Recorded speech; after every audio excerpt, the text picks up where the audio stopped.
The play we are about to see is called Kanadehon Chushingura, the Treasury of Loyal Retainers, commonly known in English as The Tale of the 47 Ronin. The original was written in 1748 by 3 playwrights in combination, Takeda Izumo, Miyoshi Shoraku, and Namiki Senryu.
The curtain opens slowly and with great solemnity on the first act, commonly known as the Prologue.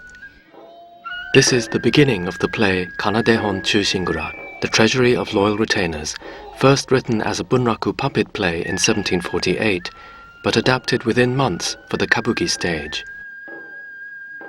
It is perhaps Japan's most famous revenge story, the saga of the 47 loyal samurai who lay down their lives for the sake of their lord's honor. Note the piercing clacks of the wooden clappers.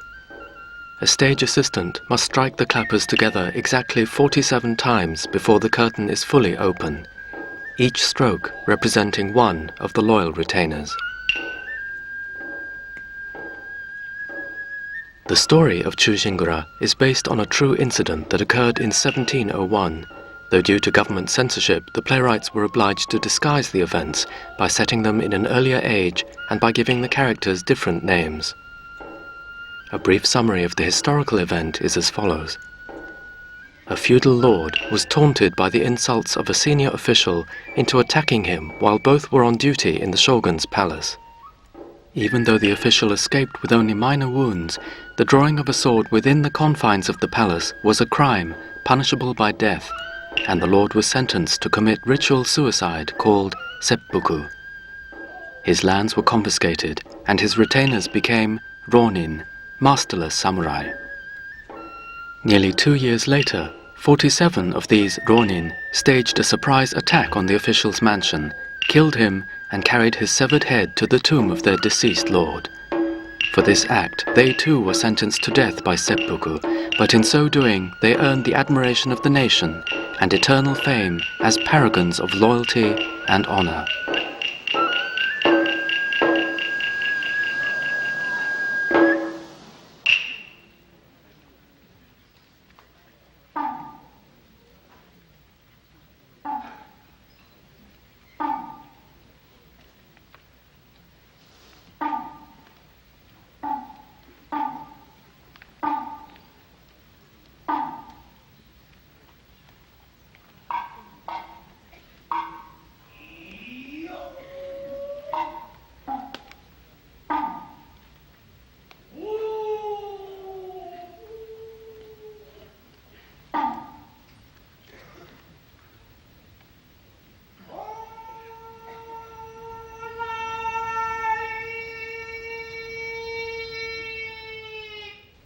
A voice calls out, "Tozai, Tozai, hear ye," to indicate that the play will soon begin. Before the actors move, the phrase will be called out 7 times on the left, 5 in the center, and 3 times on the right. This 7-5-3 combination is auspicious. The calls will continue even after the music begins. Shortly, we'll hear the 3-stringed shamisen and then a narrator's voice. They are from the Takemoto school of music, a narrative style coming originally from the puppet theater, and they will interact with the players, helping to tell the story, describing scenes and emotions, and even taking over certain lines of dialogue.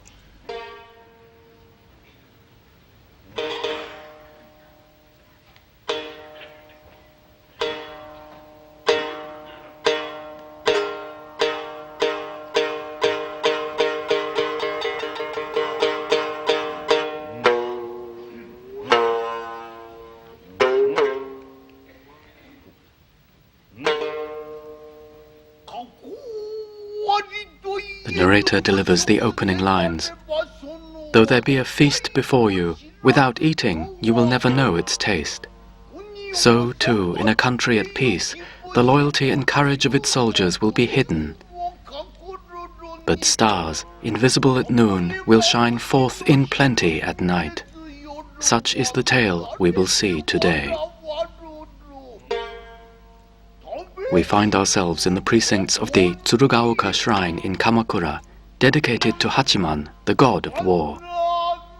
The date is the first year of the Ryaku-O era, 1338. It is the 2nd month.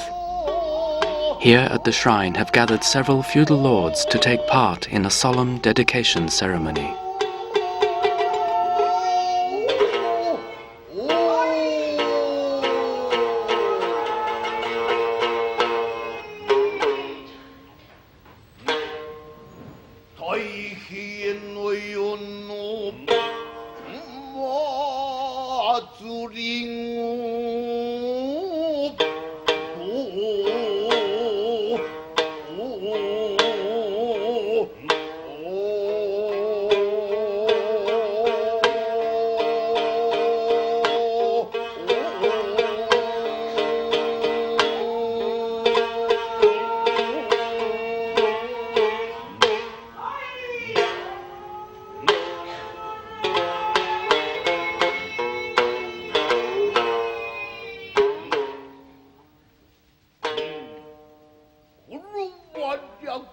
This first section in particular is one of extreme stylization.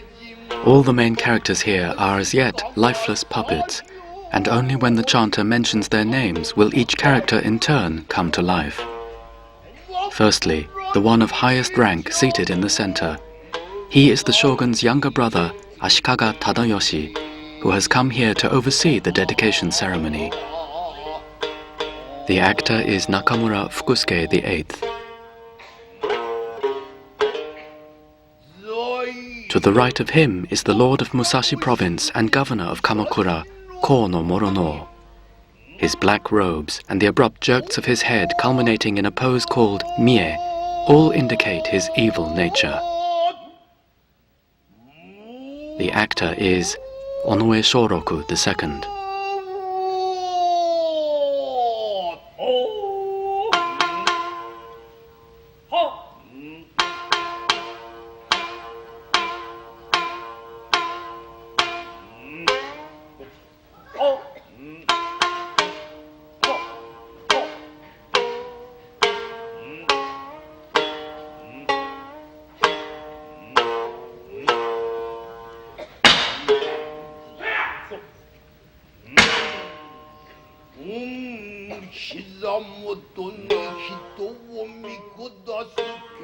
Below on the far left is Lord Wakasanosuke, whose sky-blue robes and 5 strong head movements indicate his youth and impetuous nature.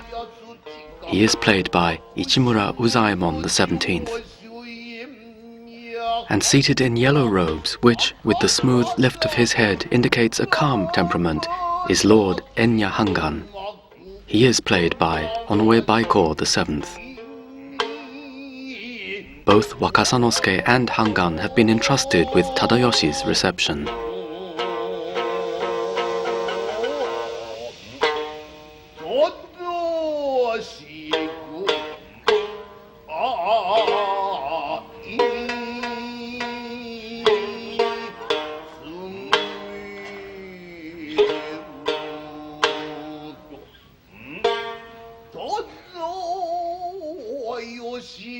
Tadayoshi addresses Morono, giving him the reason for today's meeting.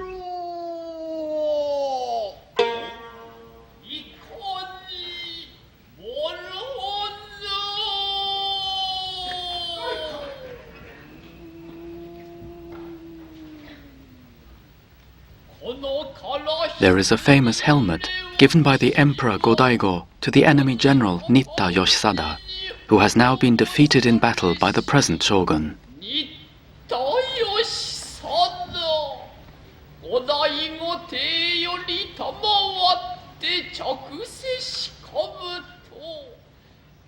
Though he was an enemy, Yoshisada was nevertheless a genuine descendant of the former emperor Seiwa.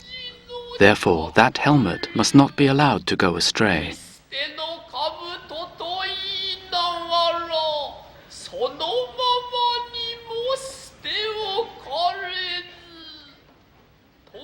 By order of the shogun, the helmet is to be found and dedicated at this shrine.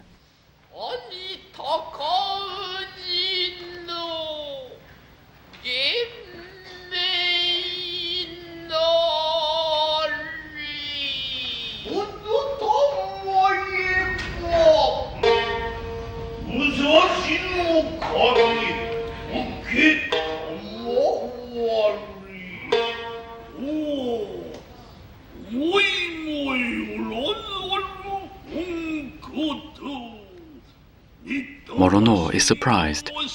There must be many descendants of the Emperor Seiwa, and it would surely be improper to enshrine the helmet of one who was an enemy.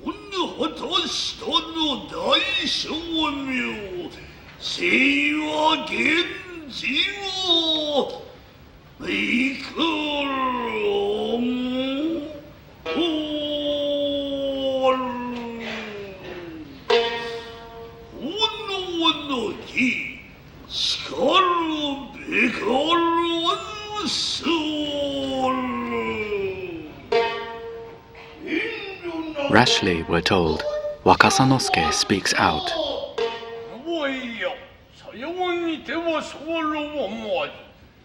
He quite disagrees.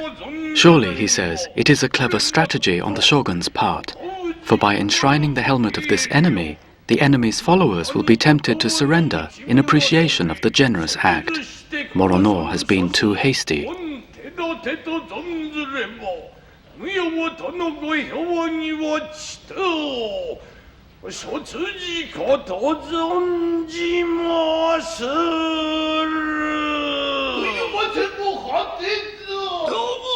Be silent.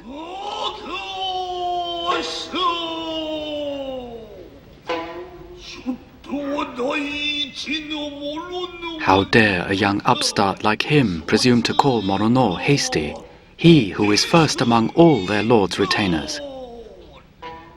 When Yoshisada fell in battle, his helmet came off, and 47 of them were found around his body. How could one tell which was his?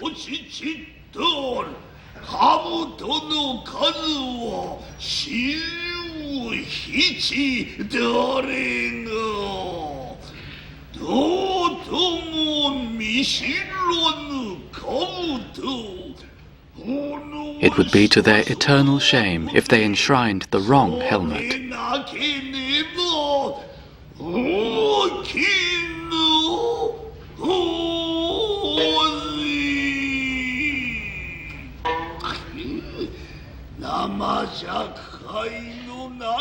Anyway, it is certainly not the place of someone as young and green as Wakasanosuke to proffer his own opinion before it was asked for.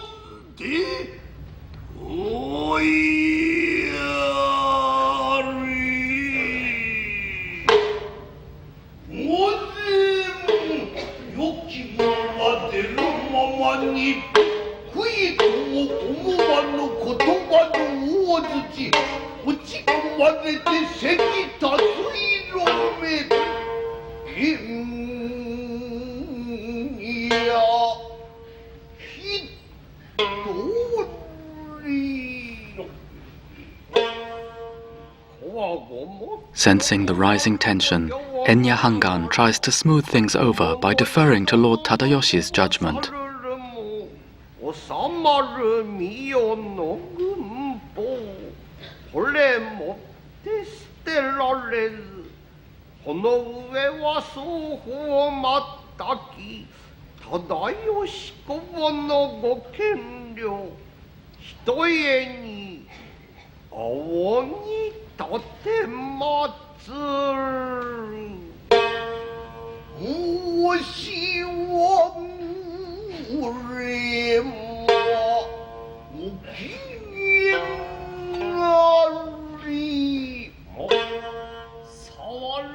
Tadayoshi anticipated the problem of choosing the right helmet and has summoned Hangan's wife, Lady Kaoyo, to assist in the matter.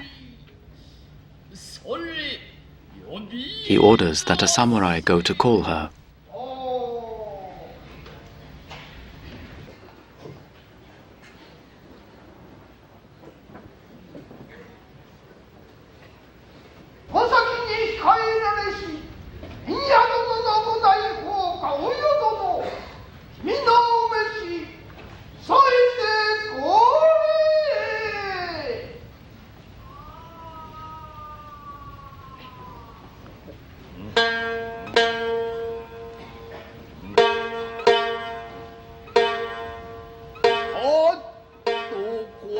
Lady Kaoyo will enter along the raised pathway running through the auditorium called the Hanamichi.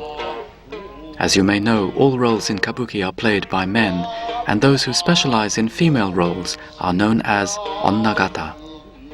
The onnagata in this role will be Nakamura Shikan VII.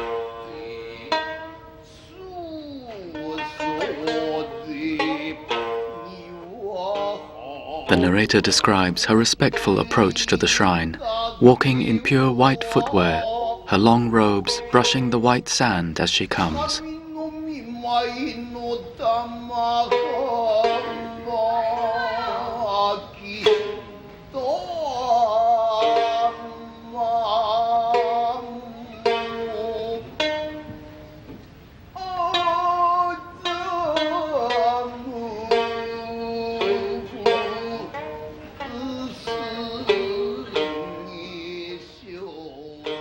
Her lightly powdered face is of jewel-like beauty, we're told, as she stops at a distance and bows.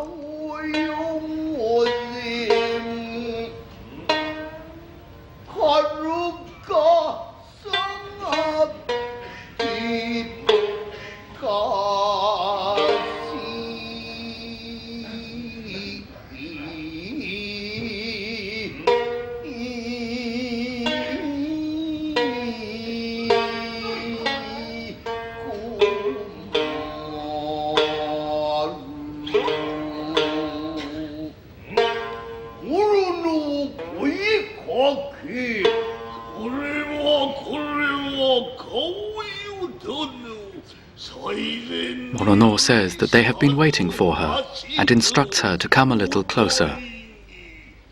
Morono has a licentious nature, and it is clear that he is much attracted to her beauty.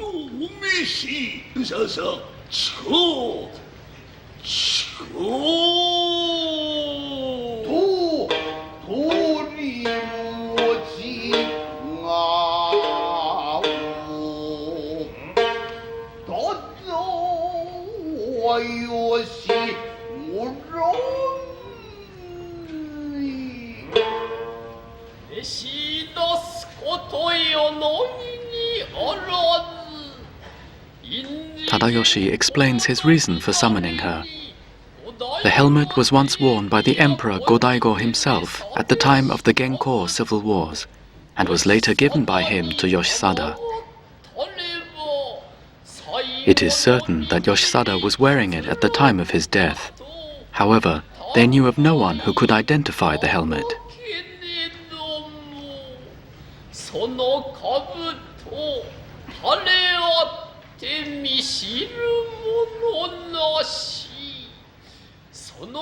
Then Tadayoshi heard that Enya Hangan's wife had previously been a maid of honor at the palace, and that she had been placed in charge of the armory.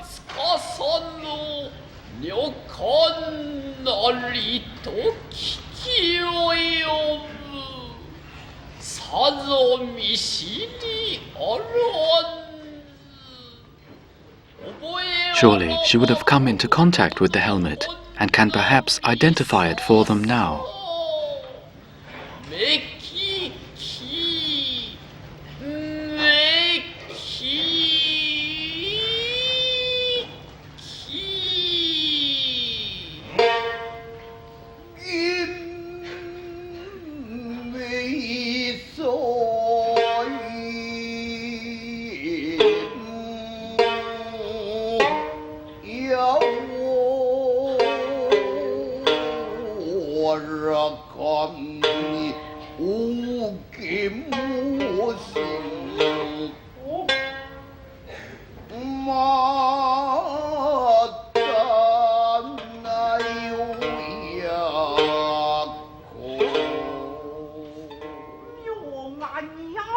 Lady Kaoyo answers that it is a great honor for her to have been summoned.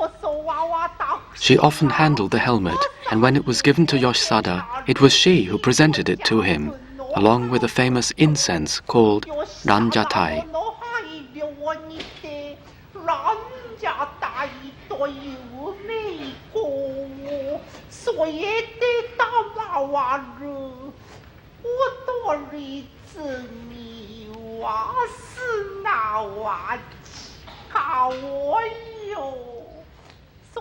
Upon receiving the helmet, Yoshisada said that, while a man's life lasts but one generation, his name may live forever. He promised that when he was to die in battle, he would burn the incense inside the helmet so that its fragrance would scent his hair.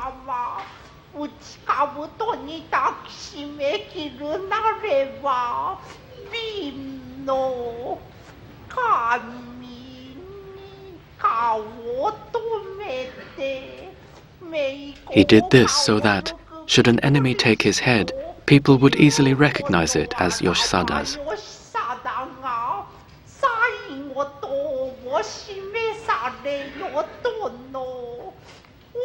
Kaoyo is sure he would have done as promised.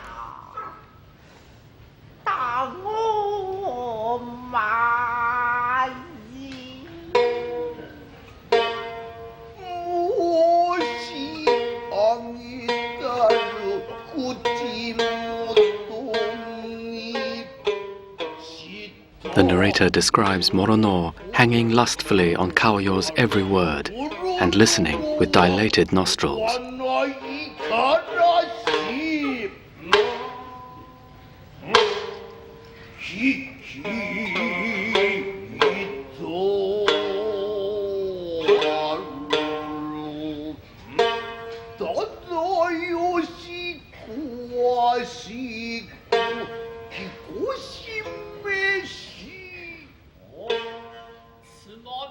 Tadayoshi is pleased with Kaoyo's reply and orders some samurai to bring out and display all 47 helmets for her inspection.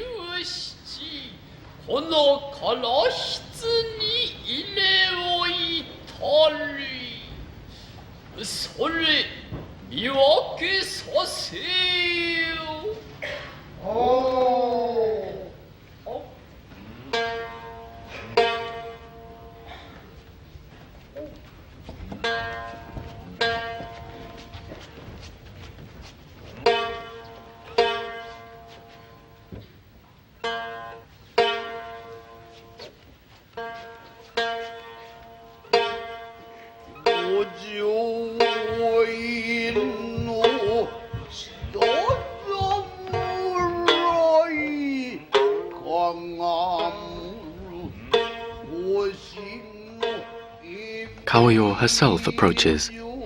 Her costume, consisting of a brilliant outer coat worn over a red kimono and white underkimono, is the standard Kabuki costume for a lady of high rank.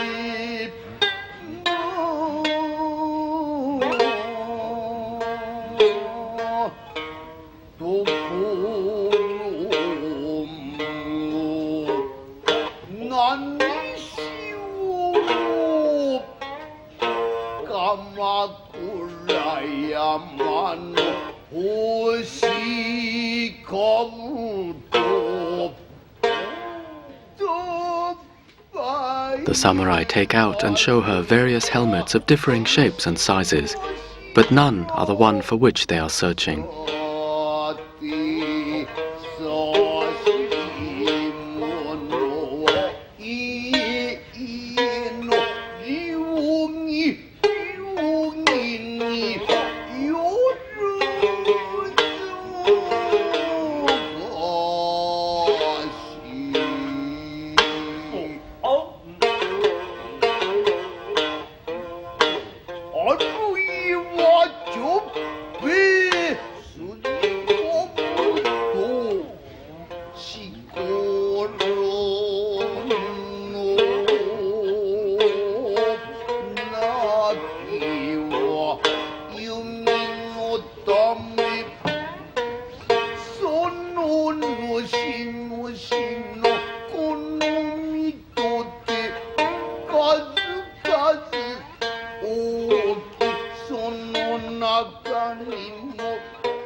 At last they come to one with 5 straps and a dragon's head. Even before Kaoyo speaks, they all smell the incense.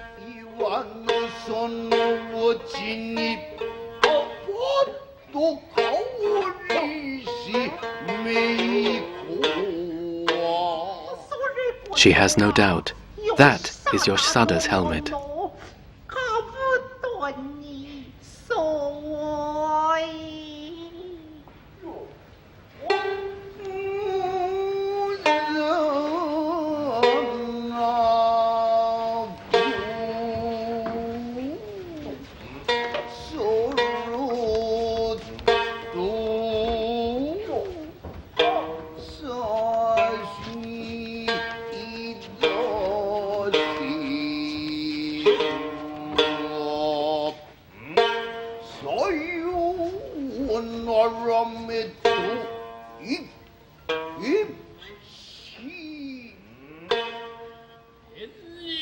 Tadayoshi instructs Enya Hangan and Wakasanosuke to follow him bringing the helmet so that they can deposit it in the shrine treasury.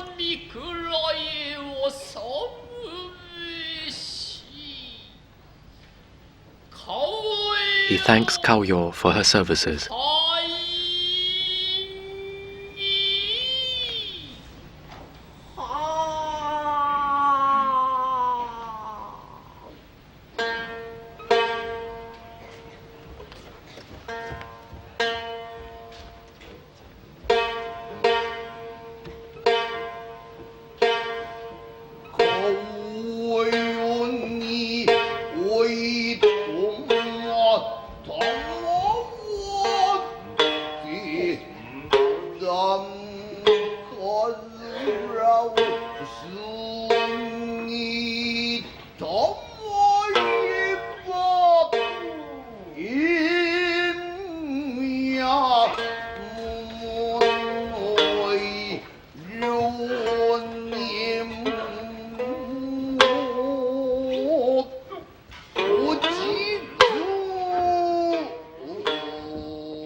As Tadayoshi leaves, attended by other provincial lords, we will hear the slow, majestic beating of drums and flute coming from the left of the stage. Here, behind a slatted blind, is the room where the Geza musicians play, producing not only sound effects, but also stylized musical patterns which can indicate specific situations or generate atmosphere. In this case, the drum pattern is called Sagariha and is taken from the Noh theatre. It's associated with departure and here imparts a mood of formal grandeur.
As Hangan exits, he must take official leave of Morono.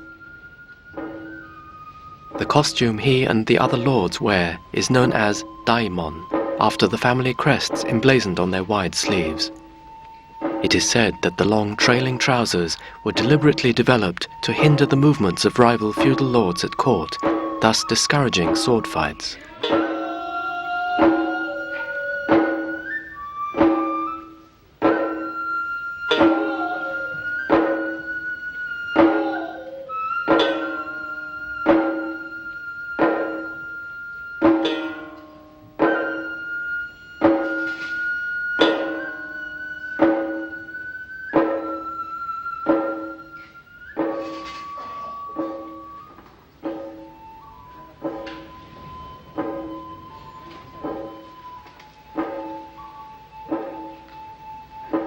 When it comes to Wakasanosuke's turn to bow to Morono, the latter refuses to acknowledge him, making the younger lord increasingly furious.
Lady Kaoyo would now like to take her leave, for she must not linger after being dismissed.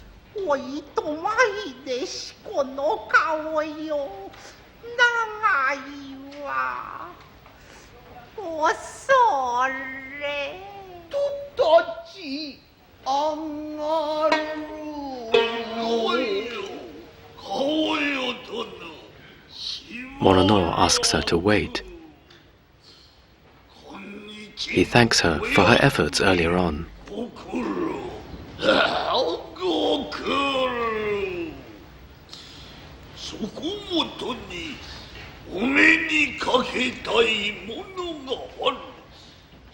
He has something he would like her to see.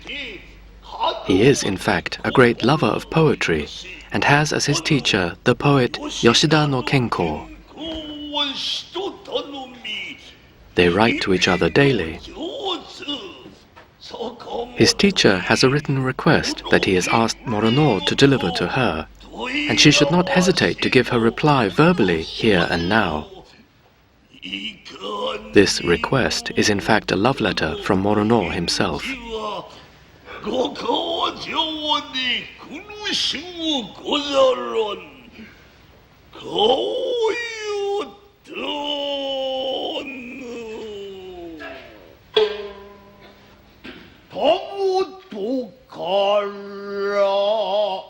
He looks about to make sure they are alone.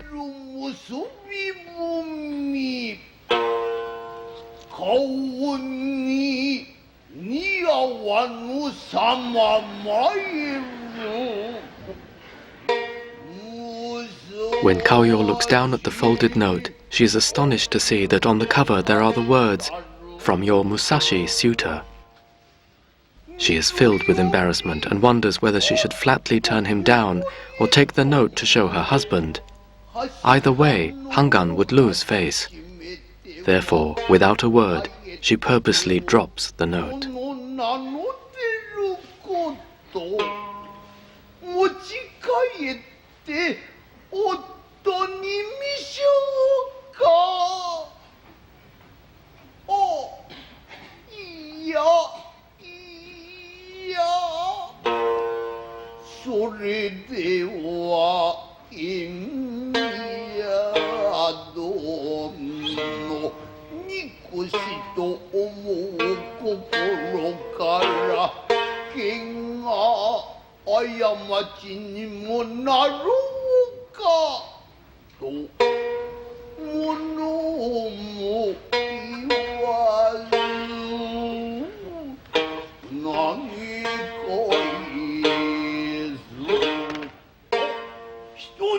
We hear that Morono quickly picks it up, lest someone else see it.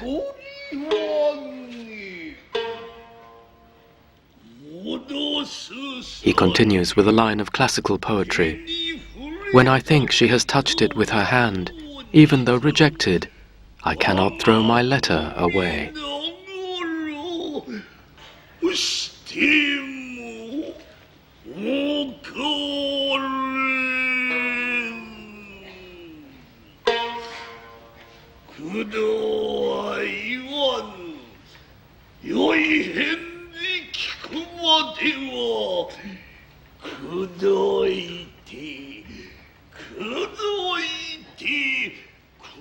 He assures her that he will not give up his suit until she accepts him as her lover. He reminds her that her husband's future is in his hands.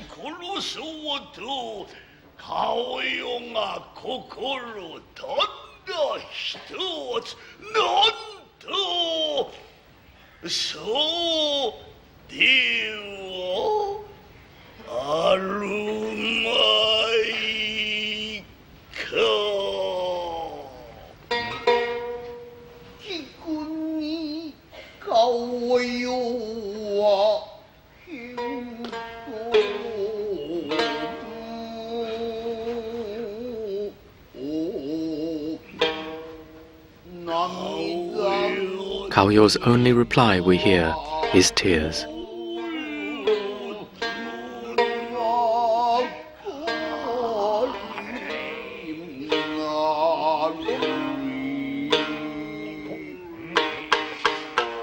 Just then, Wakasanosuke happens to come by.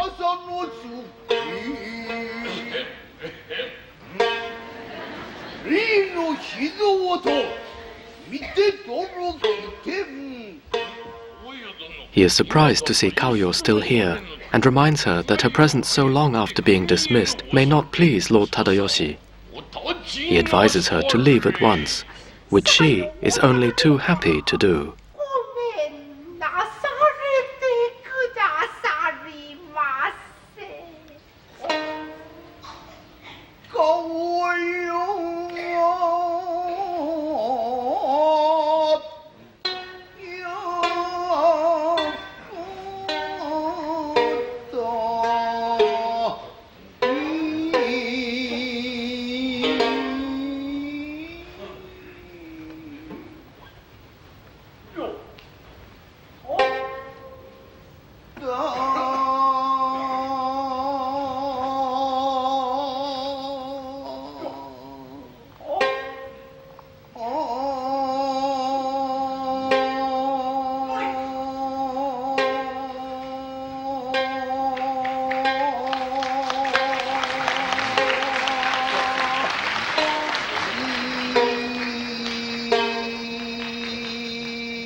Morono accuses Wakasanosuke of interfering in business not his own yet again.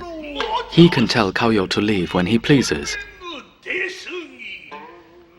And how rude of him to berate her after she has performed her duties so well today.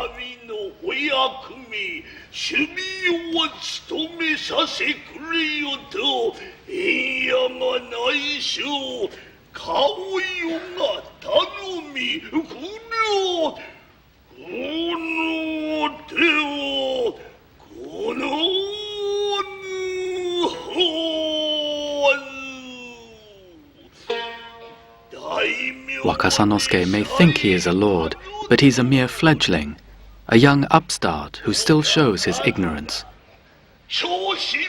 Morono continues to abuse him. The wide fan, called Chukei, here held by Morono, was a part of official court dress. In this scene, Morono uses it to hit Wakasanosuke's chest and sword hilt, an action that would have been grossly insulting.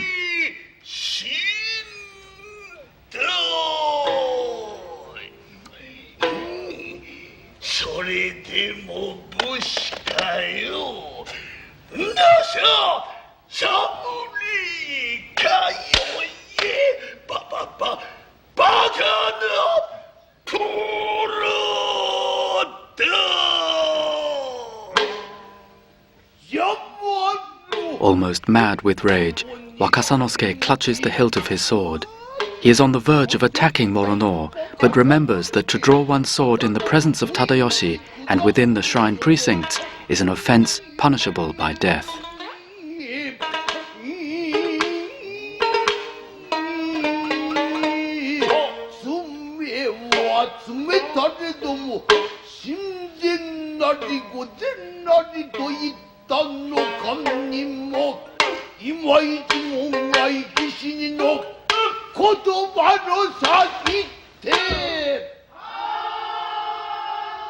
Just then, a voice calls out that Tadayoshi is returning, and Wakasanosuke must put off his revenge.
As both Wakasanosuke and Hangan make to go, Morono repeatedly calls them back, only to dismiss them again. Wakasanosuke again becomes incensed, and the scene finally ends with a famous mie pose, expressing great tension and mutual hatred. It will be of the type known as hippari no mie, the pulling apart pose, in which Morono and the two junior lords position themselves as if pulling away from each other while glaring fiercely.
As the curtain opens on the third act, we see before us the rear gate to the mansion of Ashikaga Tadayoshi in Kamakura.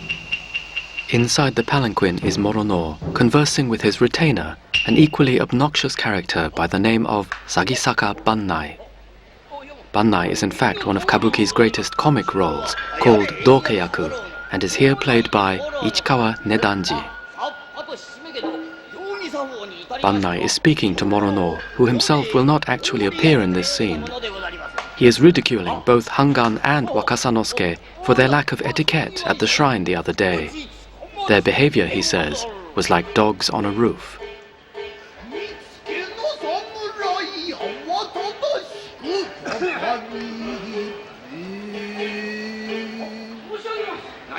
A samurai has entered to report that, from a nearby watchtower, Wakasanosuke's retainer, Honzo, has been seen approaching.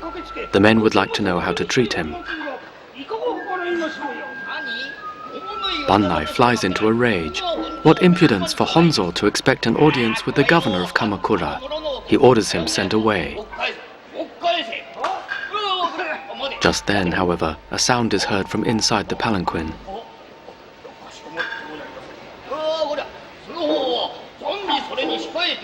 Morono has indicated that Honzo should be allowed to approach, and Bannai changes his order.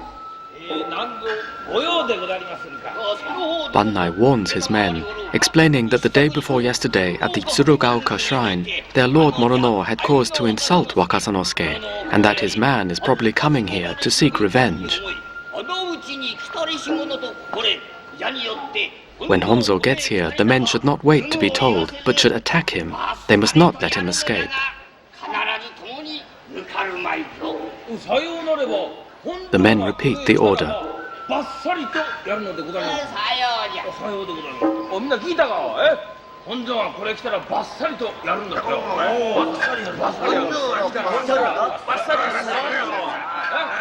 To be on the safe side, however, one of them thinks it would be best for Bannai to give him a sign before they attack.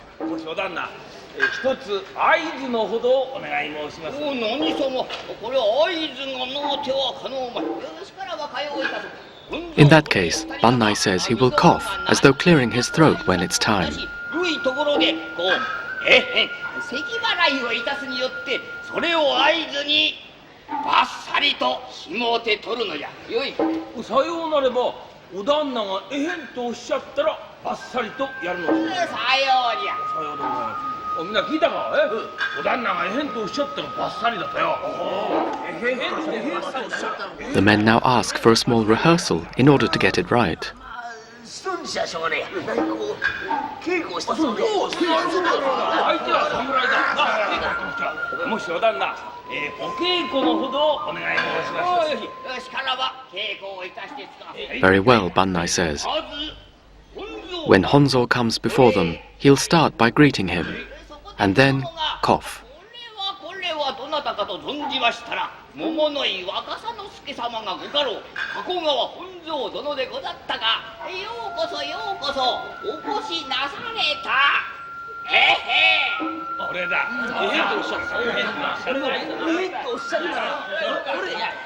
The men recognize the sign, but then discuss amongst themselves what to do next. That'll never do. If they take that much time to react, Honzo will escape, and their lord will have their heads to pay for it. As soon as they hear the signal, they're to drop everything and attack.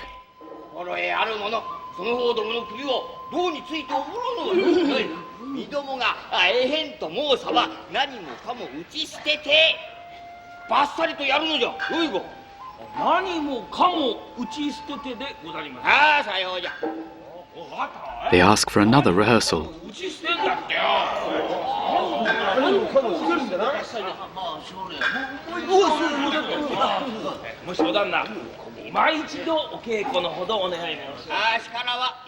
And Bannai runs through it all again.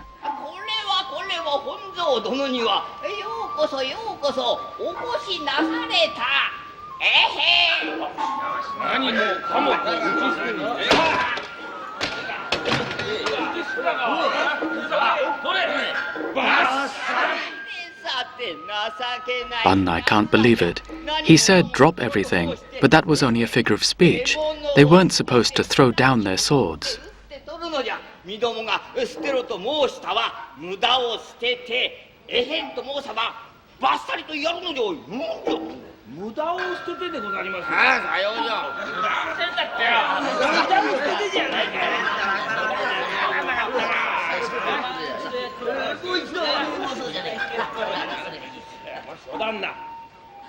They'd like one last rehearsal.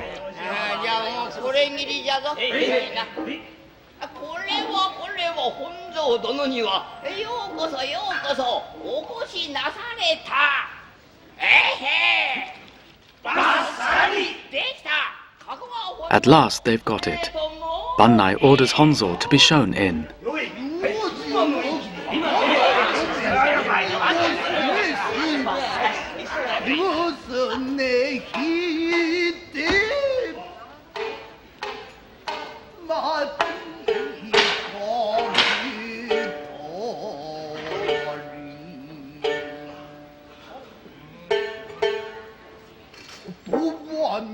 The narrator describes Honzo's composed entrance, with every fold of his garments neatly ordered. Far from wanting a fight, Honzo has decided of his own accord to bribe Morono into making peace with Wakasanosuke. He brings with him various gifts which he hopes will appeal to Morono's avaricious nature, and which will help avoid any fatal confrontation.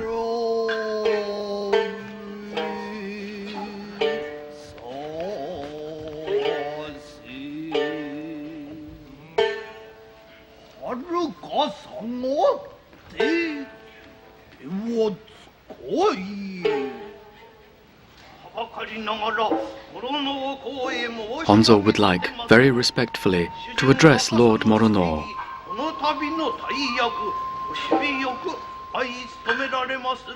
He says that his master was given a great responsibility by being placed in charge of Lord Tadayoshi's reception, a responsibility that has added to his honor as a samurai, and for this he is sincerely grateful.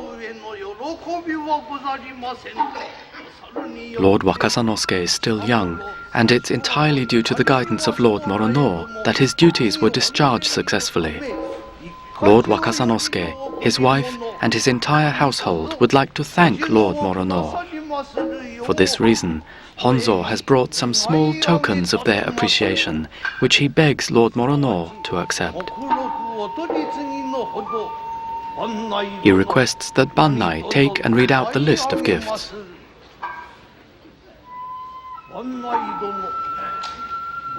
But Bannai ignores him.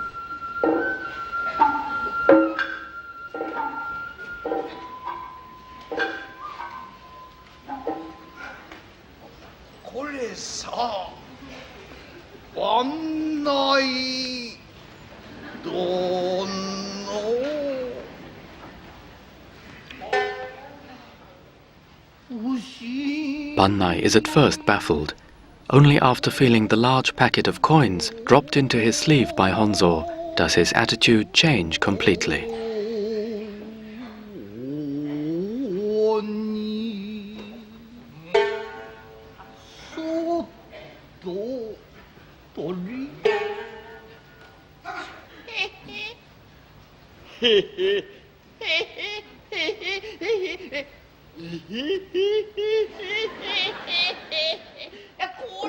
Well, who do we have here? If it isn't Lord Wakasanosuke's retainer, Kakogawa Honzo. As Bannai welcomes him, the men seem somewhat confused.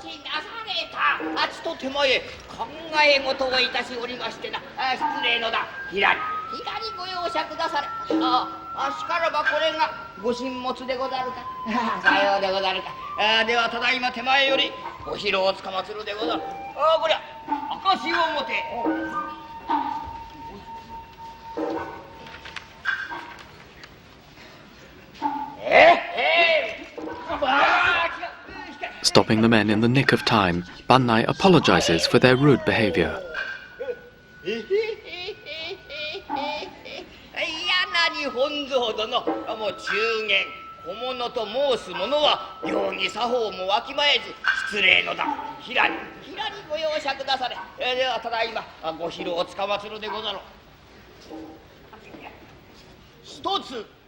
The list of gifts include 30 rolls of silk and 30 pieces of gold from Wakasanosuke's wife, 20 pieces from Honzo himself, 10 pieces from the chief of guards, and 10 pieces from the household samurai.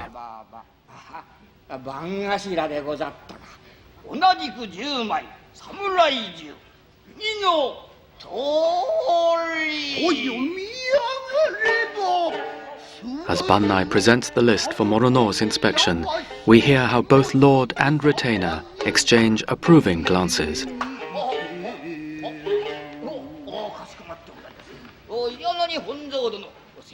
Bannai then officially accepts the gifts, saying it would be discourteous to refuse them.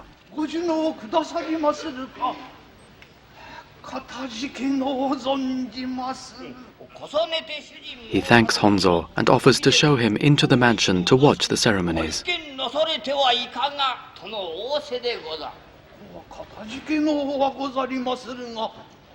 Honzo replies that, as a mere retainer, he would be embarrassed to sit in the company of Lord Tadayoshi. But Bannai tells him not to worry. Lord Morono himself will vouch for him, so that no one will question his presence. Honzo finally agrees to enter.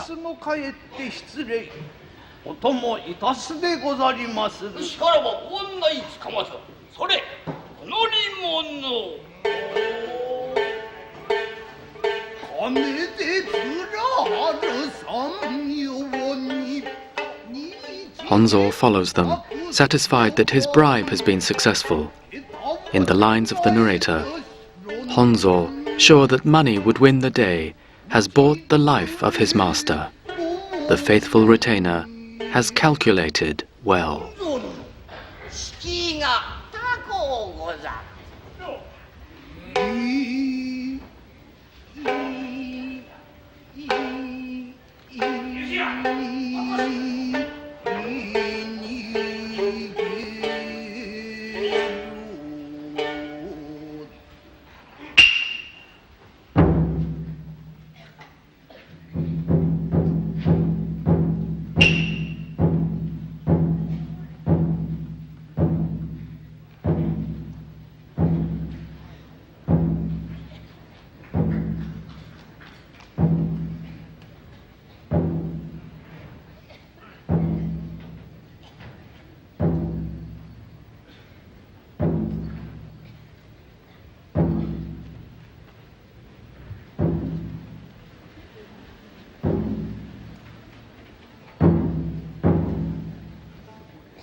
The next scene takes place inside the splendid mansion of Lord Tadayoshi, within an anteroom, the sliding panels of which are decorated sumptuously with a pine tree motif.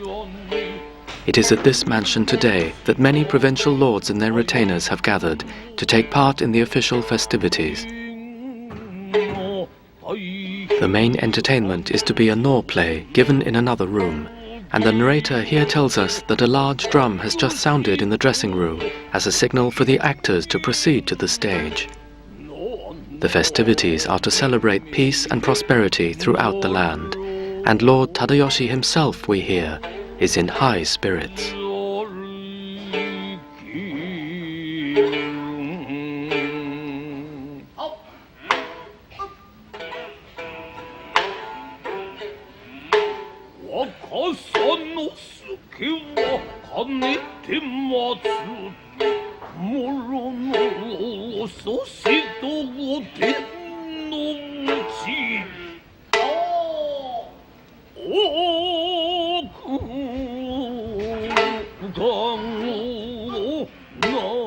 Wakasanosuke enters along the Hanamichi.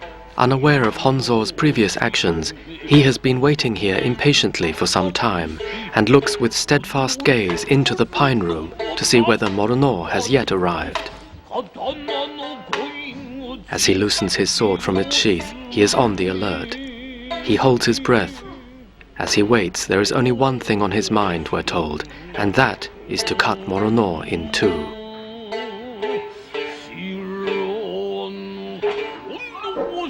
At last, Bannai and Morono enter and are spotted at once. The Geza musicians play a fast pattern on drums and flute called hayamai, used to create tension.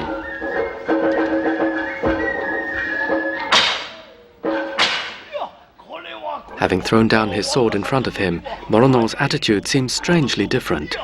He praises Wakasanosuke for his early arrival and speedy attention to his duties. He is speechless with admiration. Furthermore, there is something for which he would like, humbly, to apologize. Recently at the shrine, he said things which must surely have made Wakasanosuke angry, and for that he is very sorry.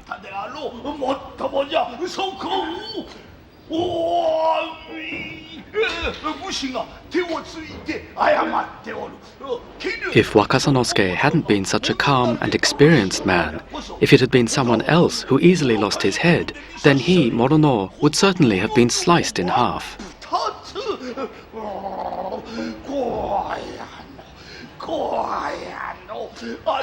At the time, even as Wakasanosuke departed, Morono put his hands together and prayed that he would be forgiven. Now he has taken off his swords and is begging. He is sure that one of such intellect as Wakasanosuke will understand.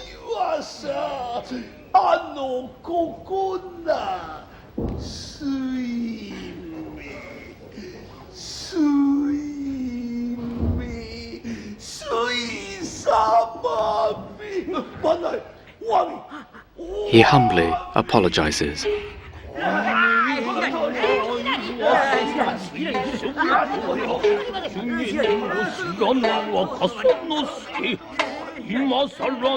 Quite unaware that money has bought these unctuous words, Wakasanosuke can no longer draw his sword. Thinking of the newly sharpened blade, he is filled with frustration.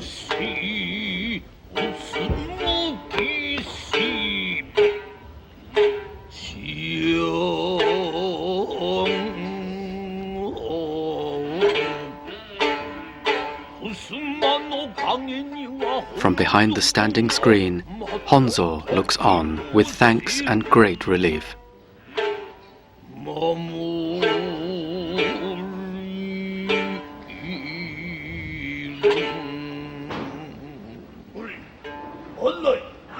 Morono asks his retainer whether Hangan has yet arrived, and is informed that he has not. Just as he thought. From the lord down to his retainers, there isn't one of them who isn't slack in his attention to details. Wakasanosuke here is quite different. As he has arrived early, he can go and relax in the meeting room. Bannai will show him the way.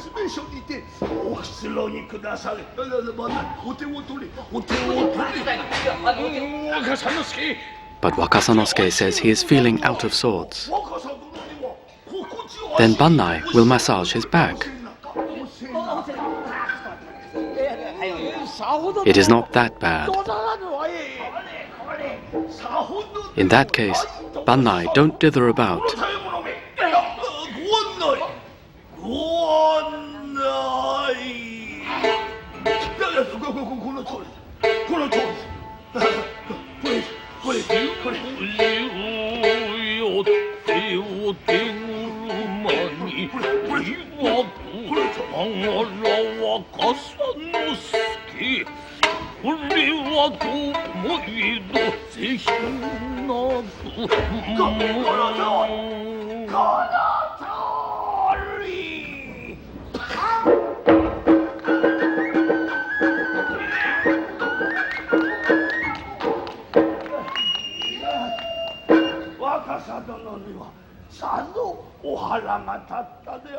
Morono continues to apologize profusely, not realizing that Wakasanosuke has already left the room.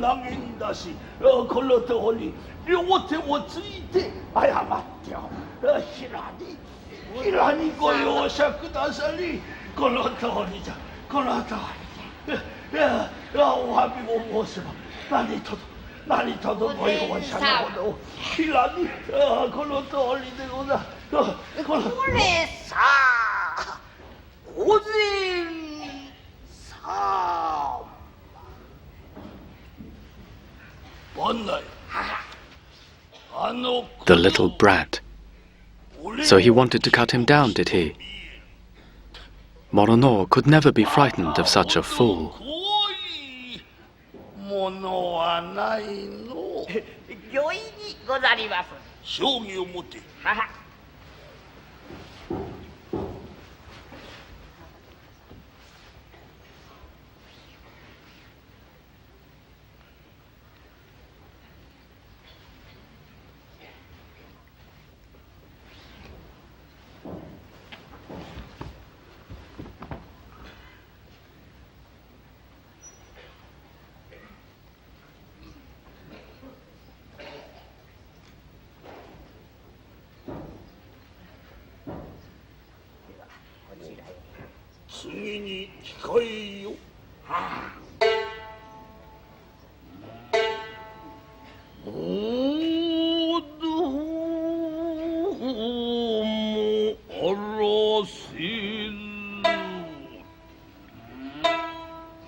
At last, the narrator describes the approach of Enya Hangan as he passes through a nearby corridor. Morono will see and call out to him.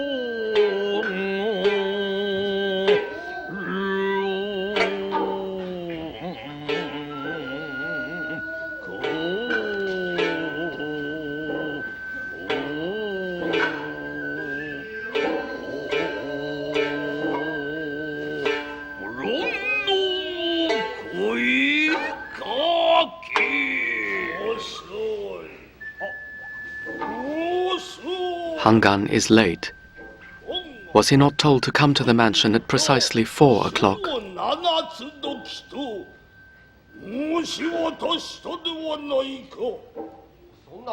Hangan admits that it was a failure on his part and apologizes.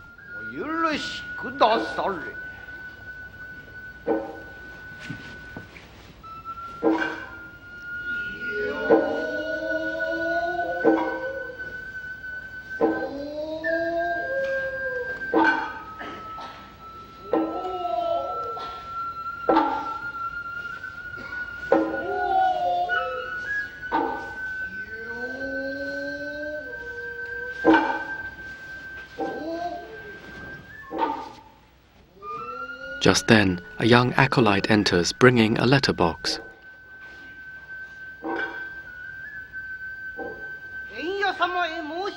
The letter has been sent from Hangan's wife, Lady Kaoyo, and was delivered into his hands by their retainer, Kanpei. The box contains a note addressed to Lord Morono. Hangan is surprised and wonders what it can be about. However, as Lord Morono is so busy with other more important tasks, it would be rude to disturb him with this now. The boys should take it back.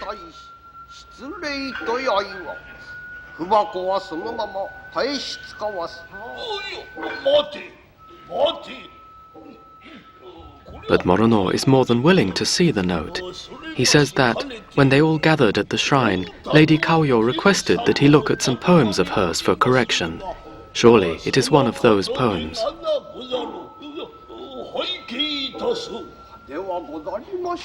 That may be, but it would be rude to bother him with that now. The poem should be taken back. Morono, however, insists.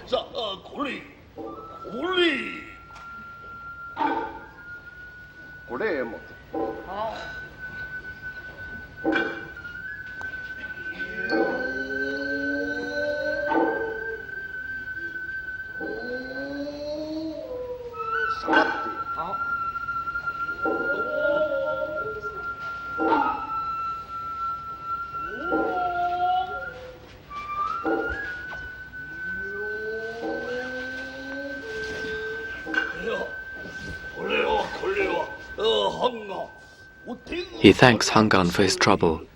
He will read it straight away. As there's still plenty of time, Hangan can relax a while.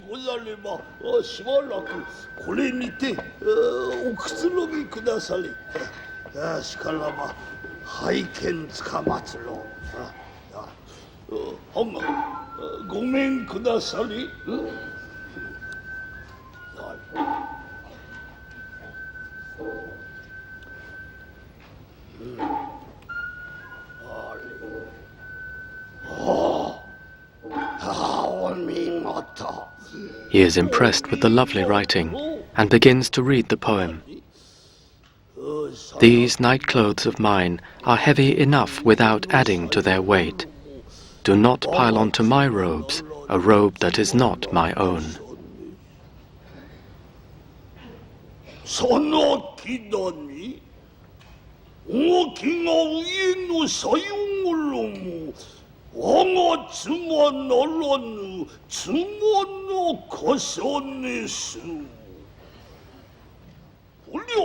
He knows the poem from the Shinkokin collection, but wonders how Kaoyo can want him to correct it.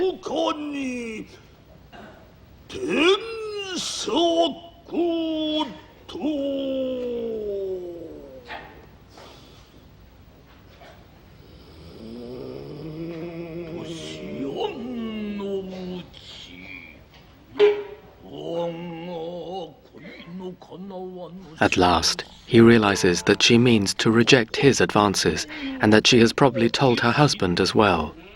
Morono conceals his rage.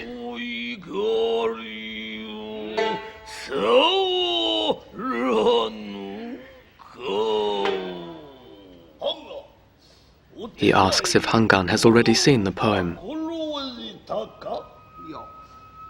He hadn't even heard of it before now. Is that so? Then Morono will let him hear it.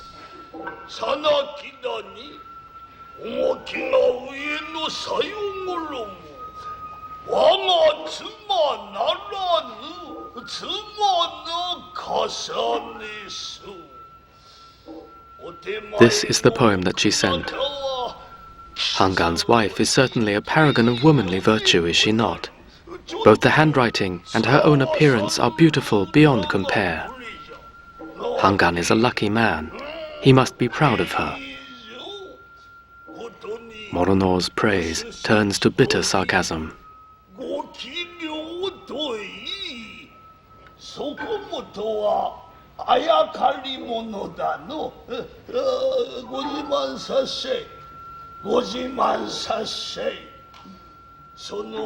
No wonder he was late coming to the mansion with a wife like that at home. He must get stuck to her like glue. He probably can't even be bothered with his duties anymore.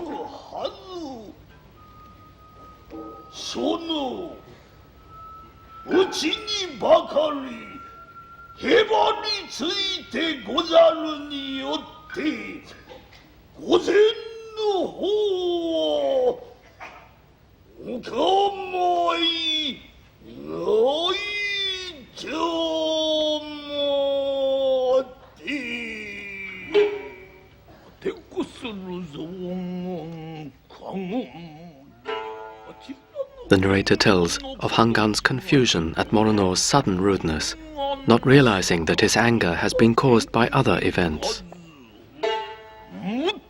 Hangan now tries to laugh it off.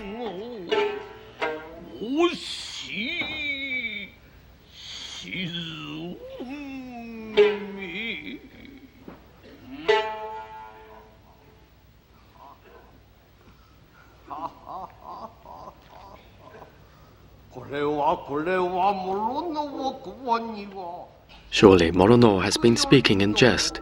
He has been joking. Or perhaps he has drunk a little too much wine.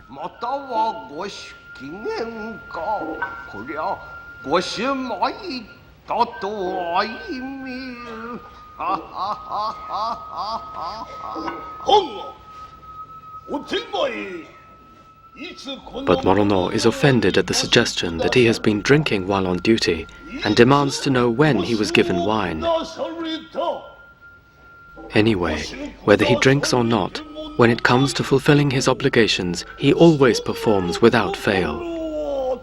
Surely it is Hangan himself who is drunk.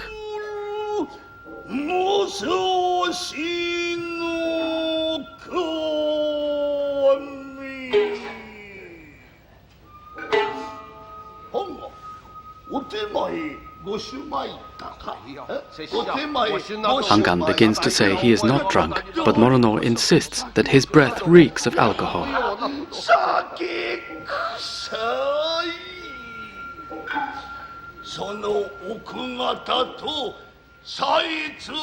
He must have been drinking with his wife at home, and that is the reason for his late arrival. Morono can well understand.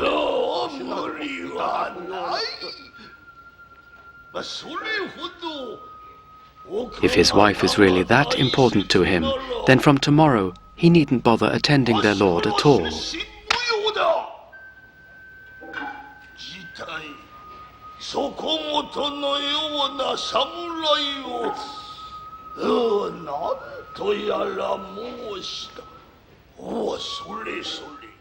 Morono remembers a story that illustrates perfectly the kind of samurai Hangan is. It's about a small fish that lived in the bottom of a well. Hangan had better listen for future reference.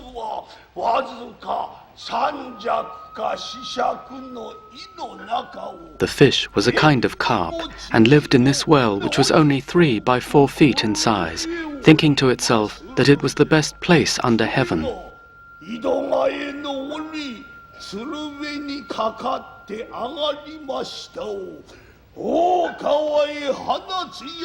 One day, however, it was brought up in the well bucket and then let free again in a broad river. In complete confusion, it swam about aimlessly, first in one direction and then in another. At last, it swam head-on into the pillar of a bridge, and, stunned by the sudden pain, it died.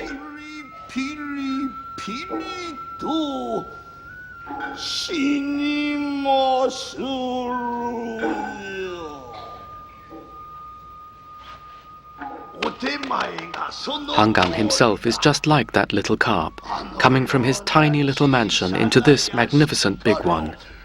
Wandering about aimlessly, not knowing where he should be, he asks for directions and goes first one way and then another.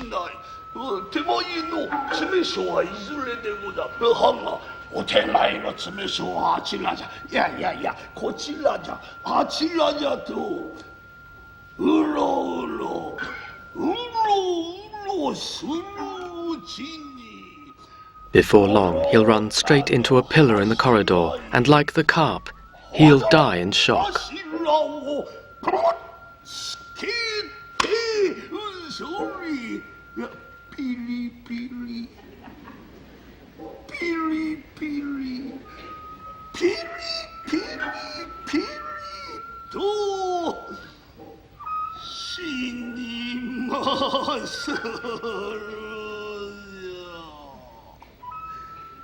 Sono. Funagayo.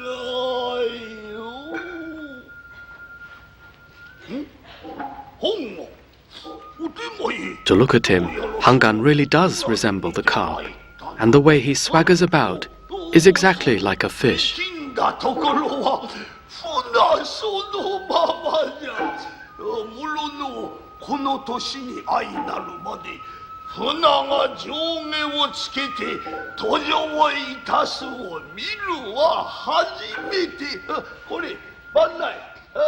Bandai has to come and see this too.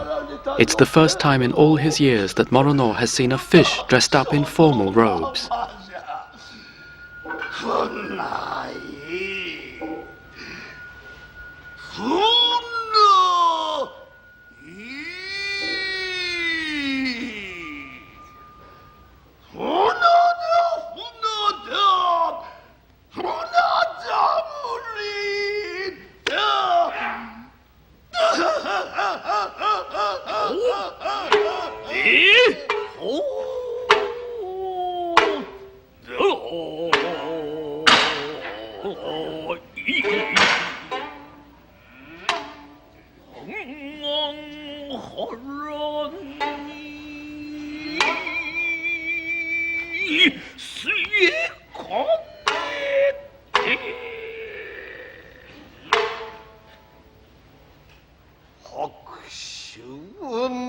He is the lord of Hakushu province, and his name is Enya Hangan Takasada.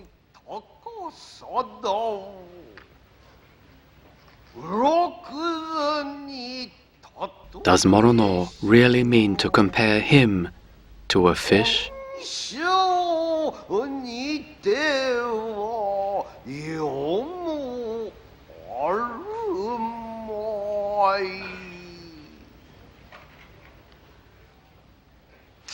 Has the Lord of Musashi lost his mind?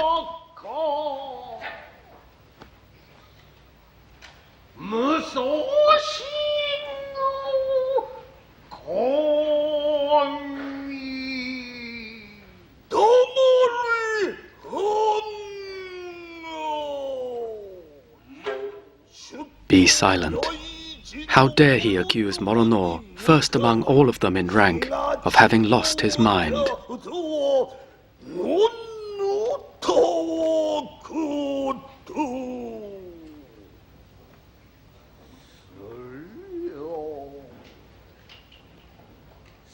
Then all the insults he has spoken have been in earnest?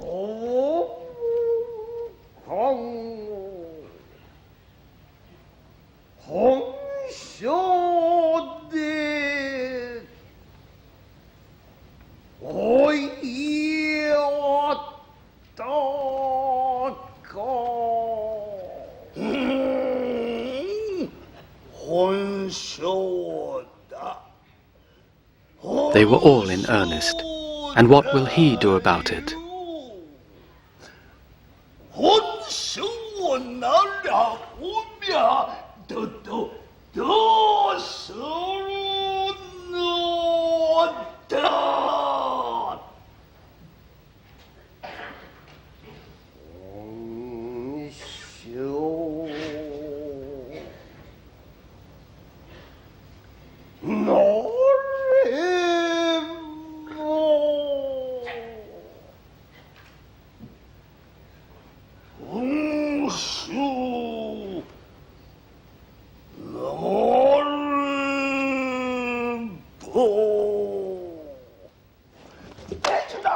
Morono calls out that someone is about to draw their sword within the mansion, a crime punishable by death.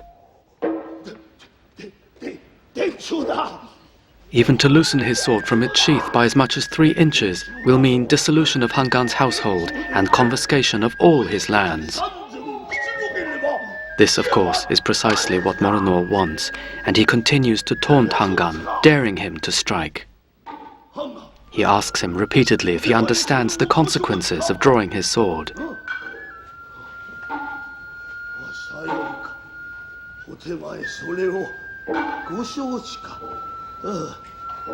If he does understand, he can go ahead and strike.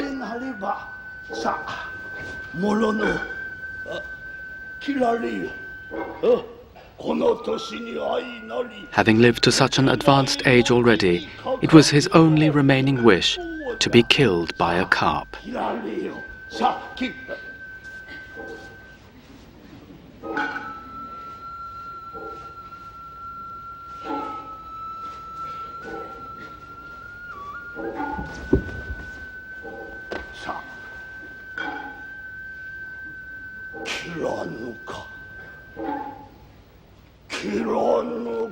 He dares him to strike.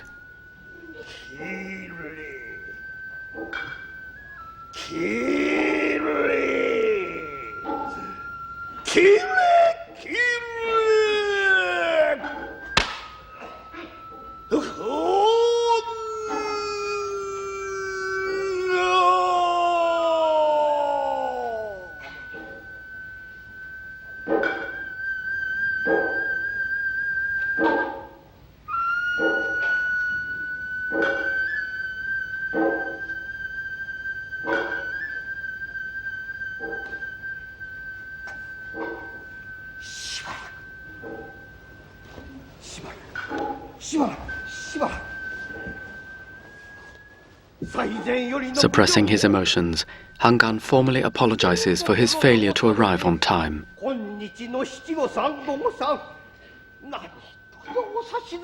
He thanks Morono for the generous guidance he has shown.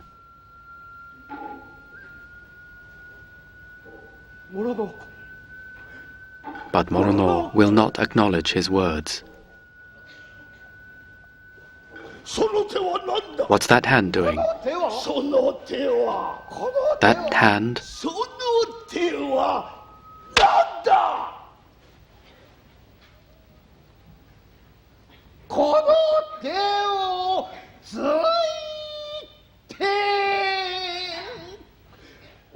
With this hand, he humbly begs forgiveness.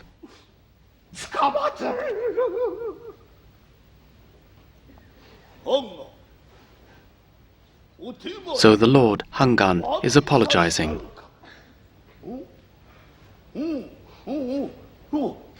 He's even crying, is he?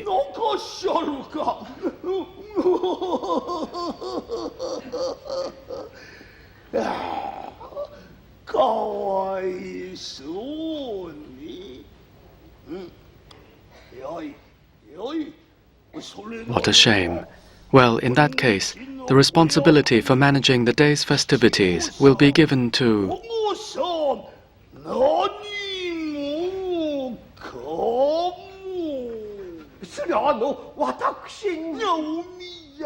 No, not to him, but to Lord Wakasanosuke.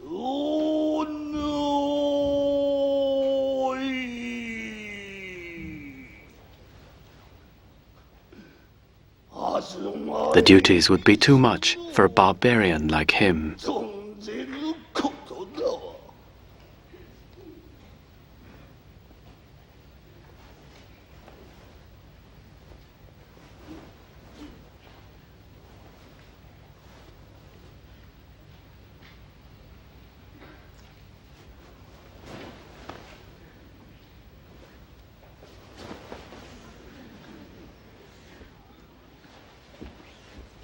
Morono, wait. What does he think he's doing? His trousers will tear.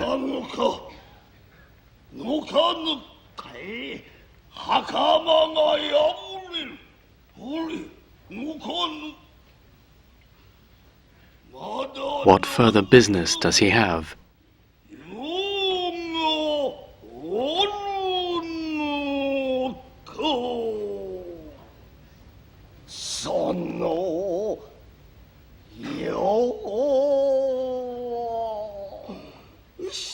Unable to bear it any longer, Hangan slashes at Morono but is stopped from killing him by Honzo, who rushes out to stop the fight. Hearing the commotion, other lords run in to hold Hangan back, thereby preventing him from avenging the gross insults to his honor.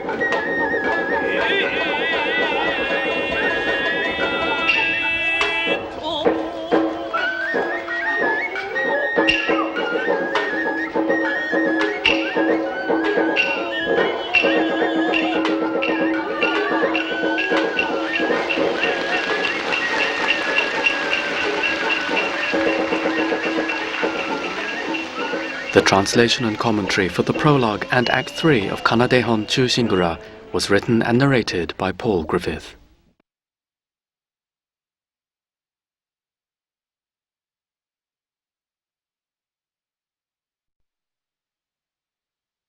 What follows is Act 4 of the play Kanadehon Chushingura. In the previous act, the evil lord of Musashi, Ko no Morono, insulted Lord Enya Hangan repeatedly while both were on duty within the shogun's mansion. The normally calm and mild-tempered Hangan was pushed beyond even his limits, and in the end his honor demanded that he strike down Morono. Unsheathing his sword, Hangan wounded him on the forehead and would have gone on to kill him. But just then another lord's retainer named Honzo rushed out to hold Hangan back, thereby preventing him from exacting revenge. As it was a serious crime to draw one's sword within the shogun's mansion, Lord Hangan was placed under house arrest and is now awaiting official judgment. If things go well for him, the punishment could be banishment. But if things go badly, he must give up his life.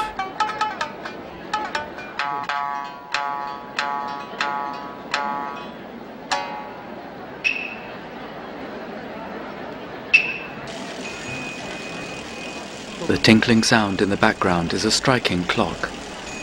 First imported from the West, such mechanical devices were great luxuries, and it here indicates that we are inside the private quarters of Lord Hangan's mansion.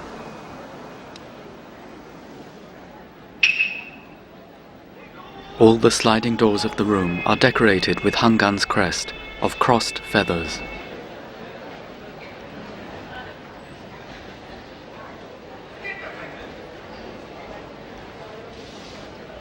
Envoys from the Ashikaga shogunate have been announced, and 2 senior retainers have entered to receive them.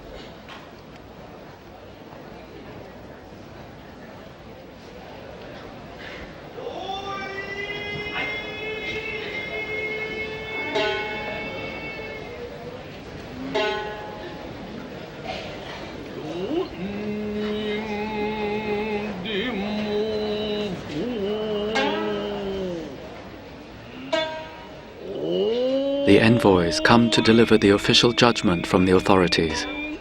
Everyone has been waiting for this moment, for the future of the entire household depends upon the news they bring.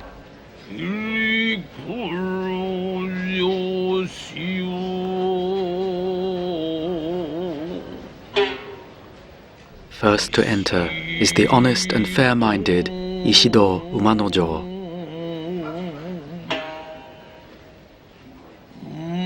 The actor is Ichimura Uzaemon the 17th.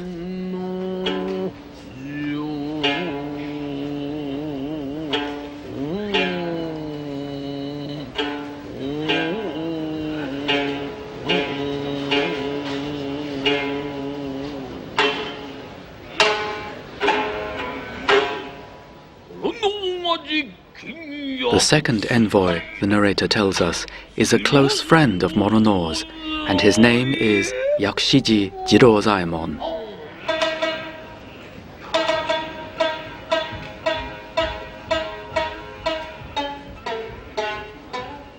His darker complexion indicates a base nature. The actor is Kawarasaki Gonjuro III. Their business here is of the utmost importance, and so, without so much as a greeting, the envoys walk straight over to the place of honor, always on the right of the stage.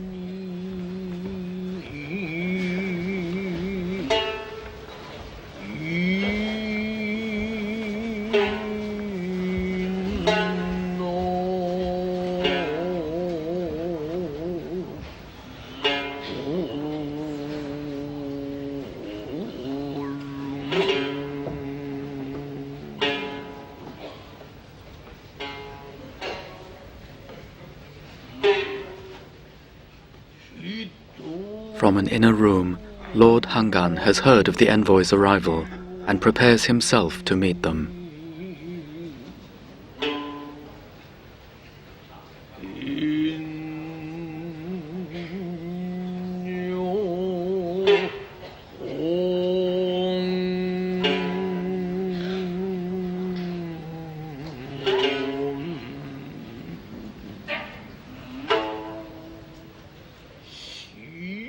We hear that his entrance is calm and composed. The actor is Onoe Baiko VII, widely considered one of the greatest exponents of this difficult and important role.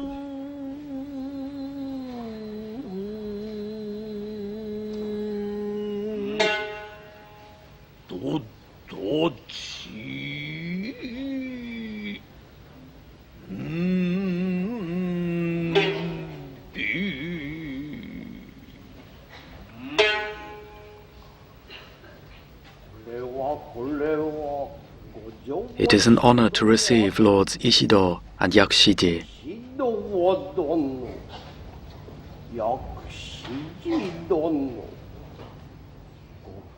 Hangan thanks them for their trouble today. Once he has heard the import of their message, perhaps both would join him in a cup of sake.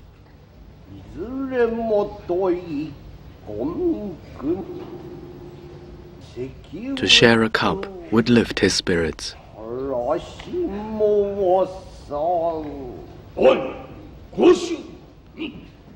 Sake is a fine idea, but after hearing the contents of their message, Hangan may not be able to swallow his drink so well.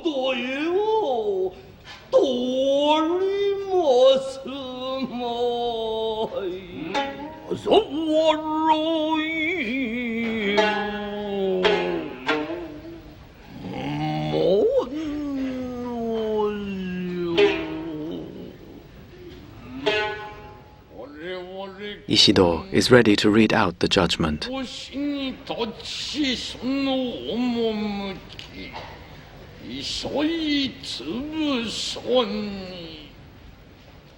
Lord Hangan should listen carefully.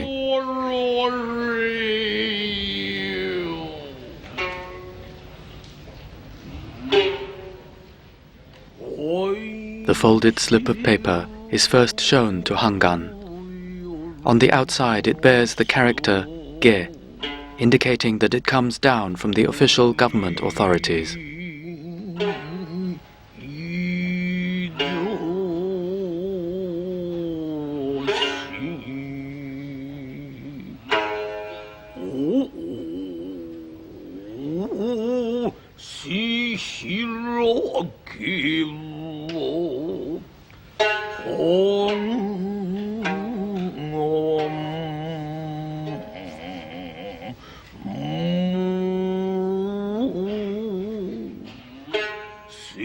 Hangan has moved to sit at a respectful distance as he hears the judgment.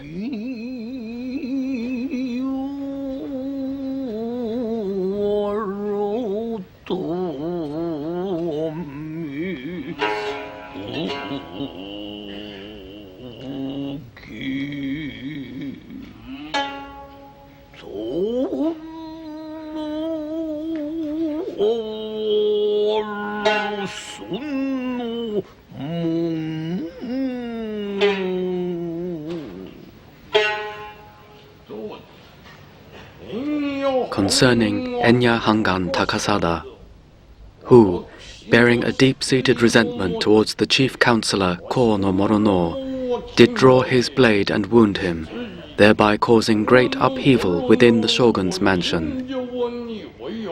As punishment for these deeds, his lands are to be confiscated.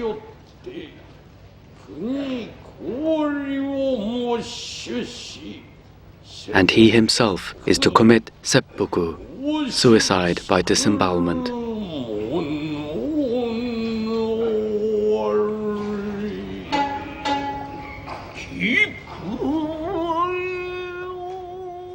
We're told that the other members of the household, now listening from adjoining rooms, gasp at the sentence and exchange looks of dismay.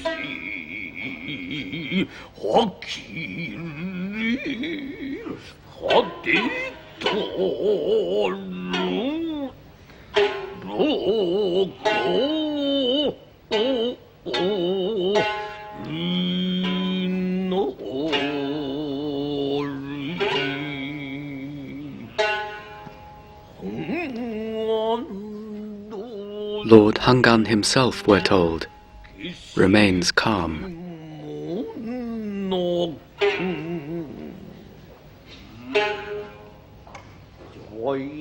He has understood the message.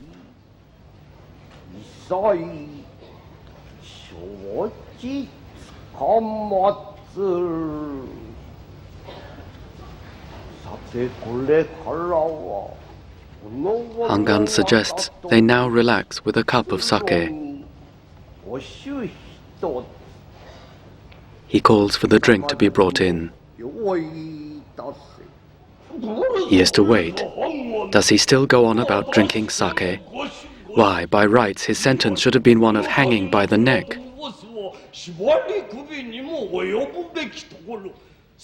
He should be grateful to their master for allowing him to take his own life by seppuku, and he'd best make preparations immediately. To look at him, he dresses in the latest fashion in that long haori coat, so smart and stylish. Is he mad? Is he out of his mind? Before the official envoys, himself, Yakushiji, and Lord Ishido here, this behavior is of the utmost impudence.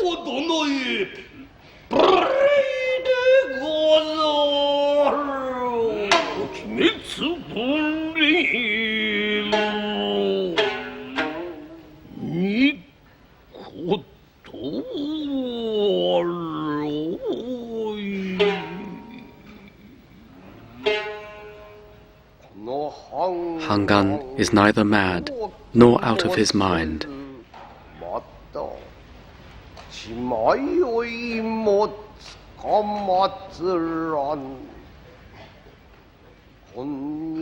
Hearing that their excellencies were bringing the sentence today, Hangan already knew what to expect. He was resigned to his fate. As they will see, he is already prepared.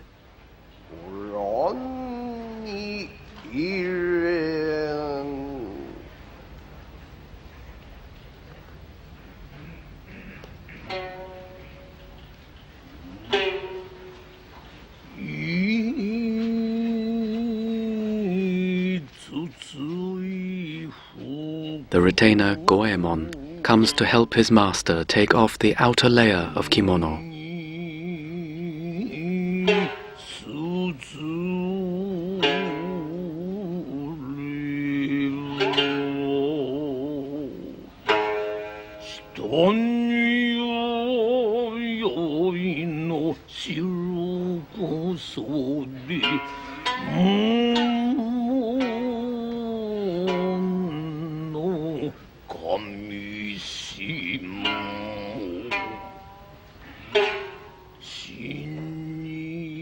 To everyone's surprise, Hangan already wears the pure white of death.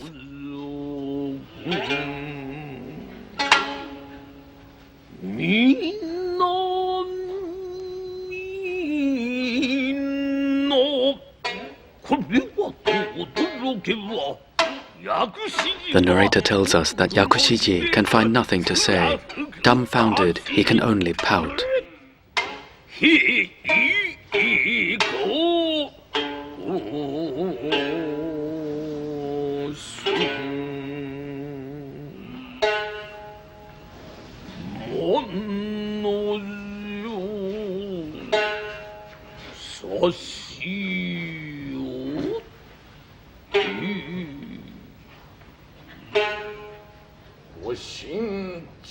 Ishido can well imagine Hangan's feelings. If there is anything he would like to say, anything at all, he must not hesitate to tell him.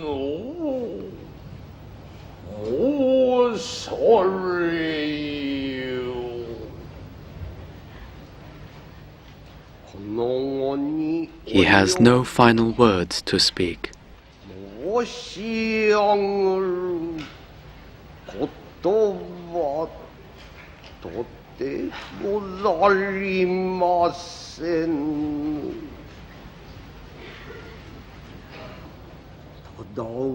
His only remaining regret is that at the mansion, Kakogawa Honzo held him back.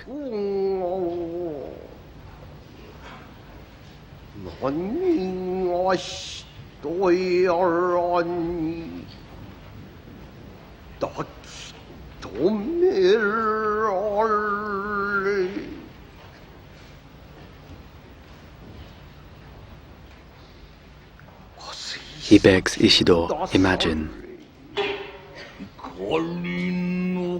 Hangan can barely conceal the lingering anger in his voice, we're told.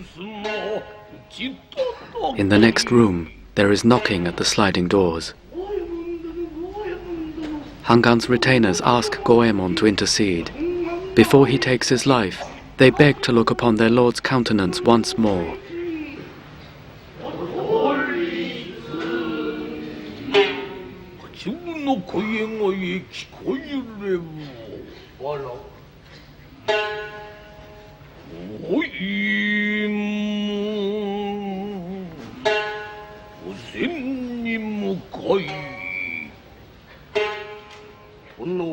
Before he takes his life, the men would like to see his face once more. How should Goemon answer them?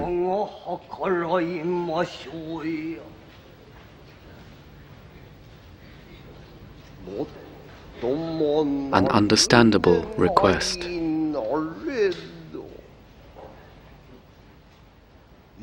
However, until their chief retainer Yuranosuke arrives from their home province, it is a request he cannot grant.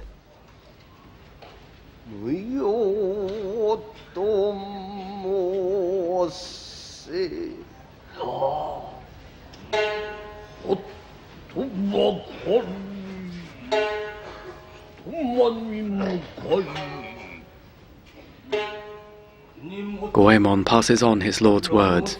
The men may not see him until Yuranosuke arrives.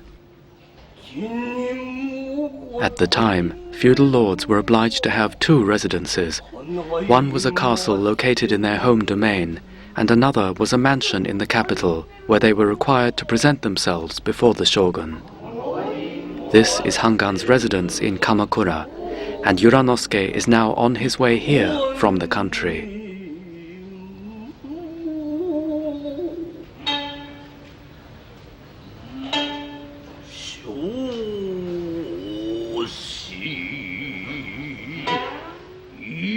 Told they may not see Hangan, the men fall into a depressed silence.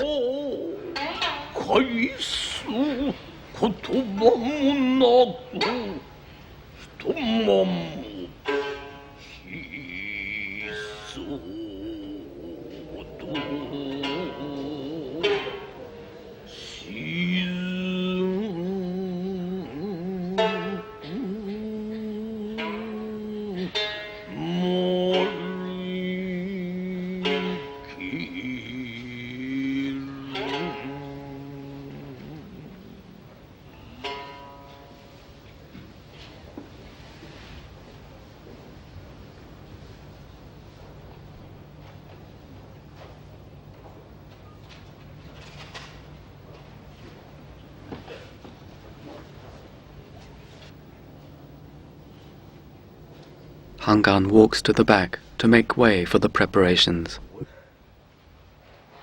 The ritual of Seppuku, suicide by disembowelment, demanded, as we shall see, the most precise etiquette. In the warrior's world it was considered an admirable action, a demonstration of courage, honor, and moral fiber. As Yakushiji has already implied, it was often the preferred manner of death. Yet, despite this, it was also an extremely painful way to die. With heads bowed, men carry in two reed mats called tatami.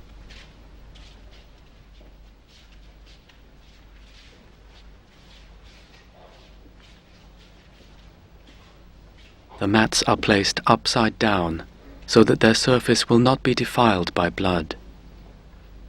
A white cloth is spread over them.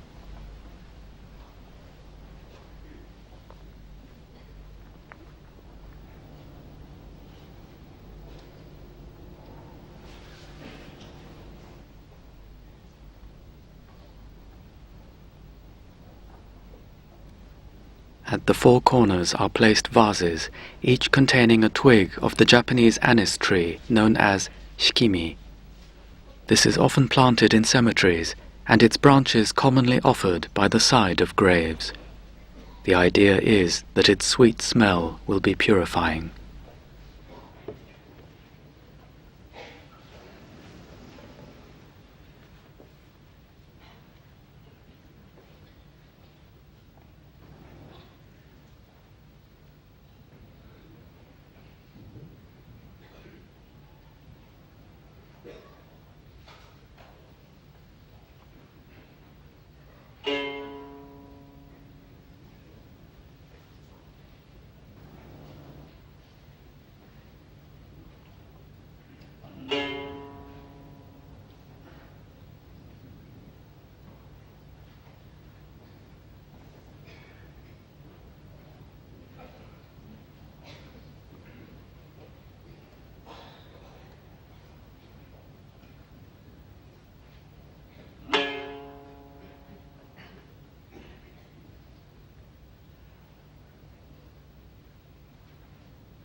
The young retainer, Rikia, enters with a ceremonial wooden stand called sambo.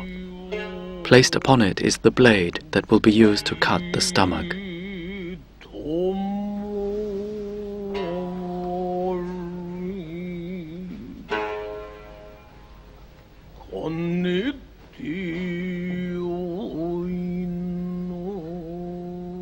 He shows it first to the envoys for their approval.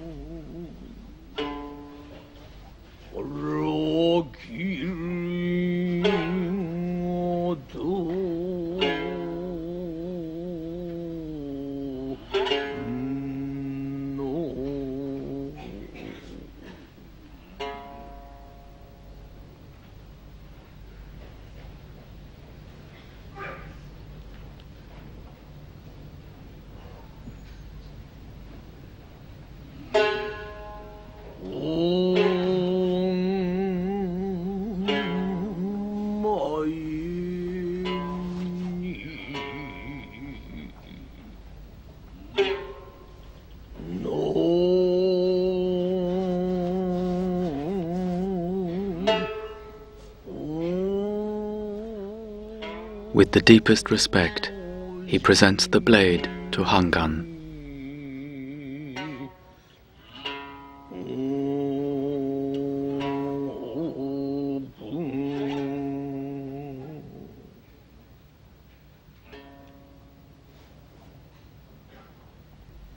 Rikia is, in fact, Uranosuke's son. Here he whispers something to Lord Hangan that appears to be bad news.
The narrator describes the stiffened top vest being removed.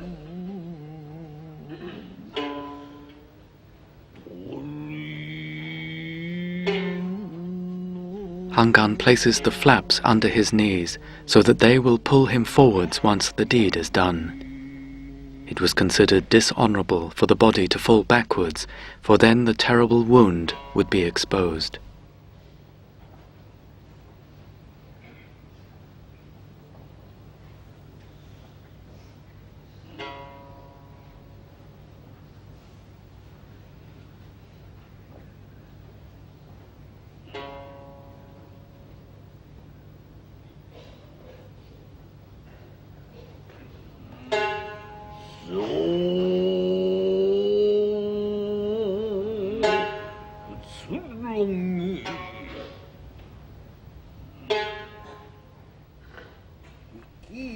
He calls to Rikia.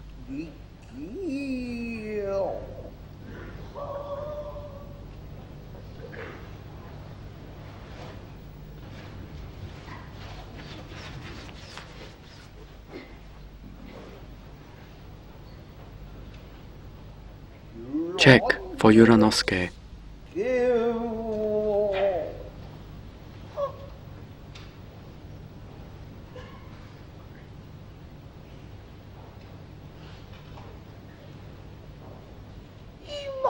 He has not yet arrived.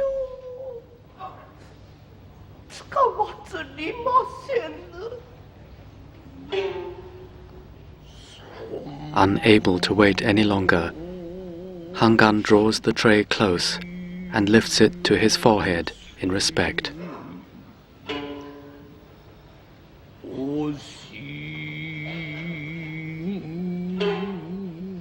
The naked blade has no handle. Hangan must wrap it in thick paper for a firm grip.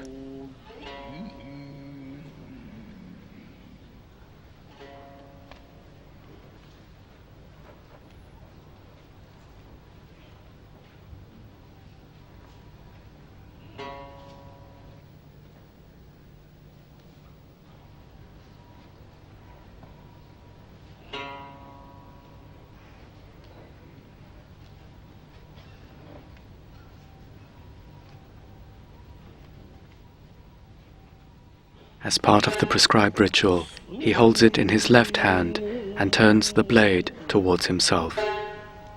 The tray is placed behind and out of the way.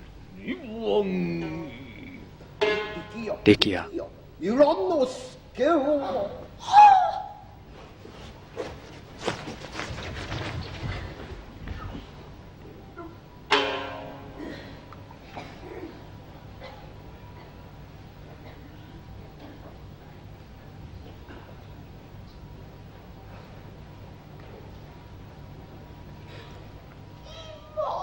He reports most regretfully.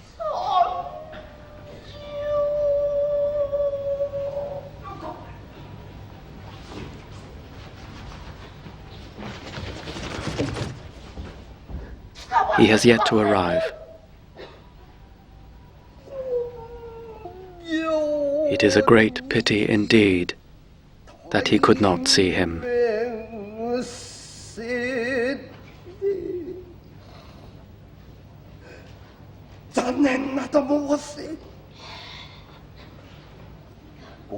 He begs the envoys watch and verify his actions.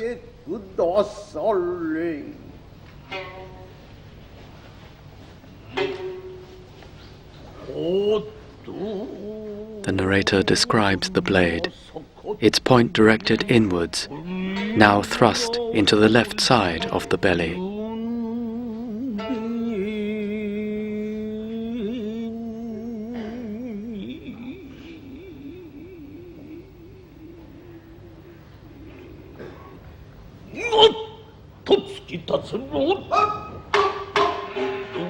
Just then, a sliding door opens.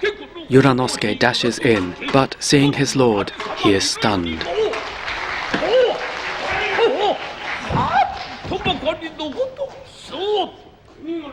Is that the retainer Uranosuke? He must not hesitate, but approach at once.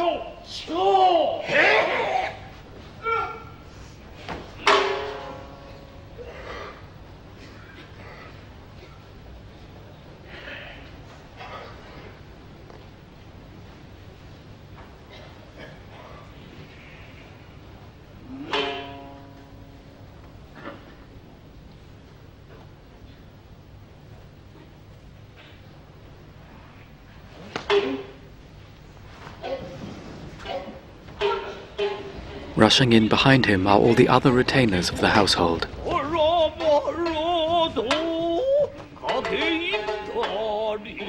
Oboshi Uranosuke is here.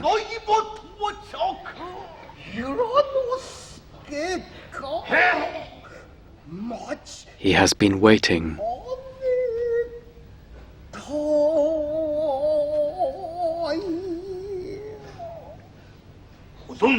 Uranosuke is happy to see his lord's face again while he still breathes.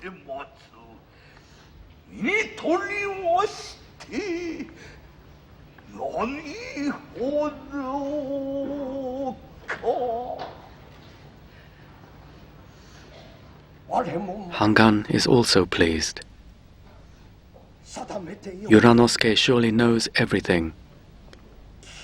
Has he heard?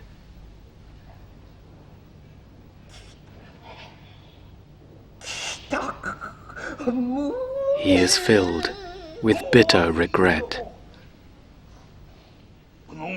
At this time, Uranosuke can find no words to speak.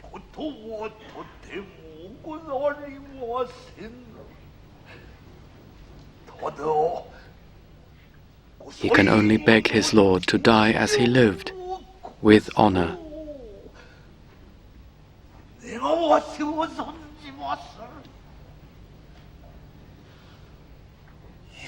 That goes without saying.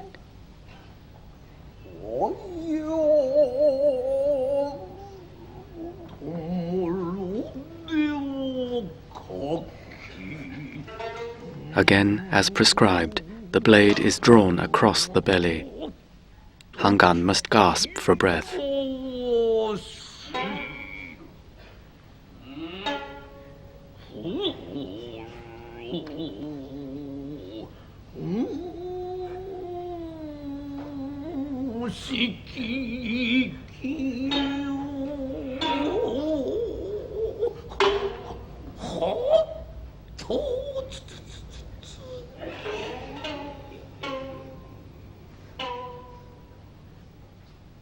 Come near.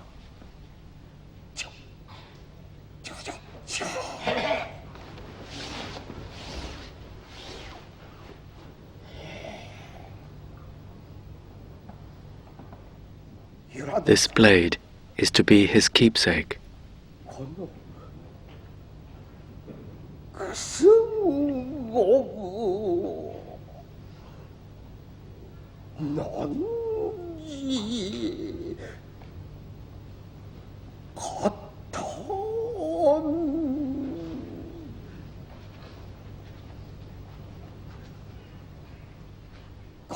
A keepsake.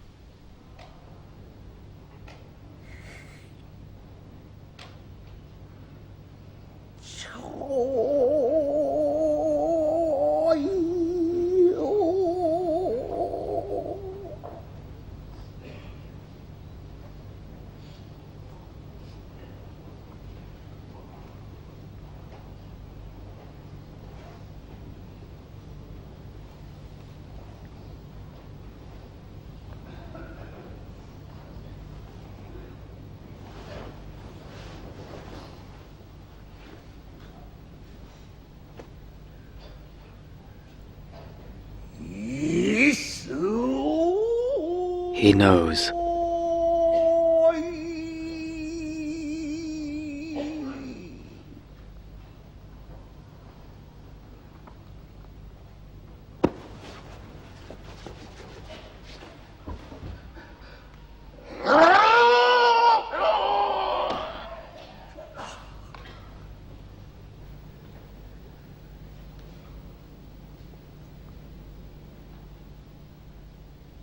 Now that his chief retainer has understood his wishes, Hangan tries to laugh.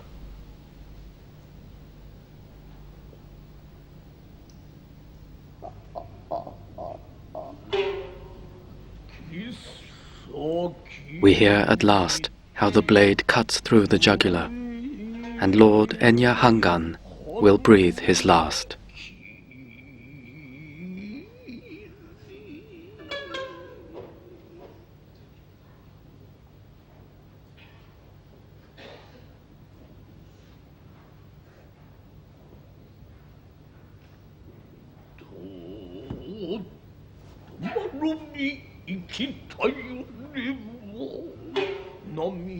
All the loyal retainers close their eyes and grind their teeth in agony. Yakushiji is the first to raise his voice.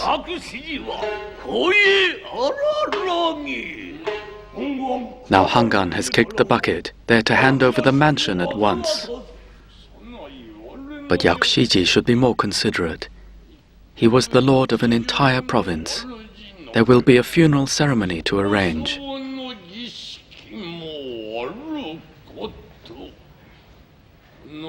Now that he, the envoy Ishidor, has verified the seppuku suicide of Lord Hangan, he must go to make his report to the authorities.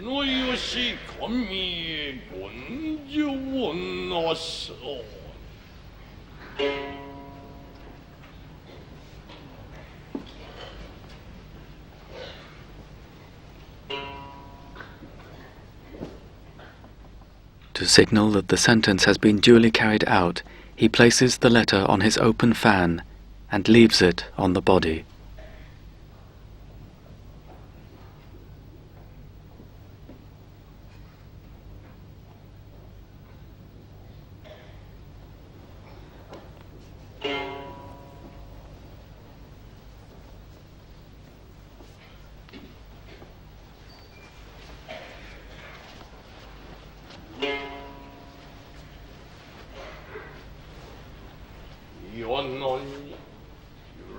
He can imagine Uranosuke's grief. If he has anything he would like to discuss with him, Uranosuke must not hesitate to visit Ishidor's mansion.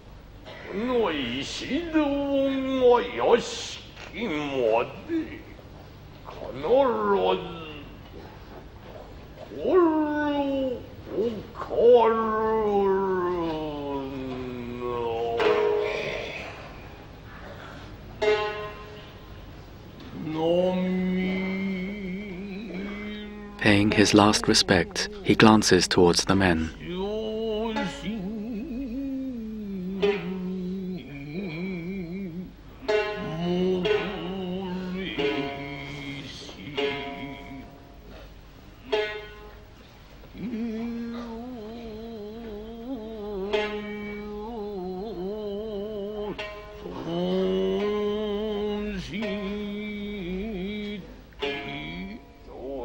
He will see himself out.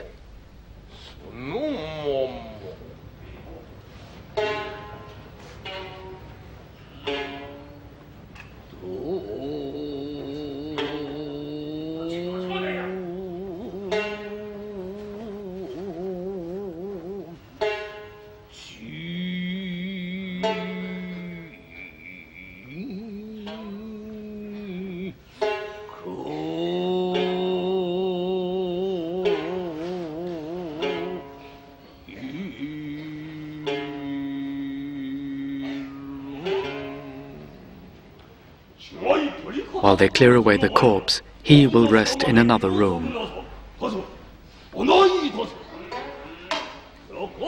We hear how he glares around the mansion before going.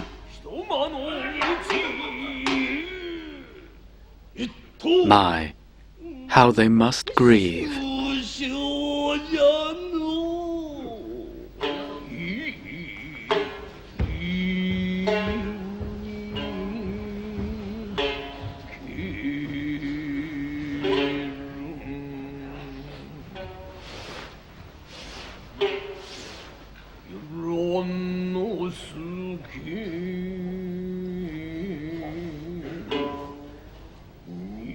Uranosuke makes sure his lord's body and clothes are in proper order.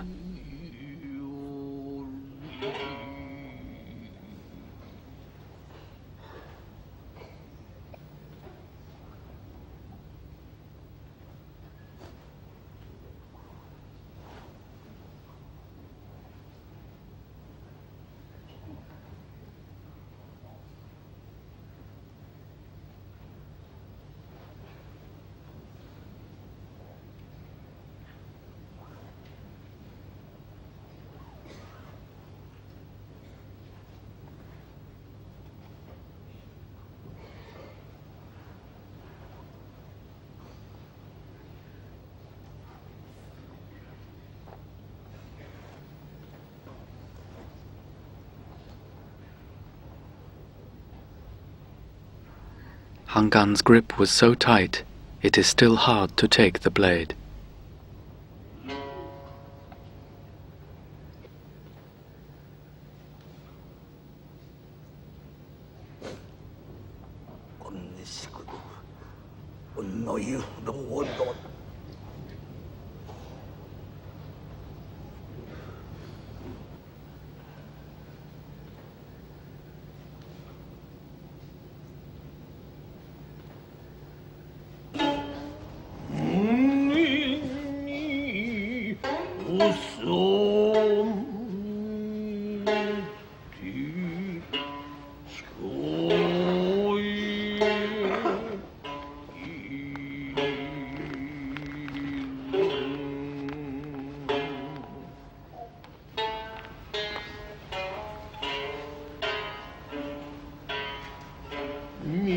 All this time, in an adjoining room, Hangan's wife has been listening. The Lady Kaoyo enters, dressed like her late husband, in funereal white. The narrator describes her hair at its most beautiful, now cut short, a sign that she has taken holy vows.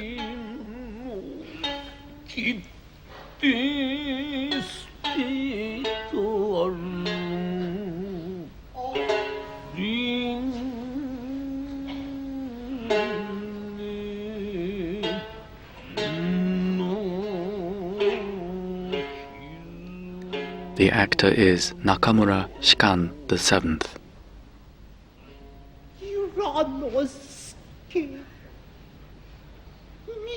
She asks that he understand how she feels.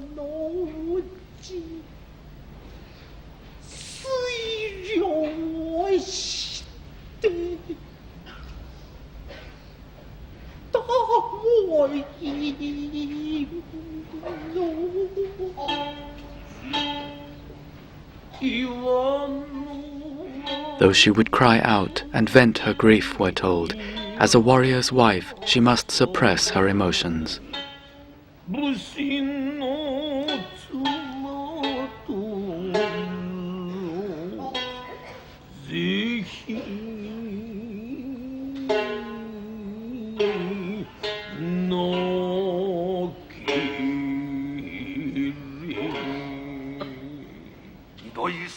He would address his lady.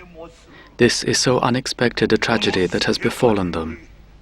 From himself, Uranosuke, and from the entire household, he begs she accept their deepest condolences. He has been away from the capital for some time, yet, as soon as he saw their lord again, he was cruelly parted from him once more.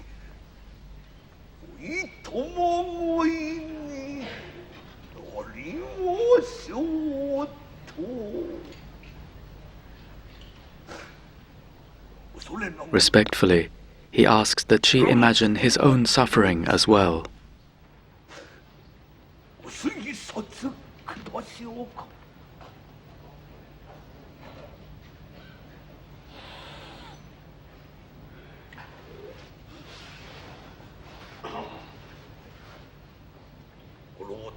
He now speaks to the elderly retainer, Kudayu, who in this mansion is actually his senior. He has no words to express his sadness at these unforeseen events. They must now arrange the funeral. Does Kudayu have any instructions on the matter?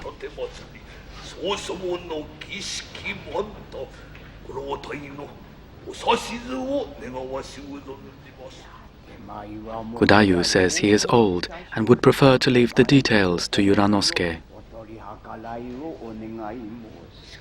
Then he will carry out the task.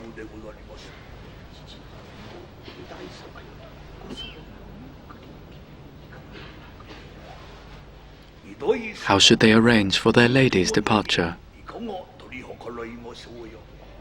That, too, is as Uranosuke sees fit.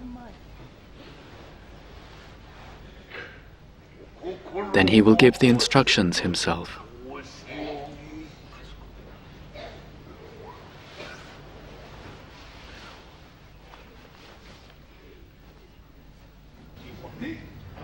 He begs the men also accept his condolences at this awful time.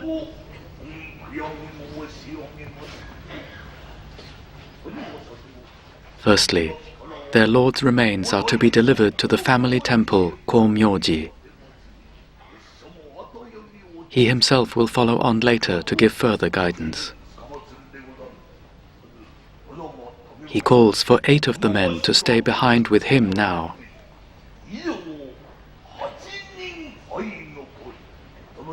The rest of them are to escort their lady and guard her as she travels.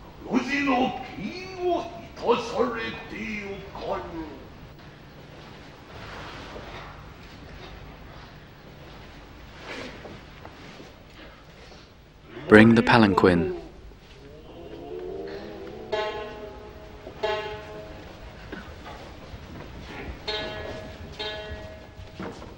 Carried not on the shoulders but in the hands, the palanquin is brought that will take Lord Hangan's remains to the cemetery.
As is still customary at funerals, incense is lit to send off the spirit of the deceased.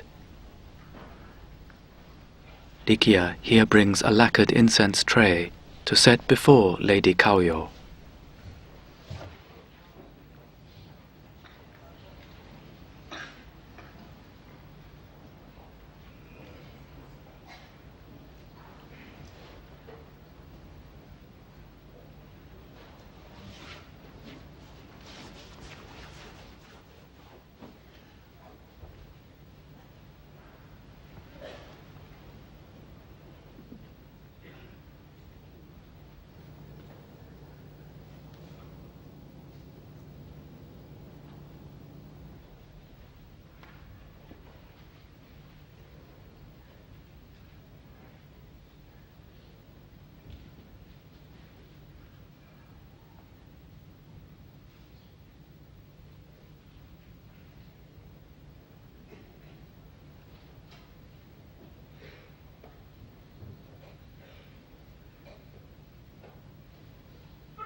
As the incense smoke curls into the air, it spreads into the auditorium. It is almost as though the audience itself takes part in this solemn ceremony.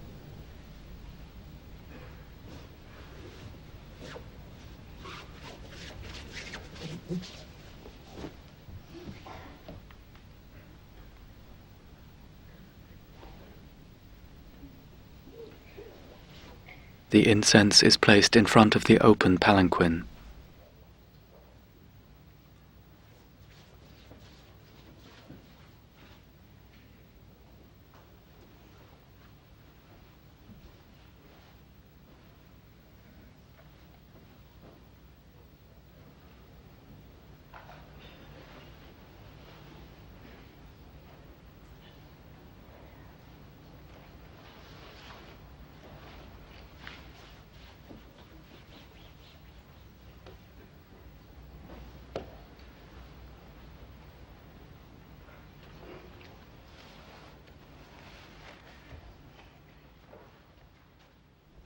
As the most senior retainer, Kudayu bows to Lady Kaoyo before lighting incense and paying his last respects.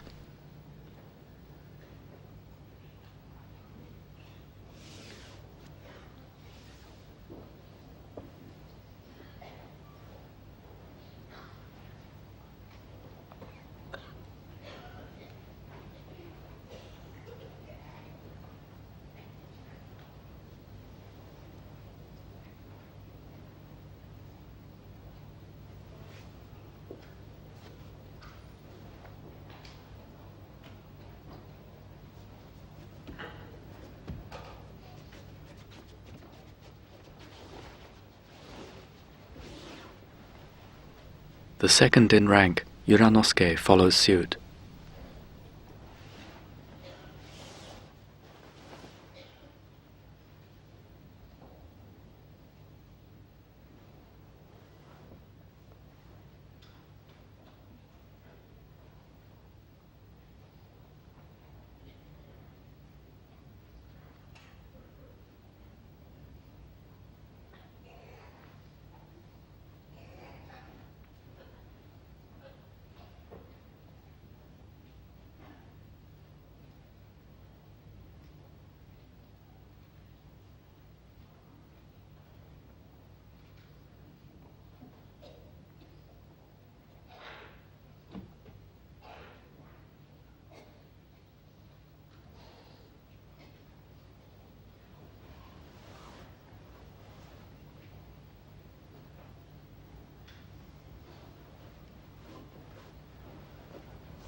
And on behalf of all the men, Goemon repeats the actions.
Come near.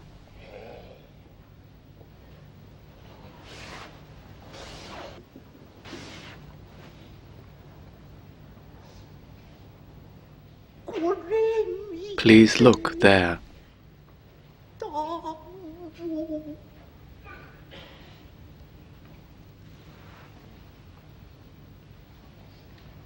Uranosuke will see Lady Kaoyo's cut hair, and will know that she intends to withdraw from the world as a nun.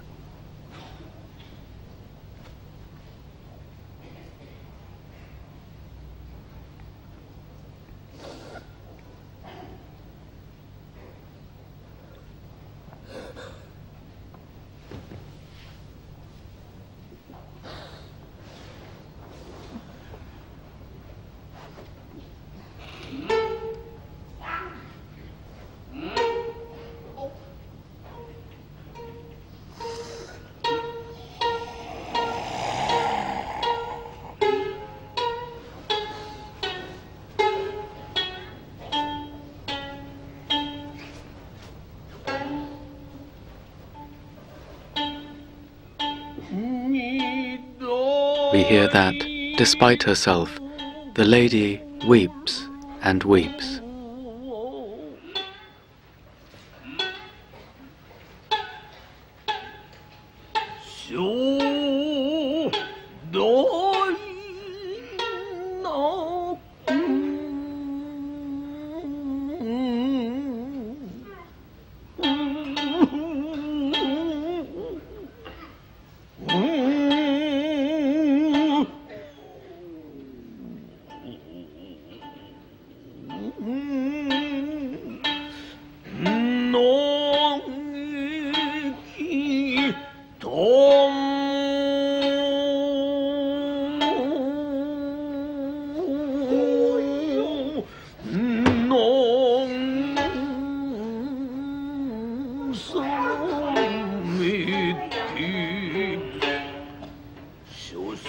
At Uranosuke's signal, the men rise and will carry away the palanquin towards their lord's final resting place at his family temple.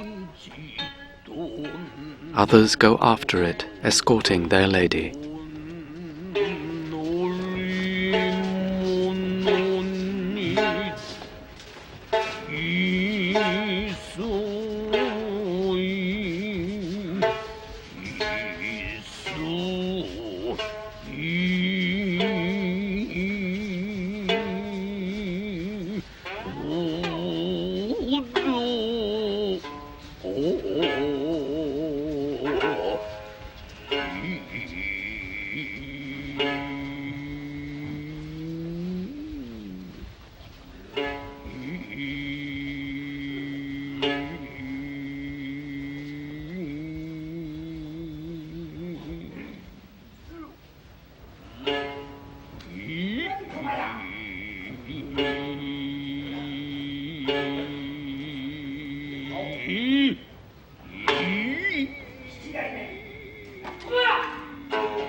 This is such an unexpected tragedy for the house, but as they say, all who live are doomed to die. All who meet must part. At such a time, he doesn't even know where to place his feet and can only stand trembling with emotion.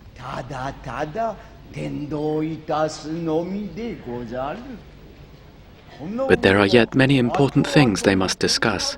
He would like to know the opinions of all the loyal retainers as to what they intend to do next.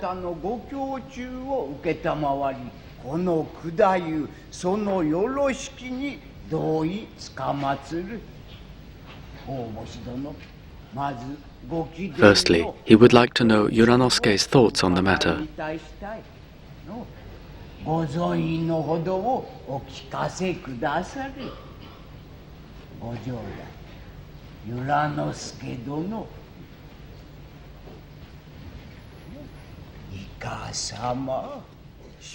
It's no wonder he cannot speak, coming to the capital after so long and being faced with this calamity straight away.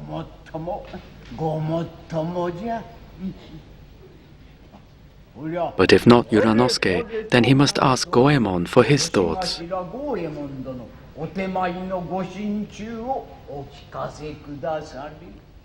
In his case, he will agree with any decision that Uranosuke makes.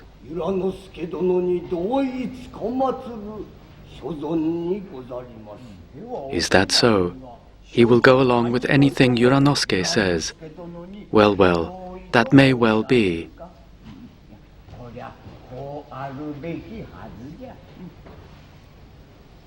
Then how about the younger retainers? He asks them to give their opinions without thought to rank or precedence. They mustn't hesitate to express themselves freely.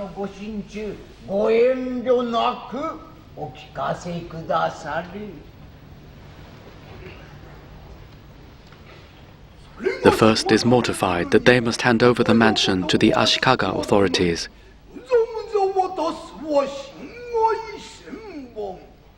That their enemy Morono still lives is a cause for bitter regret.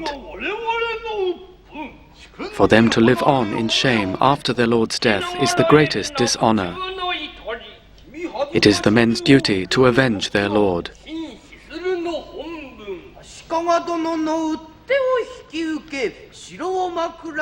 The castle will be their final resting place, as they leave behind a glorious name.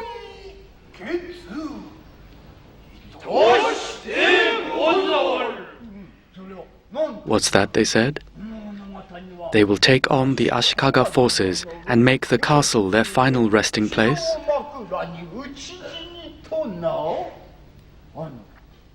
They will die defending the castle?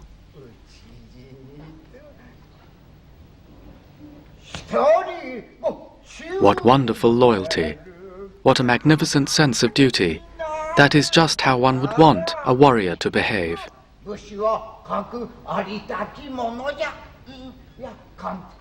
Their words are splendid. It only remains to hear from their leader, Yuranosuke himself. What are his thoughts?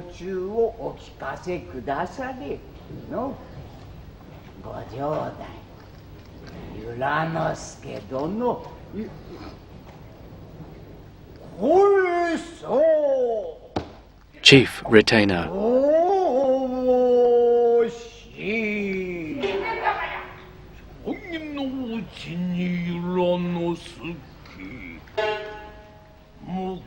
We hear that Yuranosuke has purposely remained silent throughout the discussion, but now he speaks out.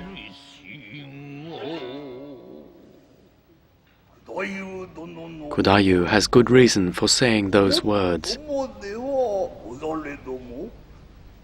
But as for him, Yuranosuke, defending the castle and dying a martyr is unthinkable.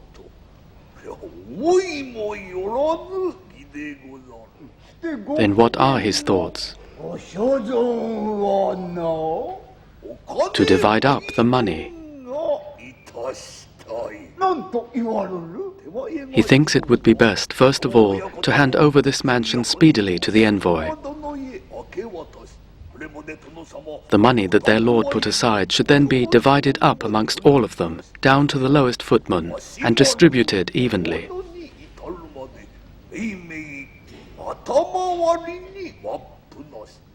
Upon leaving the mansion, he, Yuranosuke, if he never serves another lord,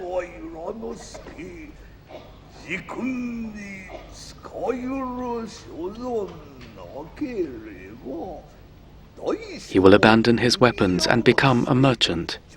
Using the stipend received so far from their lord, plus the amount he gets from dividing up the cash, he will buy land and fields.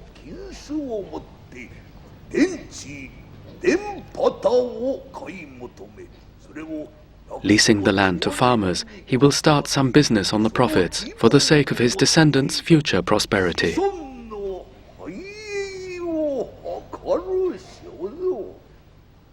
In exchange for a samurai's 2 swords and for a warrior's bow and arrow, he will devote his time to an abacus.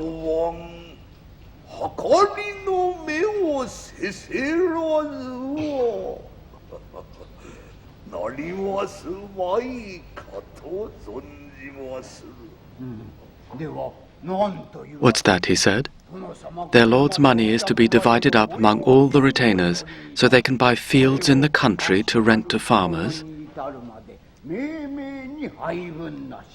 And with the profits from that, they can work for their family's future prosperity?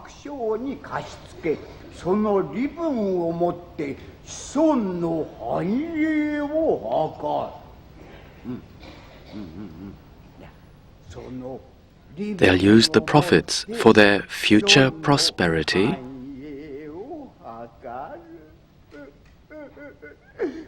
Now that is a good idea.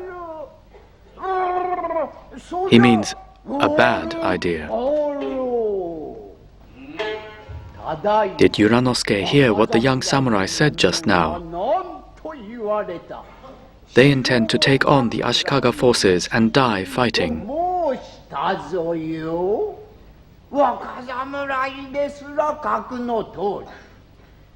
But despite their brave words, what nonsense Yuranosuke has come up with.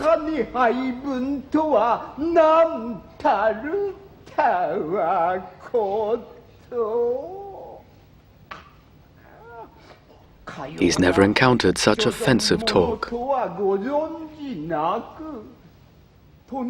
And to think how their lord was so anxious to see him. Even after he plunged the blade into his own belly, he kept asking if Yuranosuke had arrived yet. When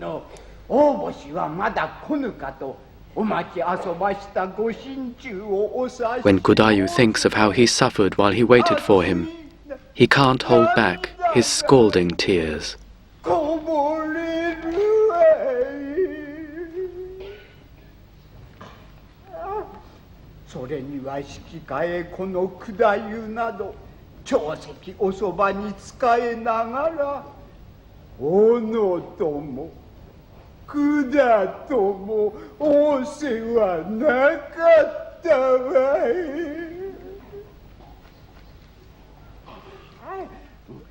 To be seated next to such a worthless brute is repulsive to him. Kudayu will leave at once.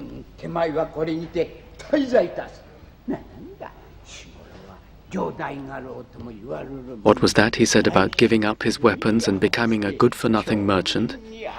How could he?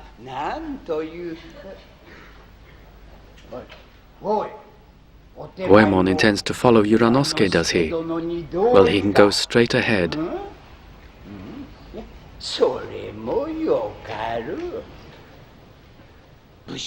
What a disgrace for a samurai to talk of giving up his weapons.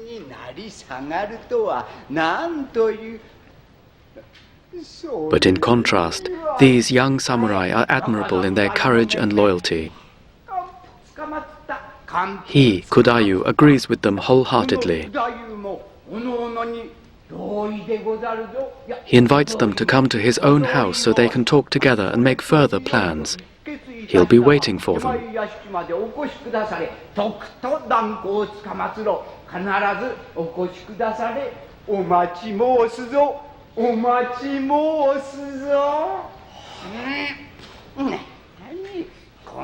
He may be elderly now, but this Kudayu will take on the Ashikaga men together with them and show them all a magnificent fight.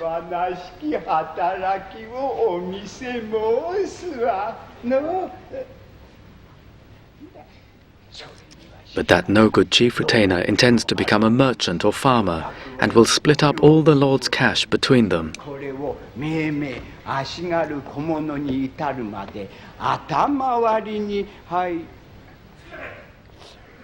Split the cash between them.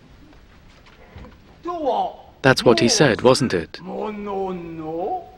Kudayu is suddenly worried about how the money will be divided up once he has left the mansion. He alone would not oppose whatever they decide, but...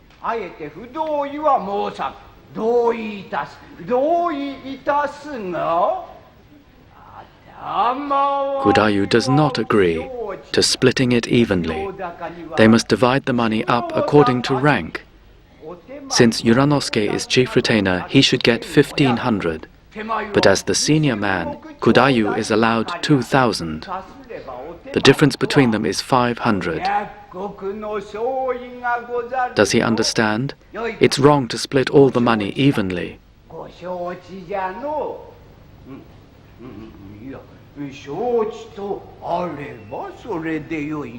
かようなことは念には念を押しておかね。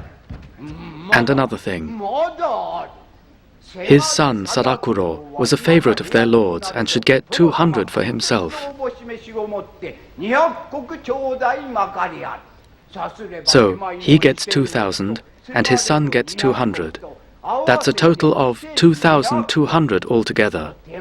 That's 700 more than Yuranosuke gets.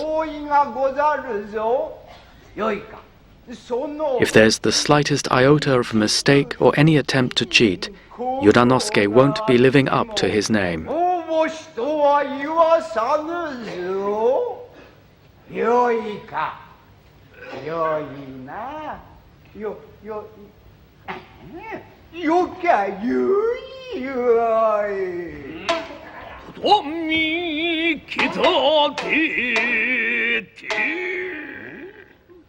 Fool.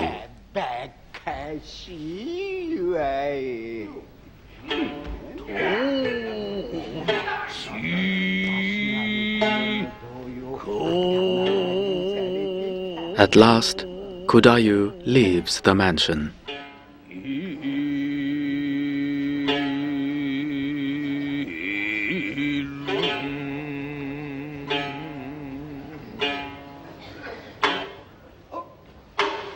In his wake, the young men crowd around Yuranosuke. Kudayu's words were surprising, but the men see his point. They are resolved to die resisting the government soldiers, to make this their final resting place. They beg to hear Yuranosuke's opinion.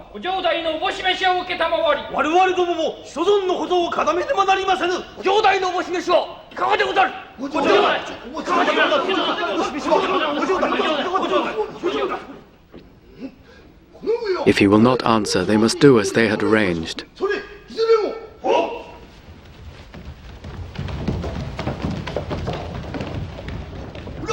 Where are they going with such fierce expressions? Why, to Kudayu's house, of course. The samurai repeat their intention to defend their lord's mansion to the death against the government's men.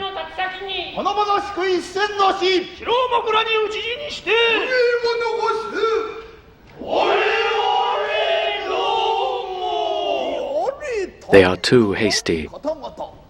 They bear no grudge against the government's men.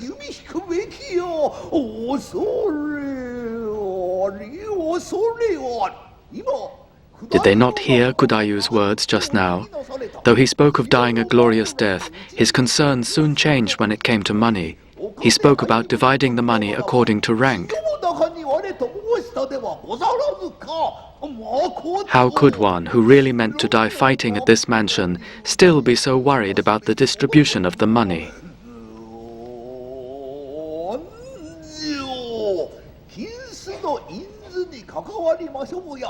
The men must see his real intentions and not fall prey to his flattery. If they act carelessly now, they will be ridiculed as Lord Hangan's thoughtless retainers by other military clans. Would it make their lord happy to see them die fighting?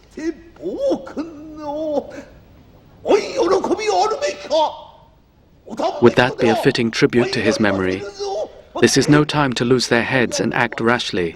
The men are still too young in their judgment.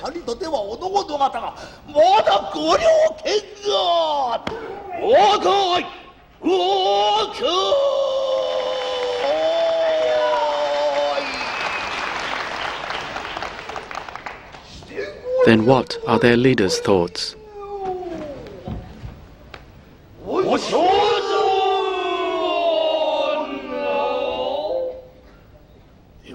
As for his opinion, wait.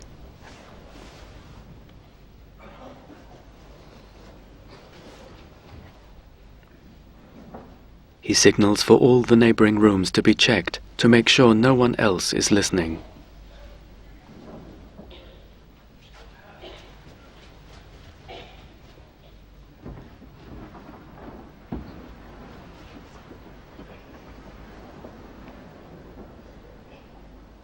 All be seated.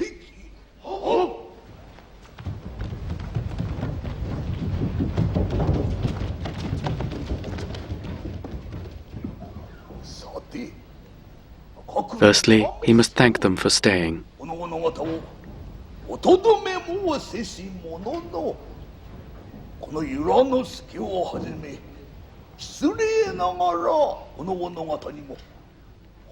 But if they are shaken by the disaster that's befallen them all today and act imprudently, their reputations will be stained forever.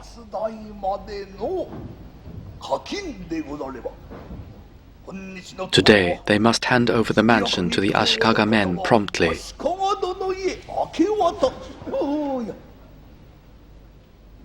He understands how they feel.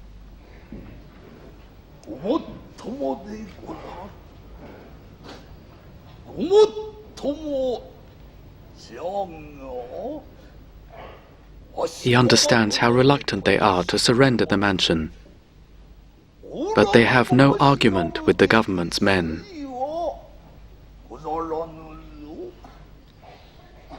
It is the will of their deceased lord. There is only one man against whom they bear a grudge.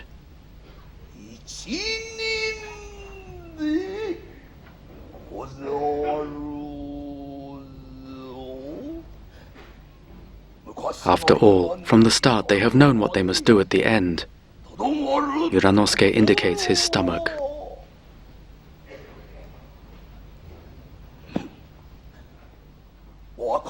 They understand, don't they?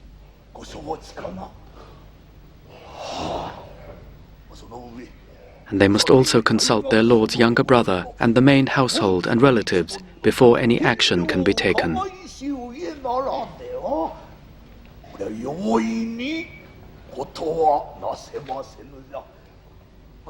He would like to know from each and every one of them whether they agree to abide by his words or whether they are against them. They must not hesitate to express their true opinions here and now.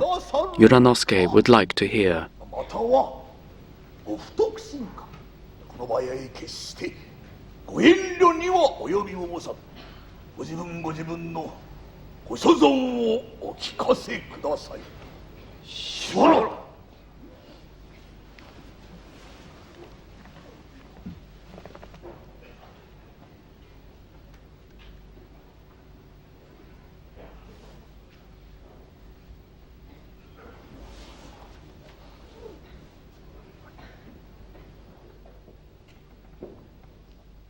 They are all in agreement with their leader.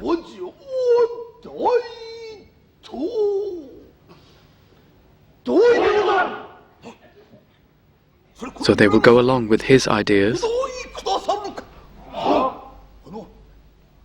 They will abide by his commands.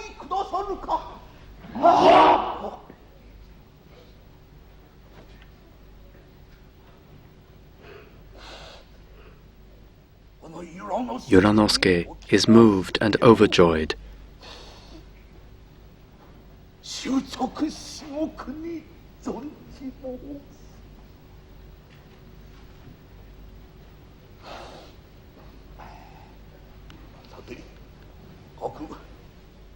Now that they are all with him, the first thing he intends to do is to travel to Yamashina, where he will consult with a friend.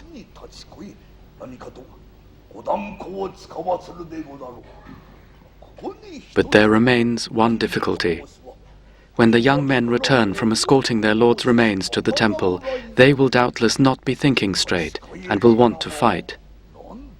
He asks those assembled here now to persuade them and calm them down.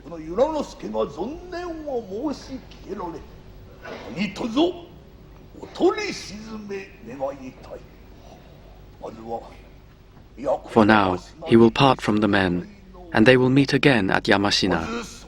Until then, they must keep their plans secret.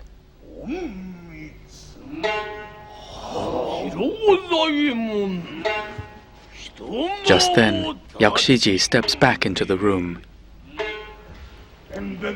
They've taken quite enough time. They're to hand over the mansion at once.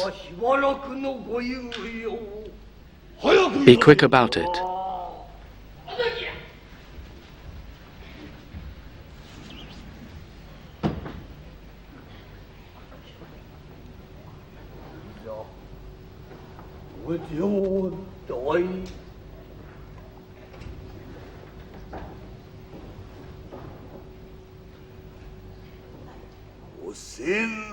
At this place, where so many generations of their lord's ancestors lived, where so many generations of their own families lived,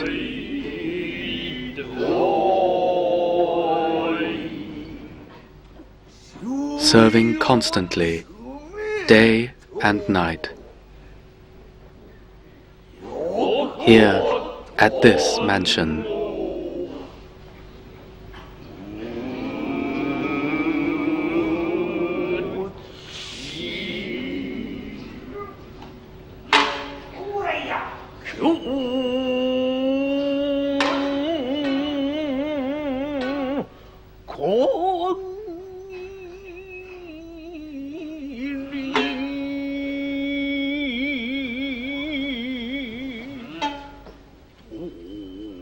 to think that this day will be their last here.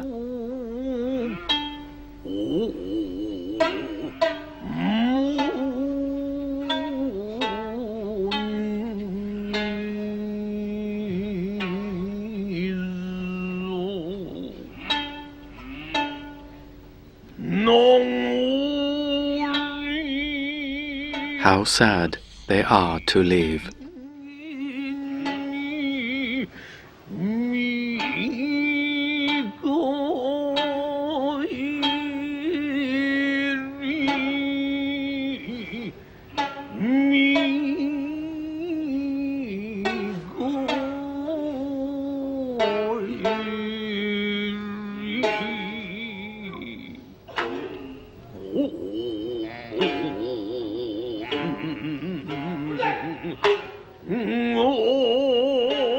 But through the gate, depart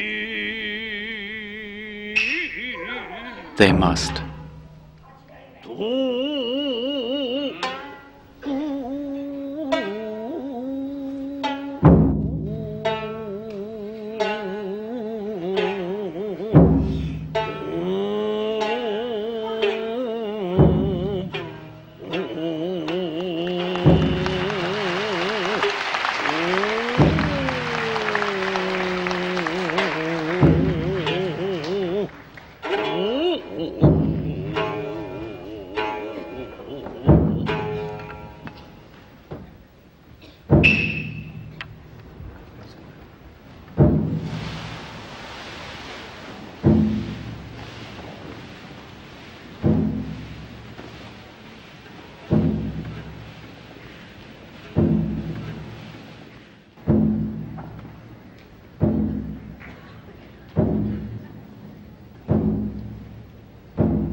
This is the front gate of Lord Hangan's mansion, where his men must now bid a sad farewell.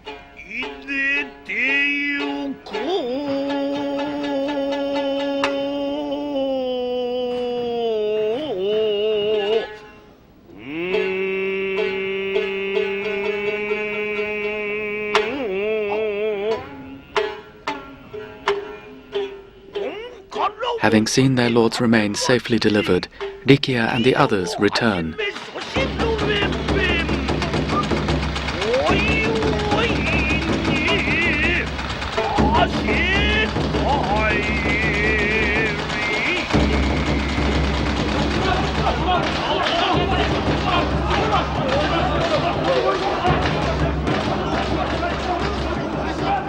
The men must not be hasty.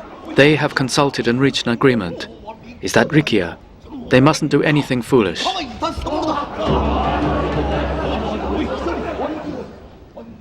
If they will not accept his words, then Yuranosuke will have no other excuse to make before their lord's remains but to commit seppuku himself.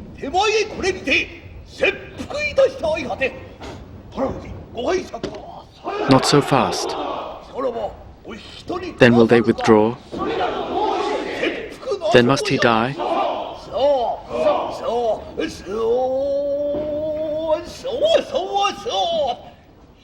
Then away from this place at once. They must withdraw.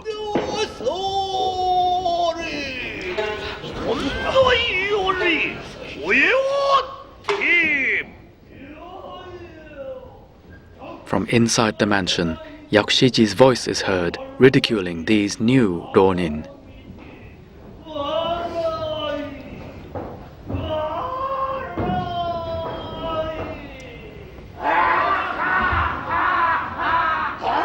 Hearing that, they can hardly bear it. Do they forget their master's wishes?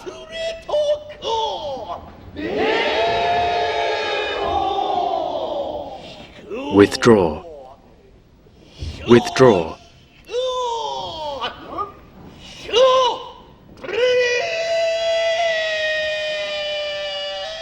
Yuranosuke, we're told, glares fiercely.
He takes out the dagger with which their lord cut open his stomach.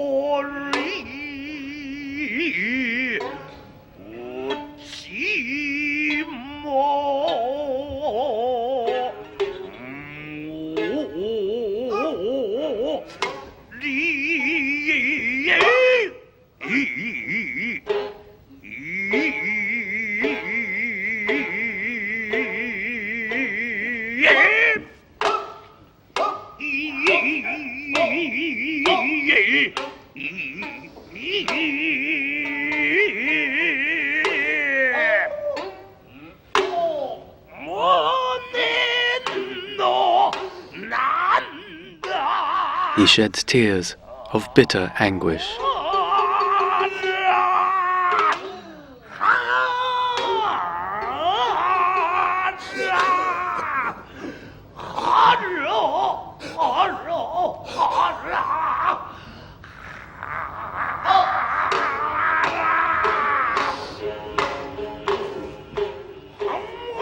Wiping Hangan's blood onto his hand, Yuranosuke lifts it to his lips as he swears inwardly to carry out his master's last wishes.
Now their household is dissolved. The lantern has been discarded. Yoranosuke takes out the paper shield with Hangan's crest to keep forever by his side.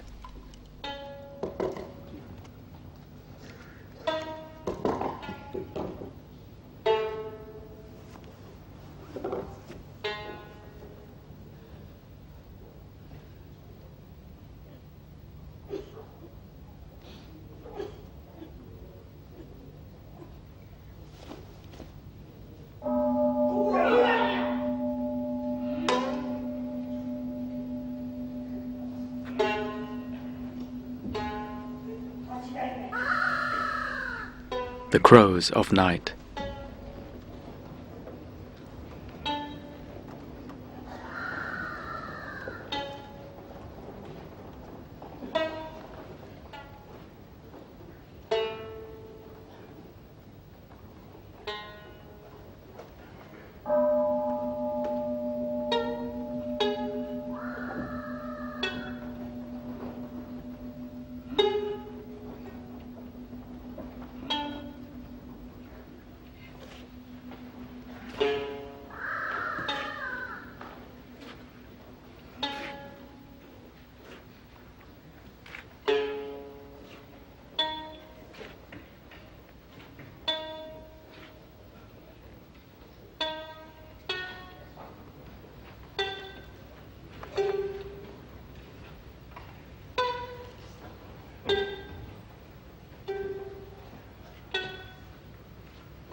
Listen soon for the call of "Mattemashita." We've been waiting for this from the audience. What follows is one of the most moving and beautiful exits in all Kabuki.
This translation with commentary for the fourth act of Chushingura was written and narrated by Paul Griffith.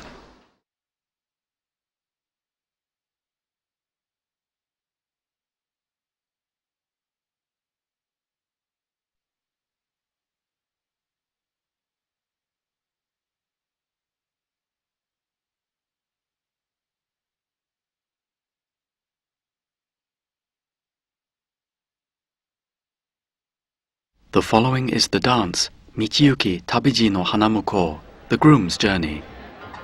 Our attention will focus on another of Lord Hangan's retainers, his personal attendant Kanpei. The dance will portray Kanpei's escape with his lover Okaru as they travel through the night towards Okaru's home in the country.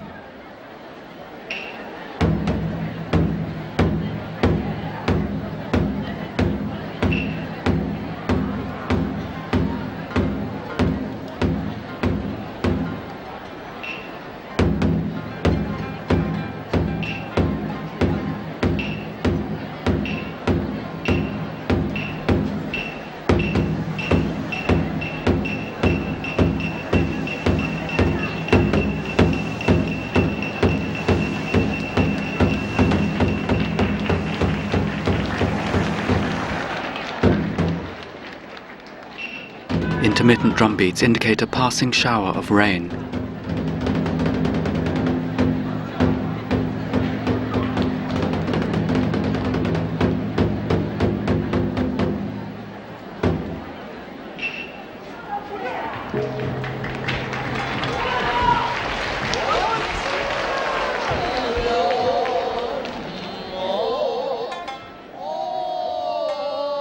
The opening line refers to the spring landscape and the fields of yellow mustard seed, which even the two young fugitives stop to admire. Though the stage is bright, we should imagine the lovers are traveling at night.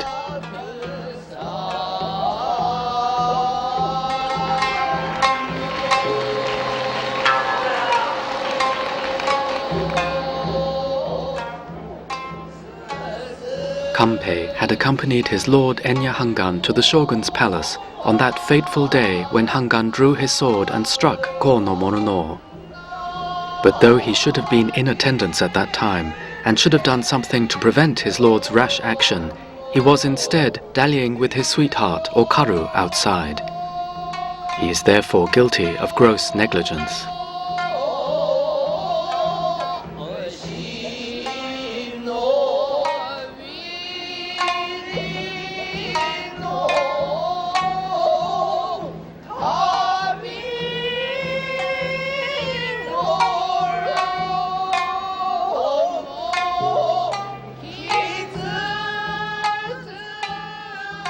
Okaru holds her arms out to stop Kanpei from returning to the capital, for, full of remorse, he would there give up his life to atone for his misdeed.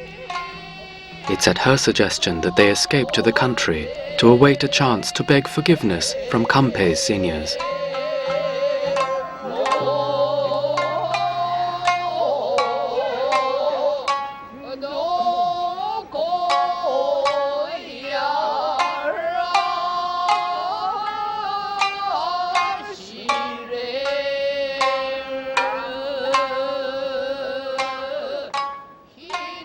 Hiding their faces with their sleeves, we hear how they must avoid the eyes of strangers in their escape.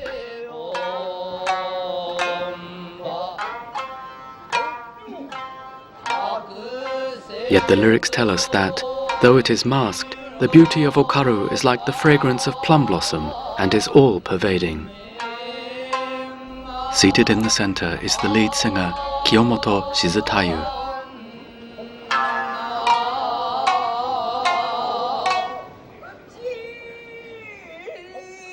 The lovers brush off the scattering petals from their sleeves.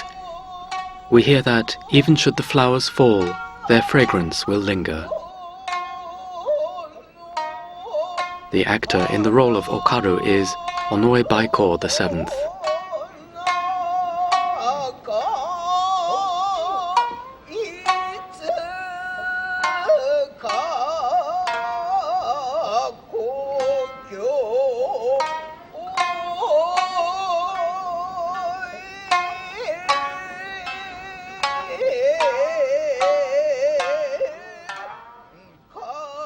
The lovers shield their eyes to view the sight of flying geese, which, like Okaru and Kanpei, are returning to their home.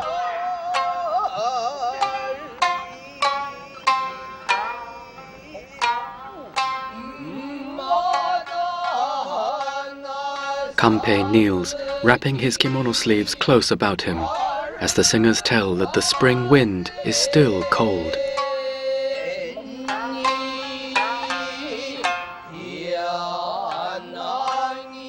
Again he tries to turn back to the capital, but is prevented by Okaru.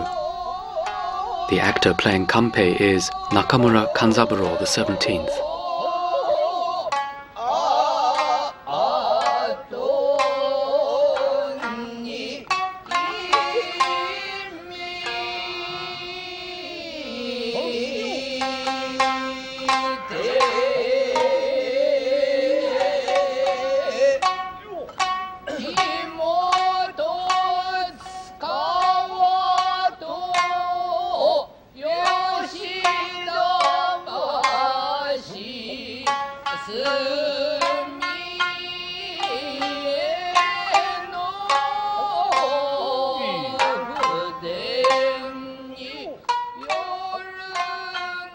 Kanpei turns to the back to look up as the singers describe the view of Mount Fuji in the distance.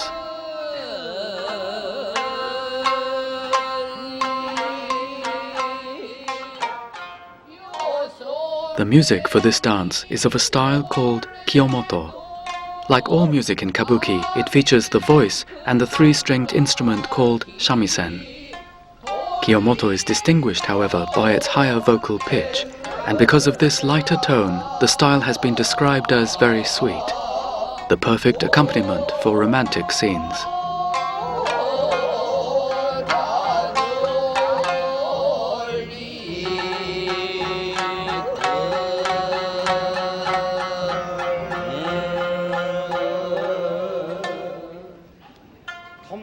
Kanpei remarks that, having left Kamakura, they have now reached the mountains of Totsuka.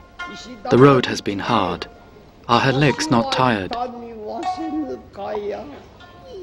Okaru replies that they still have some way to go. She can only think of the road ahead.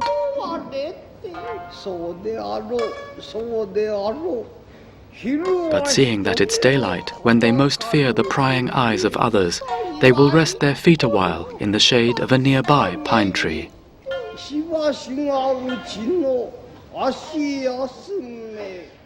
Indeed, a good idea.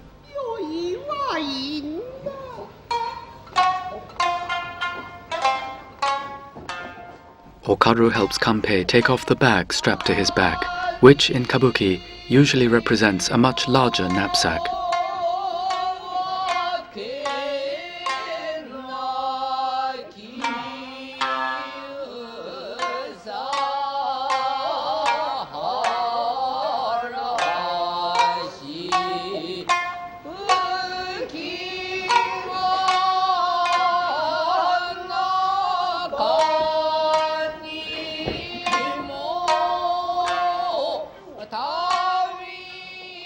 Listening, she looks up and points at the birds in the sky. It is the first call of the cuckoo she has heard this spring. We're told that, despite the sad circumstances of their journey, the lovers can't help but enjoy the season's beauty.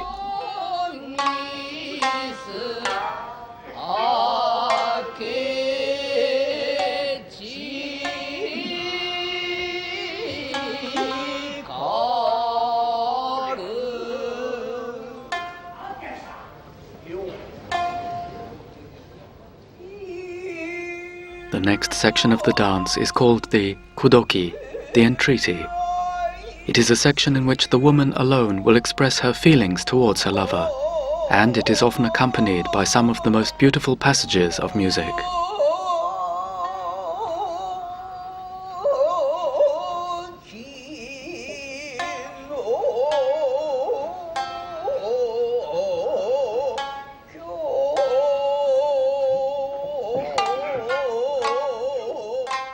We hear of Okaru's former occupation as a serving lady.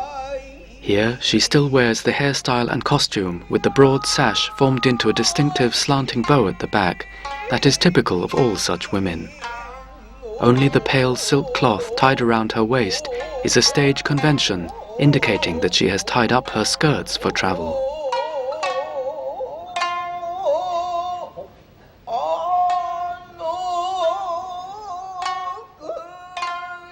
She sits and bows at the thought of the mistress she served.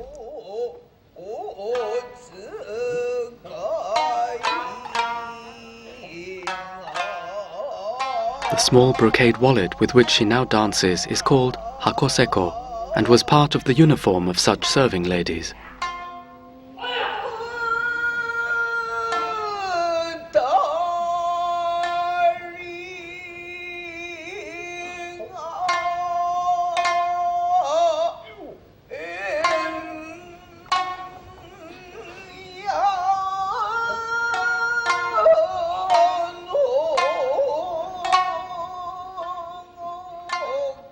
Her right hand clutches an imaginary sword as we hear that both she and Kanpei were retainers of Lord Hangan.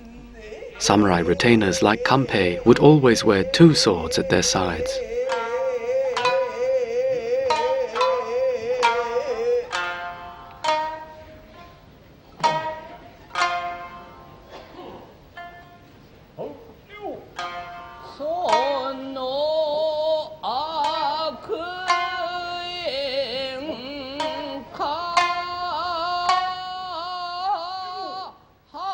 It was just a year ago that Okaru began to serve at the mansion of Lord Hangan.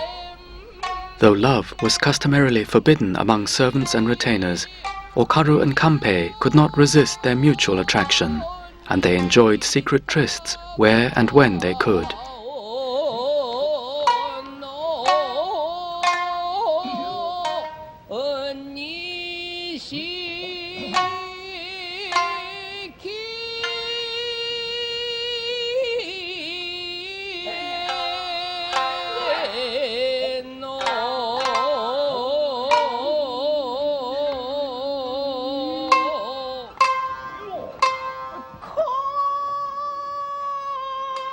She smooths out and then ties her long sleeves to illustrate her bond of love with Kanpei, which is likened to the bond between mandarin ducks, symbols of marital devotion.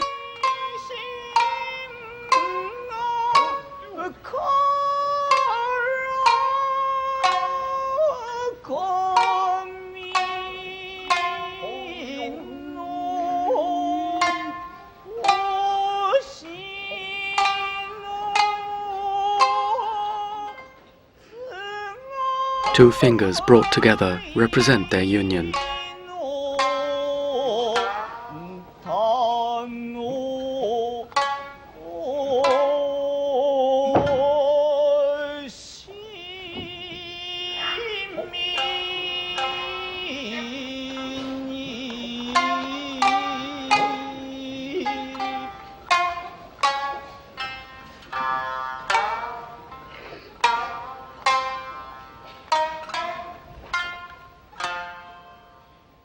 She counts the times they have stopped at roadside inns.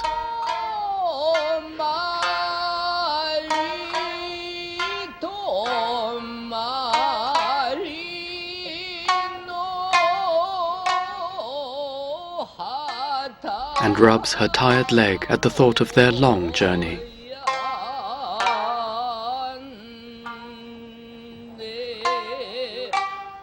She lifts a hand to her chin as a pillow when the lyrics speak of the brief nights of sleep along the way.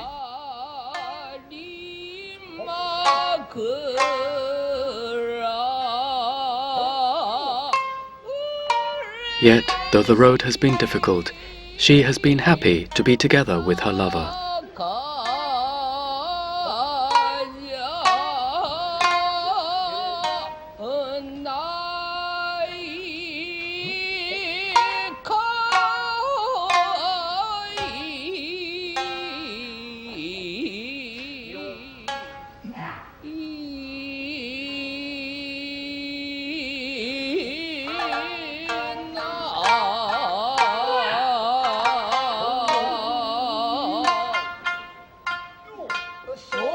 Kanpei looks up. Okaru's descriptions of their journey have reminded him of his sad fate under these uncertain skies.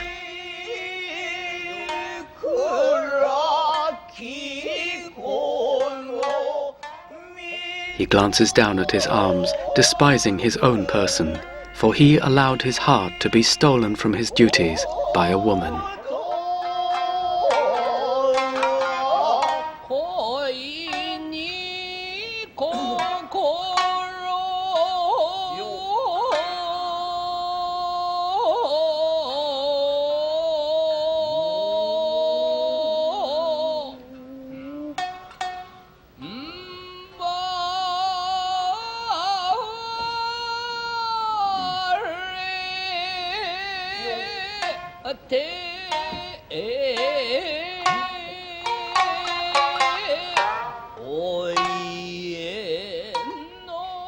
He bows at the thought of his lord.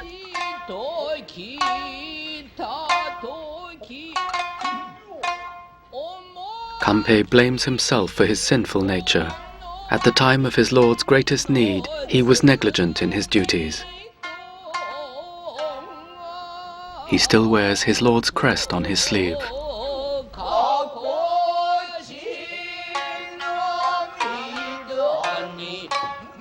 At the memory, he cannot hold back his tears.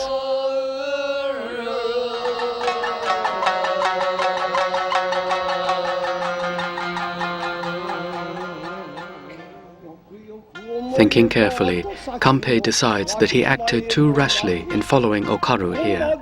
Having failed his lord, he should have taken his own life. He tells Okaru to live on after his death to arrange for his burial.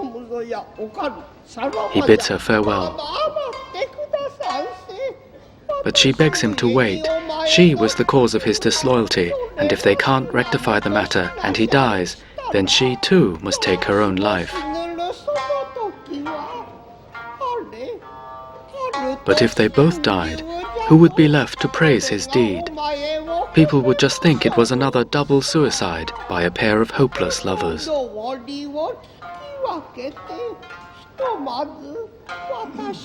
He should listen to reason and, for the time being, go with her to her parents' house.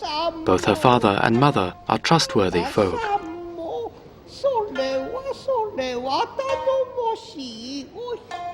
That such events have occurred, she begs that he regard as fate. He must listen to what his new wife says.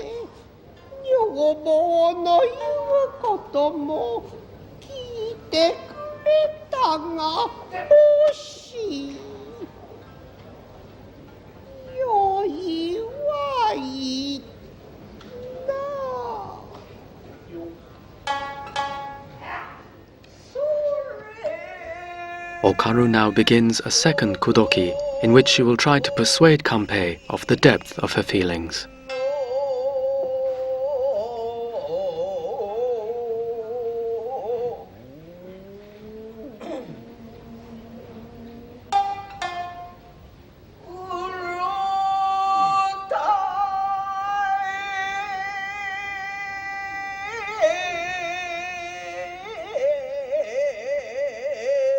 She asks who it was that became flustered at the time of crisis and would have acted rashly had it not been for her.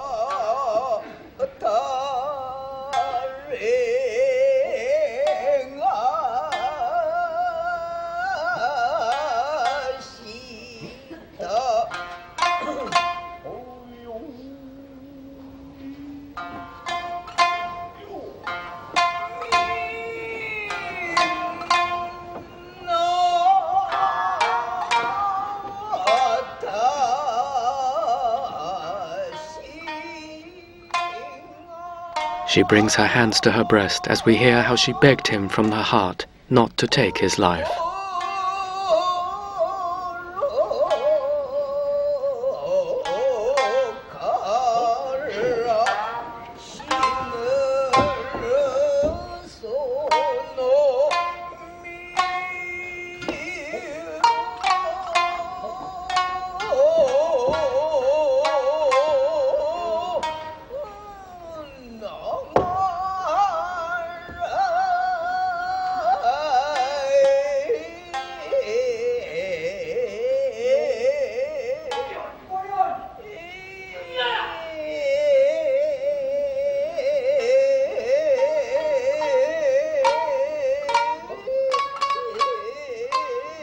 She takes away his second sword to make sure he can't use that either.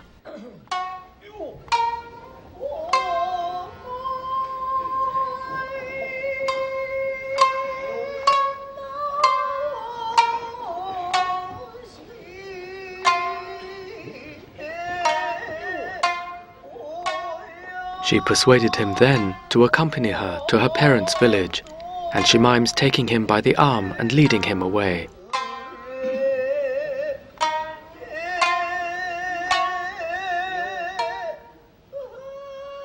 At home, they would live in hiding as husband and wife, biding their time until it was right for him to present himself and apologize to his seniors.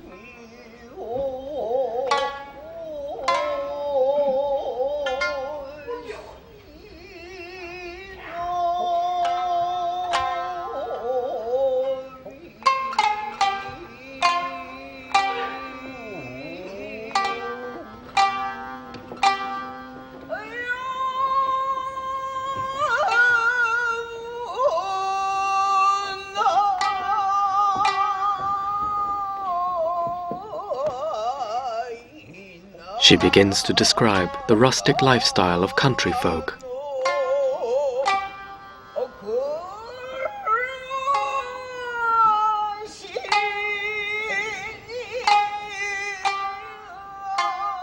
Okaru mimes a weaving frame and the complicated process of making cloth.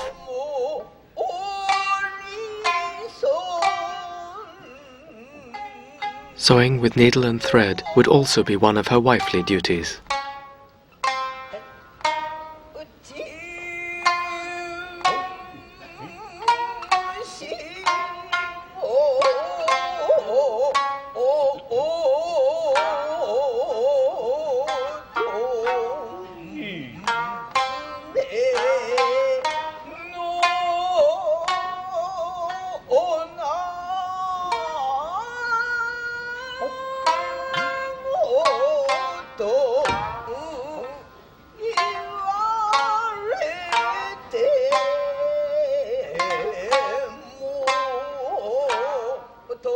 She smooths her hair and checks her appearance as the lyrics speak of the charms of an ordinary woman.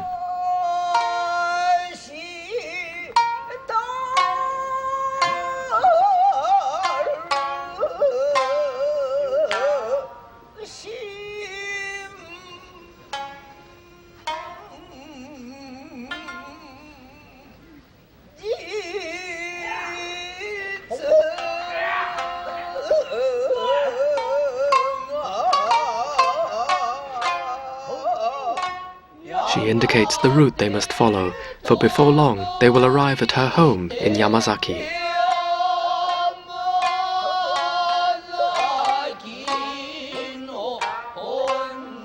She points to herself, as once more she takes the blame for his present troubles.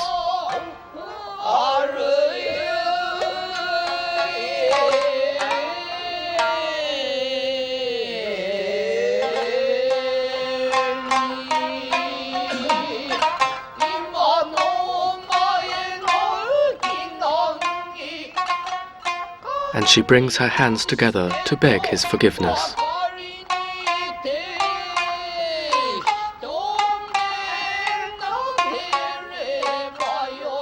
The singers describe how, as there is no one to see them, Okaru nestles close in her attempt to persuade him.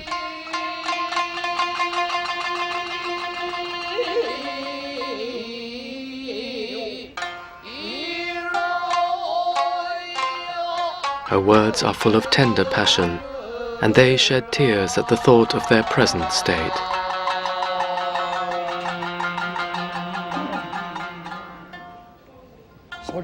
Kanpei is moved by the depth of her affection. He decides, after all, to do as she suggests and travel on from this place.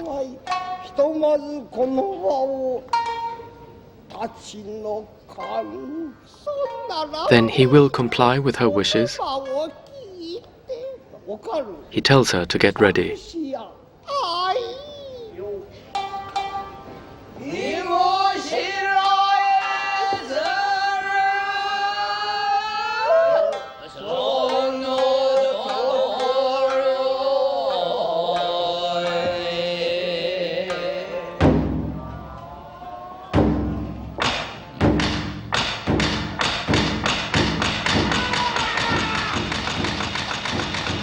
Along the Hanamichi now comes the comic figure of Sagisaka Bannai and his men.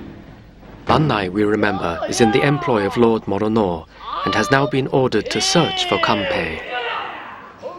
The role of Bannai is played by Nakamura Matagoro.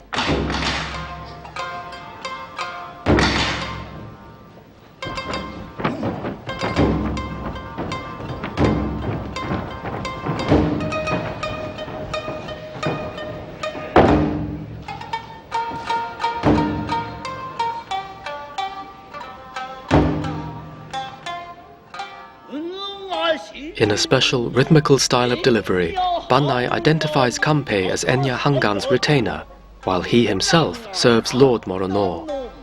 He goes on to describe the incident that led to Hangan's death. The two lords argued noisily until finally Hangan was so angered that he drew his sword and struck Morono, wounding him slightly.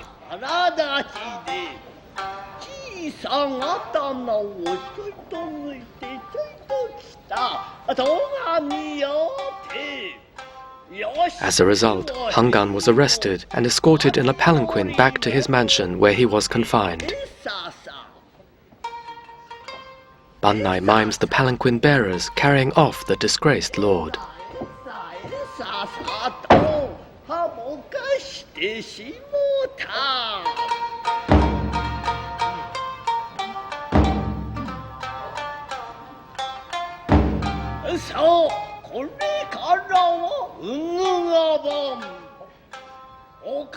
Now that Bannai has met up with them, he suggests that Kanpei hand over the lovely Okaru to him.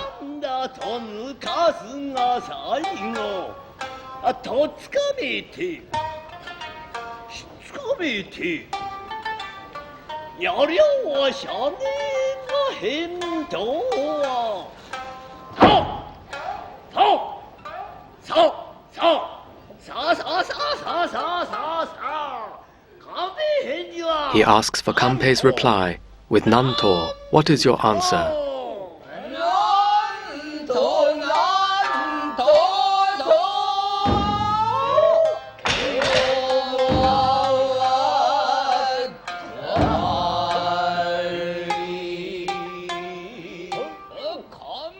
Kanpei finds this little man amusing. Punning on Bannai's surname, Sagisaka, which means Heron Hill, Kanpei says that just one wing of this bird will never suffice. He must cook and eat the whole thing.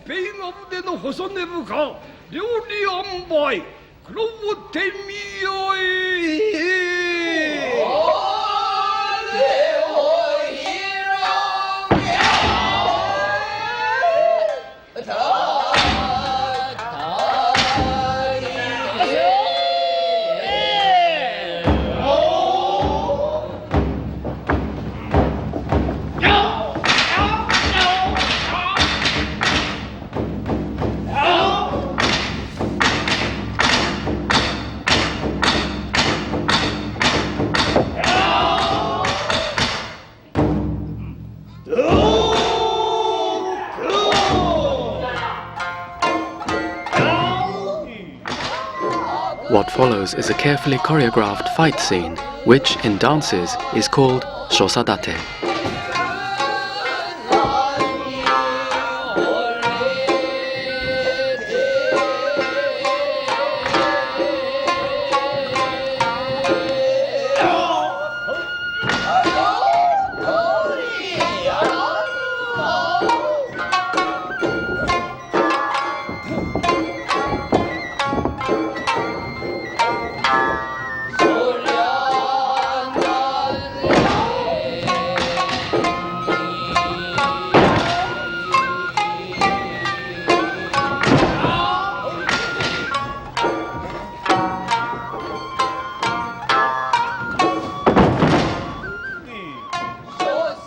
Bannai tries to make off with Okaru, but Kanpei comes to her rescue.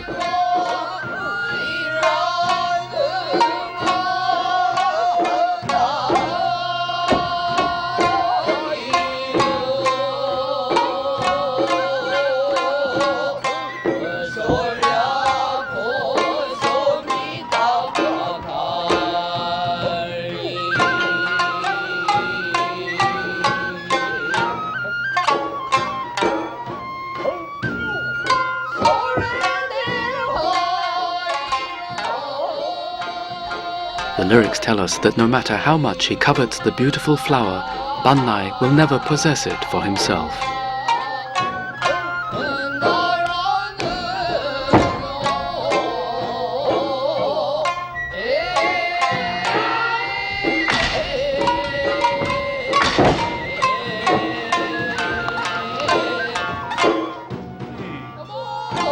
Talking of flowers, the singers describe the beauty of peach blossom, the color and fragrance of which would steal our very hearts.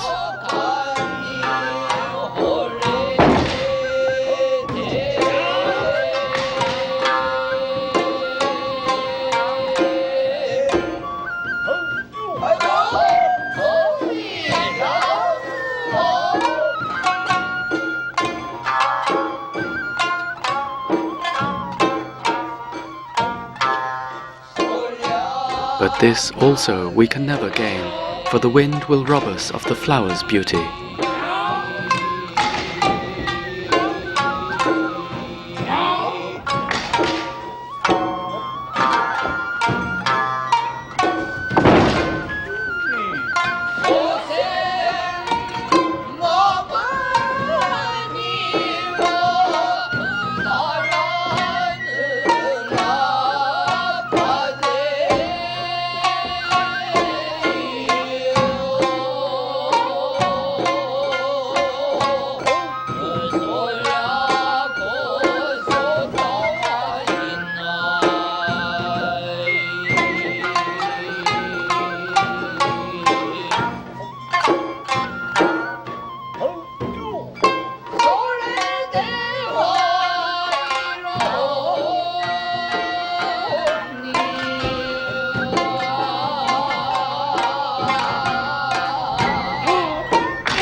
Kanpei asks if he'd like his nose cut off first or his ears.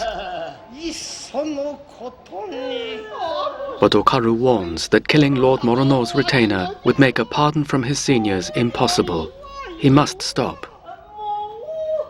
Bannai mimics her plea.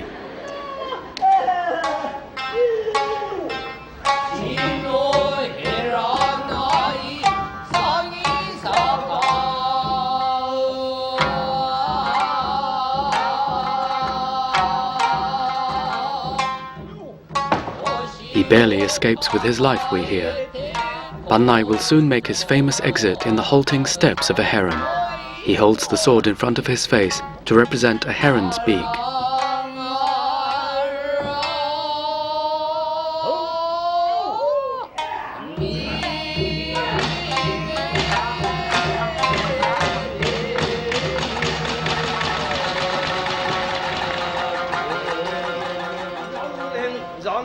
Kanpei thinks it a pity that Bannai was set free, but he agrees it would have made things even worse to kill him. He will bide his time. The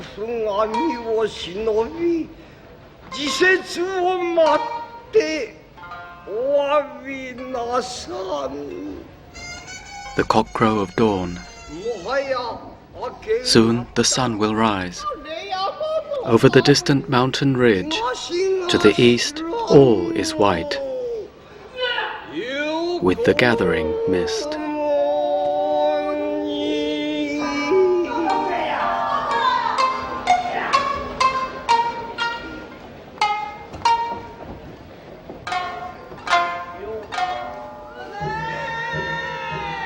The soft beats of the offstage drum represent the breeze from a distant mountain. The closing lyrics tell of the evening crows, still a long distance from their nests.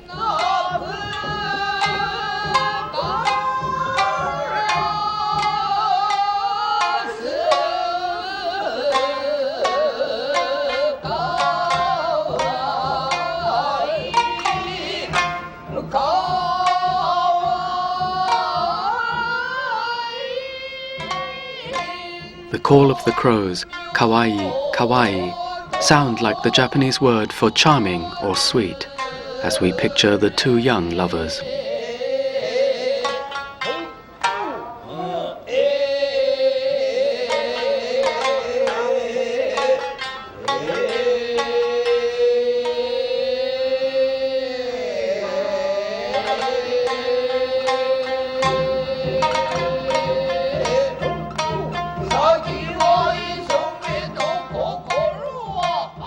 Though they hurry forwards, their troubled thoughts still linger on, anxious as they are about the welfare of their lord's household.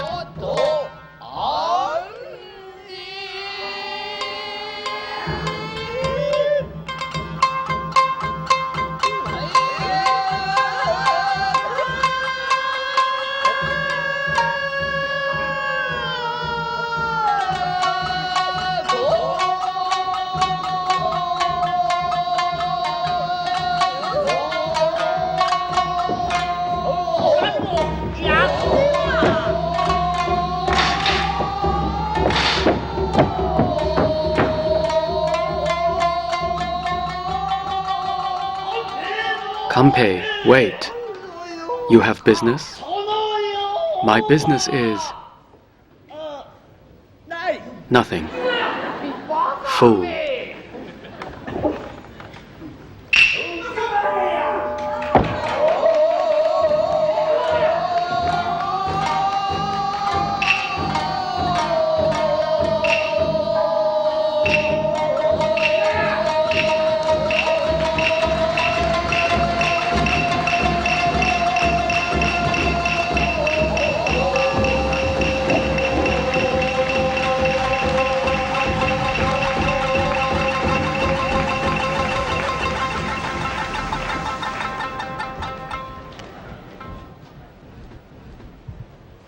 At last on their own again, the two young lovers adjust their clothes before journeying onwards. Little do they suspect the bitter hardship that still awaits them.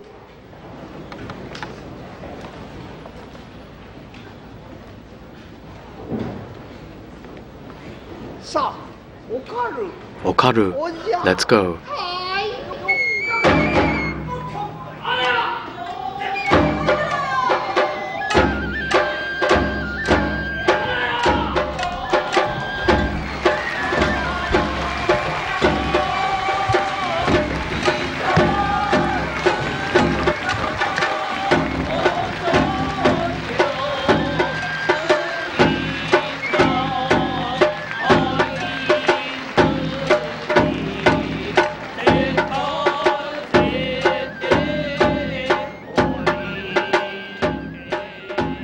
This commentary for the dance The Groom's Journey was written and narrated by Paul Griffith.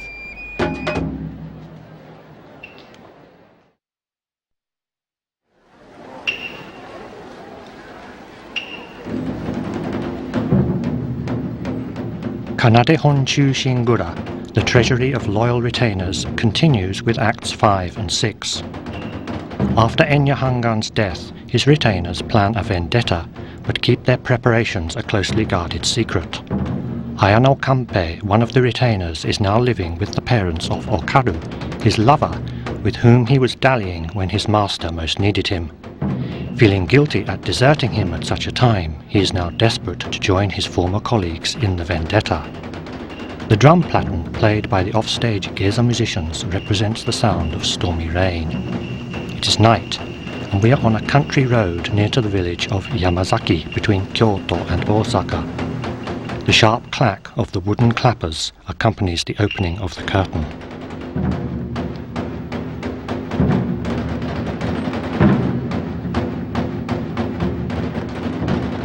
The temporary curtain drops and the three-stringed shamisen and gidayu narrator begin. A hawk, even when starving, will not swoop to pick up grain. Steadfast for many months and awaiting a break in the weather, Kanpei shelters under a pine tree.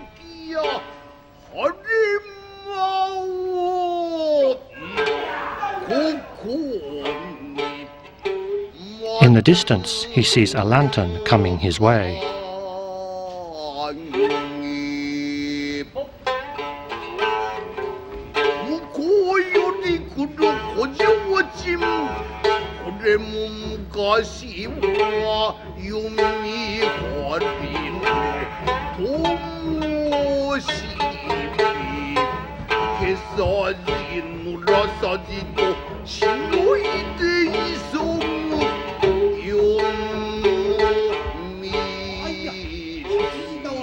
Kanpei asks to delight his views, but the other man, seeing the gun, is wary of him.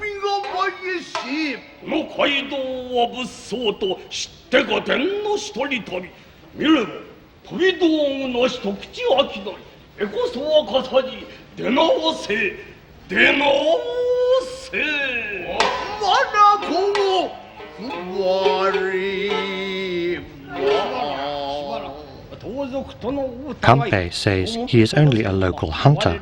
The rain has extinguished his fuse. He offers him the musket while the fuse is relit.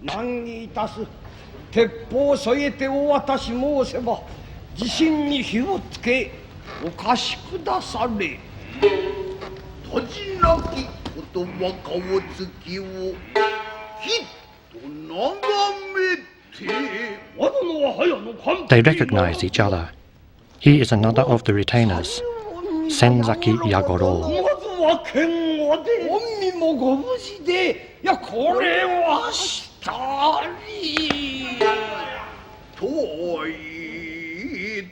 The narrator sings of their sadness at the downfall of their late master's house. Kanpei is played by Nakamura Kanzaburo XVII and Yagoro by Kawarasaki Gonjuro III.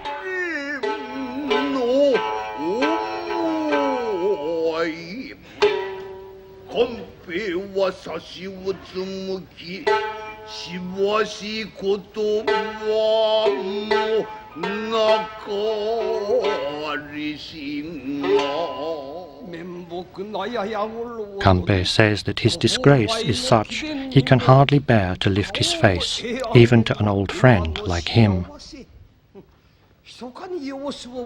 He reveals that he has heard a rumor that the senior retainer Yuranosuke and the others may be planning revenge.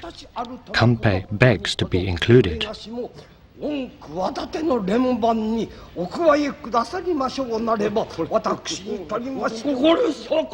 Enough, Kanpei. Yagoro is worried that they may be overheard, and at first says that all this talk of conspiracy rumors is total nonsense.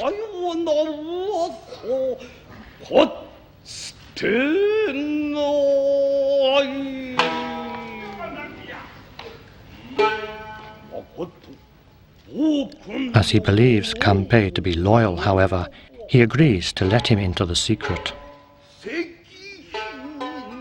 Yagoro reveals in writing that there is a vendetta plan, but it is disguised as a fund to erect a stone memorial to their late master.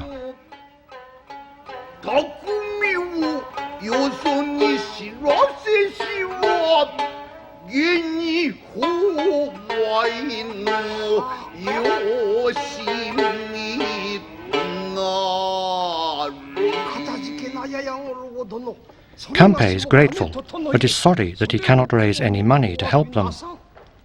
Fortunately, Okaru's father, Yoichibei the farmer, wishes that he return to his samurai status. He may be able to raise some money for him by selling some land.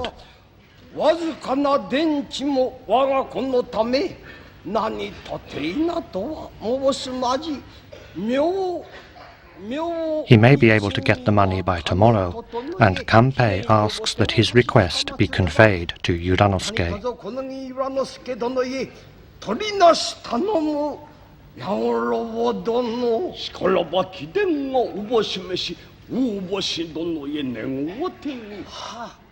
He asks exactly where Kanpei lives, and while he relights his fuse, Yagoro writes down the instructions.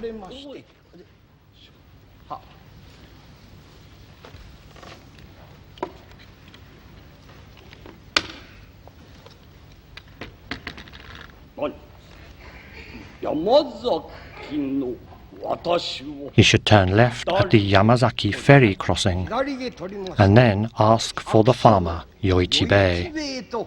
お尋ねくださればすぐに知れます。よいちべいなるな。さようでござる。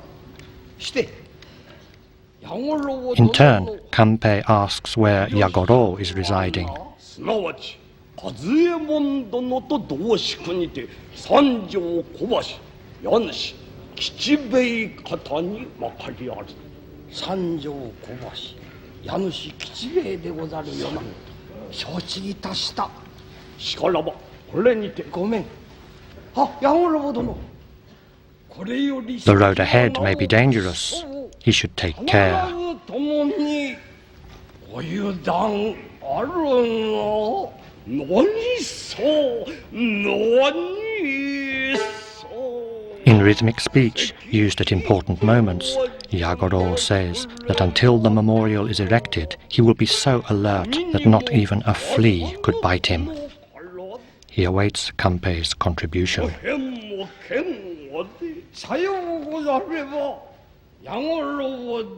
They bid each other farewell.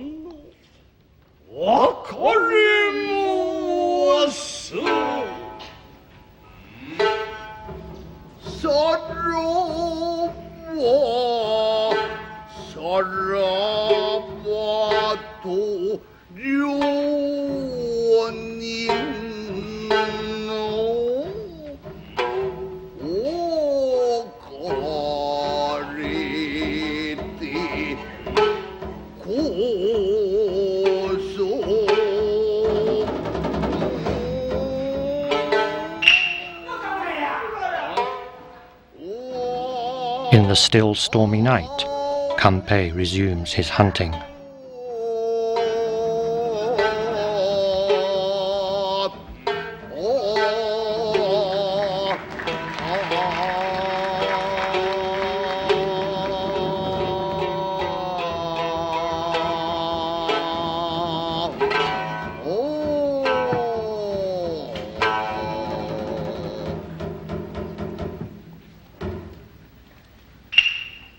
The stage now revolves to reveal another part of the same lonely road. To recap on the story so far, the inexperienced feudal lord Enya Hangan was insulted by his superior, Ko no Morono. Unable to contain himself, Hangan drew his sword and wounded Morono slightly. To draw one's sword in the shogun's castle was a capital offence, and so Enya Hangan was required to commit Seppuku, ritual suicide by disembowelment. His chief retainer, Oboshi Uranosuke, is now planning to lead the others in a revenge attack on Morono.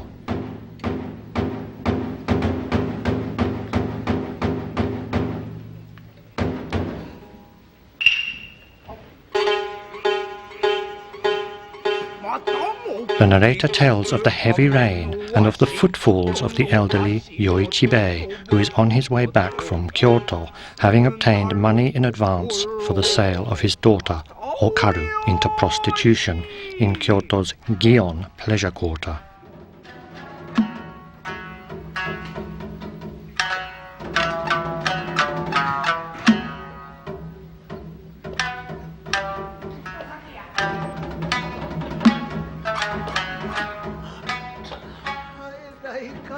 Yoichibei complains about the storm.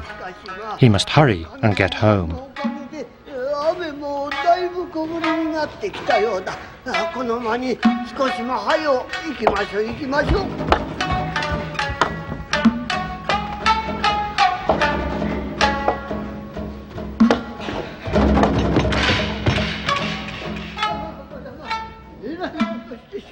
As his fall has extinguished his lantern, he decides to shelter by the haystack. The offstage accompanying geza musicians play a rustic melody appropriate to his station as a farmer.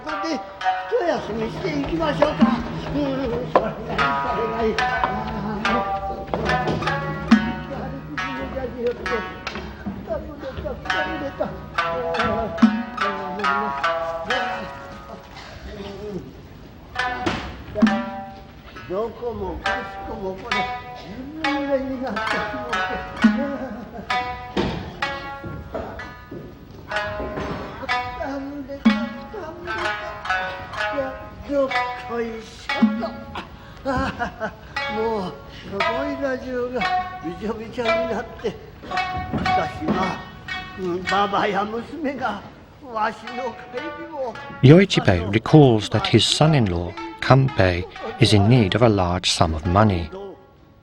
He and his wife tried to think of some way of helping when their daughter, Okaru, offered to raise the money by selling herself for a few years of work in the Gion pleasure quarter. He was deeply moved by her offer.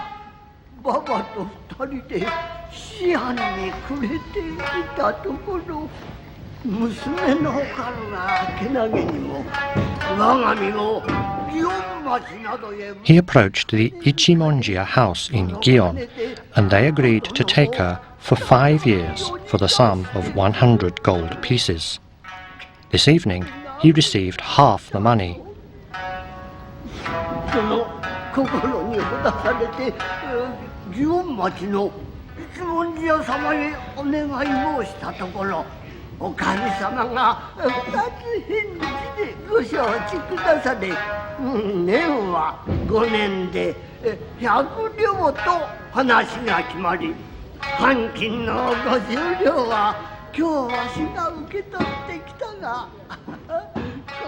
How pleased his wife and Okaru will be when he gets home. At that time, selling a girl into prostitution was a fairly common way for a poor family to raise money.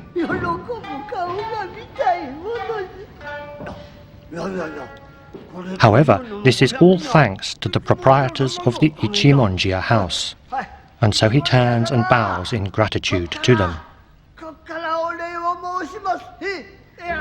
Thank you, thank you. What? Who's that?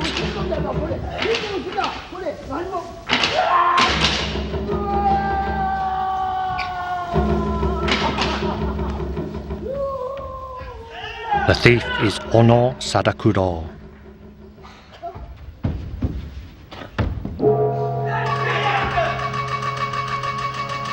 The repeated note played by the shamisen heightens the tension. Sadakuro is the delinquent son of Ono Kudaiyu, one of Hangan's retainers, who is suspected by the others of disloyalty. Since his master's death, Sadakuro has turned to crime.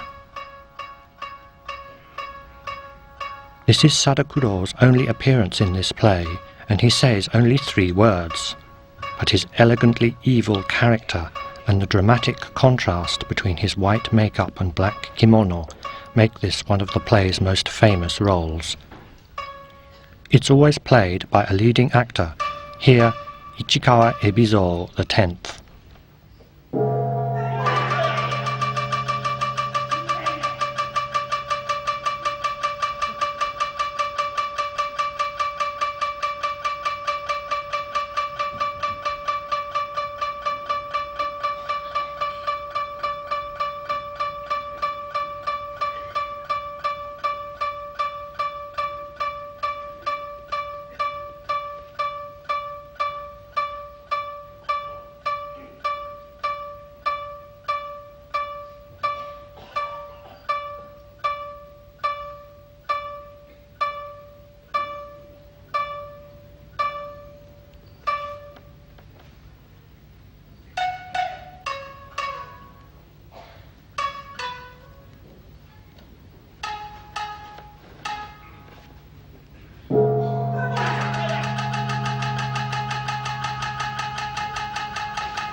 Gold pieces.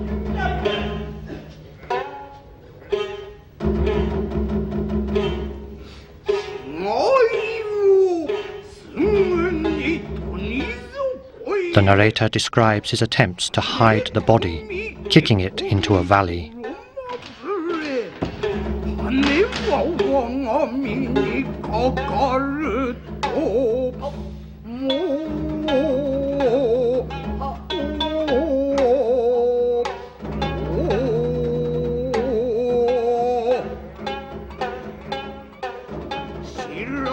Pleased with his night's work, he performs a so-called mie pose, signifying his self-satisfaction.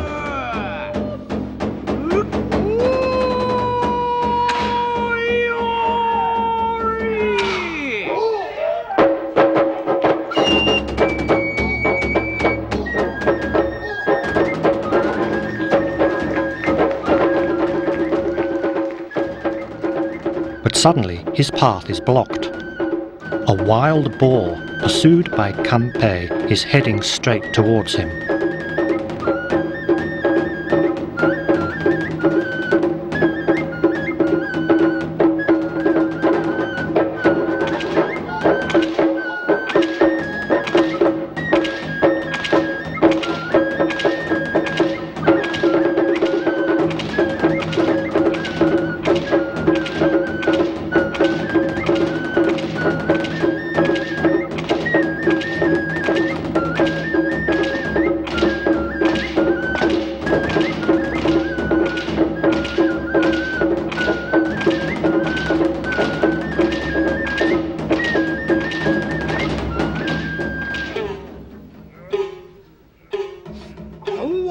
As the boar has gone, he assumes he's now safe.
He twirls the fuse around to provide some light.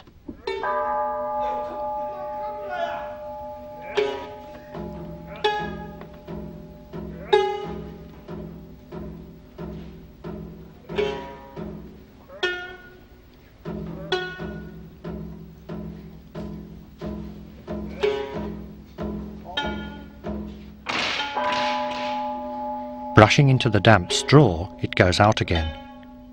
We should imagine that it is pitch dark and that he's forced to search for the dead animal in the darkness.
He strikes what he thinks is the boar to make sure that it's dead, and then makes a noose with which to drag away his catch.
It's far heavier than he imagined.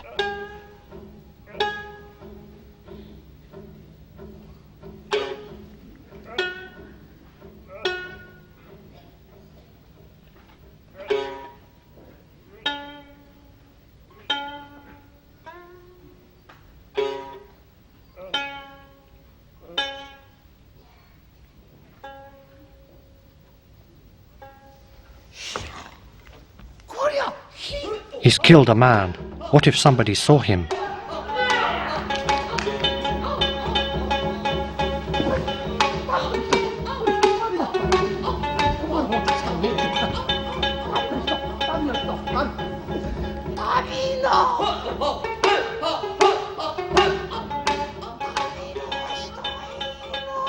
He begs the man's forgiveness.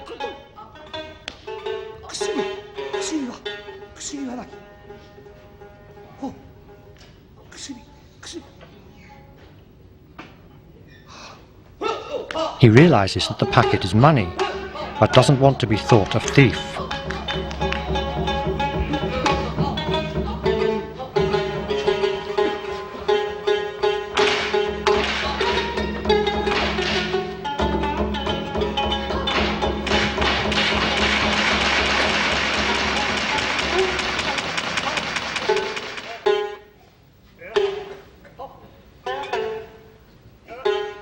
But Kanpei reconsiders.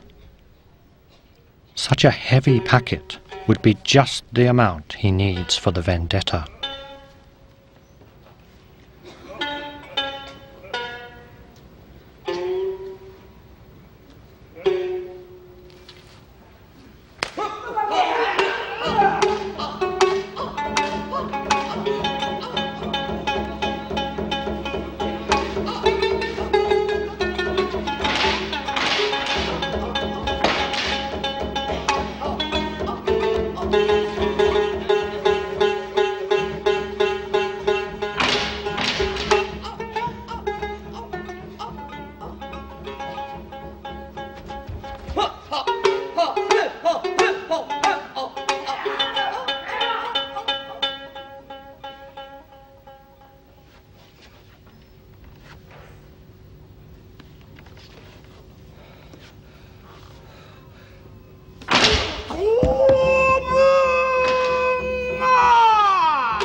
Now a murderer and a thief, his legs can hardly bear to carry him back home.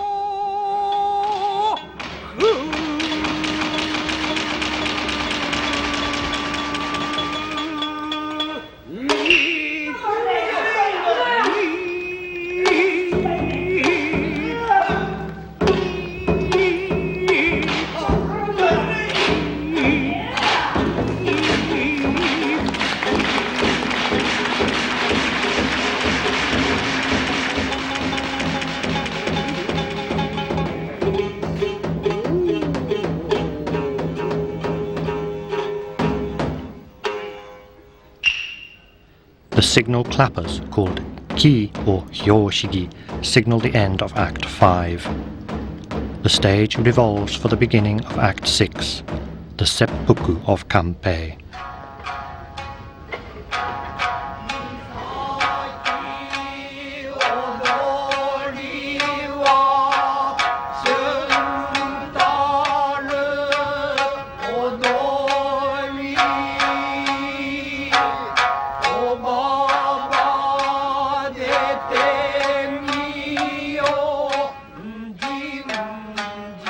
We see the house of Yoichibei in the village of Yamazaki.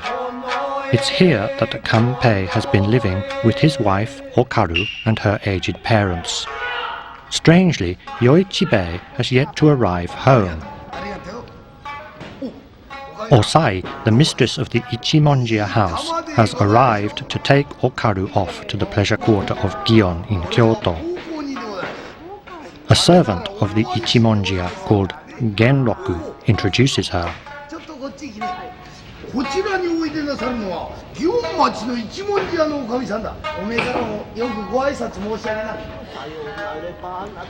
Yoichibei's wife, Okaya, introduces herself as Okaru's mother. They're greatly obliged to the Ichimonjiya for taking Okaru. Okaya is played by Nakamura Matagoro II.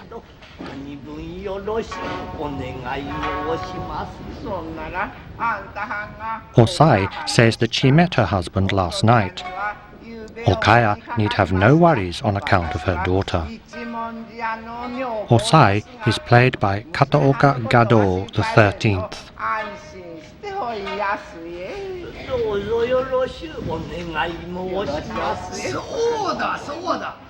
Genroku too is pleased that everything has worked out smoothly. As they know, Yoichibei came to them yesterday evening to discuss everything.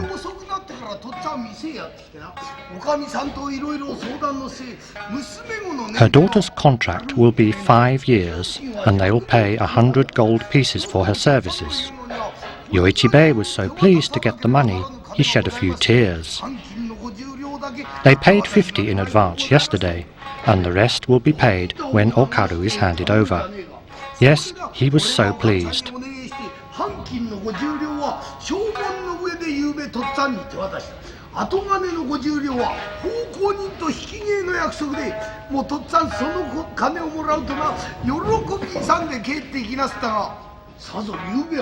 By the way, he's very late, isn't he? They're all rather concerned that Yoichibei has yet to come home.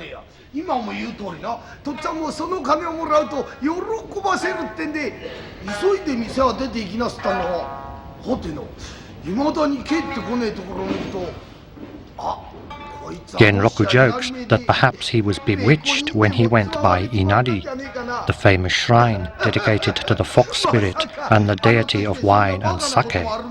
But surely he wouldn't have got drunk at his age. They can't think where he could be. Surely he'd want to share his good news with his daughter.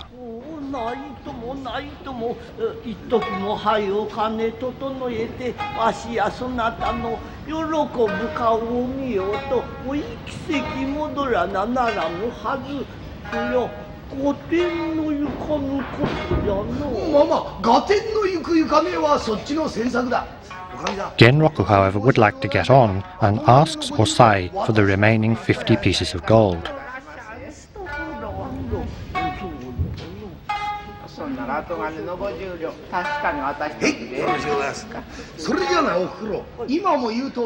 He got half the money yesterday evening, and here is the other 50. Please check it. She asks them to wait, as she's sure her husband will be here soon. Genroku replies that they've paid a lot of money for her, and that they must get on. Although there's no shame in what Okaru is doing, she is, nonetheless, now firmly indentured as a prostitute and must go with them.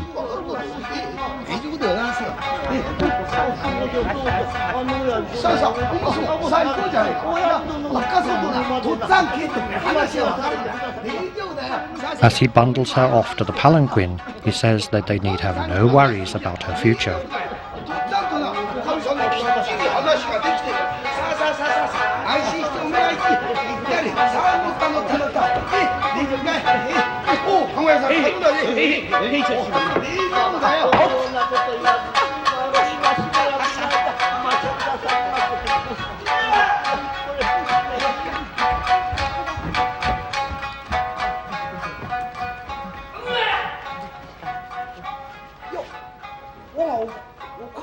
Kanpei is surprised to find his wife riding in a palanquin. Determined to know what's going on, he forces them back.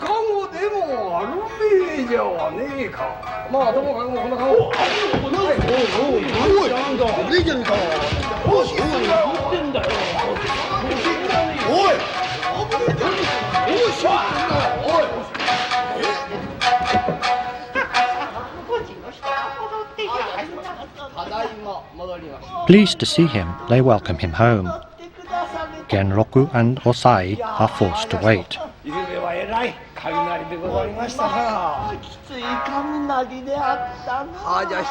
While Kanpei takes off his wet things, they discuss the terrible storm of last night. これにはまだ浜が残っておりません。お気をつけておしまいくださりませ。はい。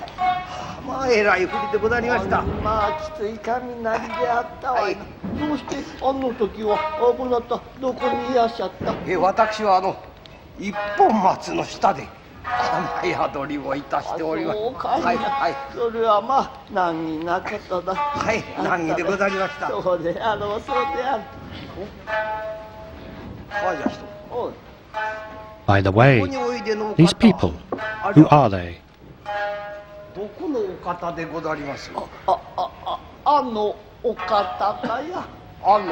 Okaya doesn't like to tell Kanpei that his wife has been sold into prostitution.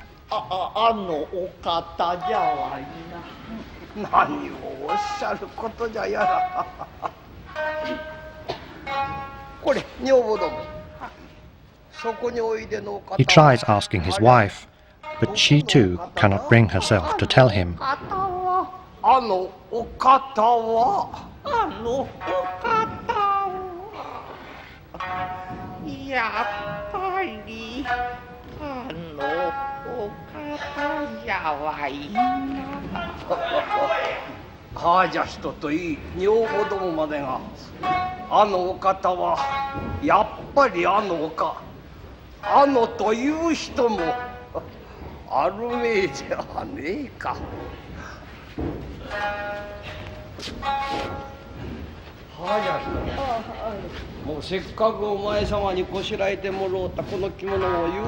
He would like to change out of his wet kimono.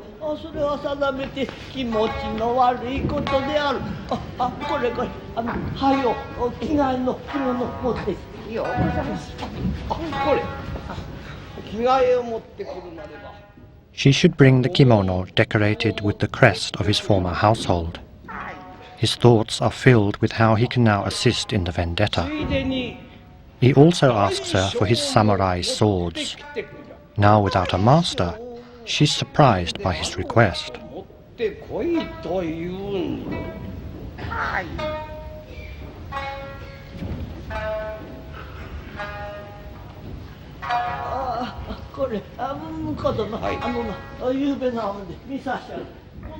Okaya tells him they had problems with the rain getting in last night. It even got in by the Buddhist altar. Kanpei promises to do the repairs as soon as he can.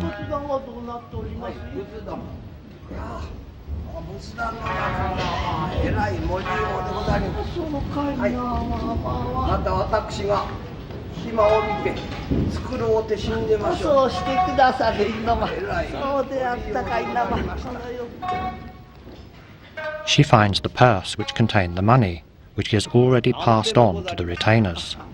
That's nothing, he says.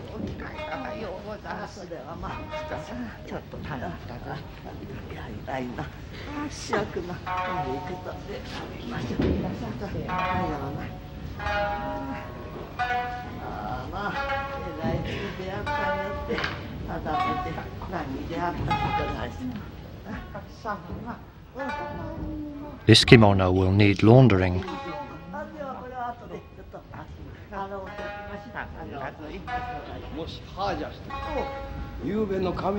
Kanpei gossips about last night's storm. There was some local damage, but fortunately nobody appears to have been hurt. Both Okaru and her mother say how afraid they were.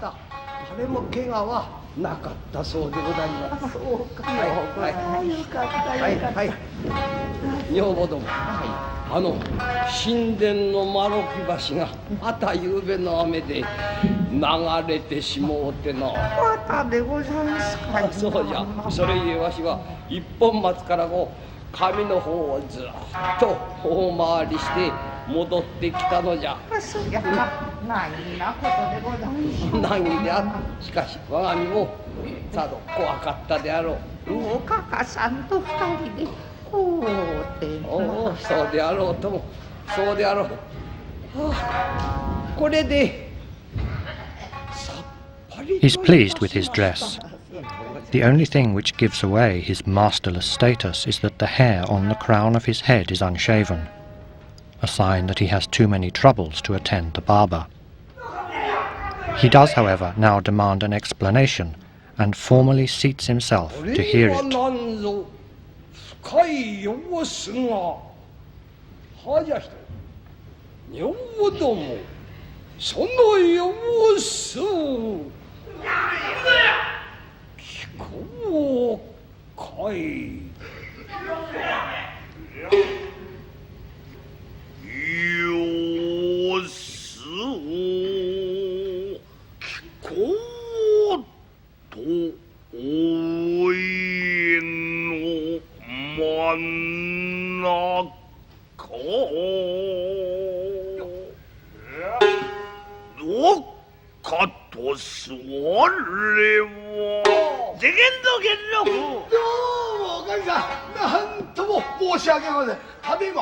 Genroku says he'll explain everything.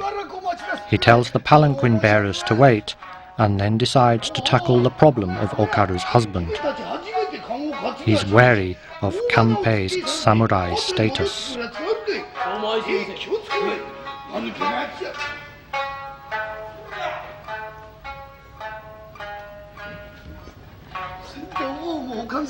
He apologizes to Osai, asking her to wait while he talks to Kanpei. Genroku is played by Ichikawa Omezo V.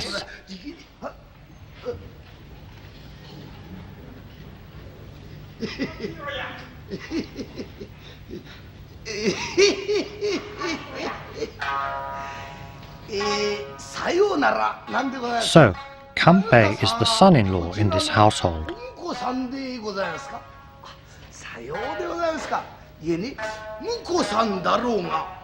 Whoever he is, they have transacted certain business. Does Kanpei have any problem with that?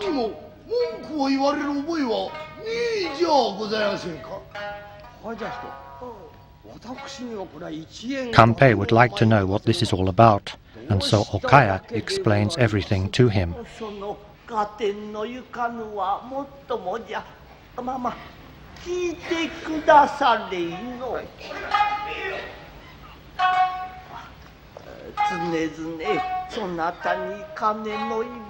They heard from their daughter that he needed some money.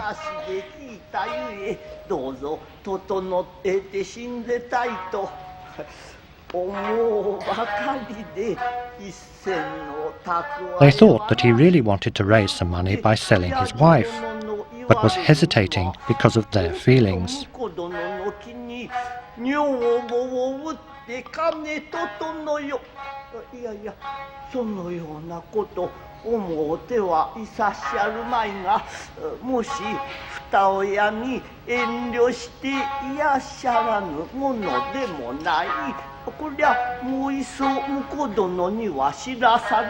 Yoichibei suggested selling her without telling him. In times of trouble, warriors are taught to resort to desperate measures, and so there would be no shame in selling his wife.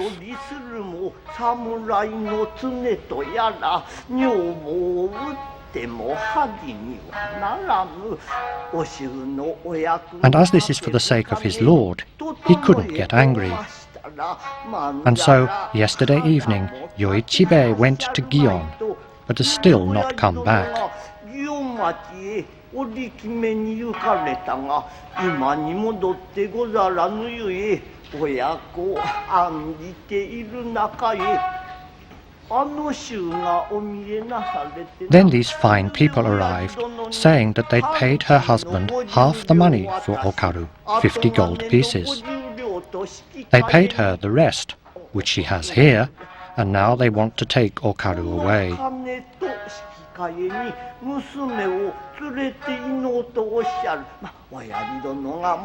She asked them to wait until he got back, but they refused, and were about to leave with Okaru when he came home. What can they do?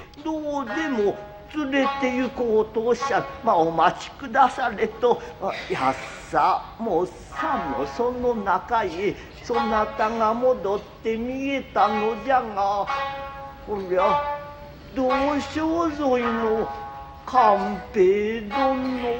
それで様子が。Kanpei now understands. First, he thanks his father and mother-in-law for their kindness, and also thanks his wife for such an act of generosity. He says how truly grateful he is.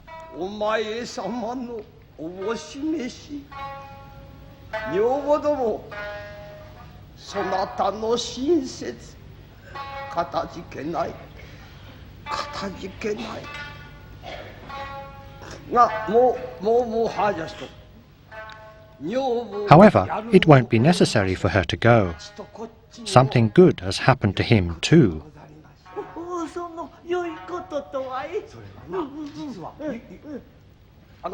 He will tell them later, but first formally refuses to hand his wife over.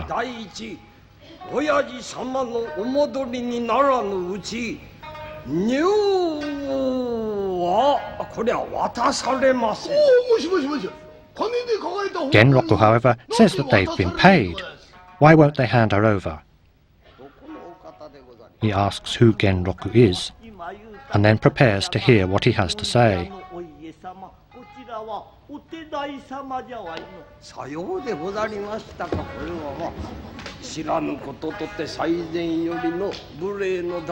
There is this talk about handing her over or not handing her over, and the fact that Yoichibei may or may not have received 50 pieces of gold.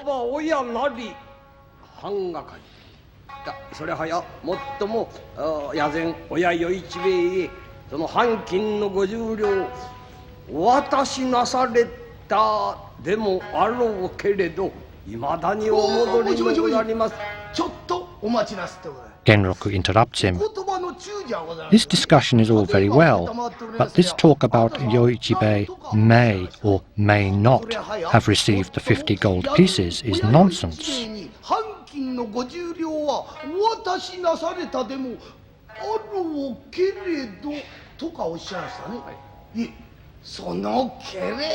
He doesn't like this talk of whether or not the money was handed over or a contract signed.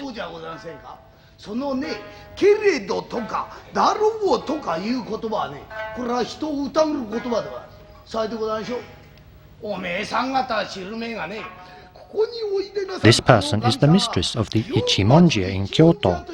She employs enough girls to populate the island of women. There's no question that such a person did or didn't part with the money. He has never heard such nonsense.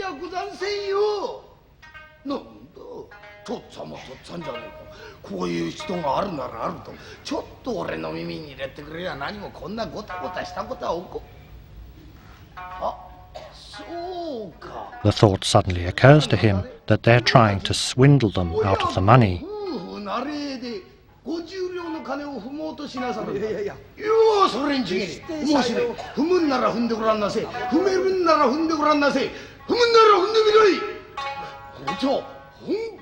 He's never heard of such a thing, and he's known from Tokyo's Yoshiwara Pleasure Quarter all along the 53 stages of the Tokaido Highway. He says he uses Mount Fuji as a seat, the giant Karasaki pine tree as a toothpick, and even washes his face in Omi's Lake Biwa. Well, if he's out of luck, there's nothing for it. The mistress has helped them, and so, do they think that he's going to let them just pocket 50 gold pieces?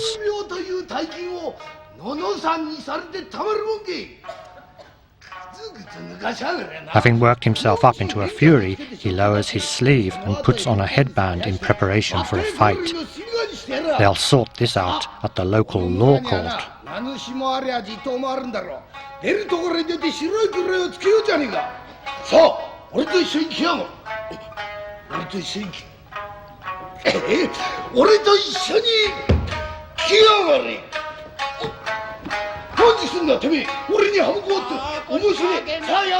Osai stops him, saying there's no need to shout either. They can talk this over quietly.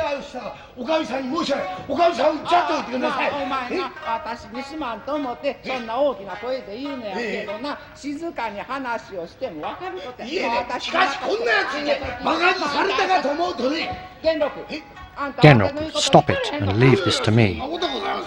What's he doing, coming into a person's house and trying to start a fight?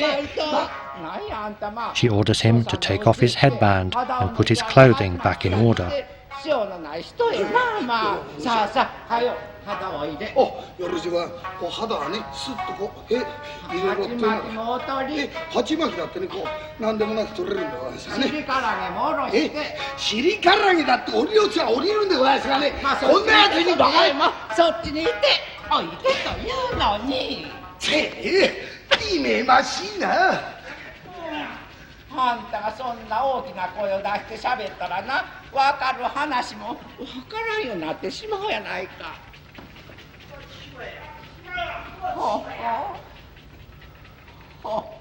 She laughs in embarrassment.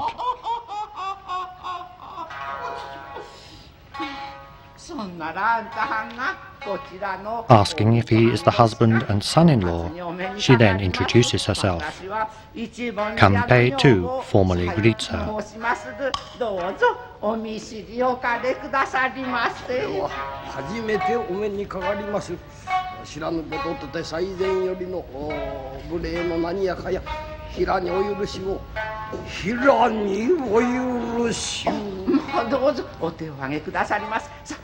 Saying there's no need for this formality, she apologizes that her servant has behaved so rudely.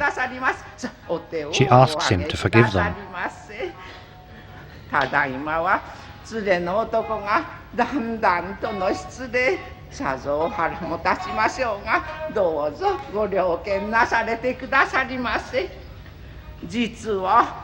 The truth is, yesterday evening, Yoichi-bey came to see her with Genroku here.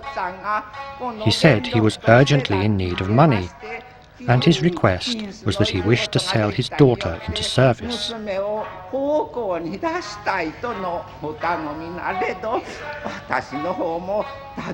the moment, she has plenty of girls and doesn't really need another one. However, as he was an old man and seemed desperate for money, they agreed on a 5-year contract for a price of 100 pieces of gold.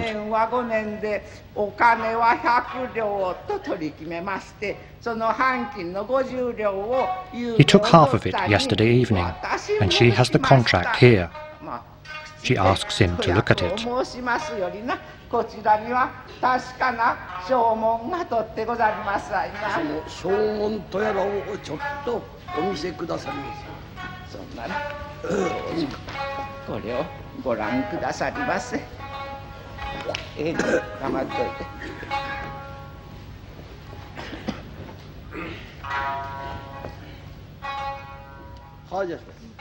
Kanpei asks them to check that it is father's seal.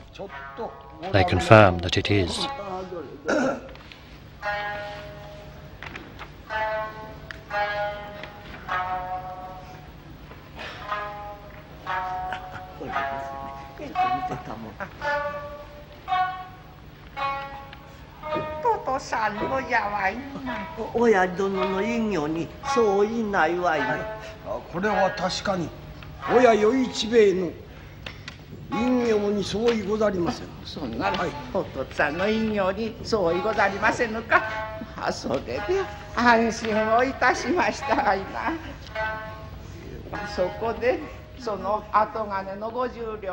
So, after she'd given him the money, he was very happy, and then he wrapped the money up and was about to leave.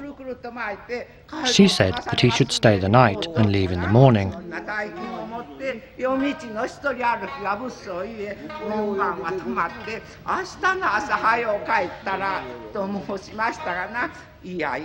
However, he said he wanted to get home to see his daughter's happy face. She luckily remembered that she had a purse made of this material. So he put the money into the purse and went off happily.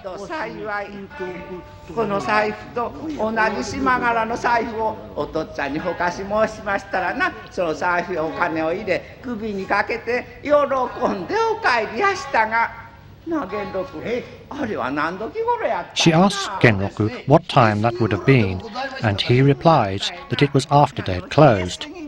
It would have been somewhere between 11:30 and 11:30 midnight. Kanpei has, of course, recognized the material of the purse.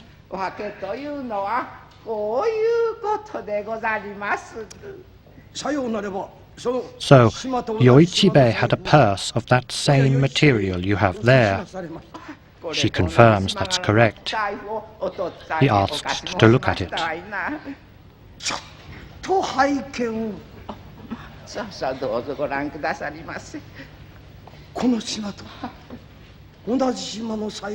Father-in-law had a purse like this, and it was about 11:30 at night.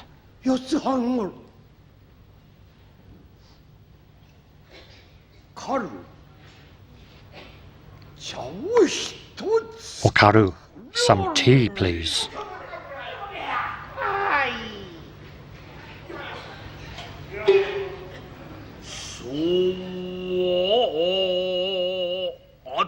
The narrator describes his actions as adopting a famous pose. He checks the purse which he took last night.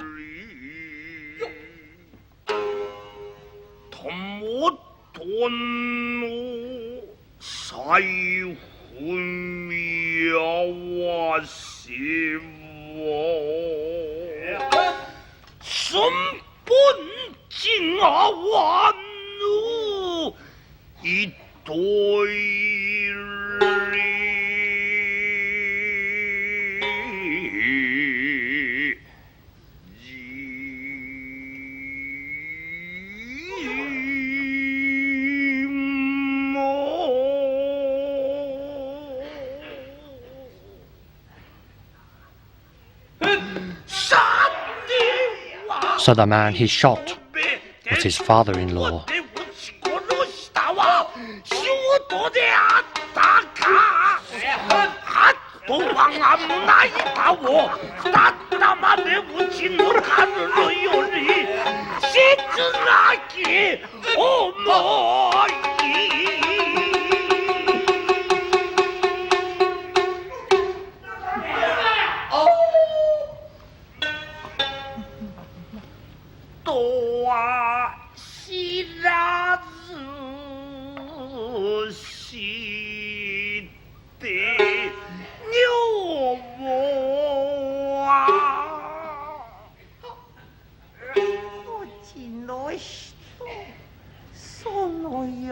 Okaru wishes to know whether she is to be sent away or not. She is played by the leading Onnagata actor of female roles, Nakamura Utaemon VI.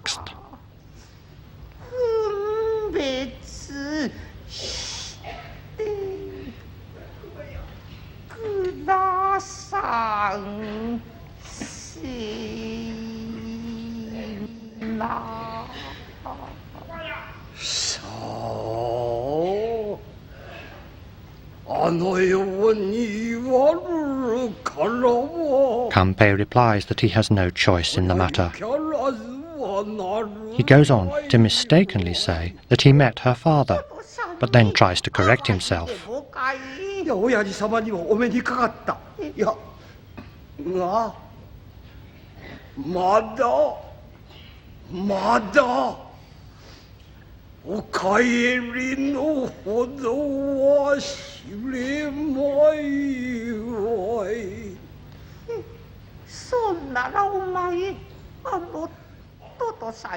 So he met her father? But why didn't he say? The two women are very pleased with this news.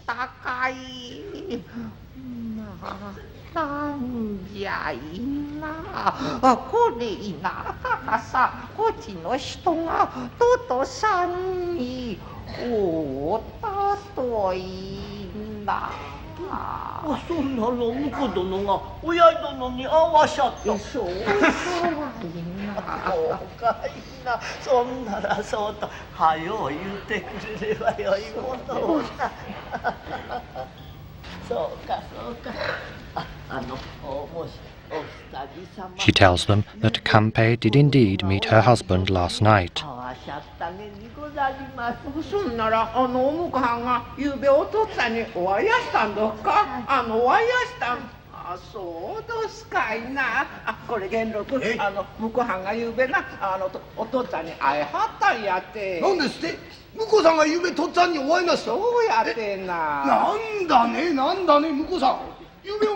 Genroku says that if he told him that in the first place, he wouldn't have lost his temper and started shouting.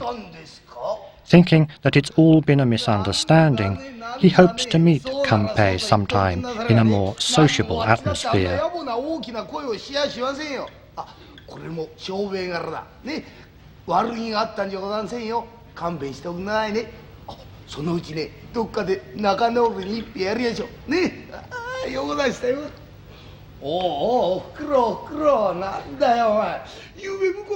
So he did meet the old man last evening. So that's a relief for the mother, the daughter, the son-in-law, the mistress, and for Genroku as well.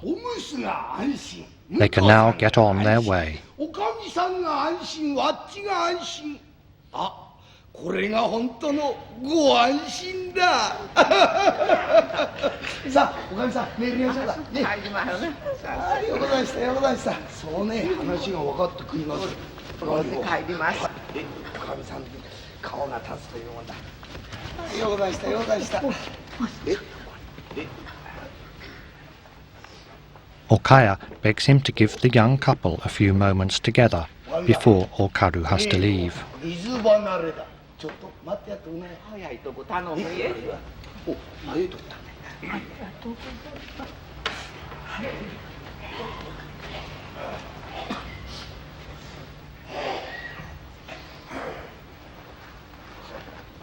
どれ支度をして。She will prepare Okaru's things. やりましょう。母は何度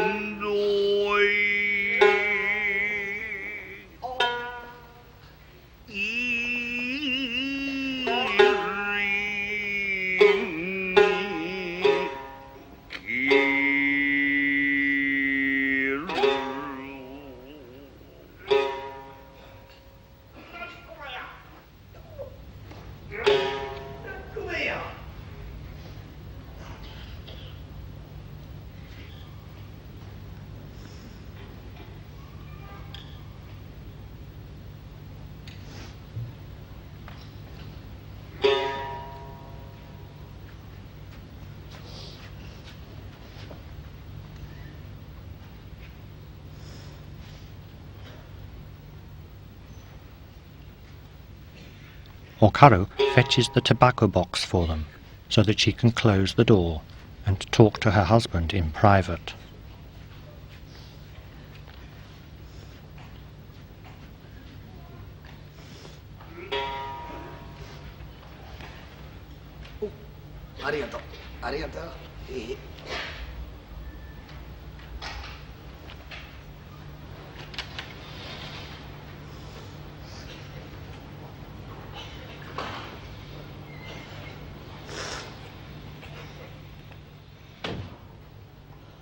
She bites down on the cloth in order to suppress her sobs.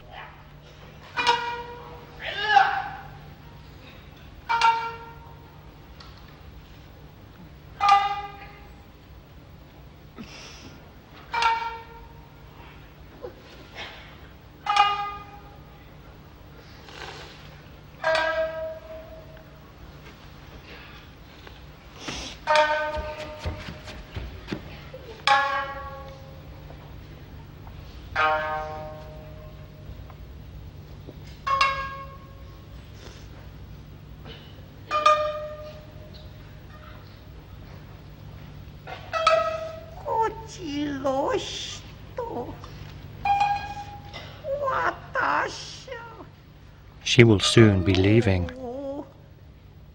After she's gone, the two old people will depend on him. She asks Kanpei to take special care of her father, as he's not well.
We hear that unaware of her father's death, her entreaties are pitiful indeed.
Okaya notices that Kanpei is saying very little. Perhaps he doesn't want to upset his wife. She tells her daughter to be careful in her new position.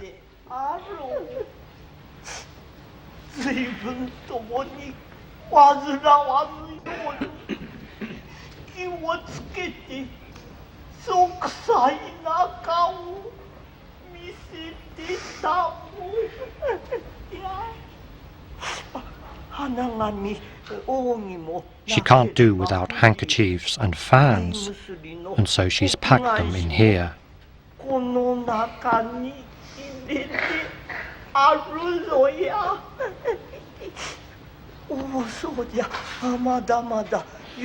And there are some other things she must warn her about.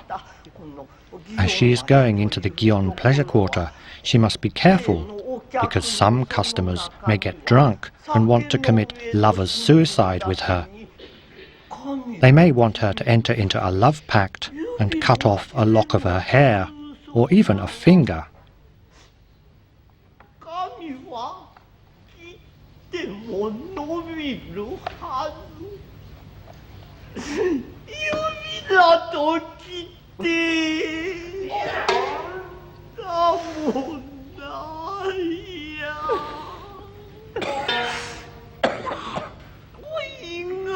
She has a daughter just like everyone else. But why should she be punished in this way? The narrator sings of their tears.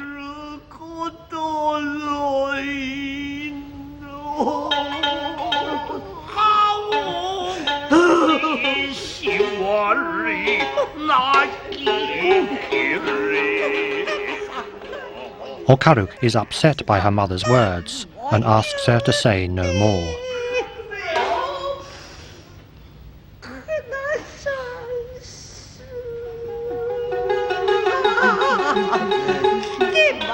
つくほど未練が残る。こっちの人、私はもう行きますぞい。The couple bid each other farewell.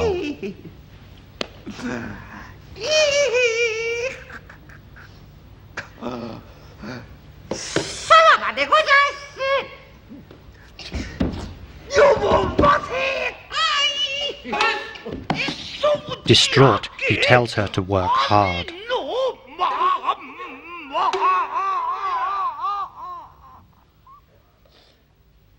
まめで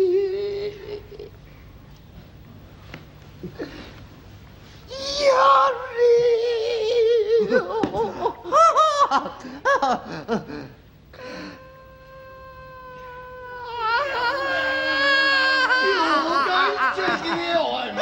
Genroku is impatient to be off and tells her that everything will be fine.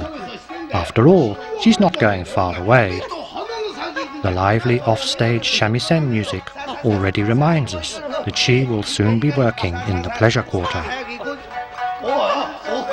大丈夫だよ。すぐに会えるの。おいおいおいおい。さあさあさあ、こっちの方に行こうじゃないか。何も心配することはね。おふくろだってすぐ話がわかんない。な、大丈夫だよ。お前安心してさあさあさあさあ早いとこ川に乗った。おお、川へ頼んだね。おお、何もそんな大騒ぎしなくて大丈夫だよ。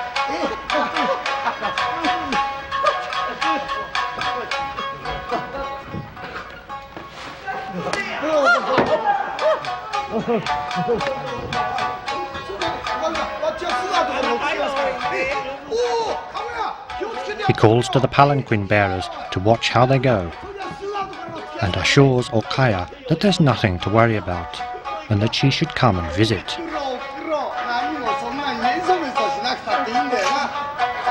明日というわけにはいかねえがな。近いうちきっと俺がおかみさんに頼んでおむすに会えるようにしてやるから、その時はな、おむすの着替えでも持って訪ねてきや。She remembers that she has her daughter's package. それじゃこれをおむすに渡しゃいいんだ。おお、そうか。それじゃ俺が預かってくから。おお、カモやカモや、まだ乗せるもんがあんだよ。 Mistakenly, he's still got their tobacco box. とっつぁん帰ってきたらよろしく言ってくんな。いいかい。おお、カモやカモやか。He will have to run to catch them up.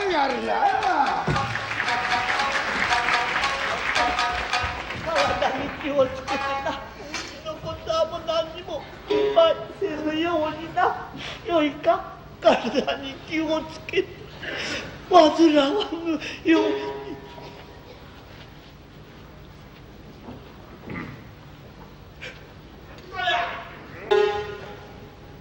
母はあとゆっくり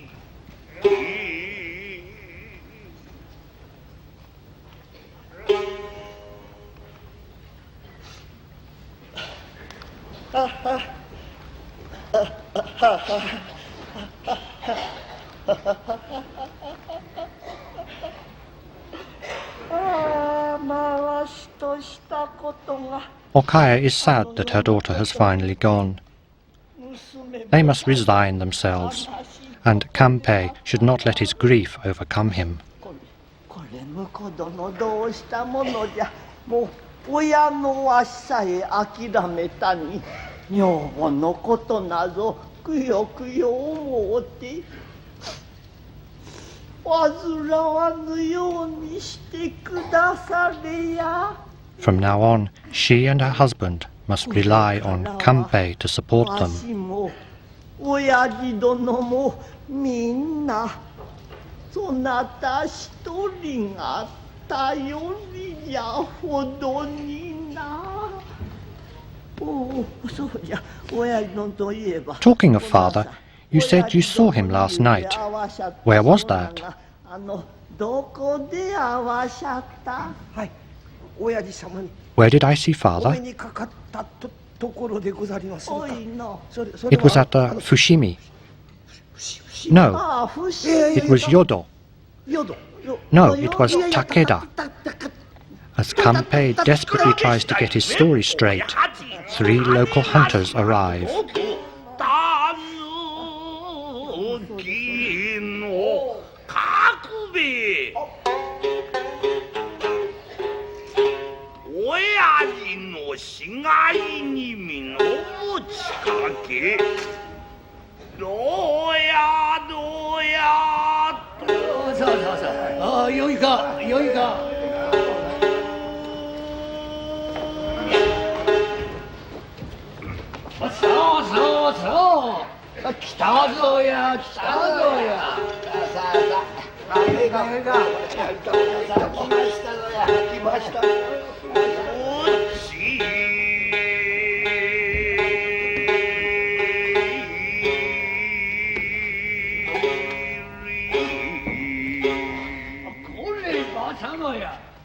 They explained that coming down from the mountain, they were on their way home from hunting when they came across her husband's murdered body.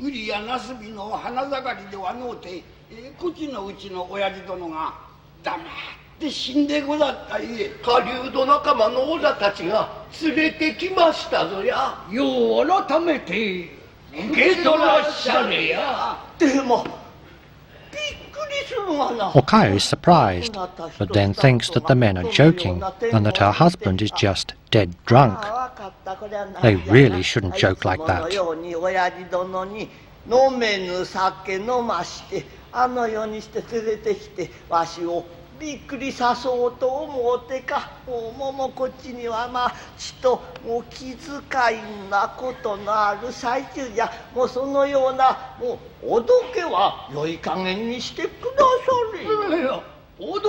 They insist that it isn't a joke, but the old lady still doesn't understand.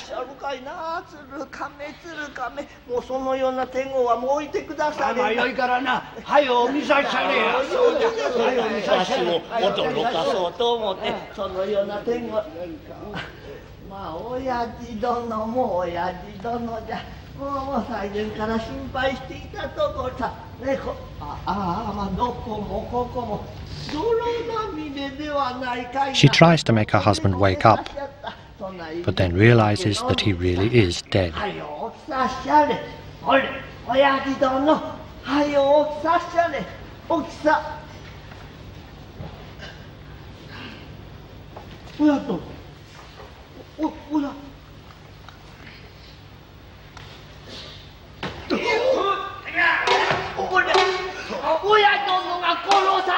Father's been killed. Father has been killed.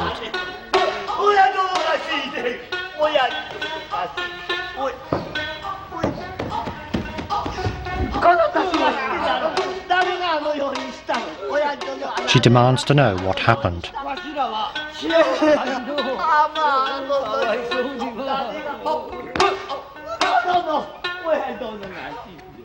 Father has been killed.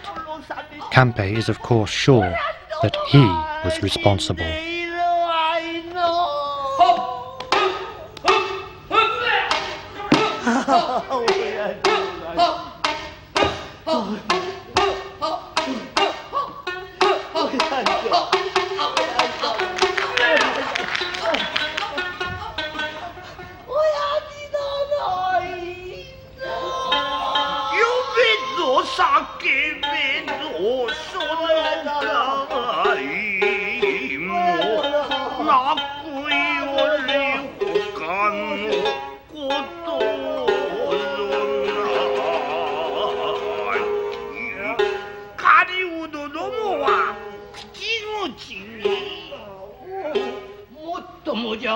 The hunters sympathize and suggest that as Kanpei was a samurai, he can seek out the killer. And if he finds the man, perhaps he can shoot him.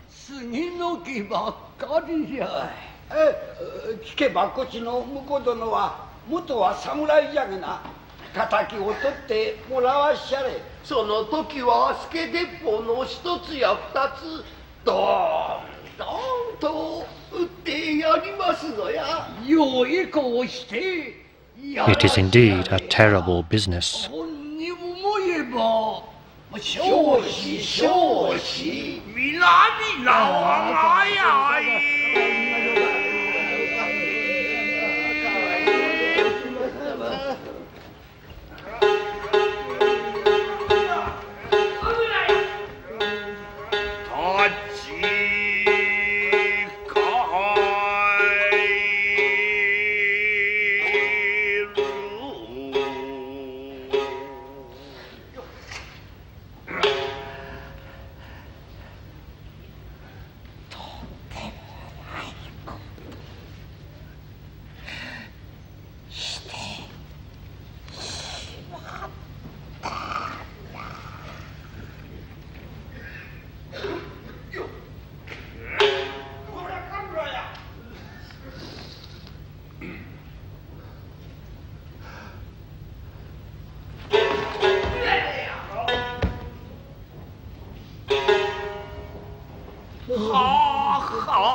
The mother, wiping away her tears, says that there's something she'd like to ask Kanpei.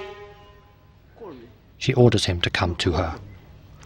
わしゃそなたにちと尋ねたいことがある。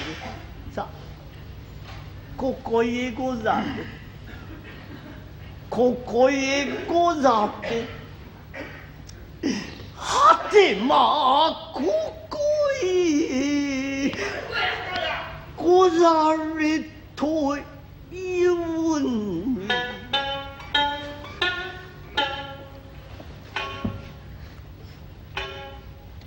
よもや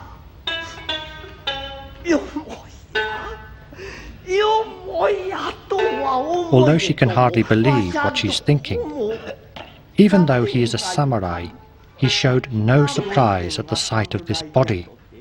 シュートの死に目見やさったらびっくりもしやるはず。ゆべこなさん。 And when he met father last night, did he get the money from him?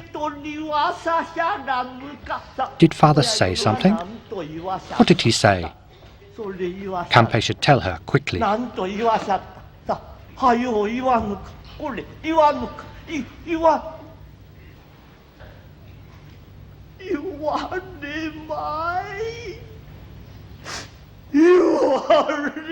Why does Kanpei say nothing at all? The reason is this, and she takes the purse from him.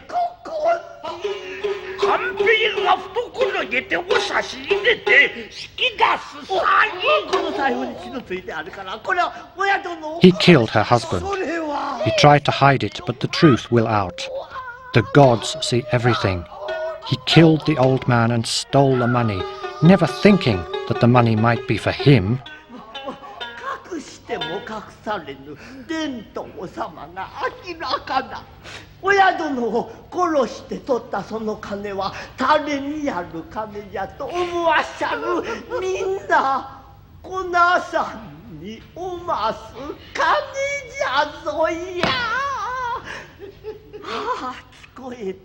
She understands.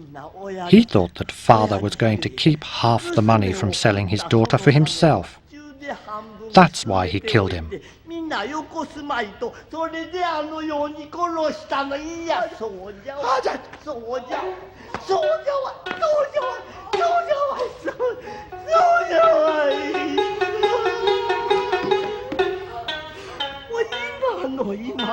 Until now, she always thought he was a fine, upright man. She's so amazed she can hardly even cry.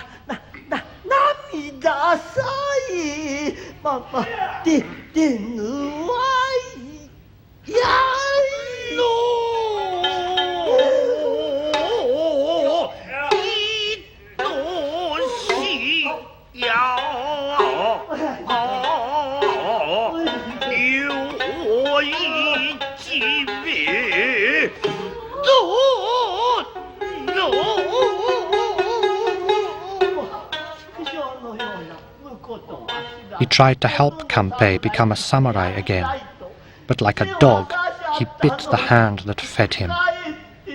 How could he have been killed like this?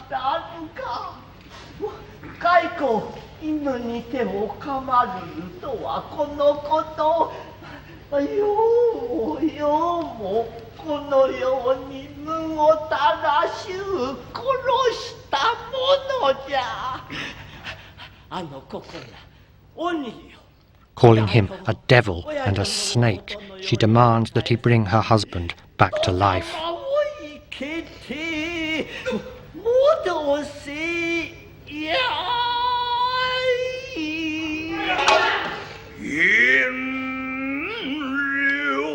We hear that she abandons all restraint and beats him.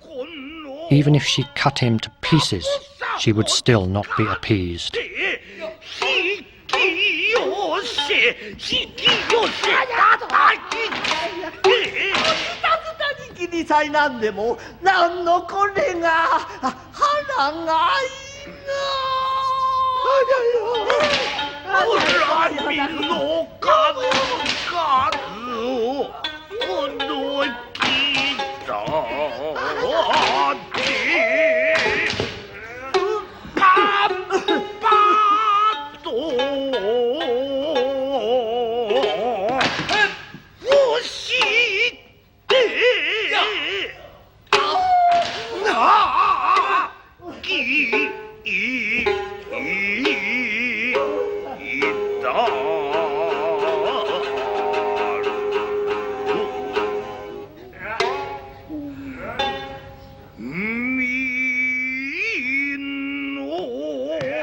Kanpei, thinking himself guilty, feels drenched in hot sweat.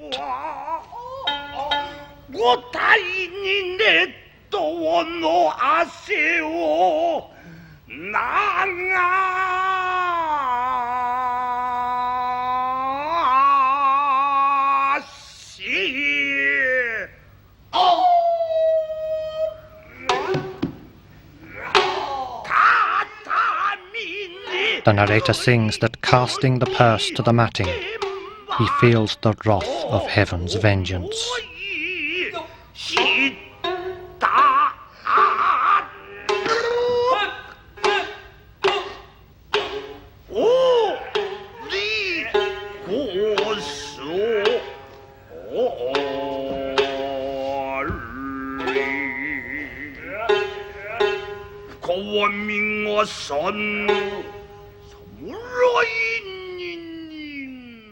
Meanwhile, Senzaki Yagoro from the previous act returns with another retainer, Fuwa Kazuemon.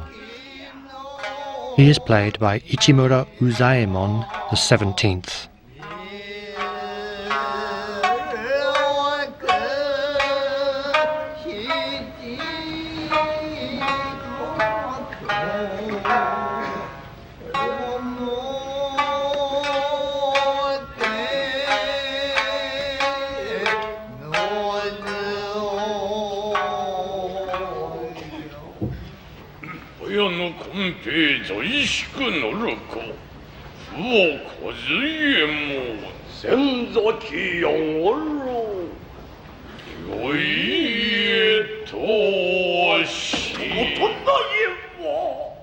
Arriving at the worst possible time, Kanpei bids them wait and quickly hides the purse.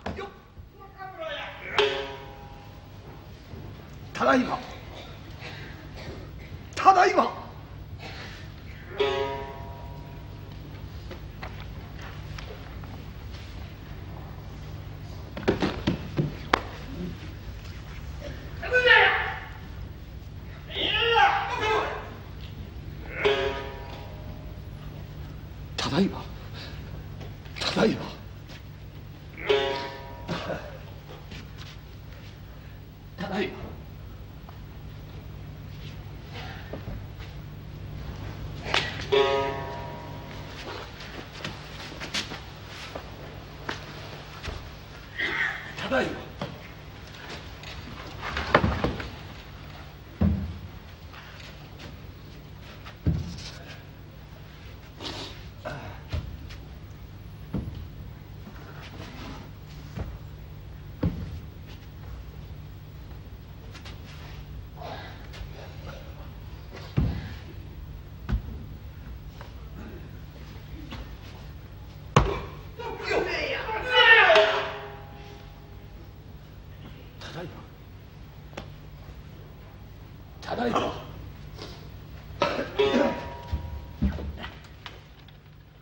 He wishes to be appropriately dressed for these important guests.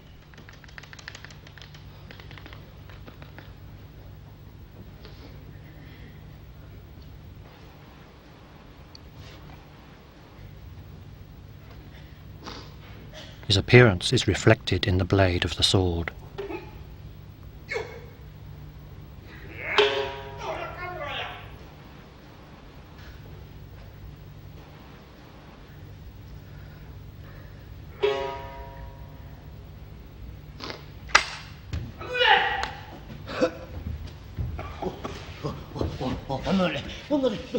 Where is he going?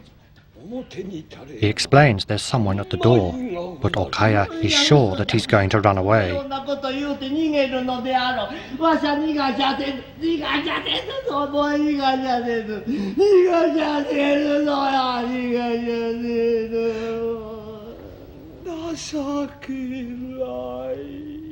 Kanpei kindly assures her that he's not going anywhere.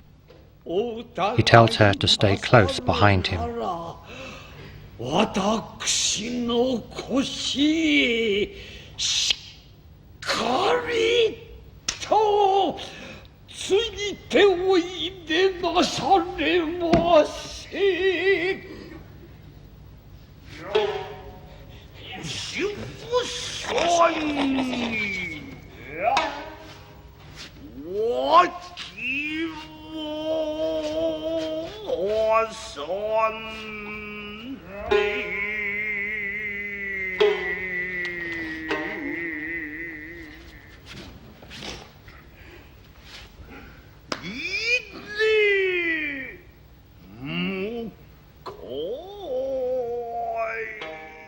With great formality, he nervously welcomes them.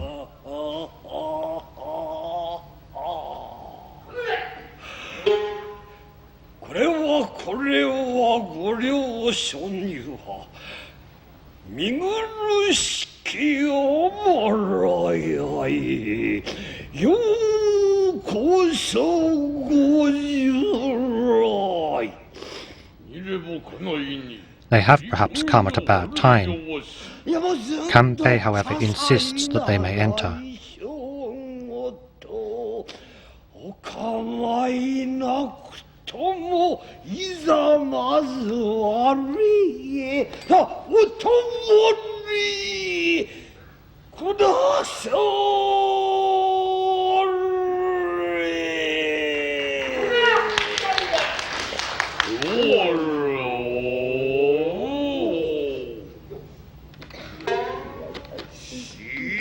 He begs his mother-in-law to stay silent.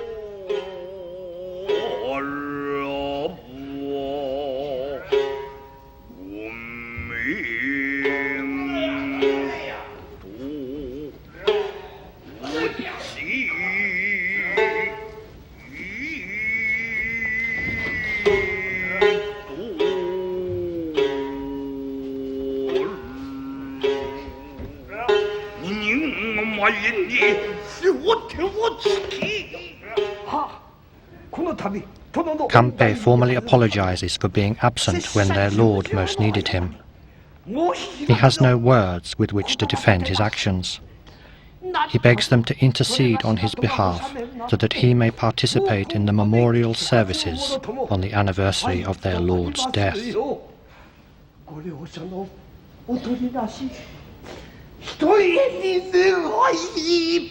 立てまつる富を切りこ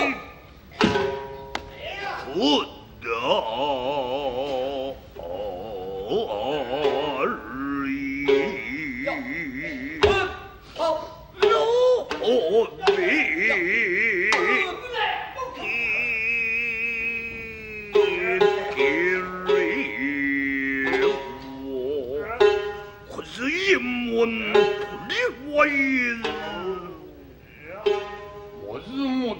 Kazuemon replies that despite his status as a ronin, a samurai without a master, Kanpei was able to contribute a considerable sum of money. Yuranosuke, the senior retainer, was at first most impressed with this.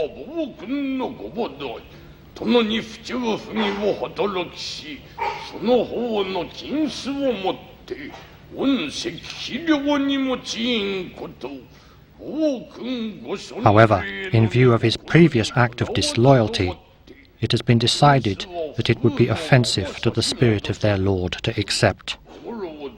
They will return the money to him.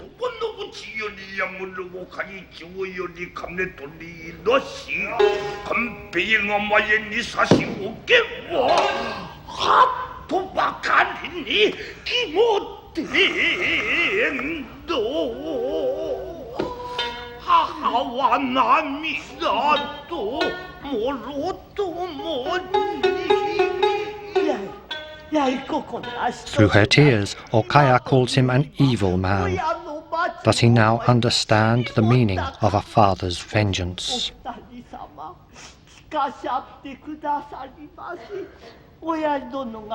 She explains how, despite his age, her husband tried to help Kanpei become a samurai again by selling his daughter to get money. Kanpei tries to pretend that she's rambling.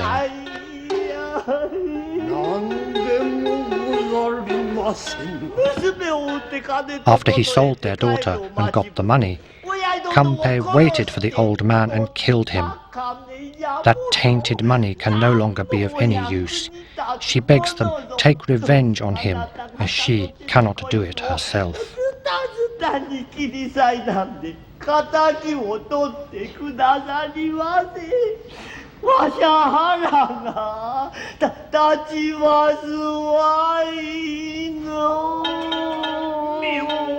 The narrator tells us of her tears and their shock at hearing this story.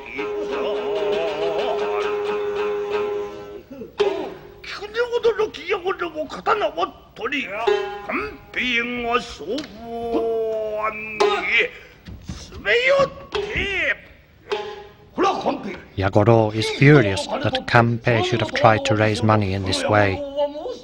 He continues that to kill a father-in-law is the same thing as to kill a father.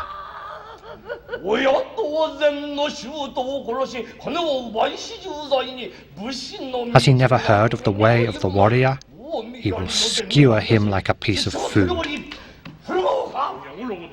Kazuemon asks him to wait a moment.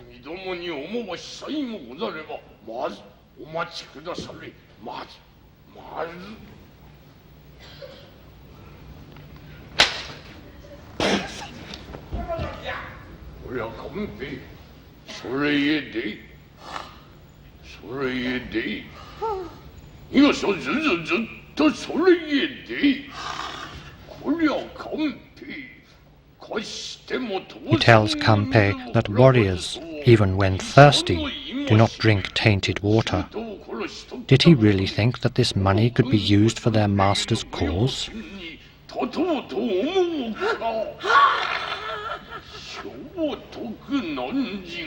Yuranosuke astutely guessed that the money was from a man inherently corrupt and disloyal. And worse, the word will spread that Hayano Kanpei, a retainer of Enya Hangan, has committed this offense.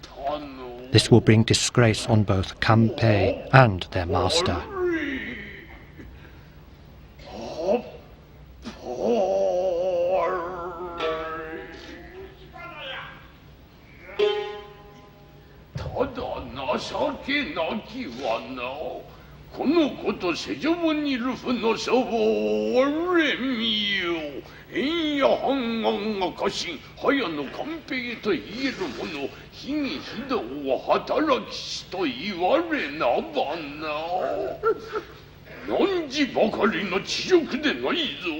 보복은 고선례에 놓은 지적というところにこれがつかんか Did Kanpei not realize what he was doing? How could he do this?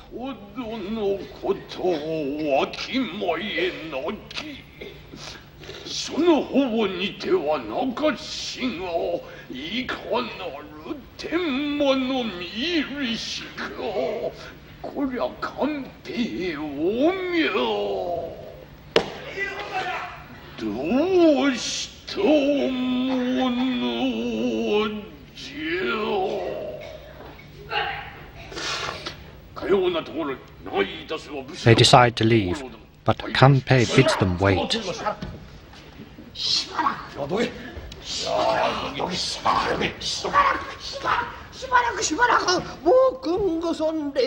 As this concerns the honor of their lord, he asks to be allowed to explain.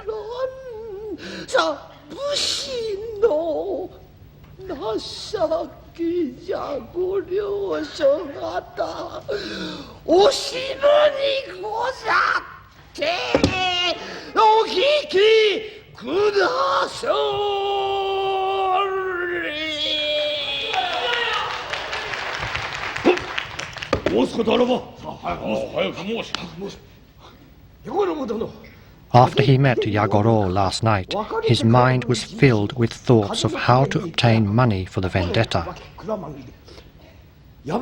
Just then, a boar ran from the hill and he fired 2 shots at it. He was certain he had killed it, but then he found not a boar, but a traveller.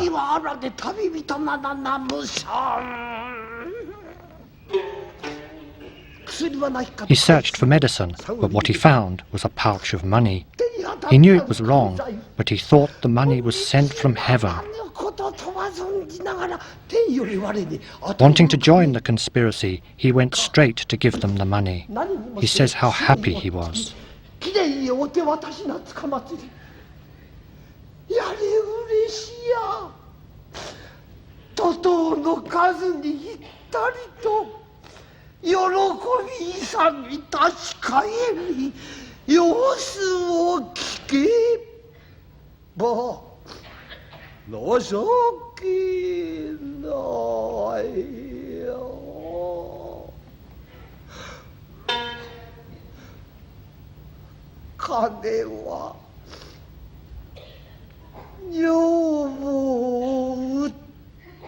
Then he found out that the money was from the sale of his wife. And so the man that he killed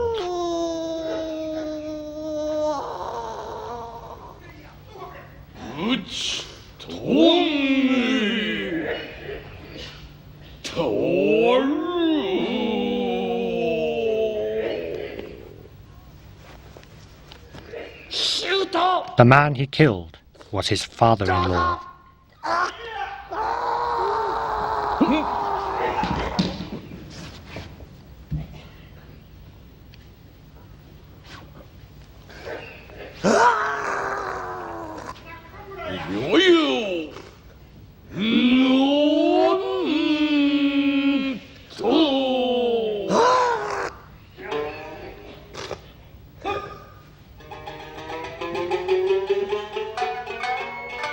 Having committed seppuku, Kanpei tells his story.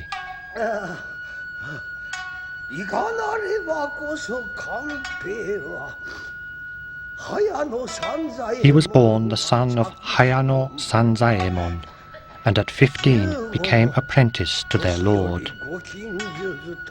His stipend was 150 bales of rice.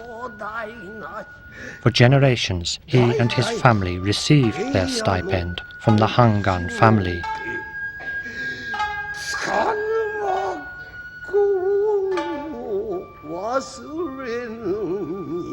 But he forgot these blessings, and his thoughts were only of love.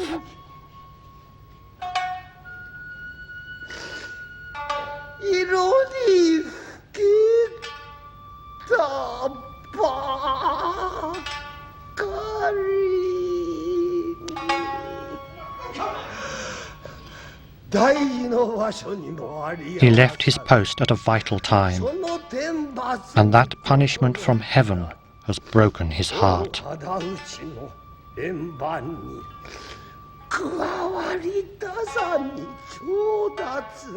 He could not add his name to the list of those who would strike their enemy, and even worse, his money has been returned.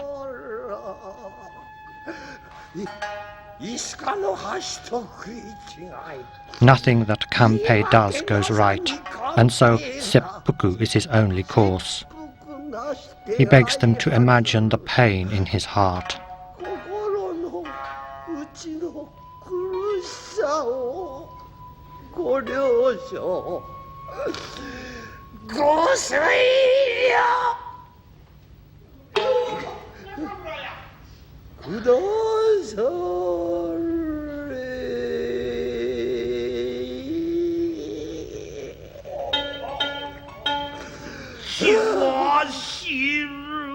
The narrator sings that tears of mortification fill his bloodshot eyes.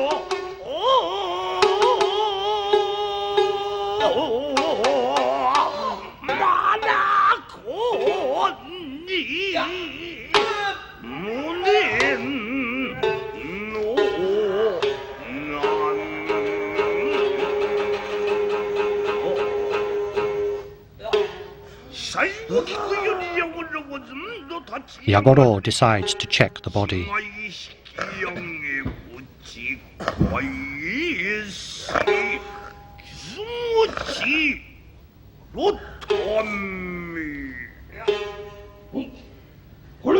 The wounds on the corpse are from a sword, not a musket.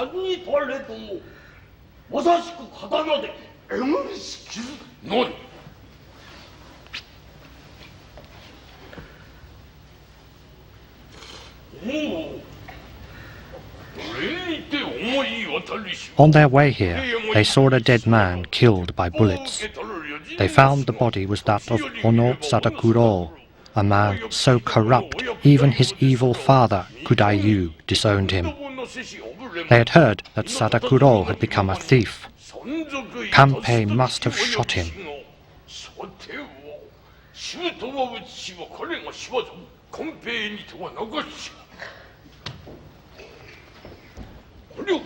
Kanpei, you've been too hasty.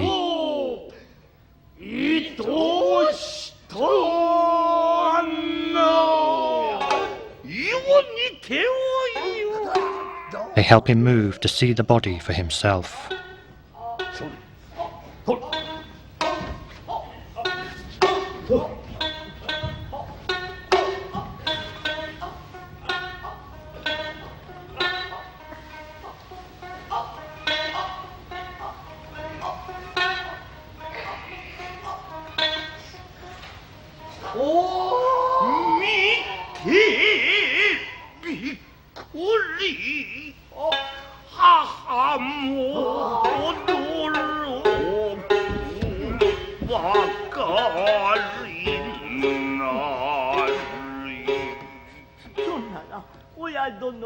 Okaya too is shocked.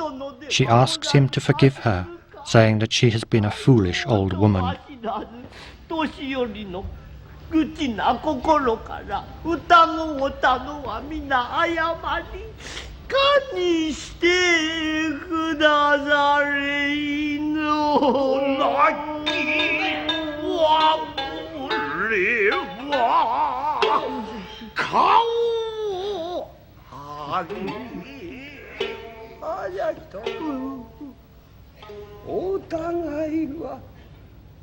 He asks if her suspicions have been allayed.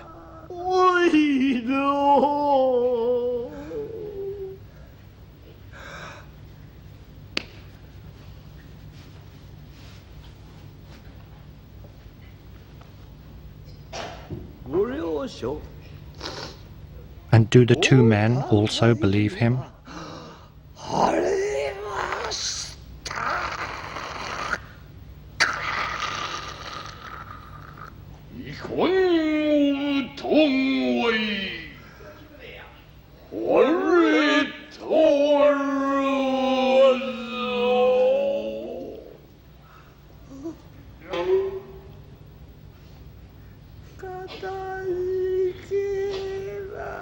He's very grateful to them.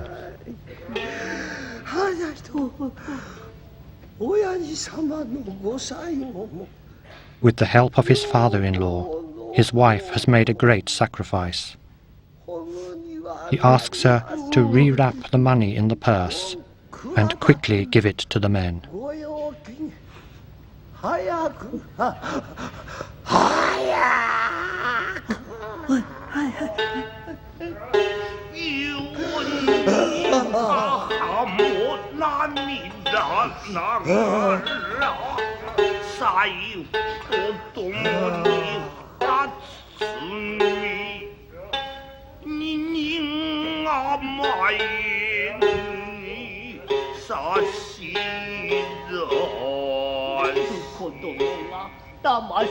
Okaya begs them to use the money well.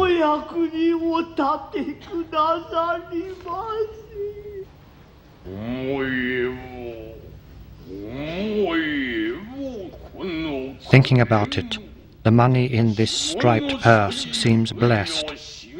It will serve for the 49 days of mourning for the father and son-in-law. Together, this will make 100 gold pieces for the 100 days of mourning.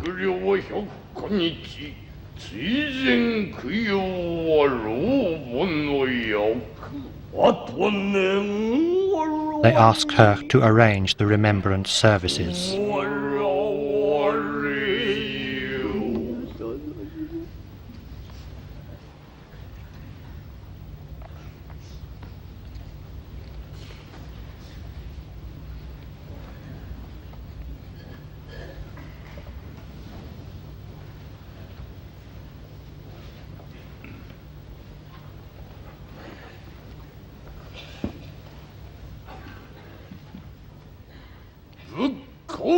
Kanpei may now achieve Buddhahood.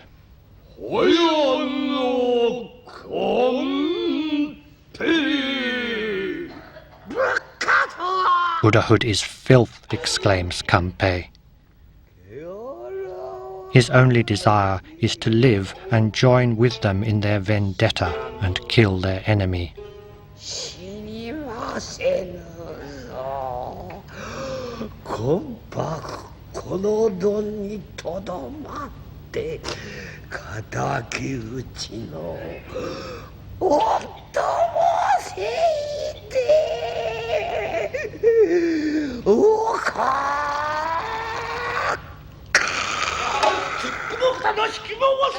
As he goes to finish his life, they ask him to wait. They have something important to show him.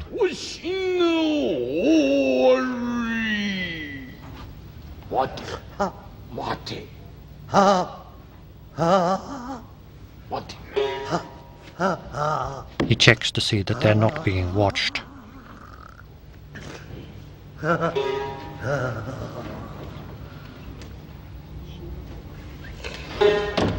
Kazuemon produces a scroll with the seals of all the retainers who are taking part in the vendetta.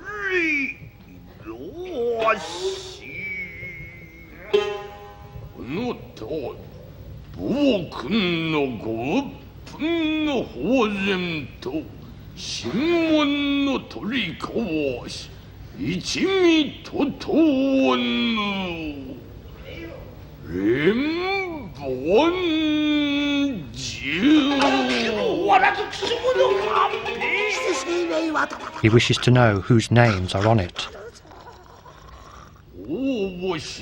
Oboshi Uranosuke is the first, and then there are 45 in all. Kanpei will be the 46th. This is their gift on his path to the next world.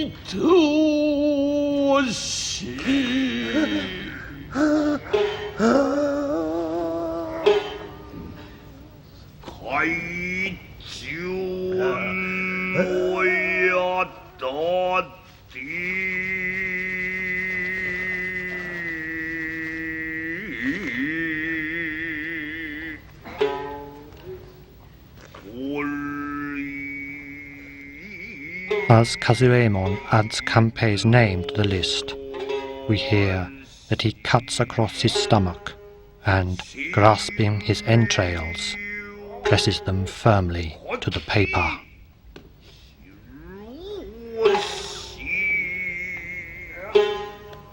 Kanpei,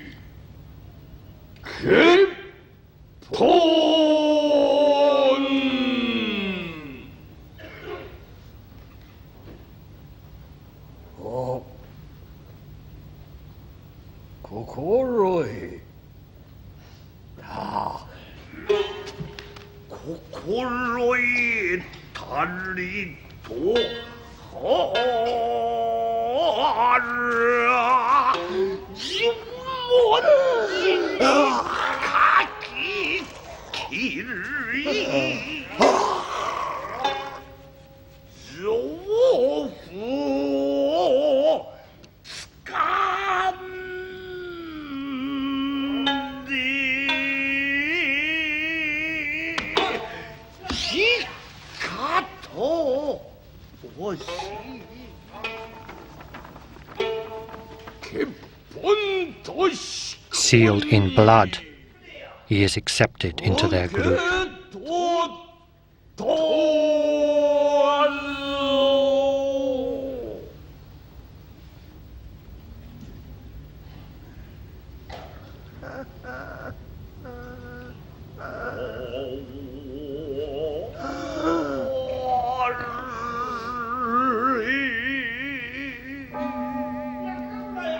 The narrator sings that his life was so pitiful and so transient.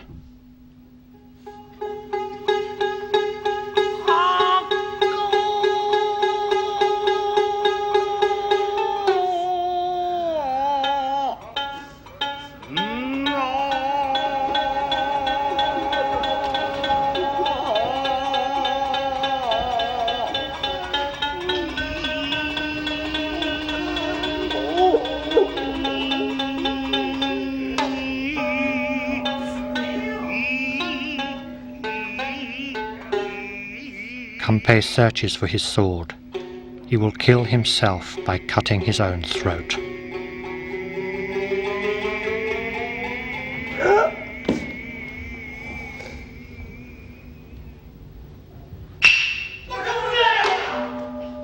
Nakamuraya, the acting house name of Nakamura Kanzaburo, is called in appreciation by members of the audience to bring this performance of Act 6 of Kanadehon Chushingura to a close.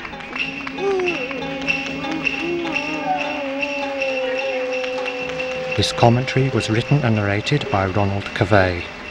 A more detailed translation may be found on the subtitles included on this disc.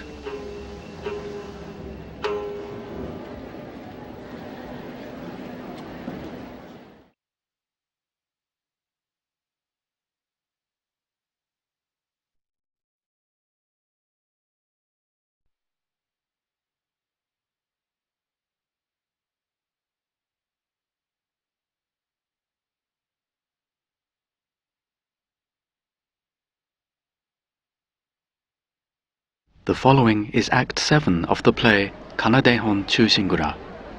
It takes place some months after the previous events.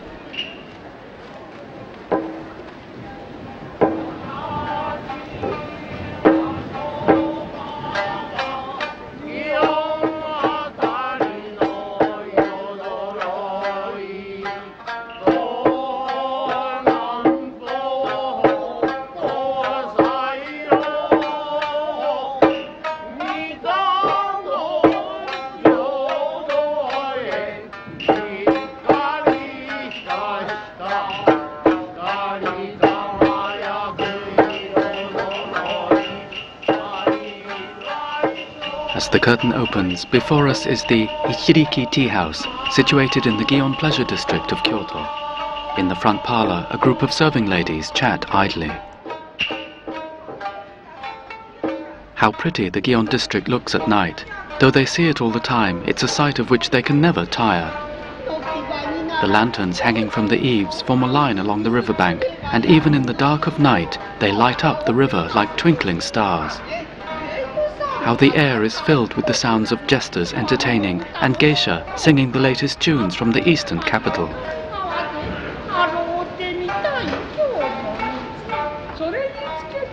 One of the maids now remarks on how Oboshi Yuranosuke has spent every night here, giving himself up to pleasure.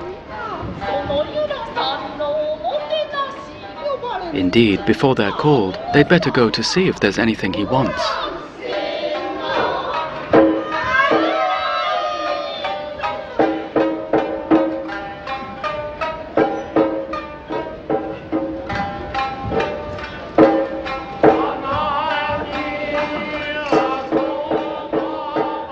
Three of the loyal retainers enter, anxious for news of the promised attack on their enemy and worried by reports of their leader's debauchery. They have come to check for themselves. This is the place in which Yuranosuke is said to be dallying, the teahouse called Ichiriki.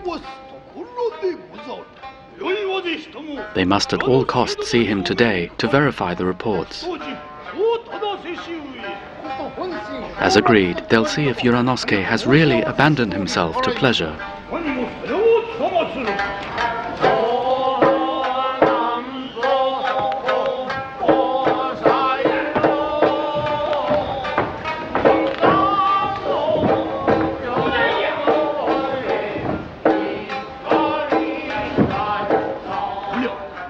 They instruct their footman to go and rest.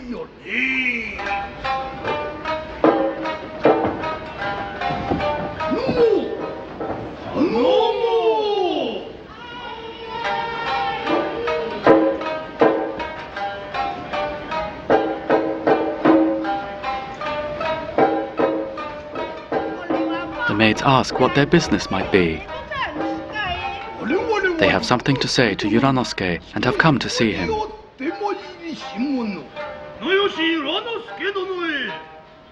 Go and inform him.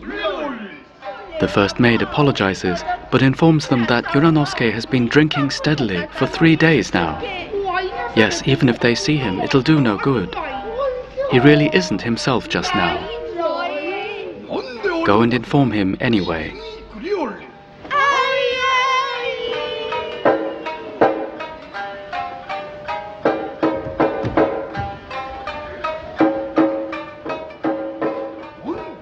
Did you hear that? Asks the retainer Genzo. His colleague Sukeemon admits surprise. He knows that at first Yuranosuke came here to fool the enemy, but now he just can't understand it. Shinzaemon thinks they should break in on him, but they should first discuss it with him.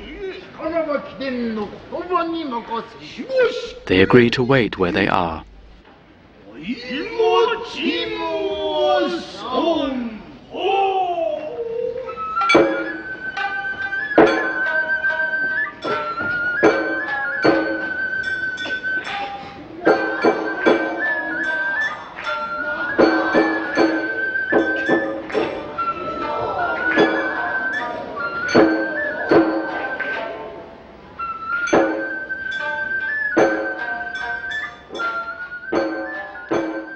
The maids tell Yuranosuke to follow the sound of their clapping.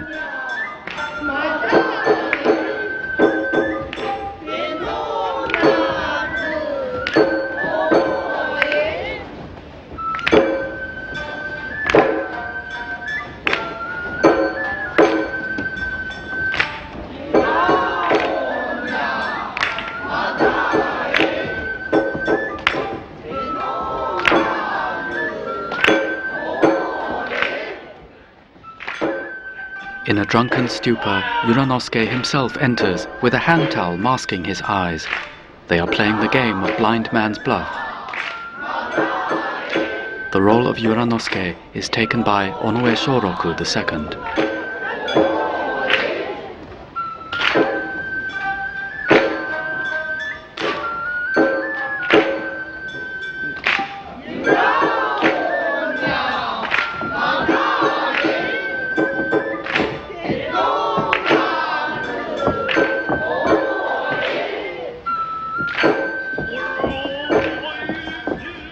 When he catches someone, they should have another drink.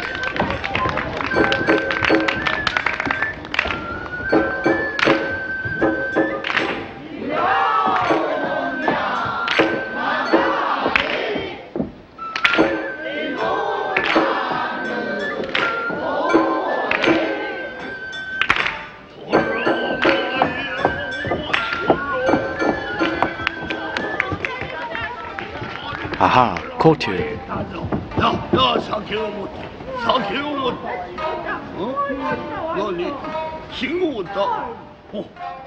He humbly apologizes.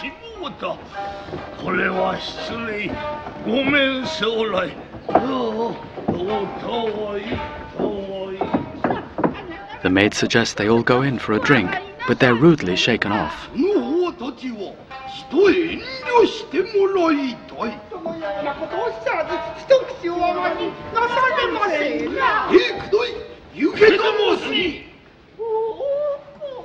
Well, everyone, it would appear that these samurai are as fierce as lions.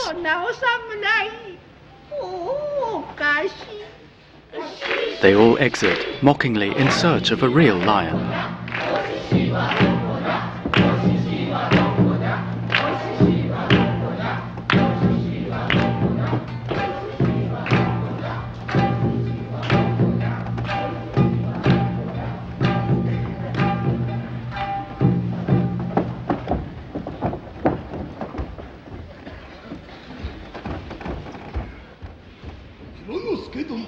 The three retainers each give their name.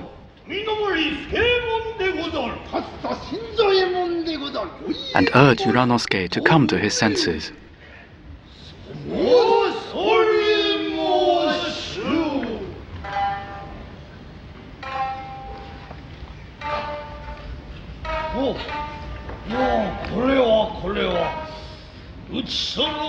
And what is it that's bothering them?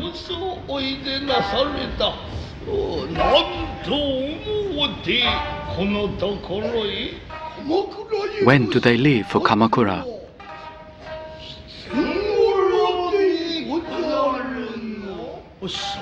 That is a very important thing they have asked.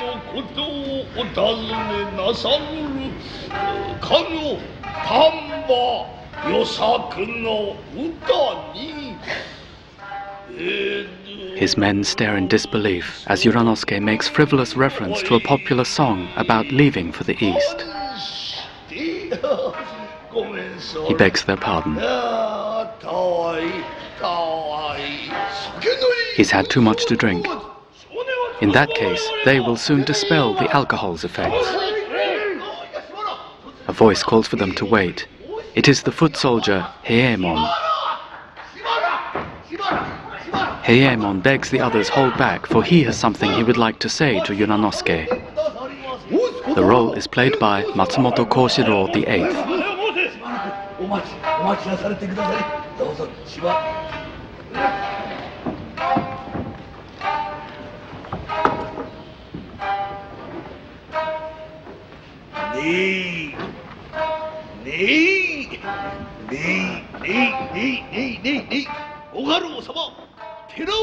With respect, he introduces himself as Teraoka Heiemon.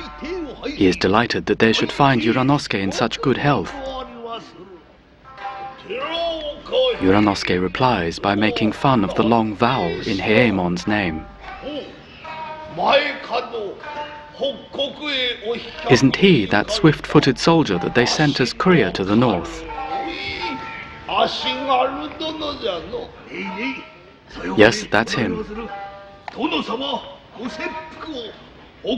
While in the north, he heard news of their lord's ritual suicide and, astonished, started back with the greatest speed. On the way, he also learned that their lord's mansion was confiscated and his retainers dispersed.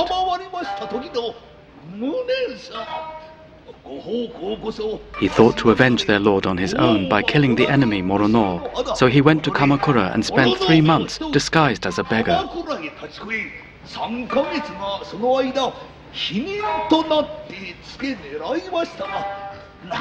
But the enemy was too well guarded, and he could not get close enough. He felt like cutting open his own stomach, but then thought of his parents in his home province and, reluctantly, returned home.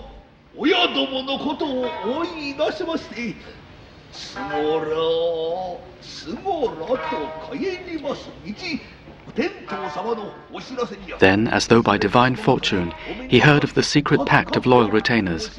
He went directly to call on these gentlemen here to beg to be allowed to join the pact. They praised him and promised to intercede with Yuranosuke on his behalf.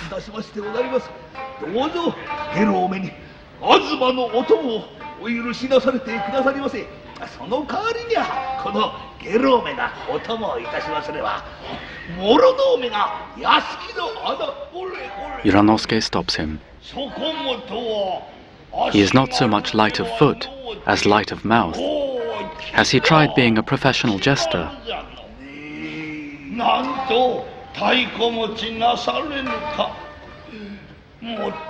It is true that, at the time, Yuranosuke did feel a tiny bit resentful at their lord's death, but upon thinking about it carefully, he realized that the situation was hopeless.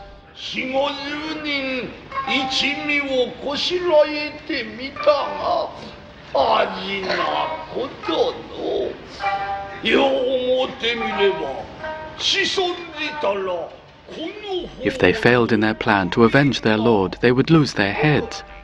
But if they succeeded, they'd certainly be ordered to commit suicide. Either way, they'd have to die.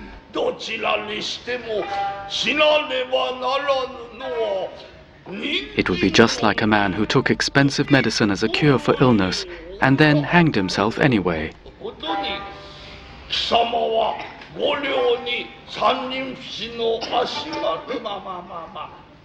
As for Heiemon, he was only getting the measly salary of 5 gold pieces and 3 men's rations.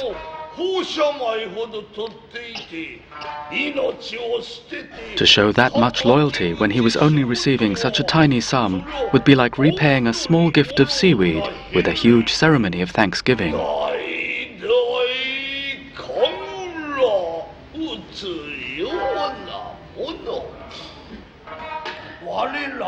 As chief retainer, Yuranosuke received 1,500 bushels of rice, so compared to Heiemon, he ought to be repaying their lord with dozens of enemy lives, and still it wouldn't make up the difference.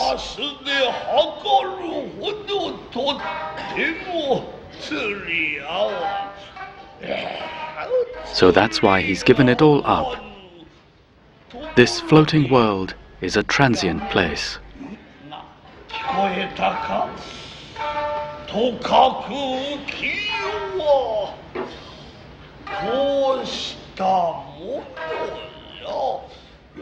Having picked up his sword, he mimes the playing of a 3-stringed shamisen, an instrument typical of such pleasure quarters.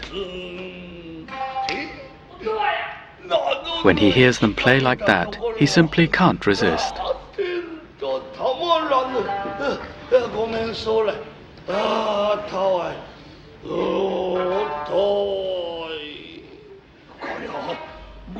But the humble foot soldier cannot agree with Yuranosuke's words. It is true that his own meager rations do not compare with the 1,500 bushels received by Yuranosuke, but they both possess only one life, and for that there is no difference in the debt of gratitude they owe their lord.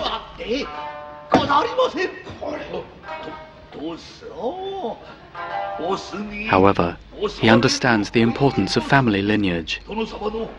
For so humble a man as he to compare himself with the illustrious samurai retainers would be like a monkey pretending to be human.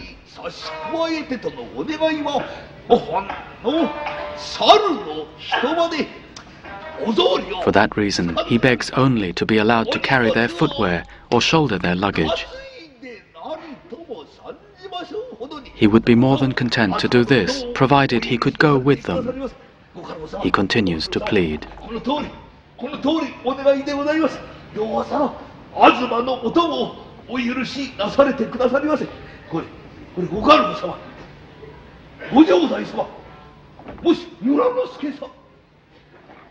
But their leader has fallen asleep.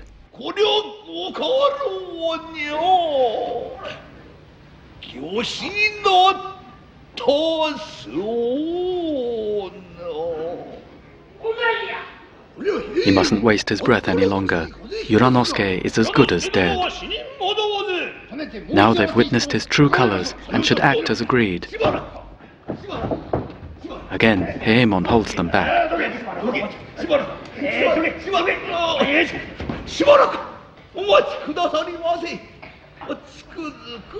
Thinking things over, since their lord's death, Yuranosuke has had countless problems and hardships to deal with in planning the revenge attack and in suffering people's abuse. He could not have survived it had it not been for the odd drink.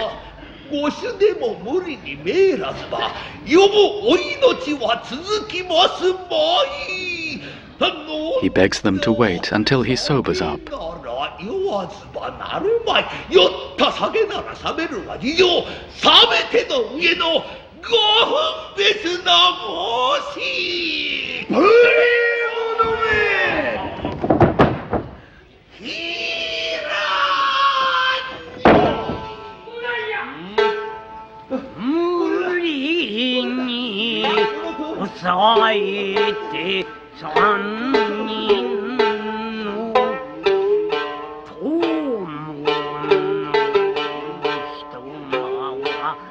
The Takemoto narrator sings that the three men have been restrained against their will, and that the light of the just and good has shone forth to win the day.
Seeing the chief retainer sound asleep, Heimon is anxious not to wake him. He calls for a pillow and a padded blanket. The maid, however, seems somewhat insensitive to Yuranosuke's concerns.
He takes out a letter, in which he has written a formal and earnest request to be allowed to join the pact.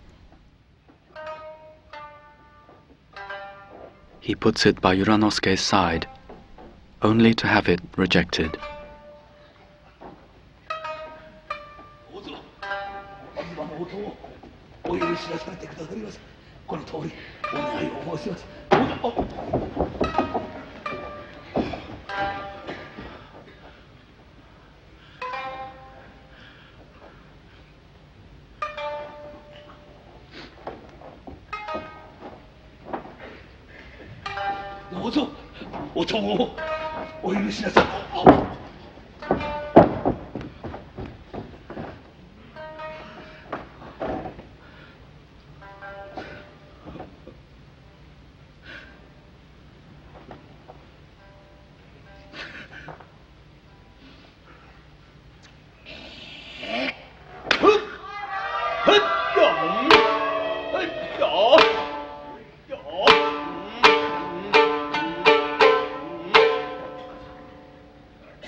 We hear that as the moon sinks behind the mountains of Yamashina, rushing breathless to this place is Yuranosuke's son, Rikiya.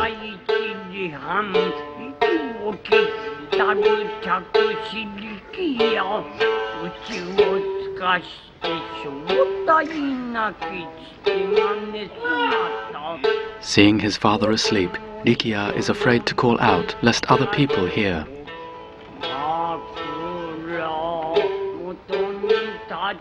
He draws close and softly rings his sword guard against its sheath.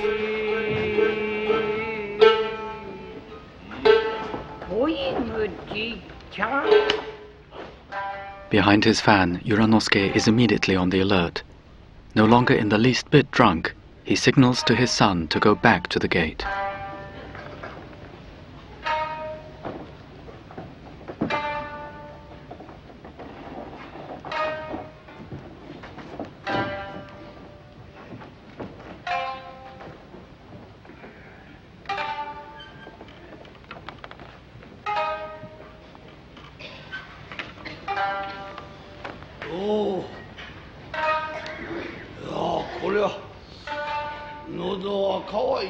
Is there no one who'll bring him water? He is thirstier than he can bear. Is anyone there?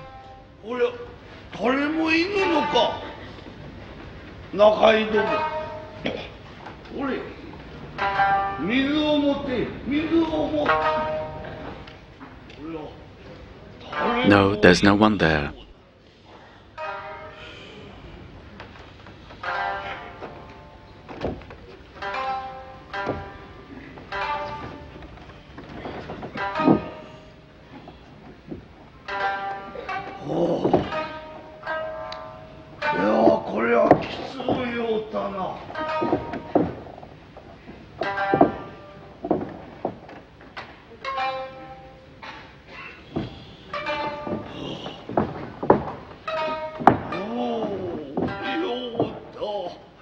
He feels drunk.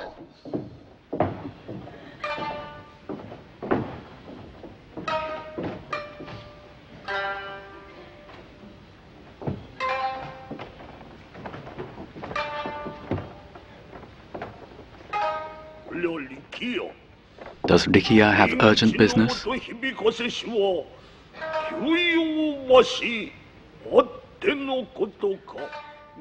He has come as a courier from the lady Kaoyo and bears her secret letter.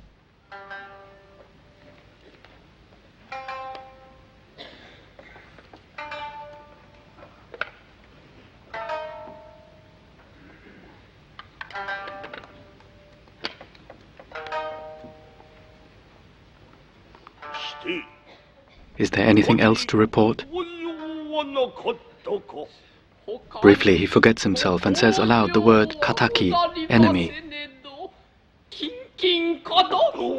Yuranosuke covers up with the lyrics of a song.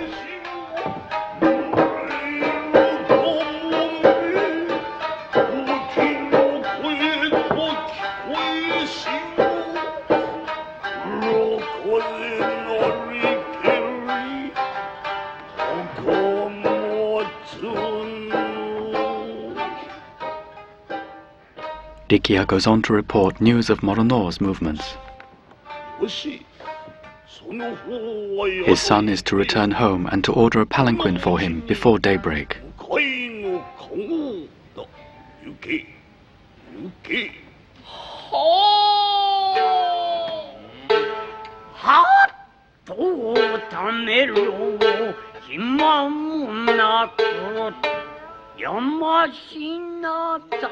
Without a moment's breath, Rikiya obeys and departs in the direction of Yamashina.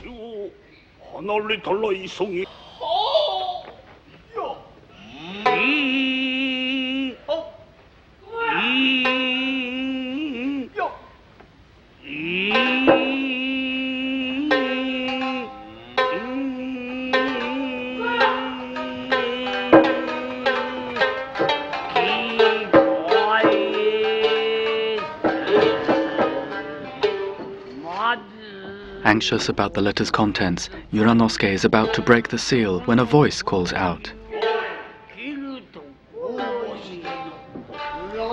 It's the evil Kudayu. He too was originally a retainer under the same lord as Yuranosuke, but upon their lord's death, Kudayu turned traitor and is now working as a spy for the enemy Morono. Yuranosuke says it's been a long time since they last met. Has Kudayu come to the pleasure district to iron out his old wrinkles? What a lecture.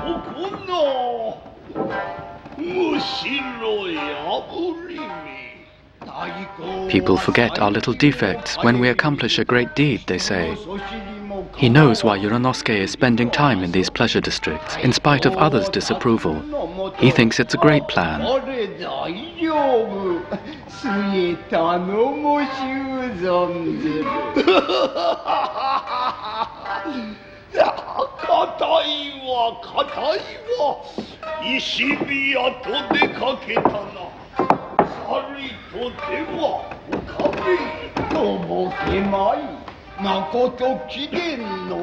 There's no point feigning ignorance.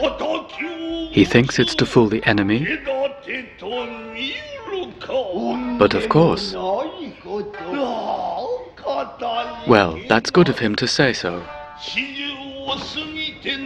But now in his 40s, Yuranosuke can't seem to get enough of these women. Surely everyone must be laughing at him.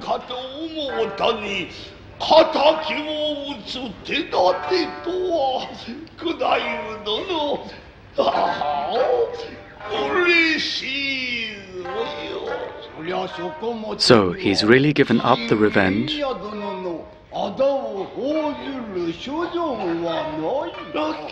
Revenge could not be further from his thoughts. Before Hangan's widow, he claimed he was resolved to die fighting Morono and his men, but that was all for her benefit, and was all a lie. At the time of dividing up Hangan's funds, Kudayu left the mansion, after which no settlement was reached. Yuranosuke was left behind with all the men.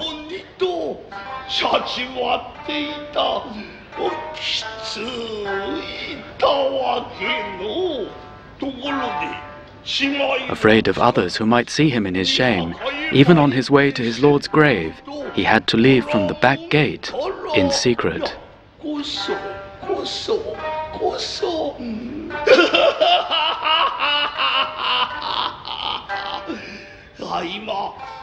Now he is enjoying this life of ease and luxury, and it is all thanks to good Kudayu.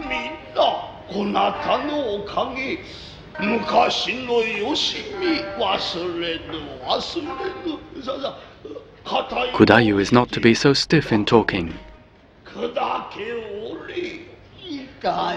Is that so? Thinking back, Kudayu remembers being quite a sly fox himself in the past. Perhaps they should share a drink.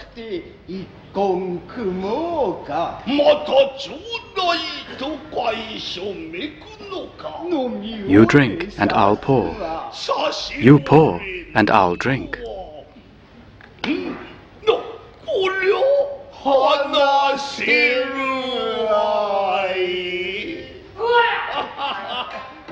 They call for the maids to bring out the wine.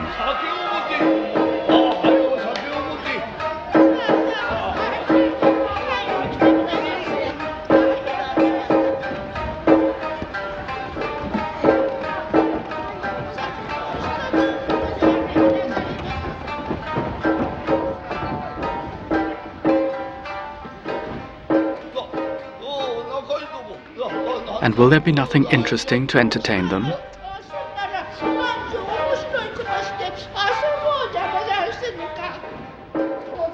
One of the maids suggests the game Mitate. That'll do nicely.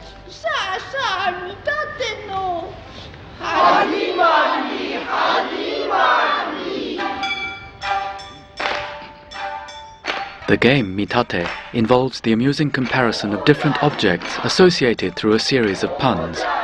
The juxtapositions are sometimes surprising, and the lines must be given in precise rhythm. Much of the following is ad-libbed in the theatre from day to day. Here, the first maid even makes reference to a modern baseball player, well known at the time this play was staged.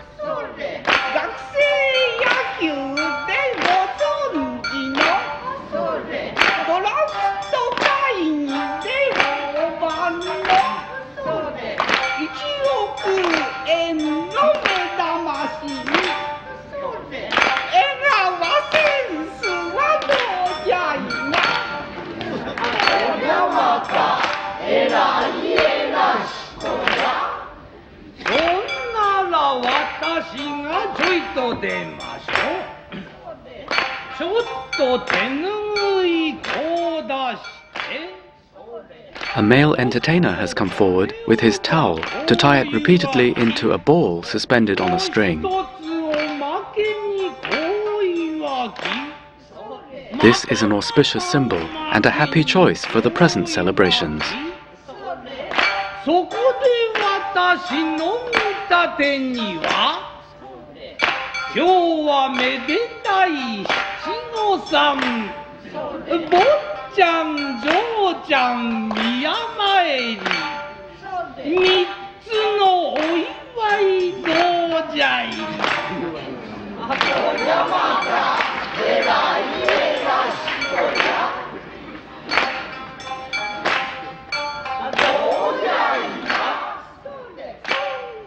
The next maid takes a pair of chopsticks and holds Kudayu's small top knot with them.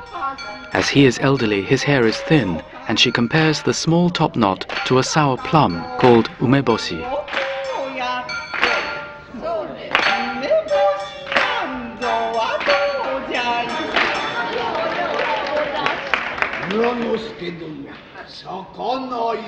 Kudayu now offers Yuranosuke a piece of raw octopus to eat.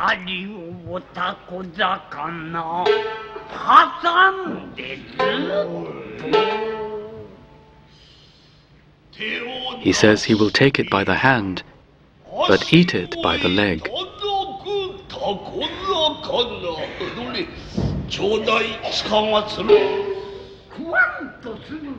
Kudayu stops him. He knows that tomorrow is the anniversary of Lord Hangan's death, and tonight Yuranosuke ought to be fasting. Will he really defile himself by eating this food?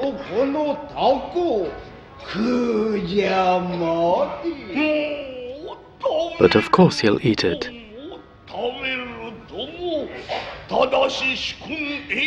Or perhaps Kudayu has news that Lord Hangan has turned into an octopus. What foolishness.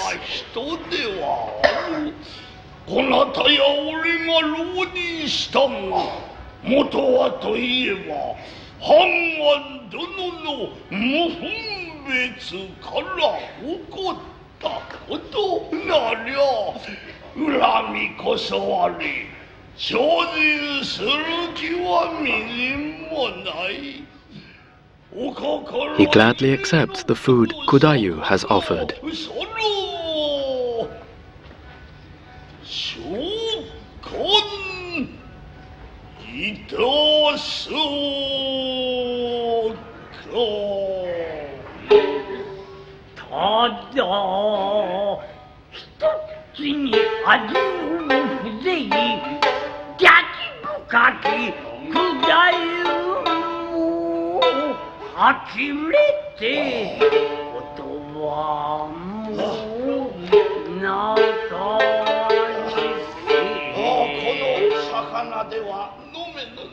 But the fish is no good for drinking. He suggests they go in and have a pot of stewed chicken instead.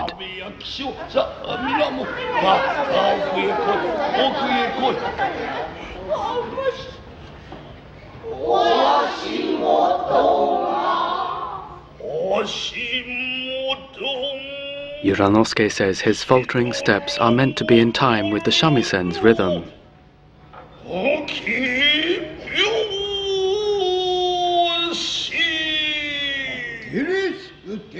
And Kudayu beats out the rhythm with his chopsticks.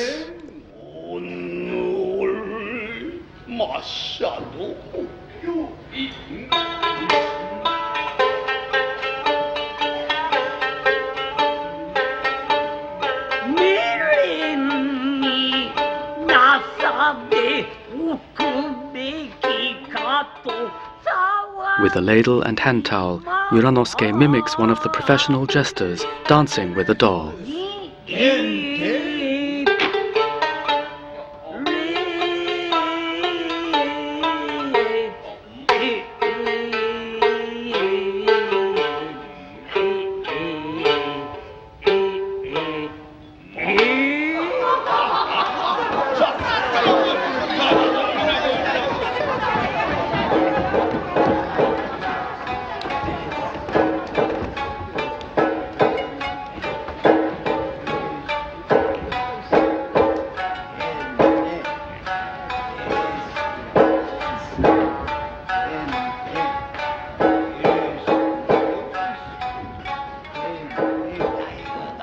The comic retainer Bannai appears.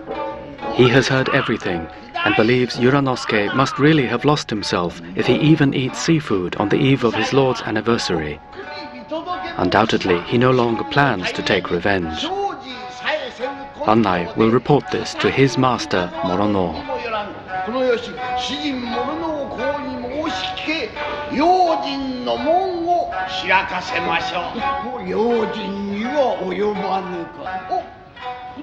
And look here, Uranosuke has even forgotten his sword. Proof that he's become a real fool.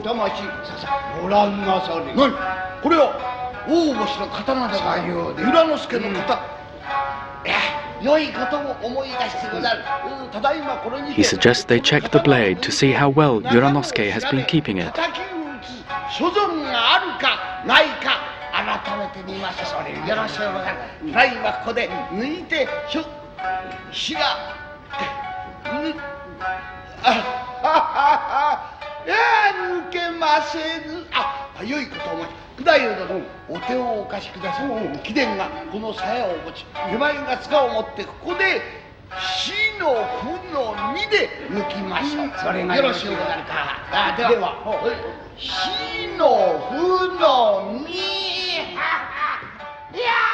The blade's as rusty as a red sardine. For a samurai, his sword was of the utmost importance, and often called the soul of a warrior. That Uranosuke has allowed the blade to rust makes Kudayu and Bannai think he has truly given up all thought of revenge. They proceed to call for their palanquin, that they may go and report this to Morono.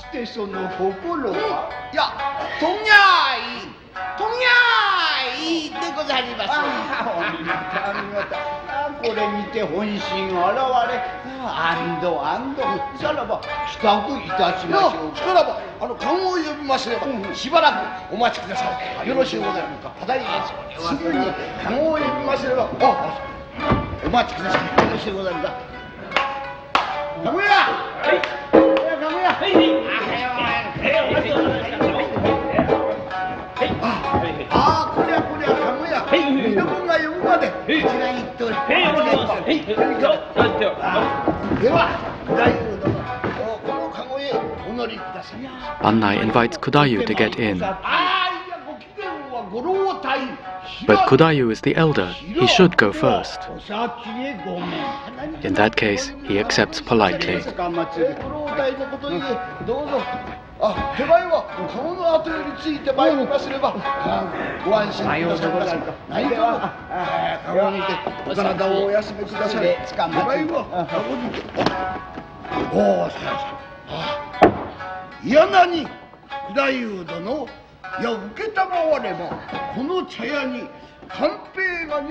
Bannai has heard that Kanpei's wife, Okaru, is now working in this district and wonders whether Kudayu has heard anything of her.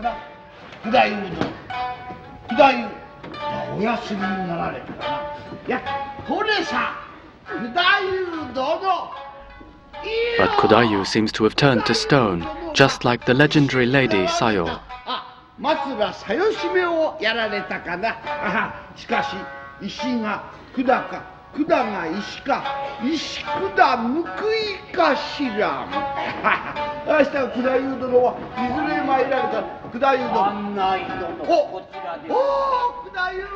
Why, Kudayu, what an extraordinary place to be. He replies that he is playing a trick on Yuranosuke. He still has some doubts about that letter which Rikiya brought and will stick around to find out its contents.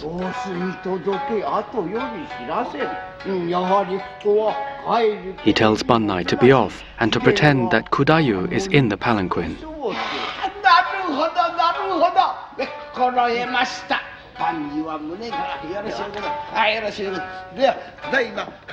Trust Kudayu to come up with such a clever trick.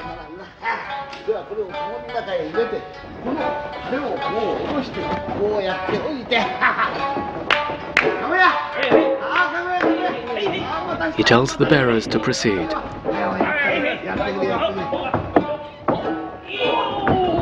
This is mighty heavy. But this is an E. Bannai has silenced them with the sound shi, the second syllable of the word ishi, meaning stone.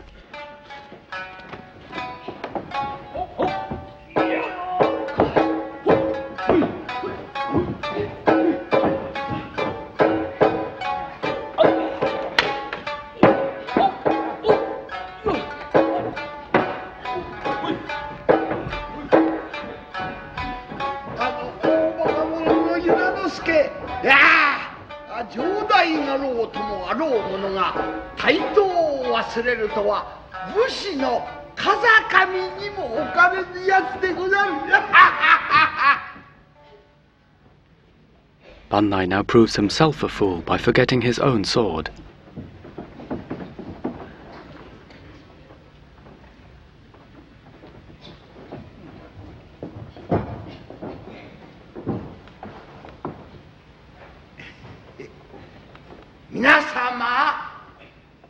He begs the audience to keep his forgetfulness a secret.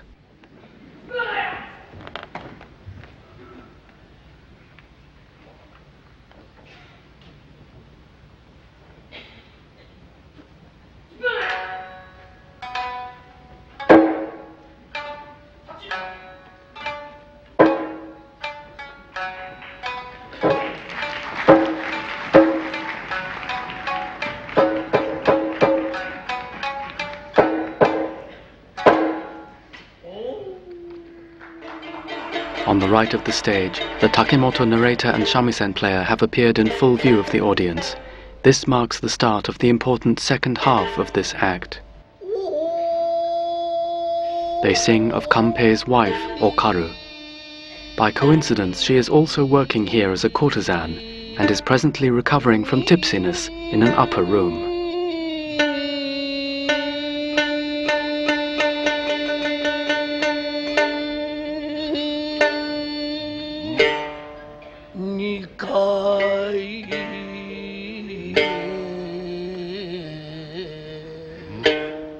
Kanpeiが妻のおかろ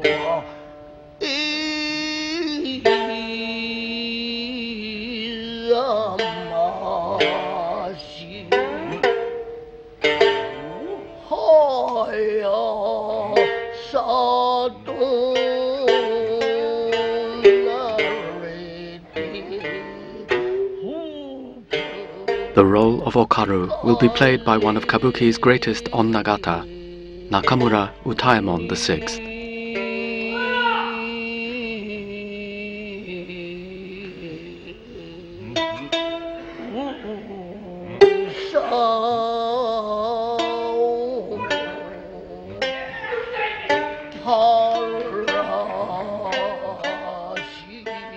Okaru is growing used to her new life in the pleasure quarters, and has here come out to let the breeze fan away her sadness.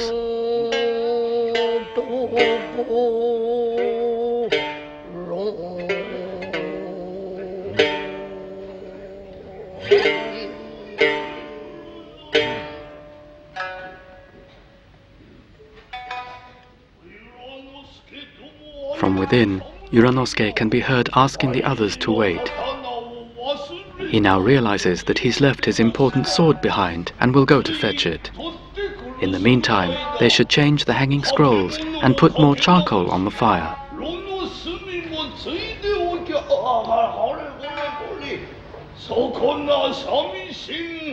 And that shamisen, they must take care not to stumble over it and break it. Where has Kudayu got to, he wonders.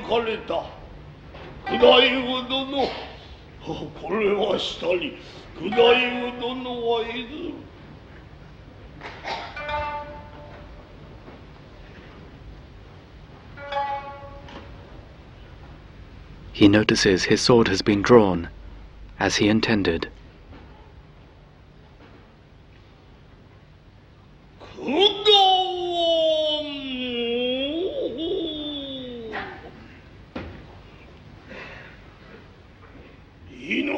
Kudayu seems to have gone home.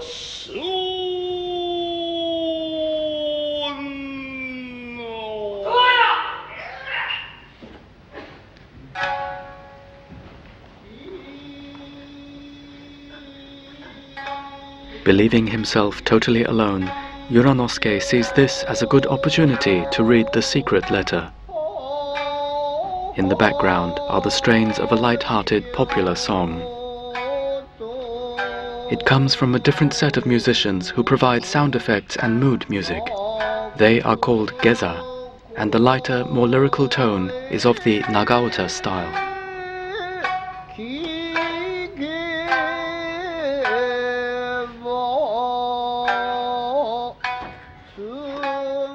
Before reading such an important letter, Uranosuke decides first to purify himself at the stone water basin.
With a final check to make sure no one else is present, Uranosuke takes out the letter and takes off the outer wrapper. Thinking it best to destroy all evidence, he will set alight and drop the wrapper. The following short scene is one of the great highlights of this play.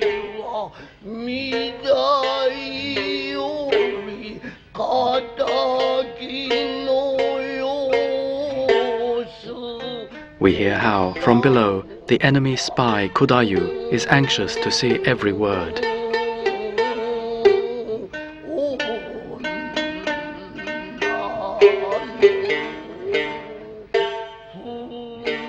letter is in fact from Lady Kaoyo and contains vital information for Yoranosuke about Morono's latest whereabouts. With this news, Yoranosuke knows that, at last, the time for the Loyal Retainers' attack draws near. Okaru also notices that Yoranosuke has a letter.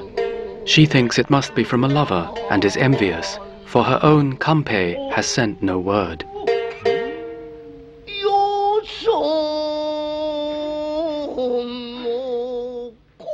She tries to see more clearly.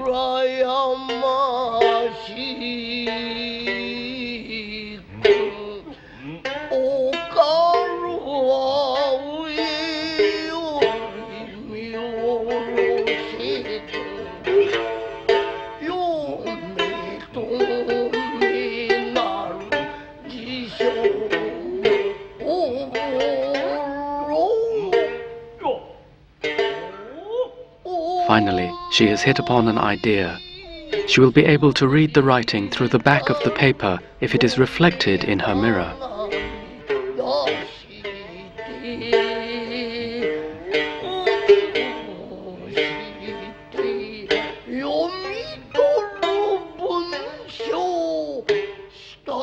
The singer's tone changes as we hear that under the veranda, Kudayu reads by the light of the moon.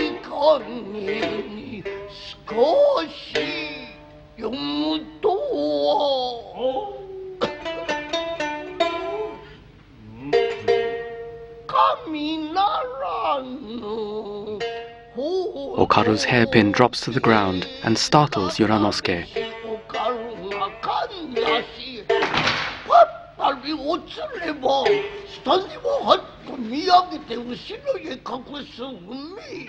He quickly rolls up the letter, but underneath, Kudayu still clutches one section of the scroll, his face wrinkled in a smile.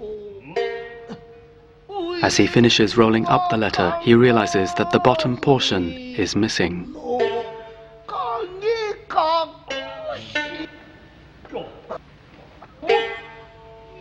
Is that Yoranosuke? Okaru, what is it you're doing there?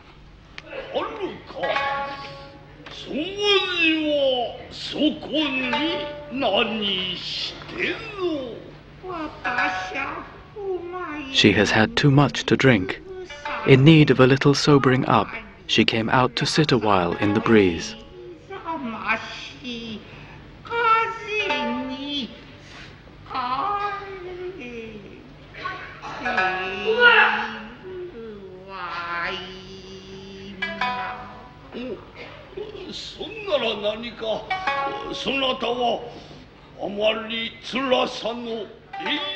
He now understands exactly what has happened.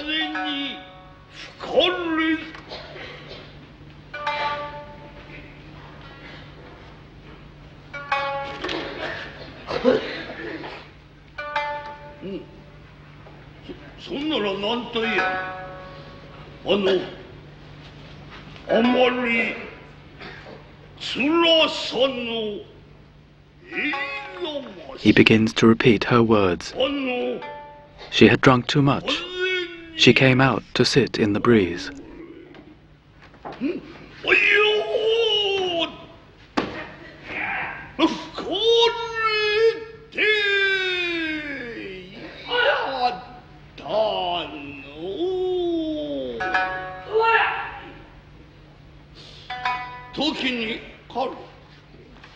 He has something he would like to talk to Okaru about, but they can't speak across such a great space, as though separated by the Milky Way. He asks if she'll come down here a moment.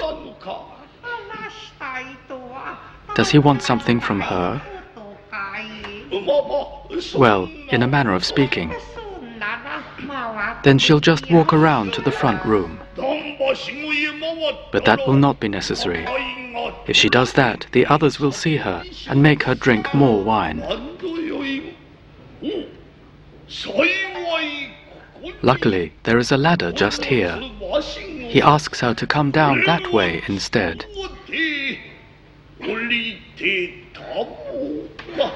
ちょっと待ちゃ。おや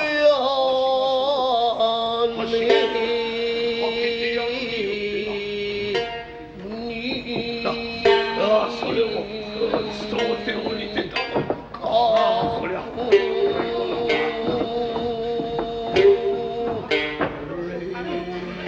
そうだ。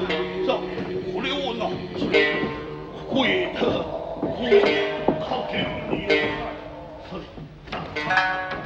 こら降りてたの。こら降りるのでおう、そうだ。そうでござんす。ようござんす。そんならな、ここから降りるによって、お前しっかりとよう押さえていてください。はい、たま。さあ、このようにしっかりと押さえているほどで、さあ、ちゃんと降りてたまえ。手を離しては。よう離さんとも。よいかりますか。しっかりとよう持っていって。Okaru is afraid, feeling the ladder to be unsafe.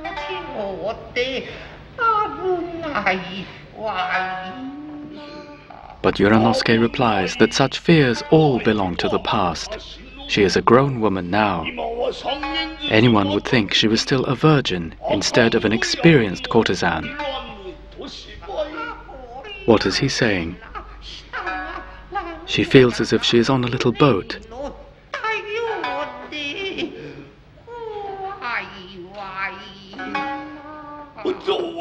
Why, yes, and he can see the little boat master. Okaru warns him not to peek inside her skirt.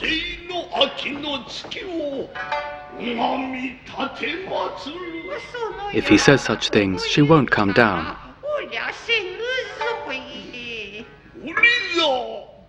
If she won't come down, then he'll force her.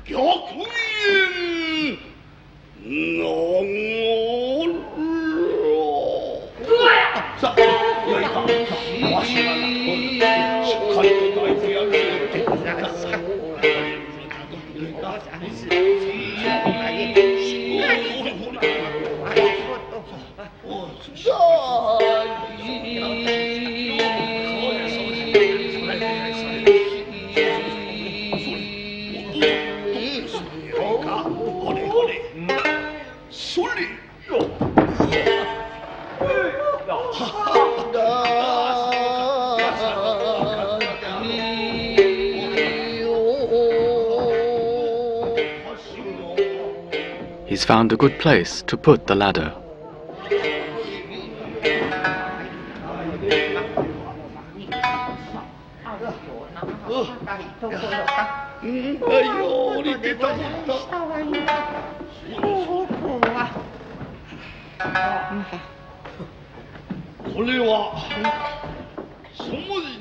Her hairpin.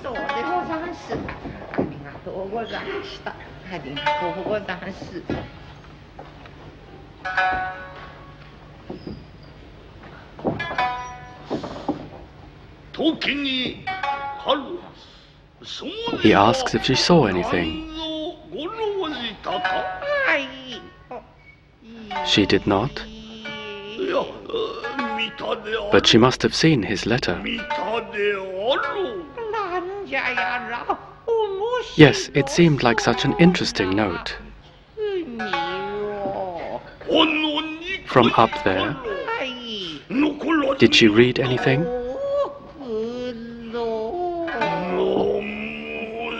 Uranosuke says it is a matter of the utmost importance to him.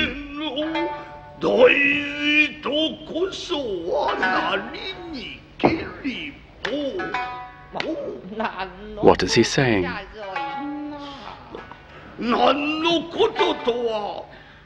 Surprisingly, he suddenly admits that he has loved her from long ago and asks her to be his wife. He must be telling fibs. It may have started as a fib, but now it's the truth. He asks for her answer. She still cannot believe him. And why is that? She says in his case, what started as a lie but ended in truth is in truth all a lie.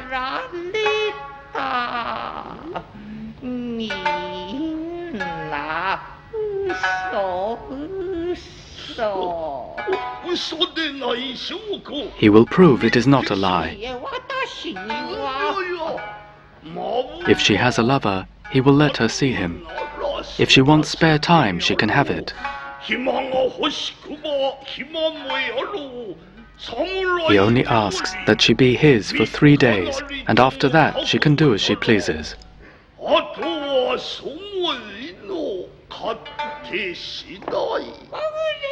But Okaru accuses him of wanting to see her happy only to disappoint her.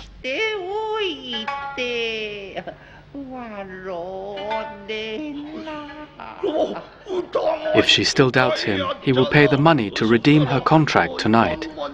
He will see the master now to settle the accounts, and tells her to wait.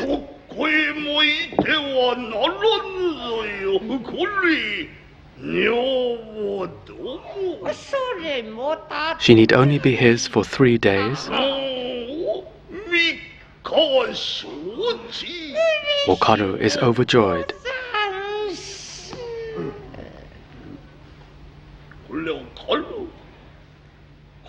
Is she really that pleased to be redeemed by him?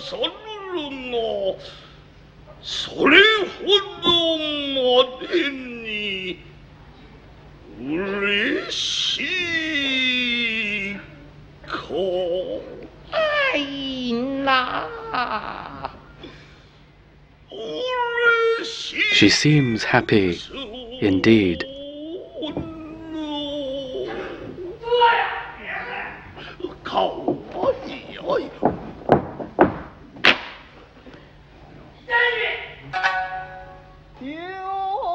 Though she seems innocent, Uranosuke knows he can take no chances in allowing news of his letter to escape. Reluctantly, he must kill Okaru.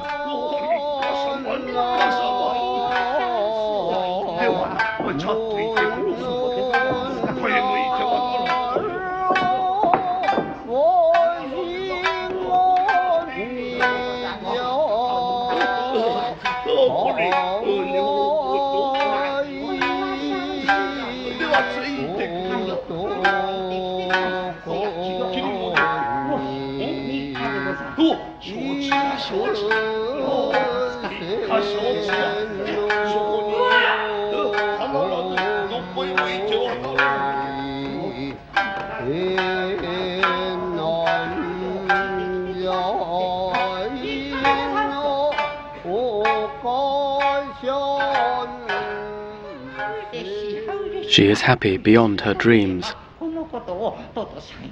She can hardly wait to tell her mother and father the good news.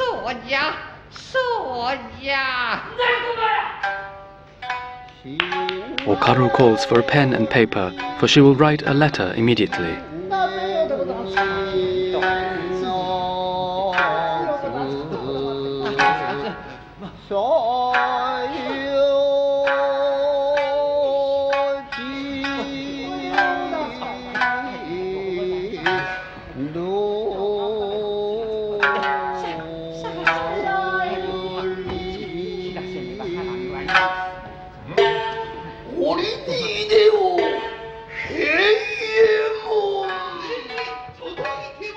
The foot soldier Heiemon re-enters and excuses himself.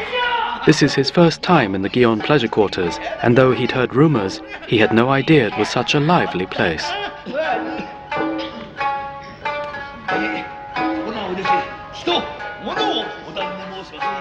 He decides this is a good opportunity to ask about his sister Okaru, not recognizing that it is Okaru in front of him. He asks if there is a courtesan working here by that name who recently came from Yamazaki. She is too absorbed by her letter to listen properly to his words, and tells him repeatedly not to disturb her.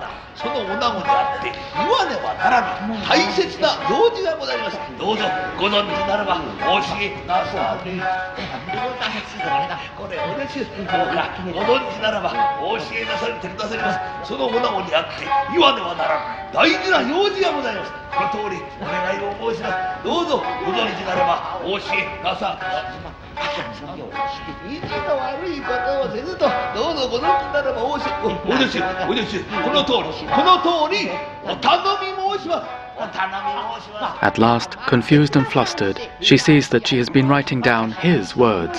しているそばでお前がそのように頼む頼むと苦労を言わしゃんすによってそれみやしゃんせ頼む頼むとか言ってしもたじゃ。 Okaru tells him to go along this inner corridor all the way until he comes to a big room where he will find maids to answer all his questions. そこに大勢の大使がいることにそこへ行って聞いたらいち早い。いや誰に聞こうが勝手はわからない。大前からええわこう出しておれ。そんなことをしたらどうぞちょっとお教えなされてください。そんなことお前また一緒に。いやこれは妹じゃないか。 At last, they recognize each other. あやっぱり妹だ。妹だ。 She is embarrassed that he should see her like this.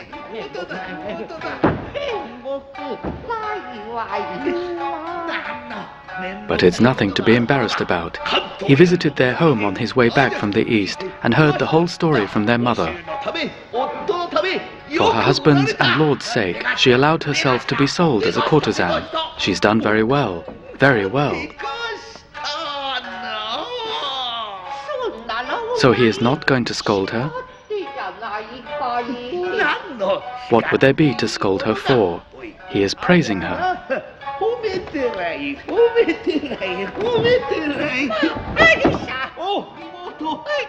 How she has missed him.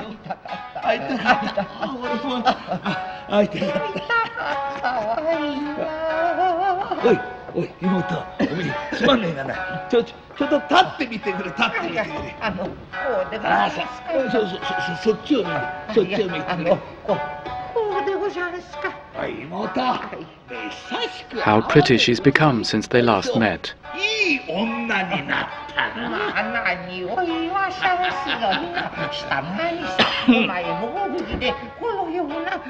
She is happier than ever before, but there are some things which she would like to ask him. Wanting so desperately to hear of her husband, Kanpei, she cannot even bring herself to say his name. And how is mother? Their mother is in fine health and is now wearing spectacles to do her sewing.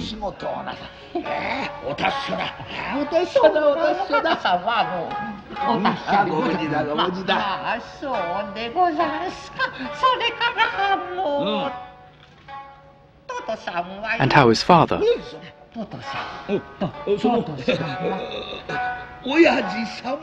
Father, yes, he is well too.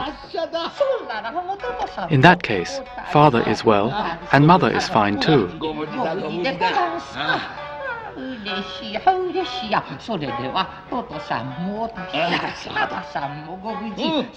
So how is Kan?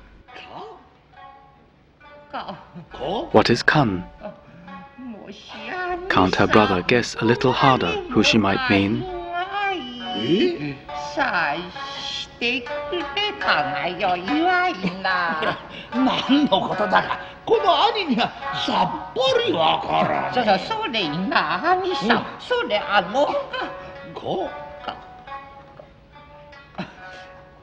She means Kanpei, of course.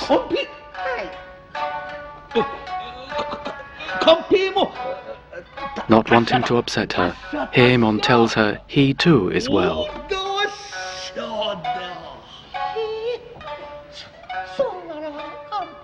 Then if Kanpei is also fine, truly she has never been happier.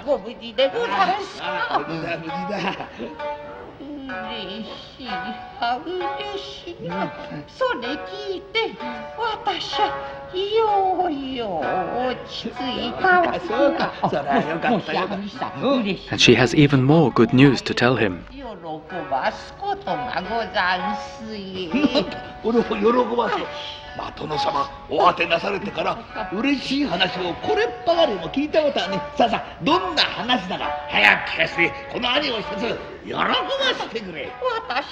Before this night is over, she is to be redeemed from her contract as a courtesan.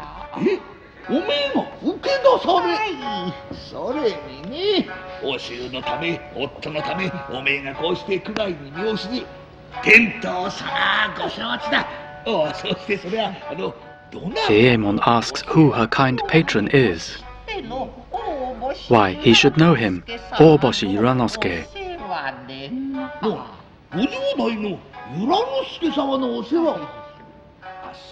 Then has Okaru been on intimate terms with him for some time?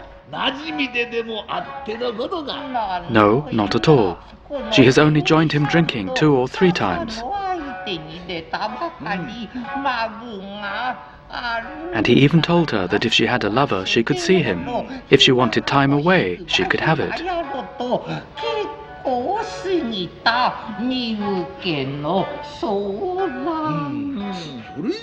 Then did Yuranosuke know she was Kanpei's bride?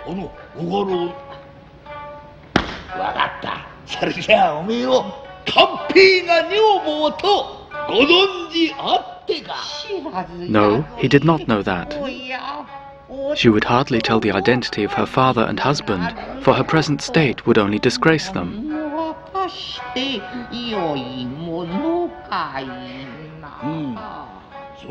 In that case, Heiemon can think of nothing else. Yuranosuke must indeed have lost himself to the pleasures of the flesh, and obviously has no intention of avenging their lord.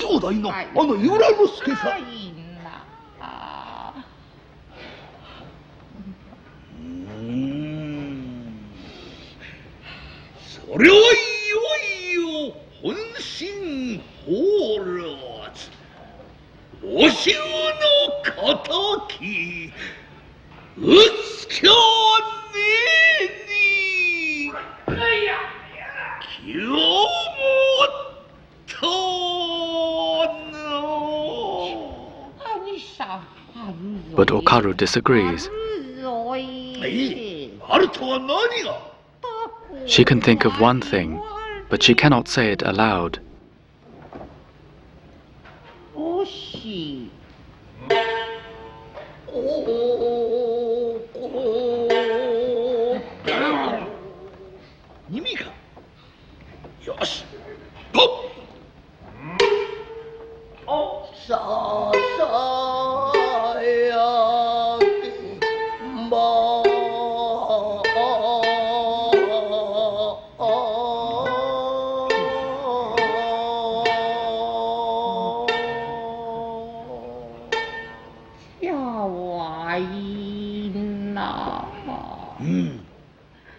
What's that she says?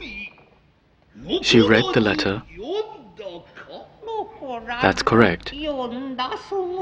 And after reading the letter, both Okaru and Yuranosuke looked at each other. Then he began to flirt with her.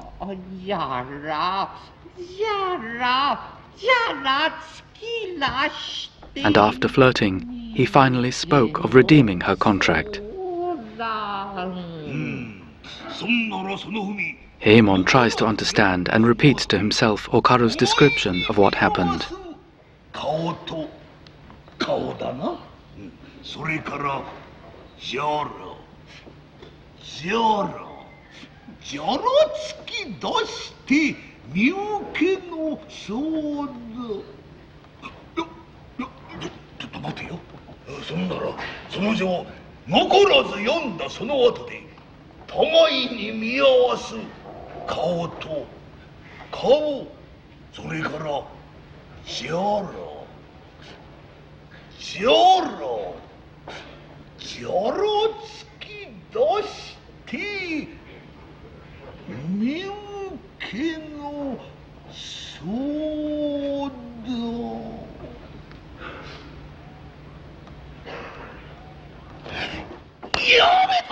At last he understands.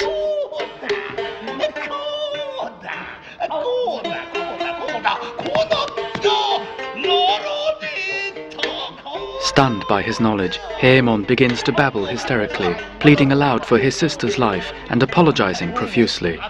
Okaru, however, does not comprehend his wild antics.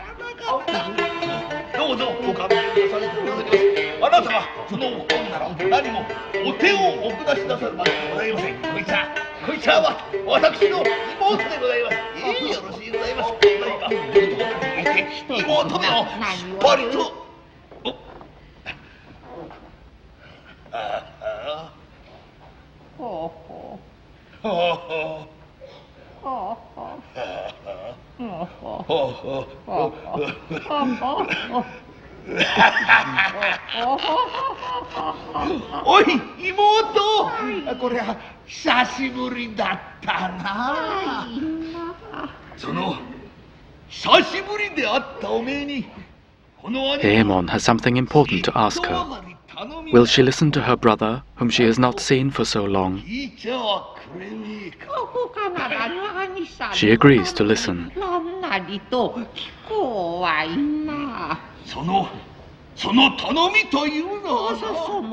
What is it he wants to ask?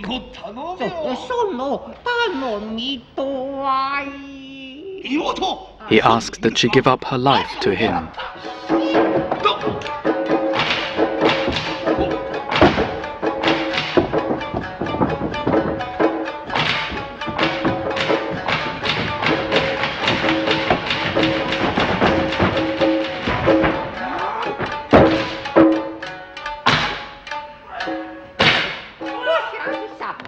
Why has he struck at her? She still has a father and a husband. Heemon has no right to take her life.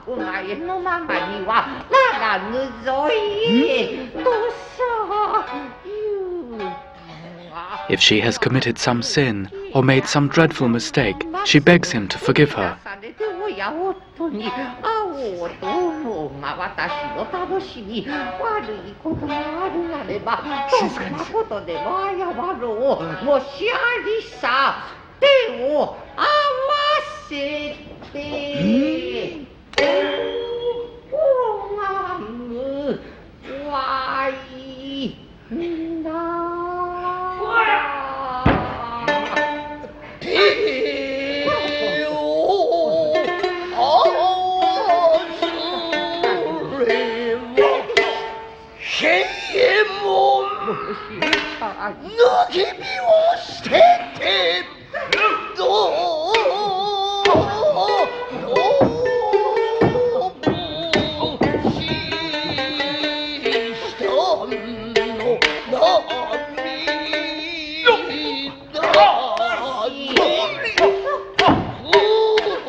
He admits he acted too rashly, drawing his sword and frightening her without an explanation.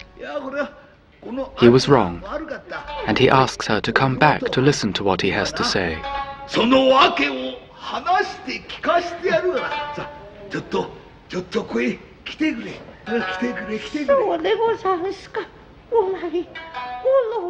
She was shocked and scared.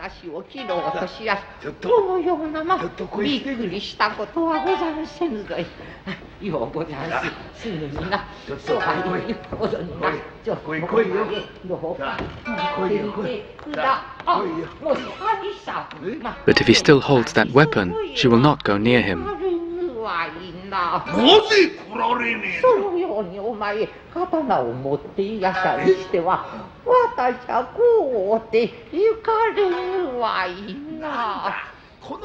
How can she be scared of a sword?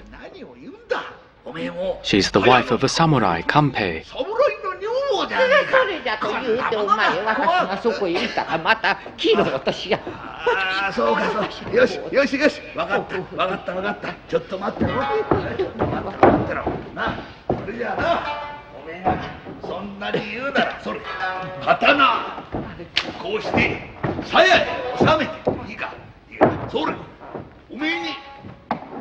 There. There's no longer anything to be scared of. Will she come now?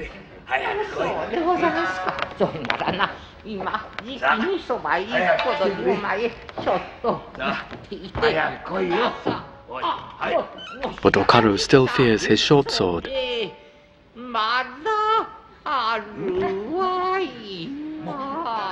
But he protests this is the soul of a warrior, and he's loath to part from it.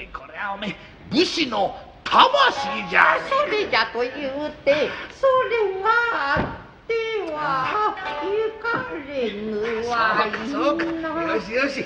それじゃあな、これもいいか、こうやってそうおめえに渡してやら。もう何にもね、何にもねえから。ほんまにござんせ。早く来い。早く来てくれ。ようございます。早く来てくれ。そんならな、すぐにそばへ行くが、海最前のようにびっくりしたことはございません。お前物をも言わずいきなり私のことを来いよ。いろと早くお前まだ来ねえのか。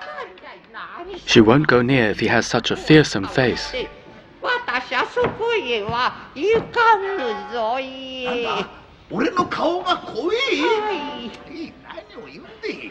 But he can't do anything about his face, for he was born with it. そんならにさ、お前ずーっと She then asks him to walk way over there to the other side. なんだ、ずーっと向こう行って、あっちを向いてる。そうでござんす。いろんなことを言うやつだ。と言うてもよしよし、分かった分かった。それじゃあな、ほらどうだ。ほらこれでいいか。これでいいか。早く来てくれ。早く来いよ。そばへ行くほどちょっと待っていてくださんせや。もう何さ。そっちは向いていてくださって。よしよし。こっちを向いてはならぬぞい。よしよし。ようござんすか。よいかい。そんなら行くぞい。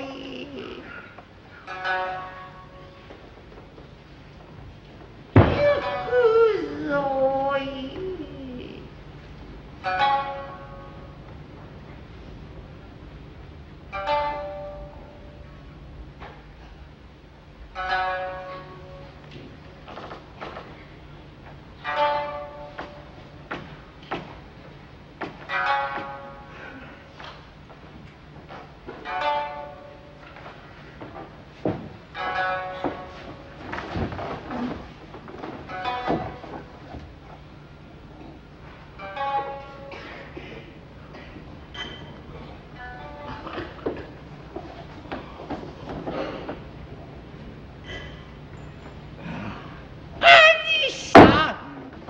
She's here now.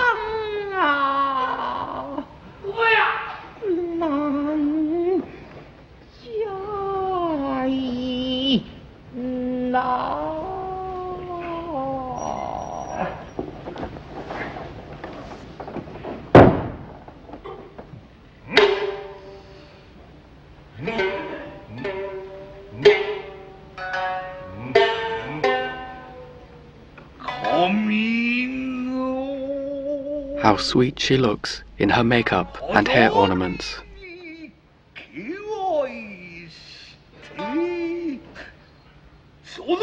She still has no idea what happened on that day.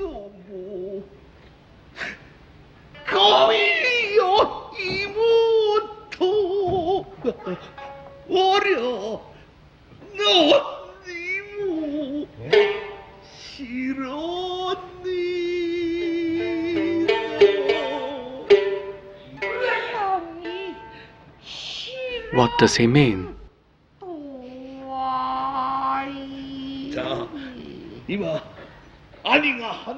He begins to talk of their father, Yoichibei, to whom they should have been more dutiful.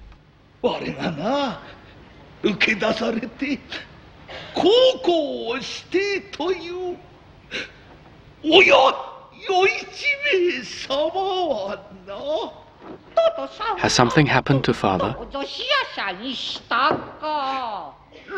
On the 29th of the 6th month, he was stabbed by the hand of a stranger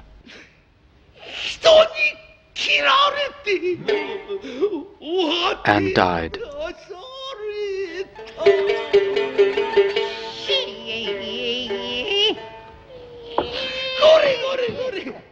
But there is still more to come.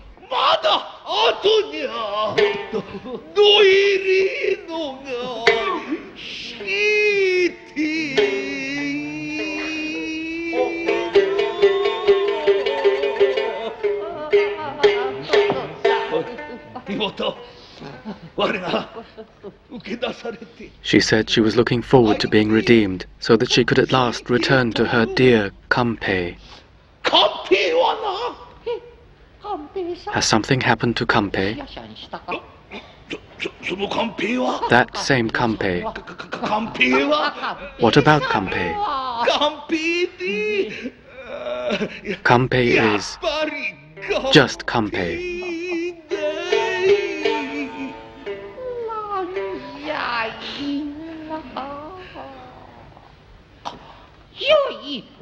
Has he taken a new wife?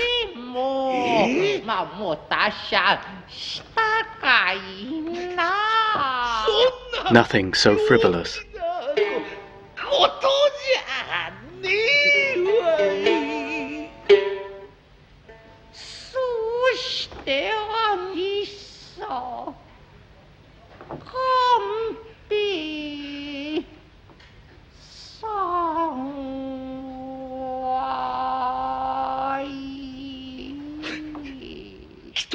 Thinking he was to blame for something, he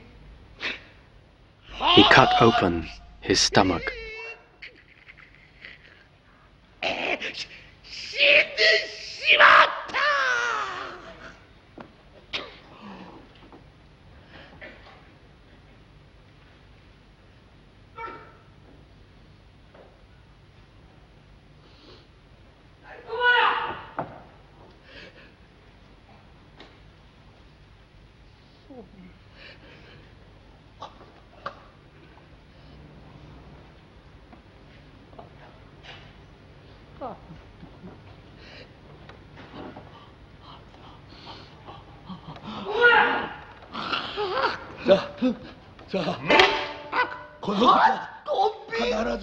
The shock causes a sudden pain in Okaru's chest, and Heimon attempts to massage it.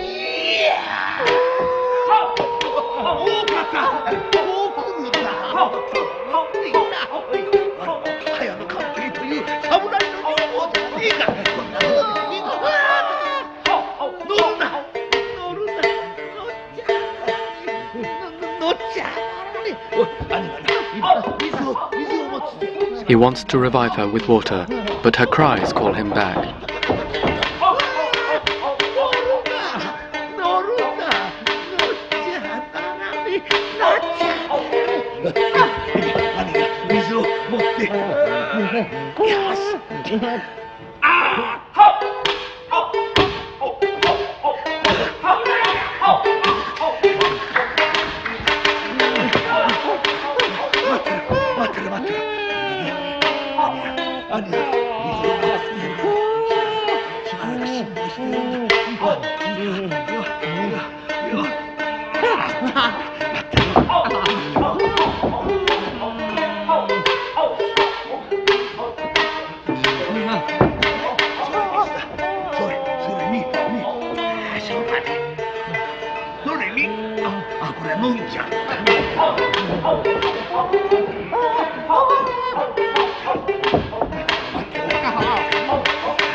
He is her brother. Does she know his face?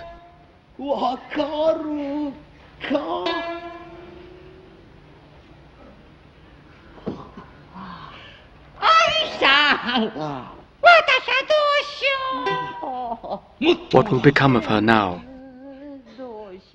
For there is no one to protect her. します。どうしよう。どうしよう。どうしよう。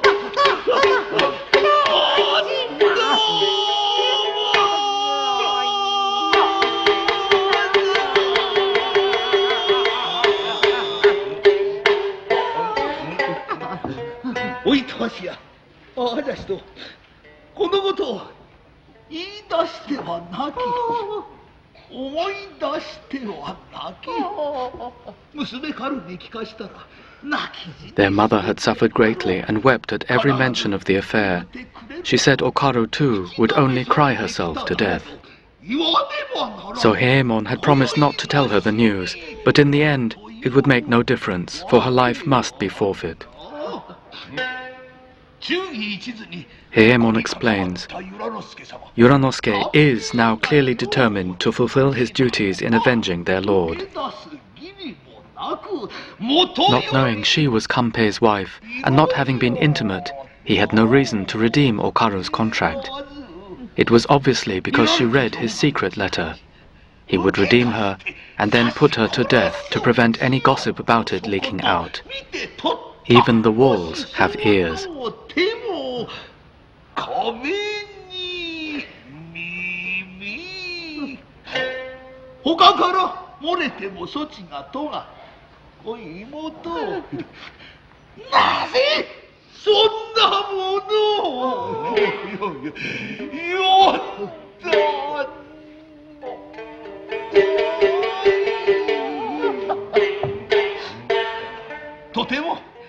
It would be better for him to kill her now, rather than for her to die at the hands of a stranger.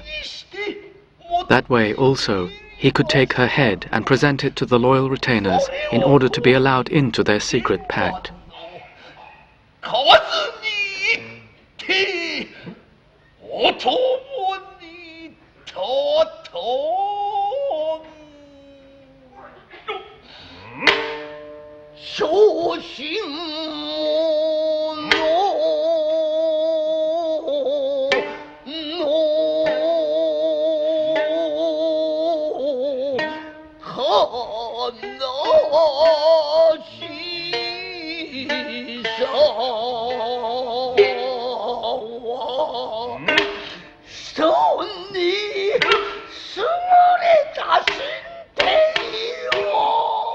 As he is of low rank, unless he proves his loyalty and spirit, his seniors will not allow him to stand among them.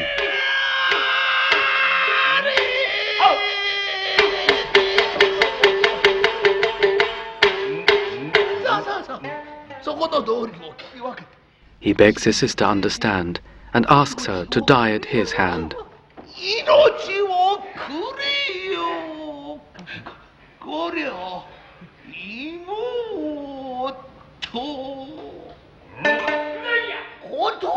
The narrator describes Okaru's inner thoughts. Through her tears, she understands Heiemon's reasoning, but she can only weep in reply.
She received no news from Kanpei, but thought that was because he had left home to join the loyal retainers.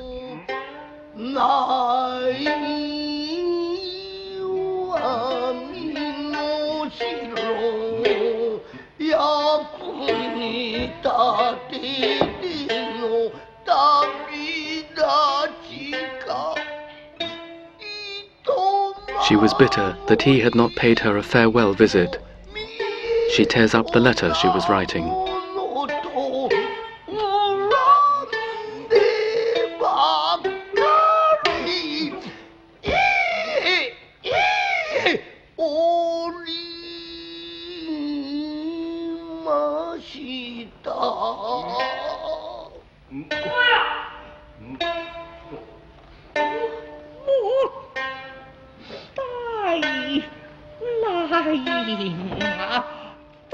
It is disrespectful of her to say it, but as father was old anyway, his death is not so tragic as Kanpei's. Kanpei was barely 30. Kanpei.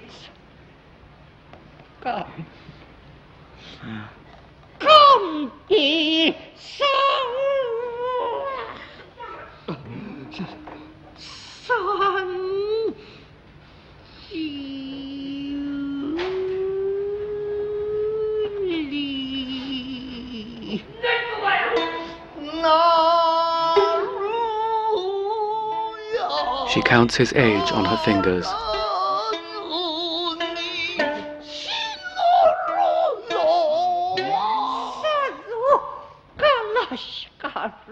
How sad and bitter was his plight.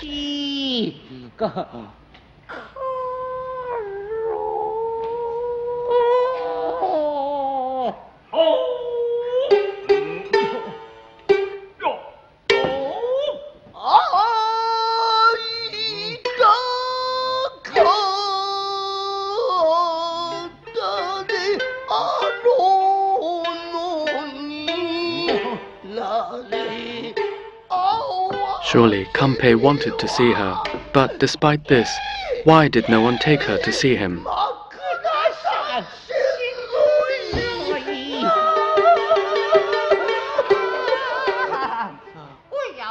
She bemoans her fate. Not knowing of her father's and husband's deaths, she did not even observe the Buddhist custom of abstention. If her death will now benefit her brother in any way, she begs that he kill her quickly.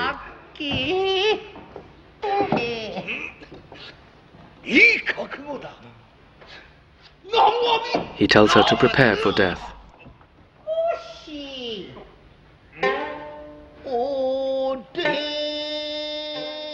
The narrator again relates her thoughts. There again, if he takes her life, their mother will surely resent and blame him.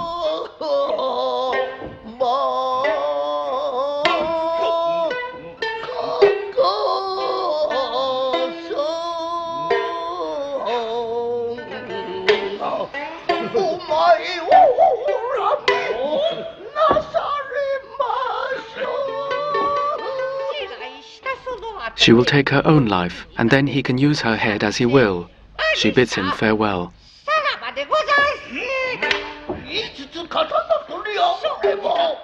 But Uranosuke calls out for them to stop.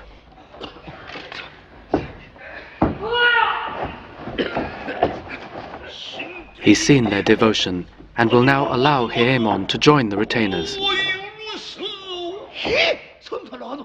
Then he can accompany them on their revenge attack. Heiemon is overjoyed.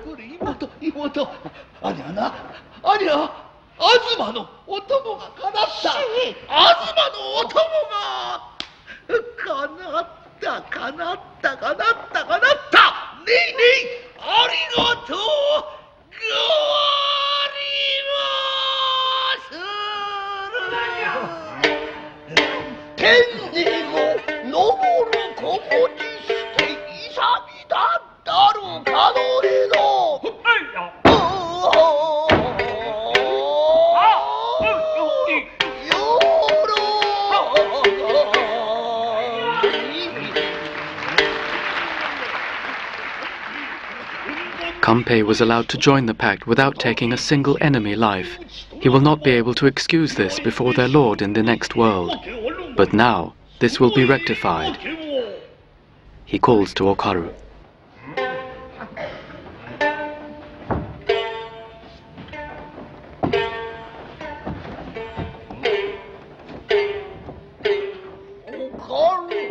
With Okaru's hand on the sword, he drives the blade through the floor. In this way, Kanpei's wife will have taken revenge in his place.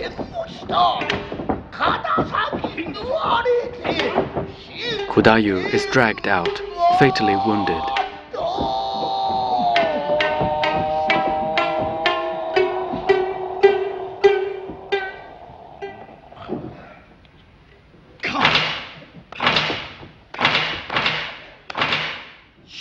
He has been the worm in the lion's breast.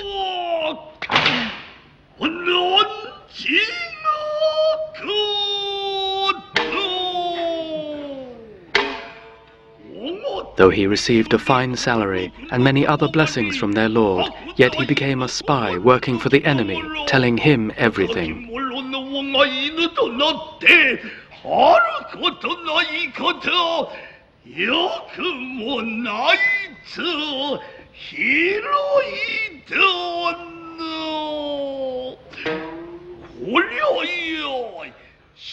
Over 40 of the faithful retainers have suffered separations from wives and children, and some have even sold their spouses into prostitution to raise money, all for the sake of their lord.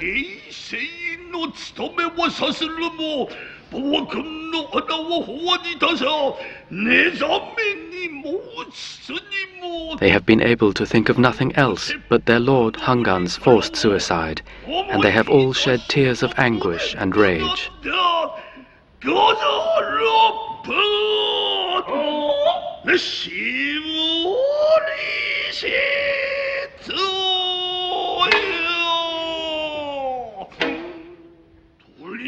And this evening is the eve of their lord's death anniversary.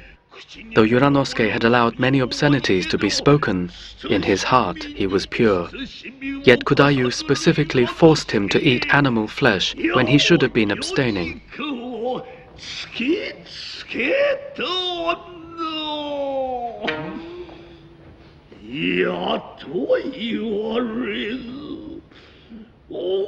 Yuranosuke could not refuse and could not answer.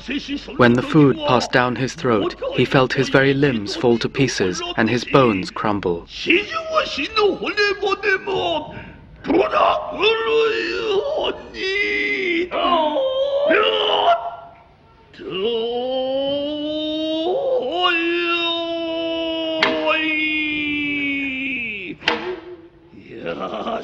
He calls Kudayu a demon in disguise.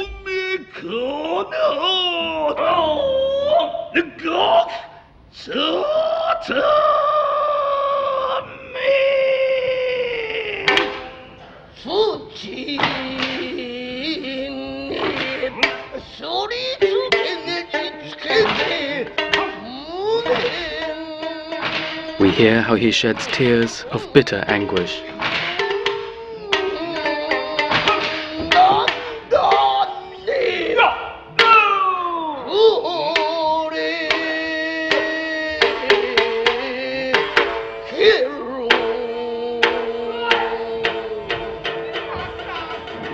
At the sound of the maid's calling, Yuranosuke once more pretends to be drunk.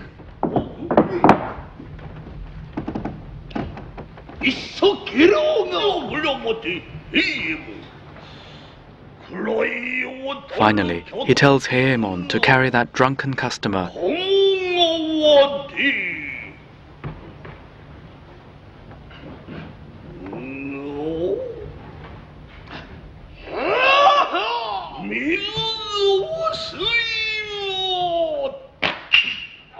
and make him drink the waters of the Kamo River.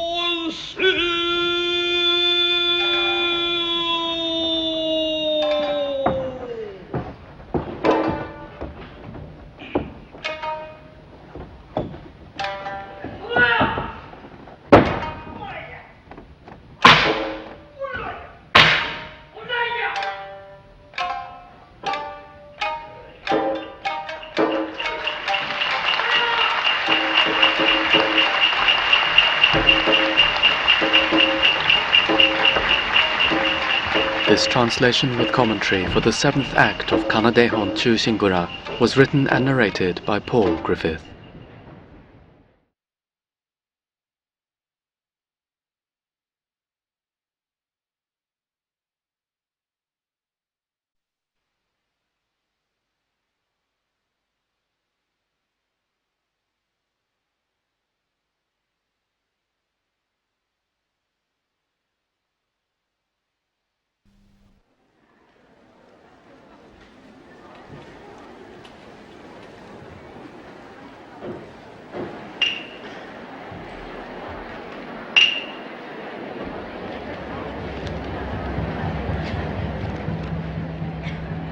The thudding of the drum represents the muffled world of a snow-covered landscape, the setting to Act 9 of Kanadehon Chushingura. Enya Hangan has been forced to commit seppuku, ritual suicide by disembowelment. Since then, his chief retainer, Oboshi Yoranosuke, appears to be living a life of pleasure, but is secretly planning a vendetta against Kono Morono, who was responsible for his master's downfall.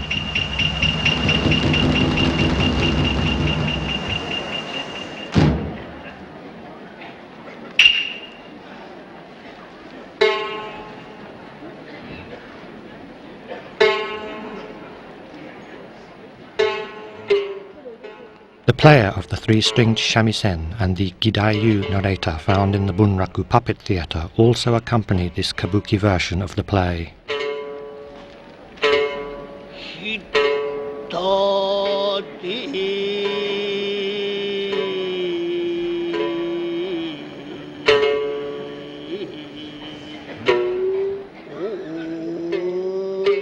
This act takes place at the home of Yoranosuke in the village of Yamashina near to Kyoto, where his family are living in quiet solitude.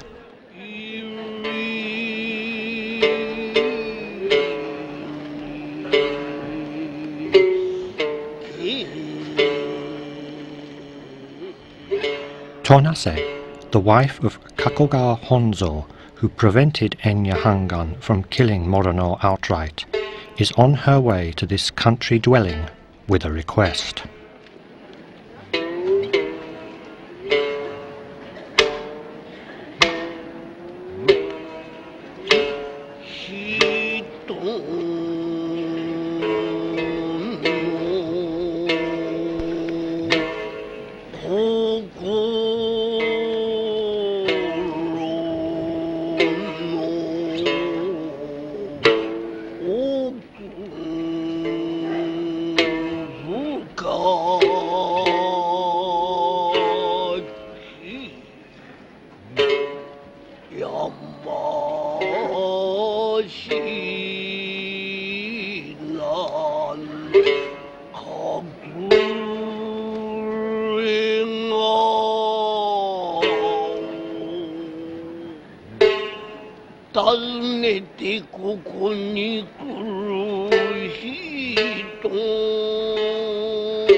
Tonase and her servants enter. The snow is deep, the path difficult. They must proceed with care. Tonase is played by Nakamura Utaemon VI, one of the greatest of all onnagata actors who specialize in the performance of female roles. The narrator comments on her noble bearing and the swords which she carries with her.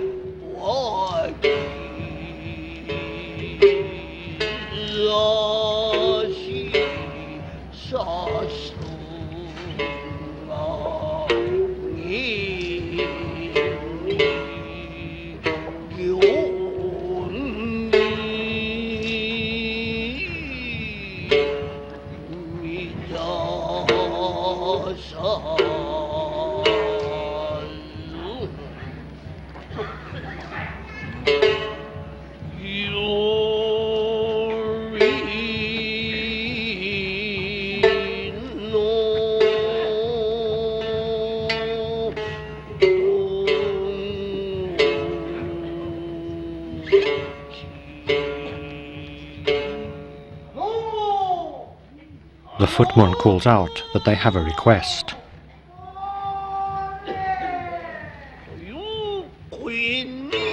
A rather slow-witted servant called Rin enters, asking who is there.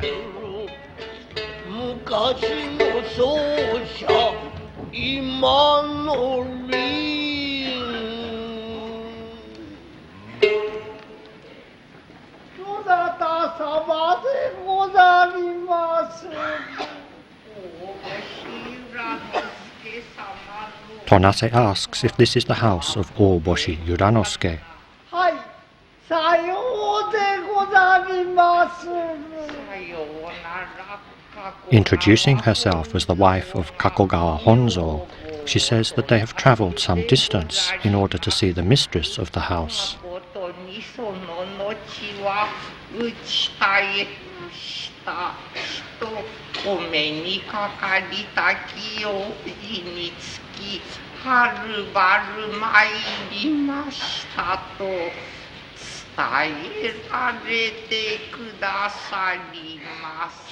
Rin confuses the name Honzo with the word Hondo, the main hall of a temple. Tonase is forced to repeat her name.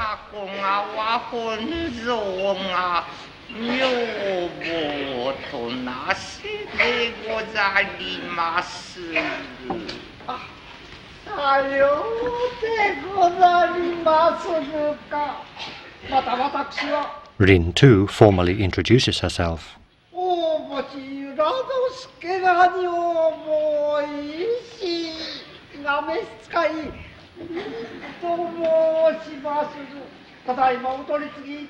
She will inform her mistress of their arrival.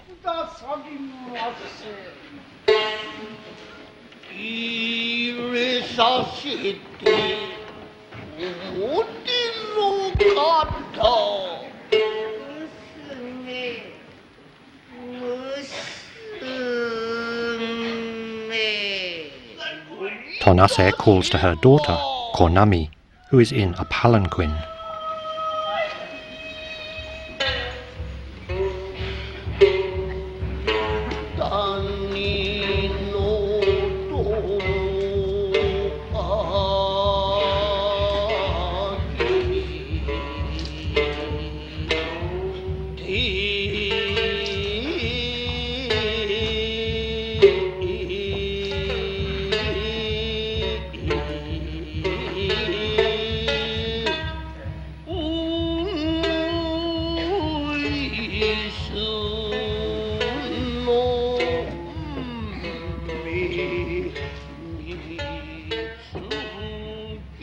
Konami is dressed in a white robe and veil, prepared for a wedding. She is played by Nakamura Jakuemon IV.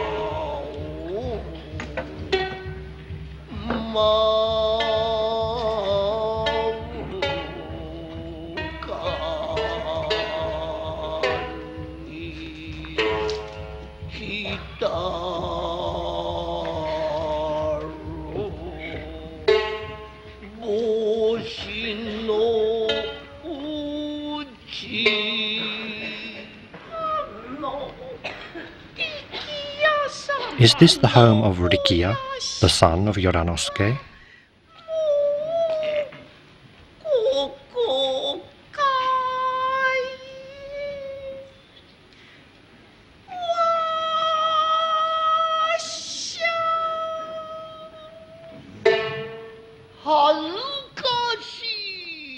We hear of her shyness at the prospect of meeting her betrothed again.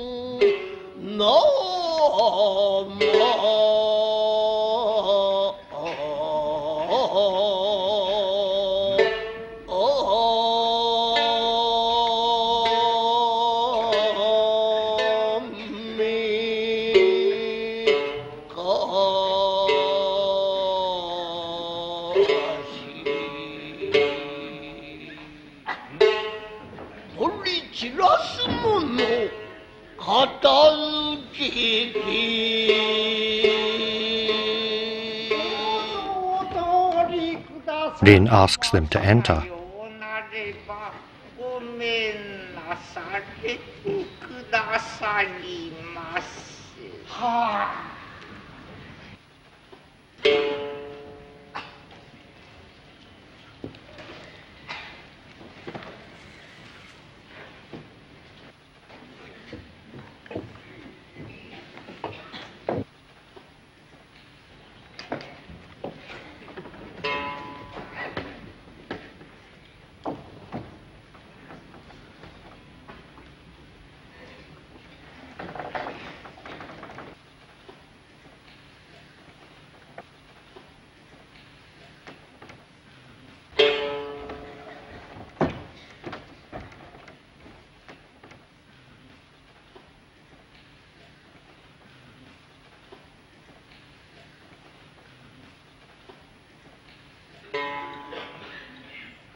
She orders her retainers to rest.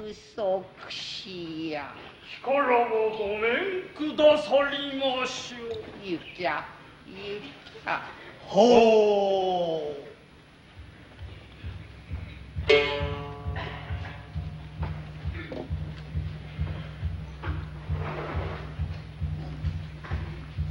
Even as the wife of a samurai, Tonase would not normally carry a sword. That she does so now is strange.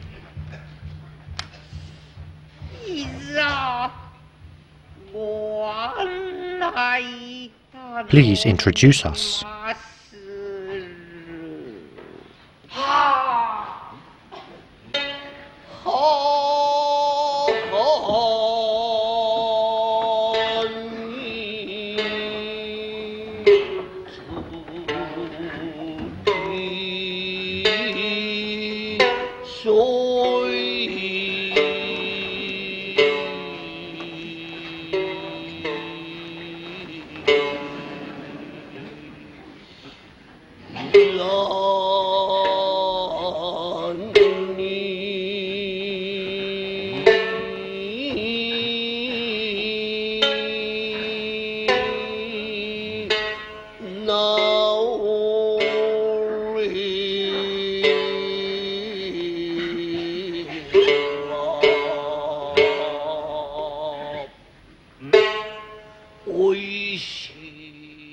Oishi, the wife of Yuranosuke, enters.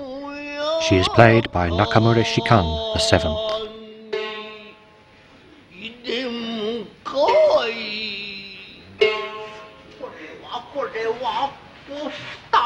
She greets them, saying how kind of them to come so far, especially in light of their present circumstances. Receiving them as ronin, samurai without a master, is rather embarrassing.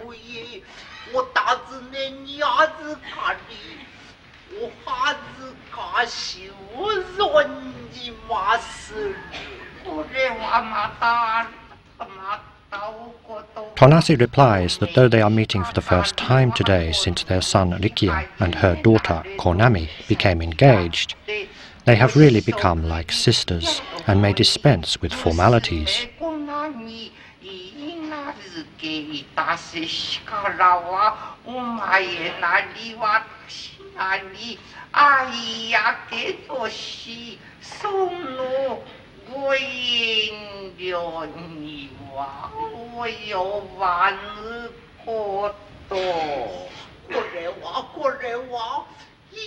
Oishi thanks her, saying that the wife of Honzo must be very busy, and that they are very kind to visit them here in Kyoto, especially in this cold weather.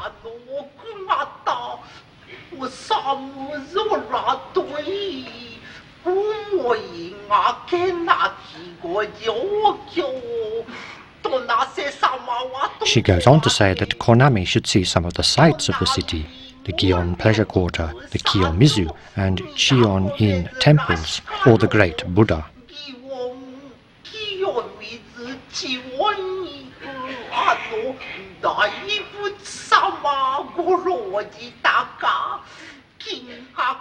And if they would like to see Kinkakuji, she has a good connection there.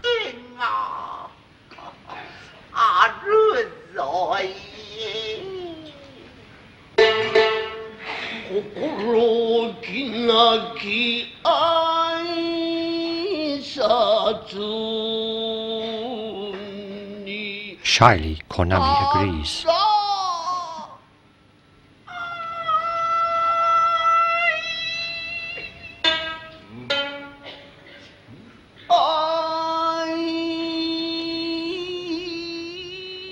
The narrator speaks of her embarrassment, her face demurely covered.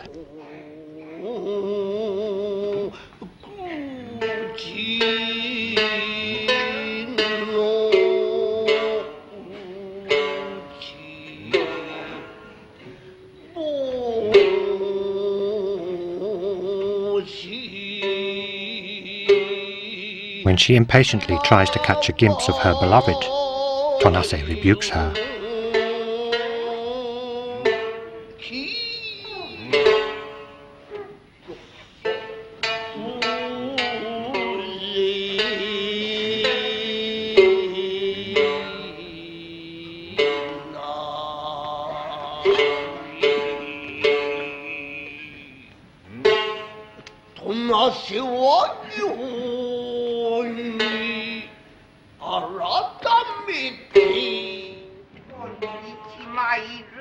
She explains the reason for their appearance here today. After the engagement of her daughter Konami, that tragedy befell their lord, Enya Hangan. Since then, they have seen neither Yuranosuke nor Rikiya.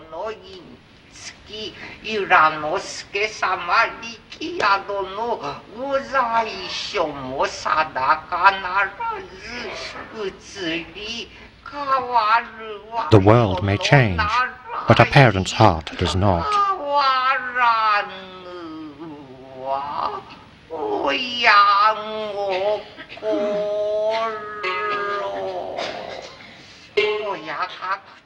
She made inquiries and found them here at Yamashina. Now that her daughter is of the proper age, she wished to give her in marriage as soon as possible. And that is the reason they have come here.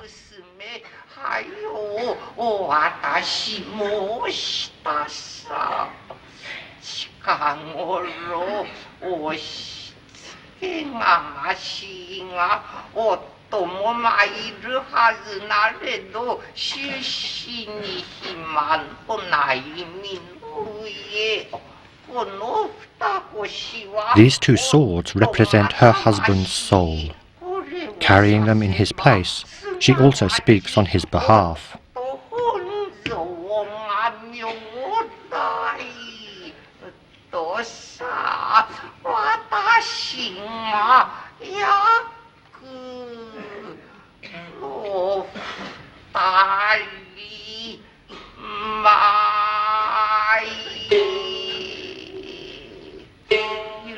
She would also like to see Yuranosuke and celebrate the marriage.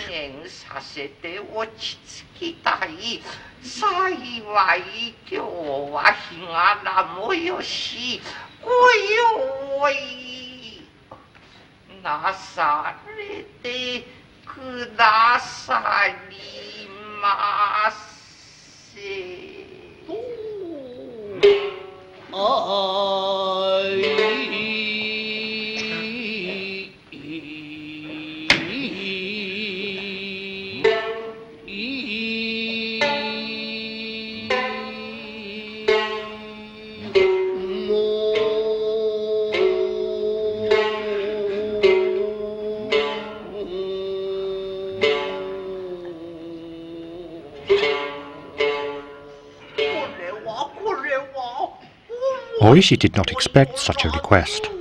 Her husband, Yuranosuke, is not at home, but were he here, he would surely be very grateful for her kindness.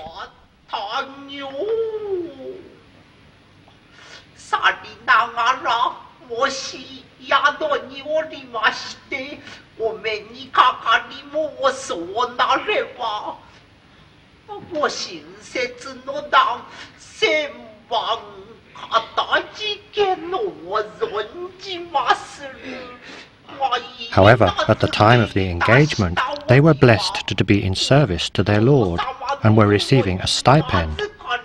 At that time they were honored to take Honzo's daughter as a wife, and did make such a promise.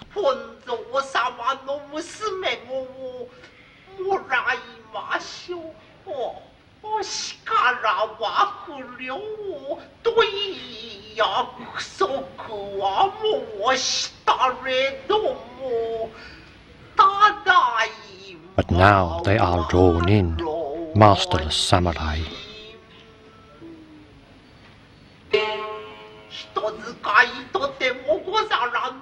No matter what was promised, a person such as the daughter of a high-ranking figure like Kakogawa can no longer be regarded as a suitable match. It would be inappropriate, as using a cheap paper lantern for a hanging bell.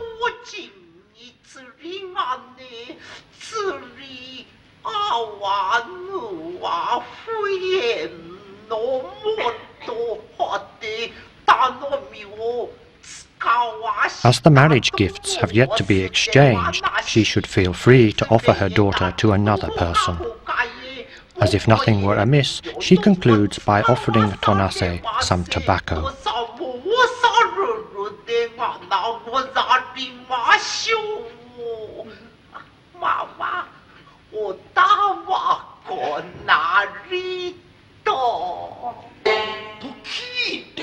We hear that Tonase is shocked by what she has heard.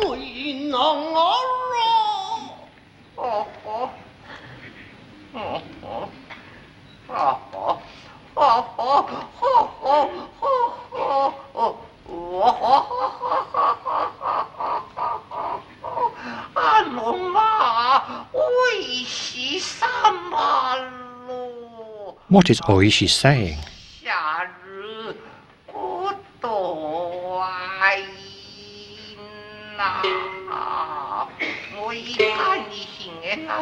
She asks her to consider the relative positions of Honzo and Yuranosuke. Her lord has only a humble position, so Honzo's stipend is only 500 bushels of rice.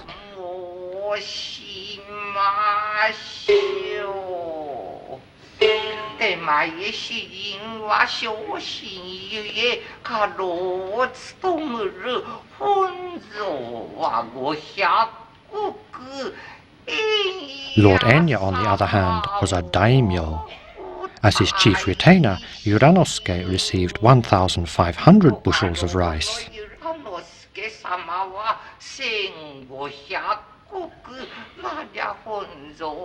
Therefore, Honzo's stipend was 1,000 less, but that did not prevent the engagement.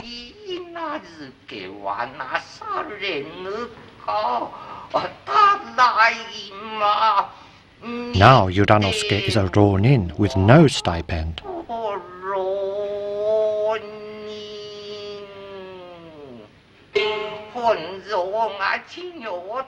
So the difference now is down to a mere 500 bushels.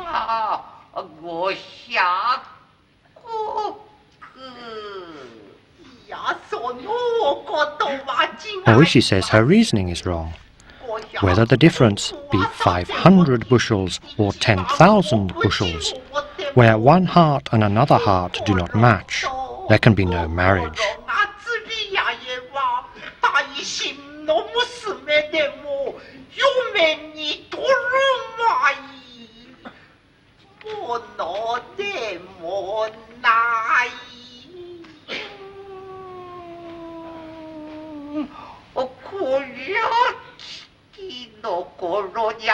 But when Oishi says there's no matching of hearts, whose hearts does she mean?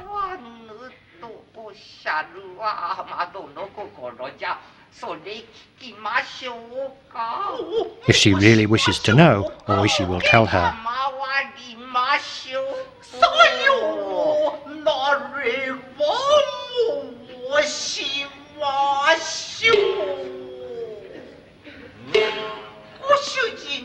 Their master, Enya Hangan, died because of his hasty temper, but at heart he was an honest man.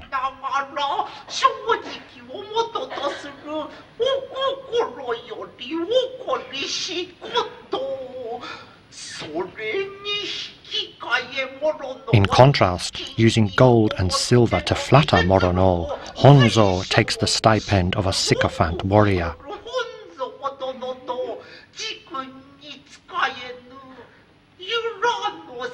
Yuranosuke will not serve two masters, and his son will never take such an unsuitable wife.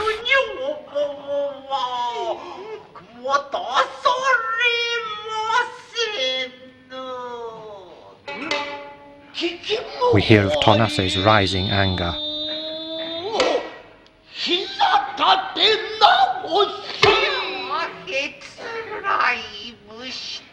And just who is this sycophant warrior?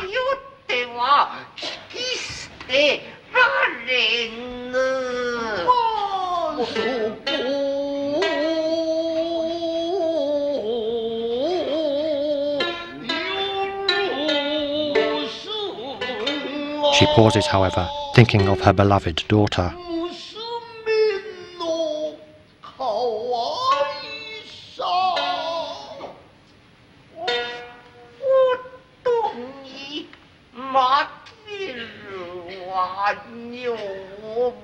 A wife is subservient to her husband, but wedding or no wedding, since their engagement in the eyes of the world, she is Rikiya's wife.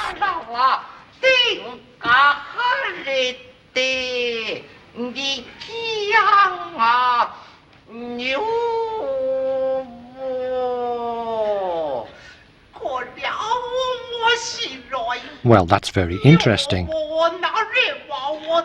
A wife, however, can be divorced. In Rikiya's place, this mother divorces her. She's divorced.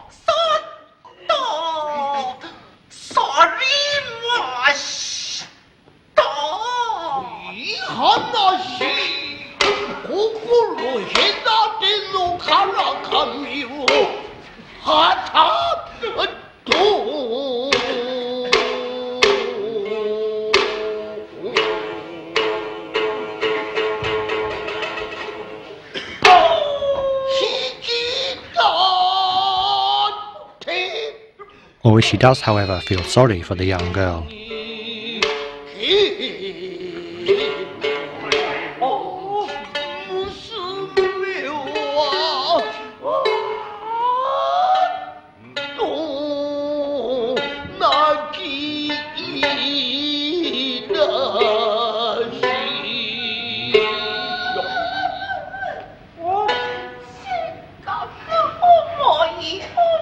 Konami says that having waited for so long since becoming engaged to Rikiya, her mother promised they would meet.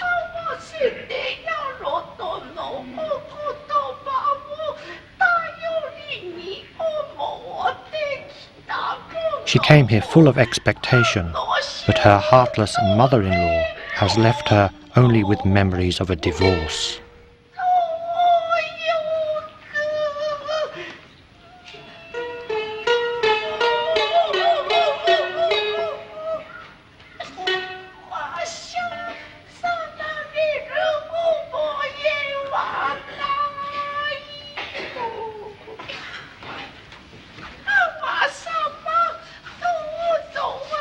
She begs her mother to apologize and let them have their wedding.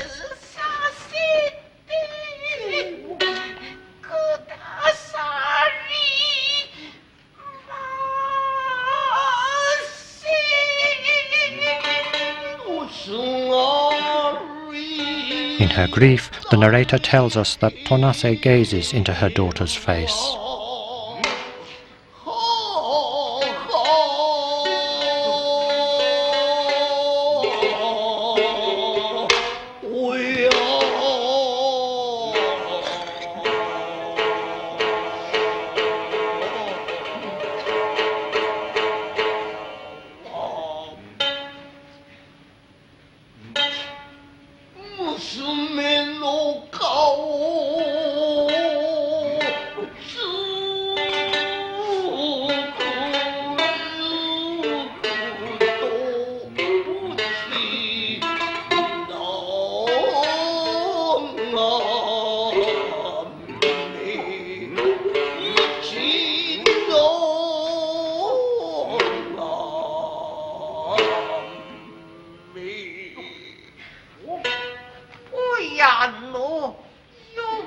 Perhaps her eyes are those of a biased parent, but even compared with many others, she is a sweet girl.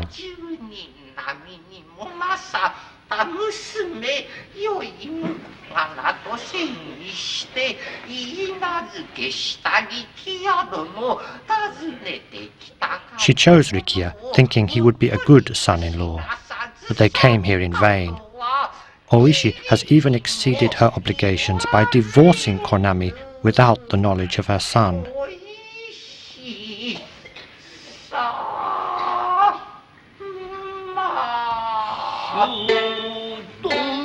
The narrator sings, "Who ever heard of a mother-in-law divorcing her son's wife?"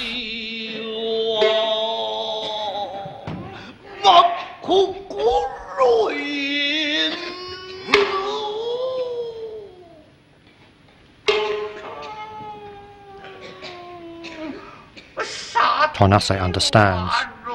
As Ronin, Oishi and her family have no master.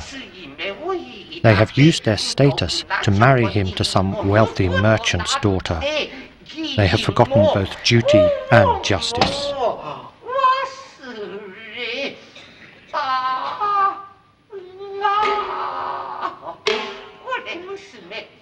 Tonase's grief has turned to anger. Rikiya is just as bad as she said he was. Divorcing her was a spiteful act. There are many other men. Wouldn't she like to marry someone else?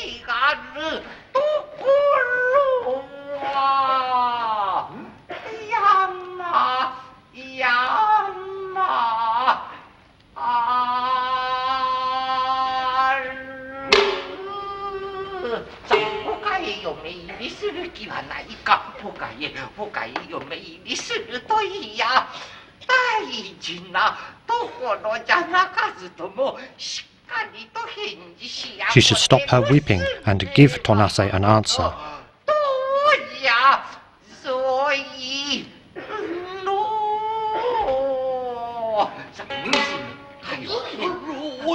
The mother's nerves, we hear, are as taut as a bow. She asks how her mother can be so cruel.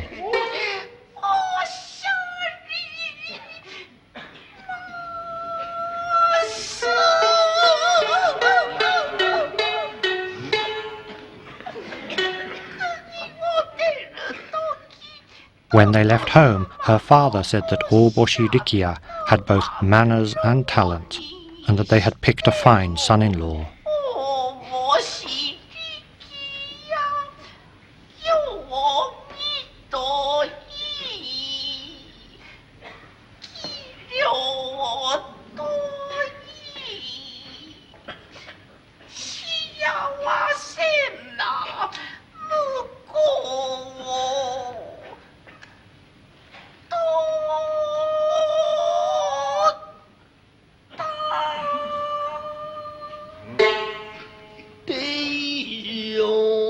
Honami now pours out her emotions, partly in her own words and partly in mime to those of the narrator.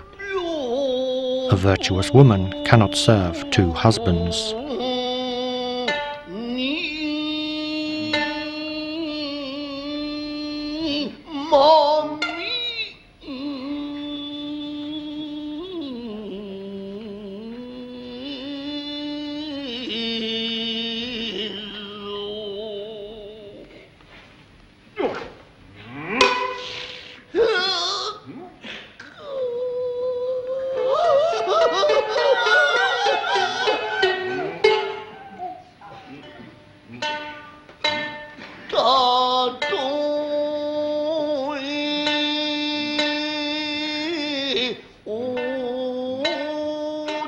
Even were she to be separated from her husband, she should never take another.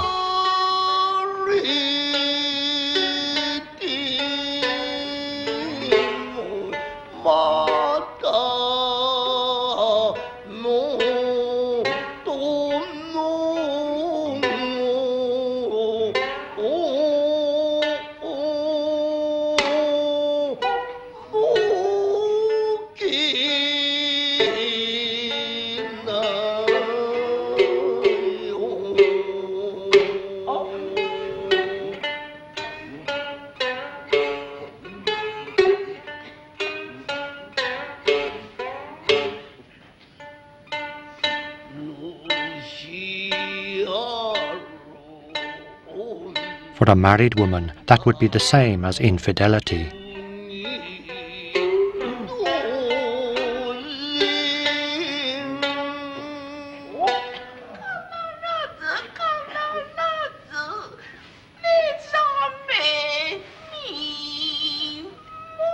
Never asleep or awake, forget the importance of one's husband.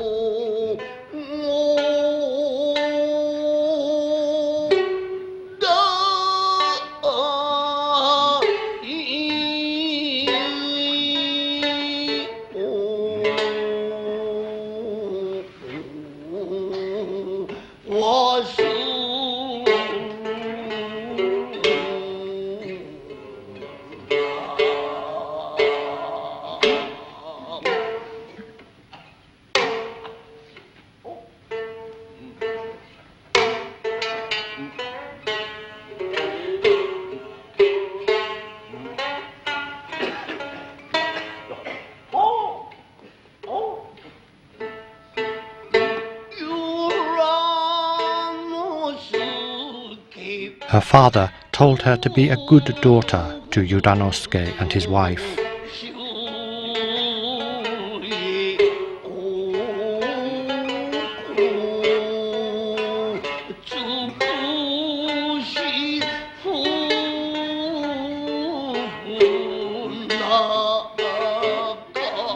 And he told her that between a married couple, even in jest, jealousy must not lead to divorce.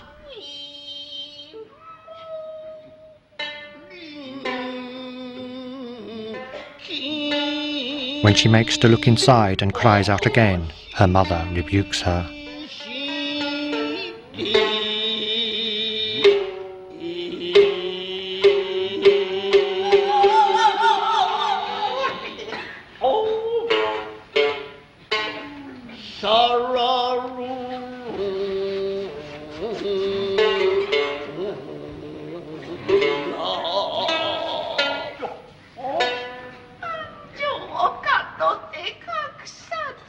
Her father told her never to hide anything from him, and she was to let him know immediately if she became pregnant.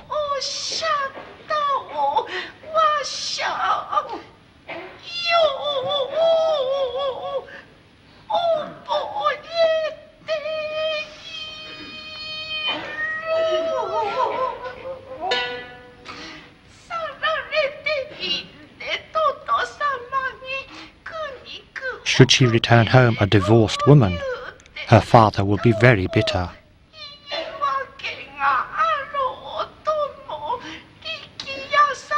To take any man other than Rikiya is hateful to her.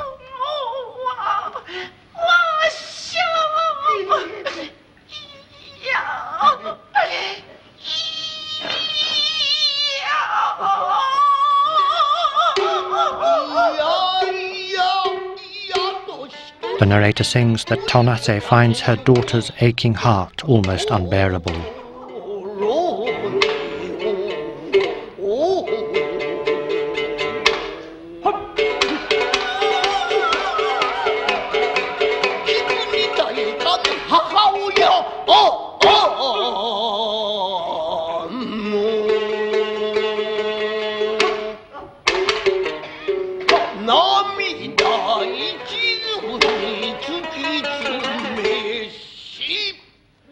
Tonase decides that the only way out is to take her own life. She's shocked to see what her mother is about to do. Tonase says there is no other way but this.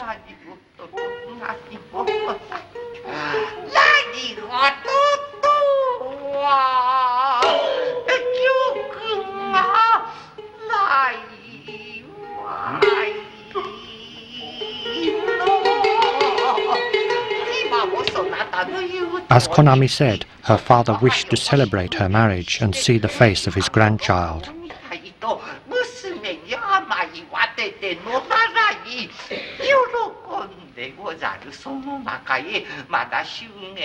But now, instead of his happiness, she has been divorced even before the marriage ceremony.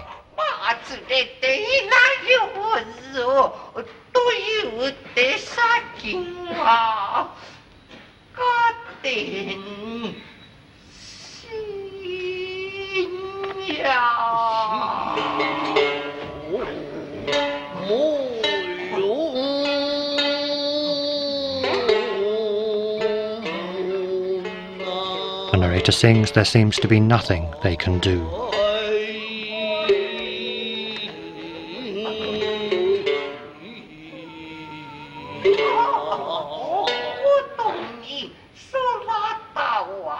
She tells us that Konami is actually the daughter of Honzo's former wife and not her child. He will think this is all Tonase's fault, and so she will have to kill herself.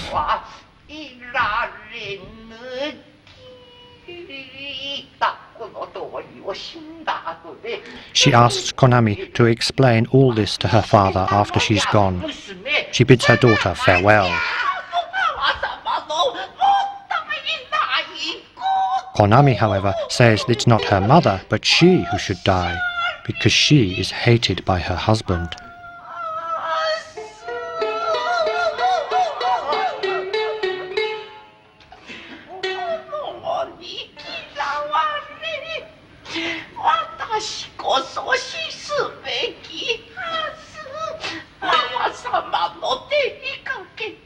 She asked her mother to kill her, here in the house of her husband.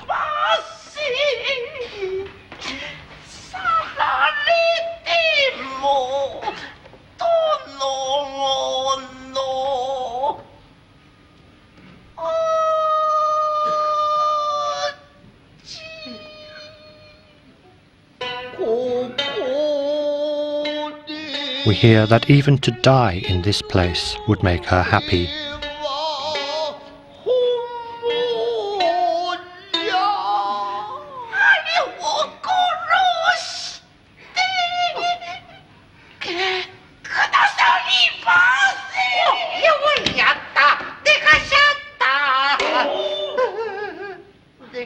She has spoken well.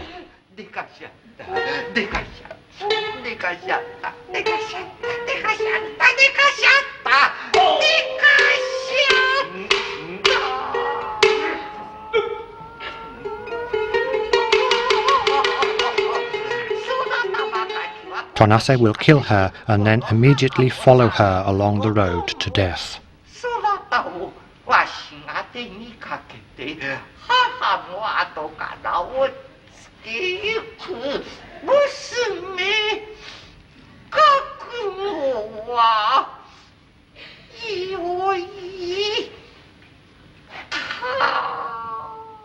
She asks Konami if she is ready to die.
From afar, they hear the plaintive sound of a shakuhachi bamboo flute.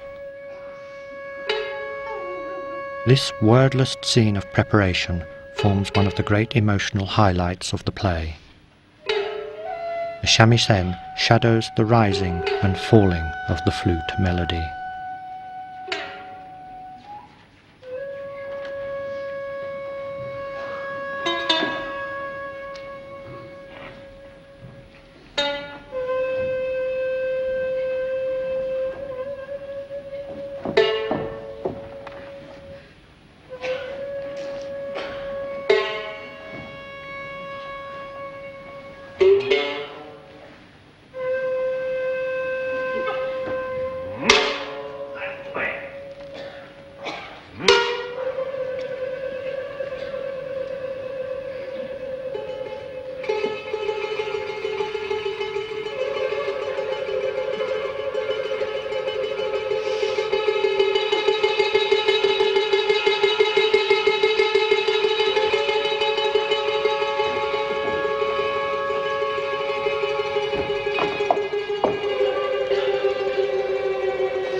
She goes to break the ice on the water basin. Both Konami and Tonase will partake of water in a symbol of purification before death.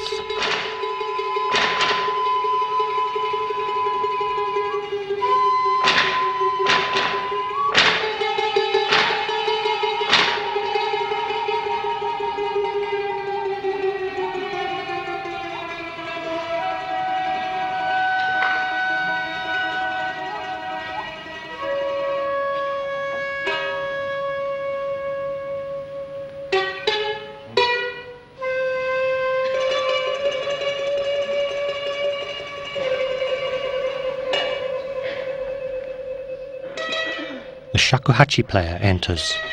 He is a komuso, a sect of wandering Zen priests who cover their faces with a basket-like hat.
She asks Konami if she hears the priest's flute.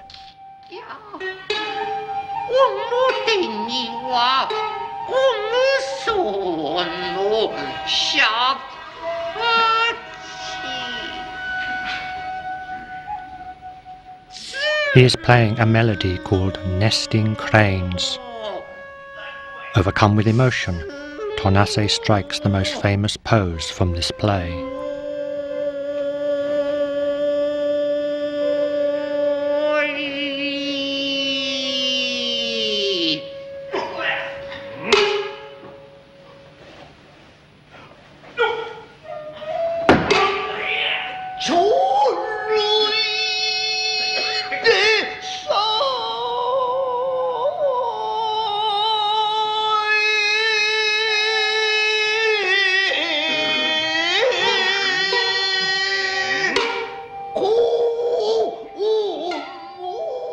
Remembering how birds care for their young, Tonase wonders why she must kill a blameless child with her own hand.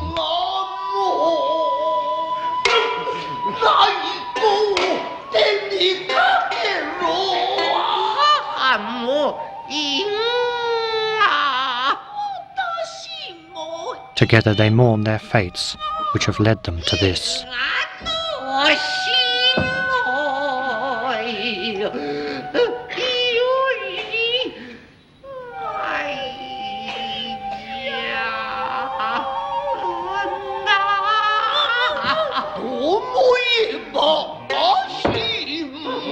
We hear how her legs fail her and her arm shakes as Tonase prepares to strike.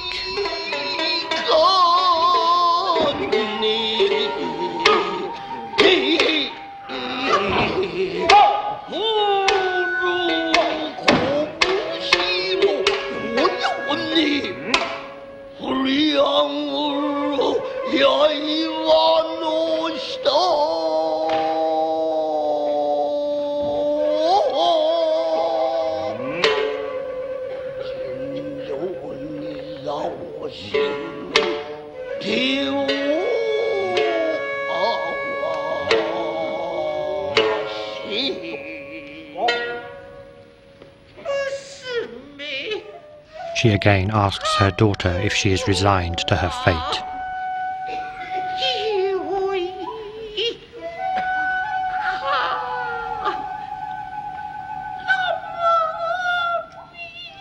They offer final prayers to the Amida Buddha.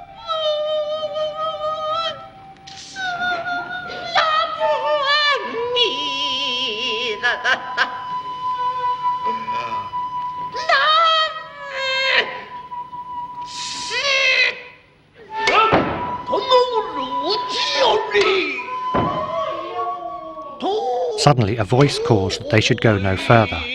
The shakuhachi also stops playing. Afraid of being seen, Tonase hides the sword behind her back.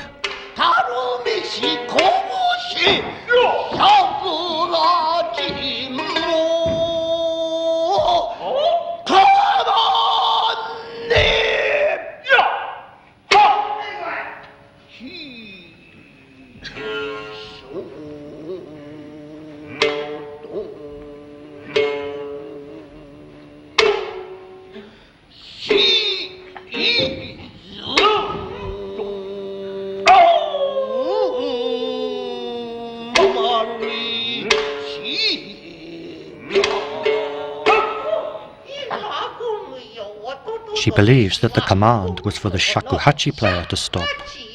She's relieved and begs her daughter not to laugh at the weakness of her heart.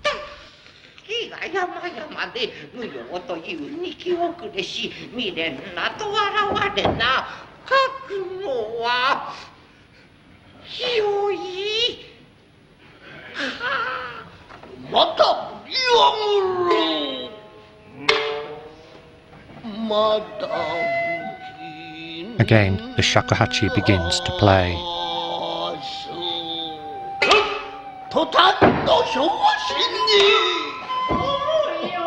Again, the order to halt.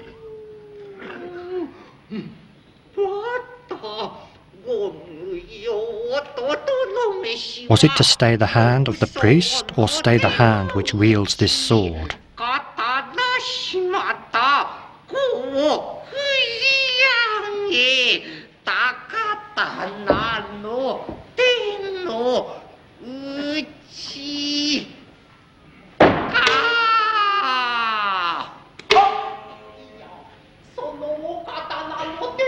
It is Oishi's voice.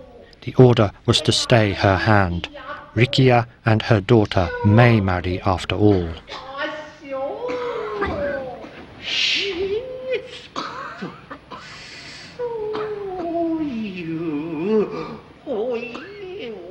Can this really be true?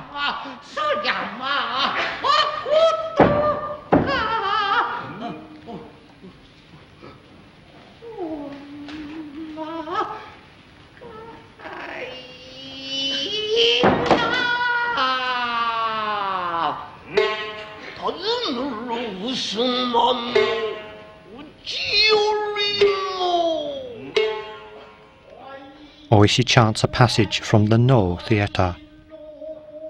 Two pines that grow from a single trunk are auspicious indeed.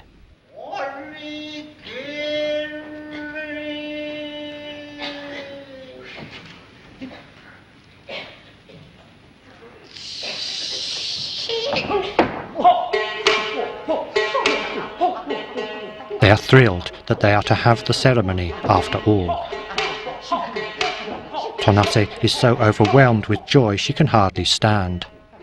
Both mother and daughter express their delight as they prepare to see Oishi again.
Konami gives her mother her own robe by mistake.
Oishi carries a plain wooden stand on which precious or auspicious objects may be placed.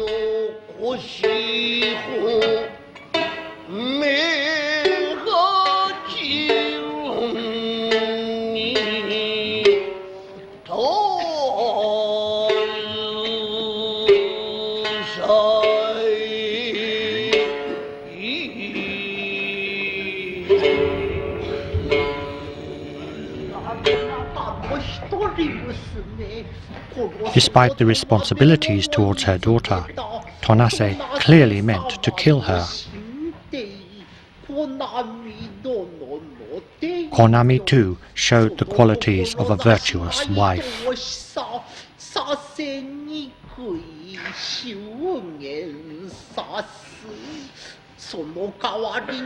Oishi is pleased by their sense of duty and says she will permit the marriage after all. In exchange, however, she asks for an unusual gift to be presented on the stand.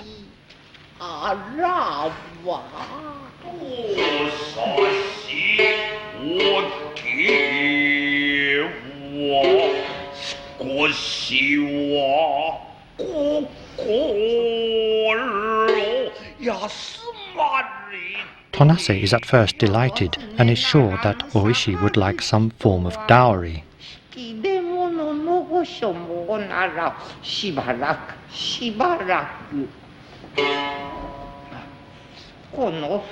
The two swords are her husband's family heirlooms.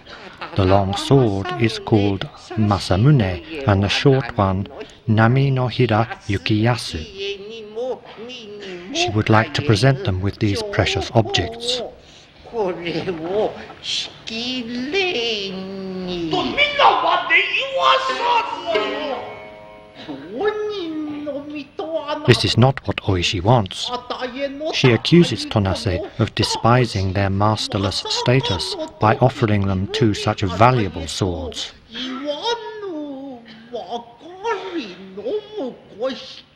Perhaps she thinks they will be a gift to her impoverished son-in-law so that he can sell them.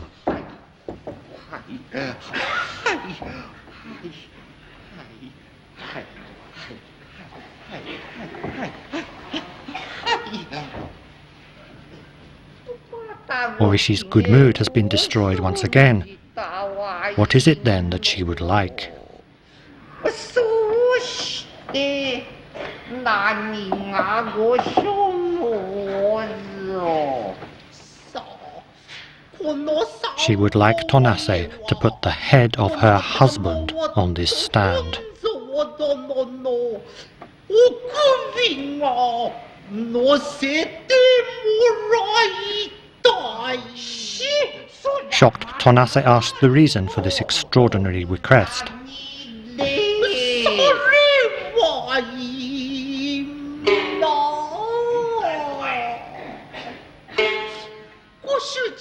Their lord Enya Hangan, in his hatred for Kono Morono, drew his sword in the palace and struck his superior.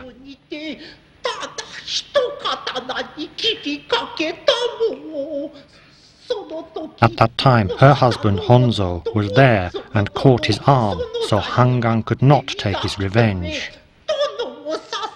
The enemy escaped with only a slight wound, but their master had to commit seppuku.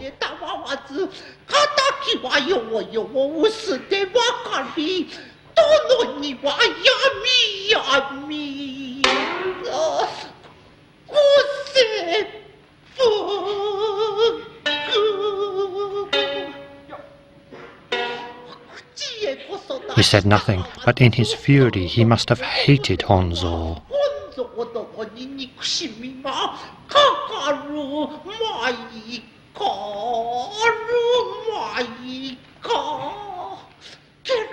As she is Kakogawa's daughter, Rikiya could only think of marrying her under one condition. If she places Honzo's white head on this stand. If not, other heads will be put there instead.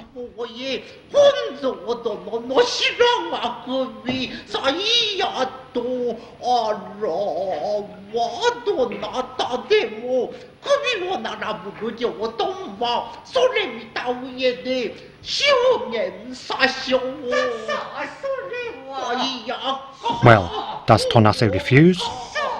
They argue.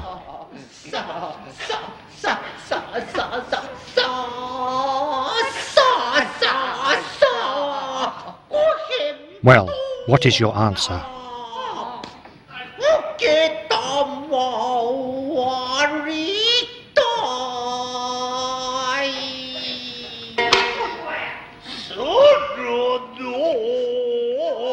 The narrator comments that there seems no way out of this darkness. Even Oishi, however, appears upset by what she has to do.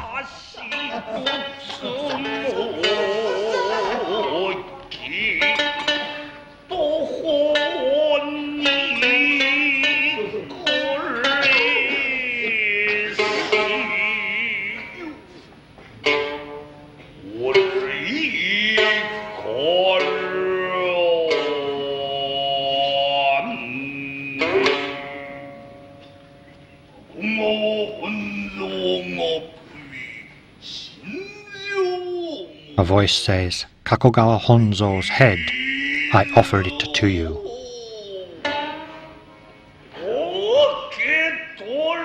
The Komuso priest is none other than Honzo himself. He is played by Matsumoto Koshiro the 8th.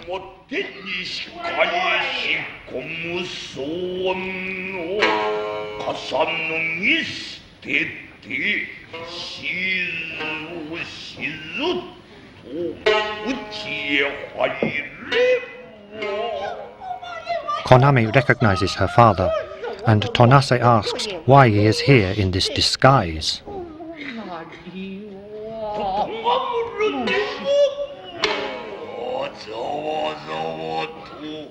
They should not make such a fuss.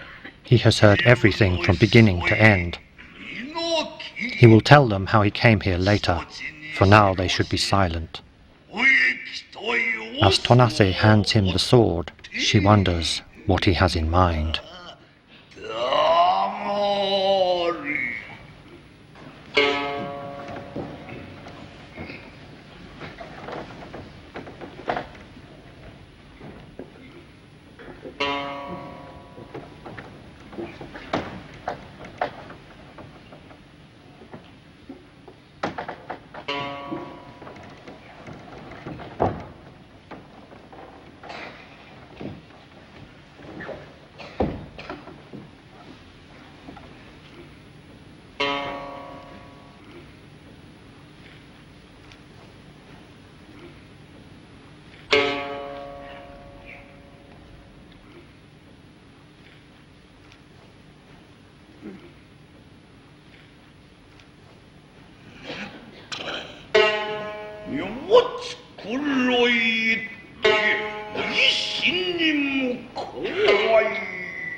So, she is Oishi, the wife of Yudanosuke.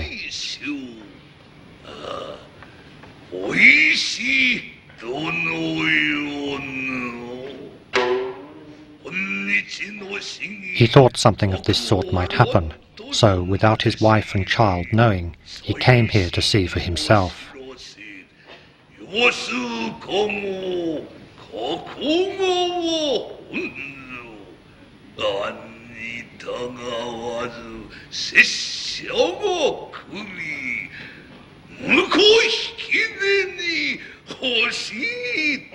As he thought, she wishes his head as a dowry.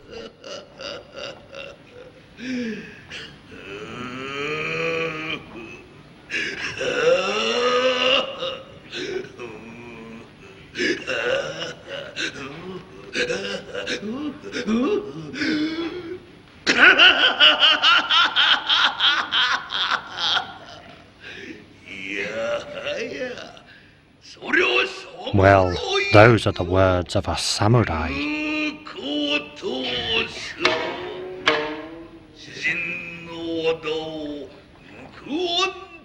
Her husband, however, has no intention of taking his revenge.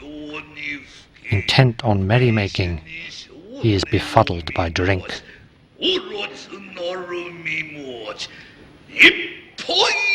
His licentious misconduct is a fine example of the biggest fool in Japan. Tonase tries to restrain her husband's flow of abuse.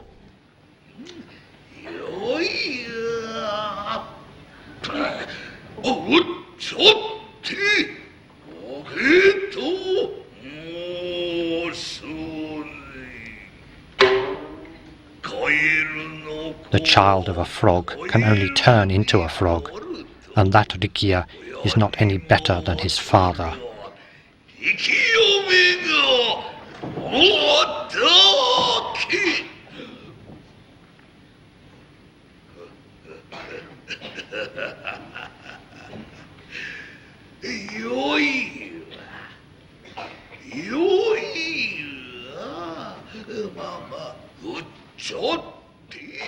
The blunt sword of a flustered warrior cut off Honzo's head. Enough of this stupidity.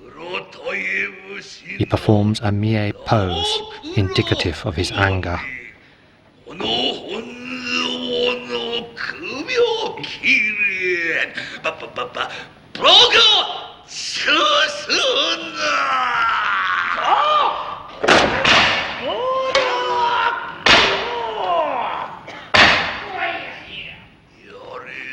He will never take a masterless samurai as broken as this stand as his son-in-law. Oishi is an impertinent woman.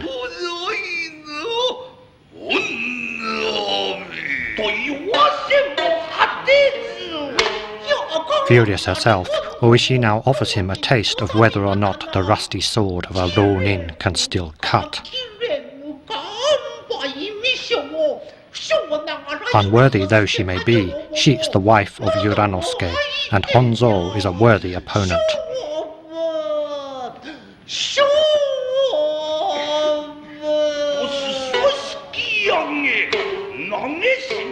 The narrator describes their fight as the Koken assistants clear the stage.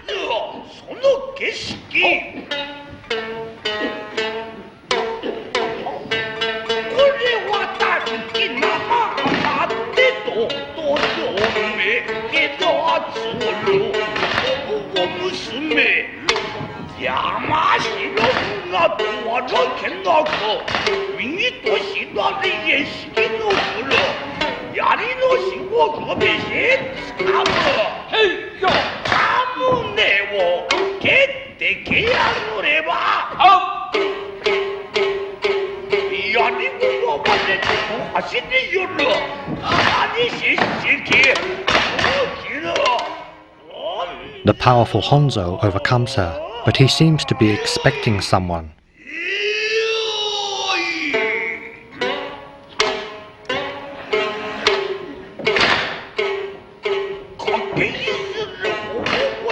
Rikiya rushes in to his mother's aid.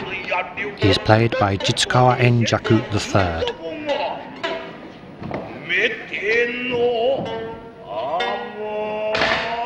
Honzo allows himself to be stabbed by the boy.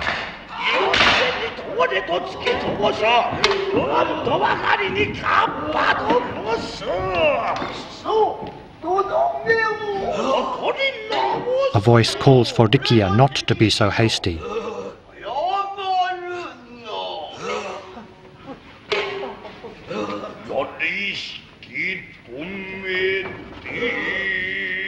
Yuranosuke himself appears.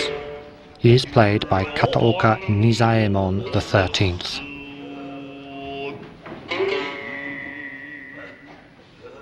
He first staunches Honzo's bleeding wound.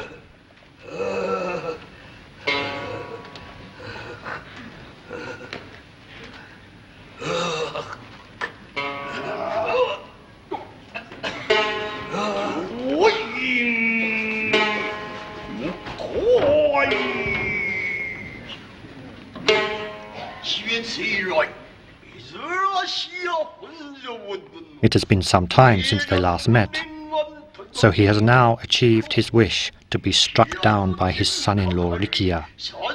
That was his desire, was it not?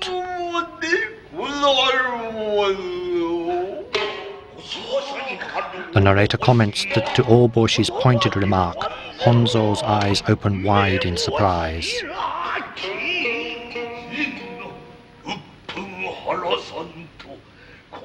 Honzo knows that Yuranosuke is preparing to avenge his master, even meeting people in the pleasure quarters. So, has he finally assembled his conspirators?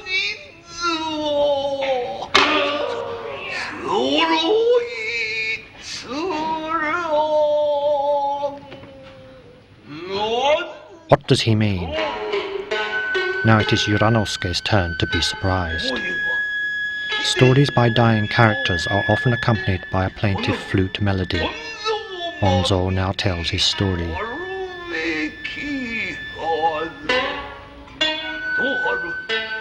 Last spring, at the Tsurugaoka shrine, his lord, Wakasanosuke, was insulted by Kono Morono.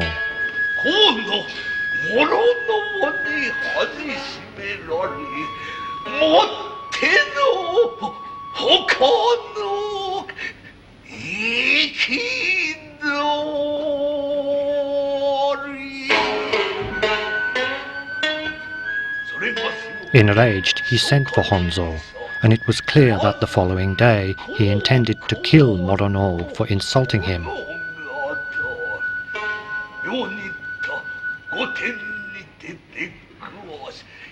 Having only minor status, the small bribe that they paid to Morono was not going to satisfy him.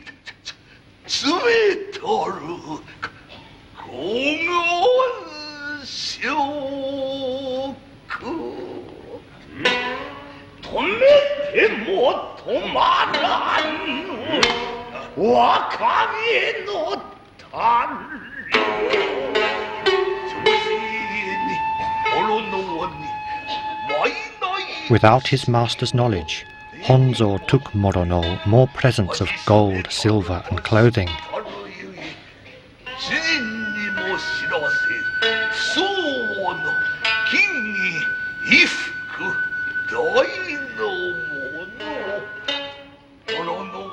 He took them to Morono and flattered him for the good of his master.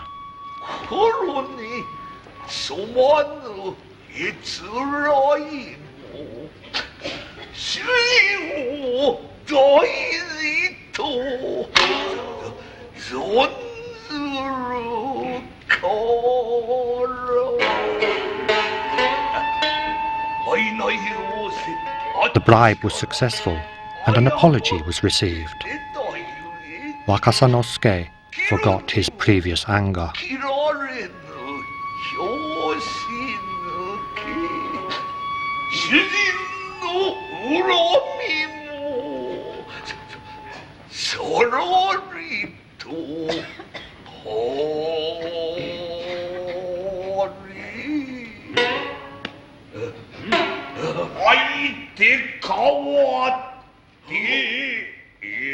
But Morono turned on Enya Hangan.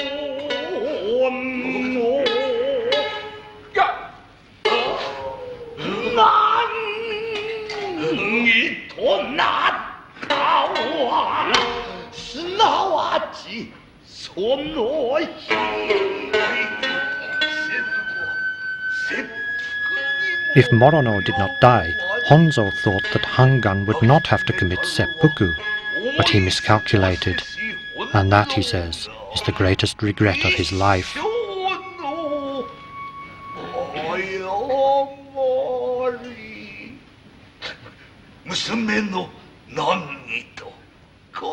He also caused trouble for his daughter, so he offers his grey head to his son-in-law.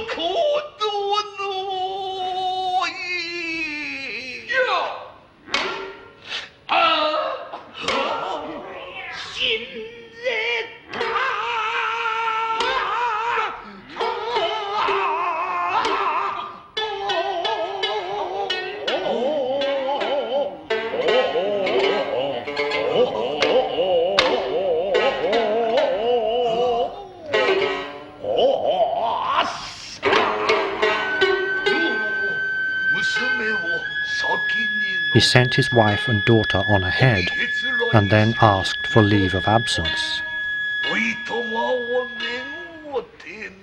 By taking a different route, he arrived in Kyoto 2 days before them.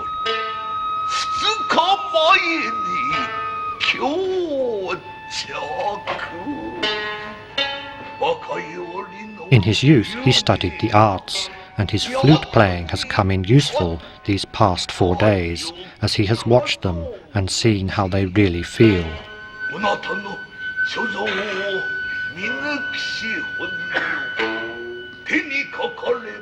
If he dies by Rikiya's hand, their hatred will diminish, and, as promised, they will allow his daughter and Rikiya to marry. If that can happen, he will never forget their kindness.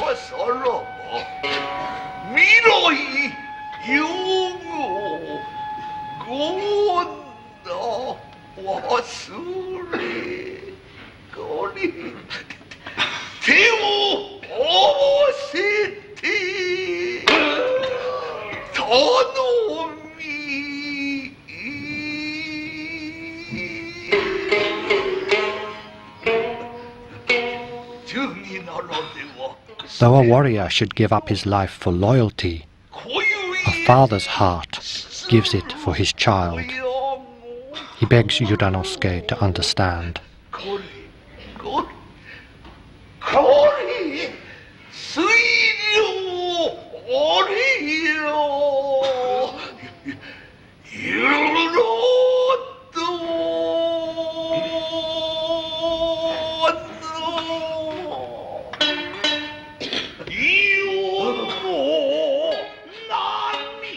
We hear that his words are choked back by his tears, and that his wife and daughter are distraught.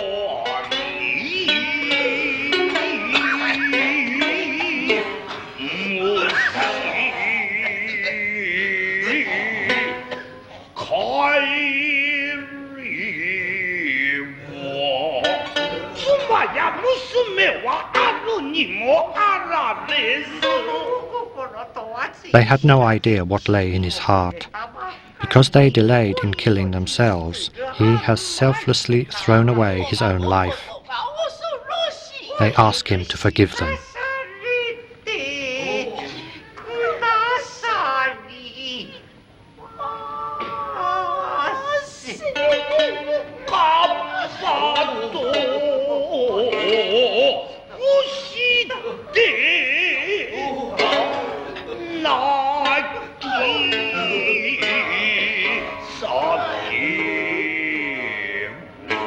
Oboshi and his family are equally moved.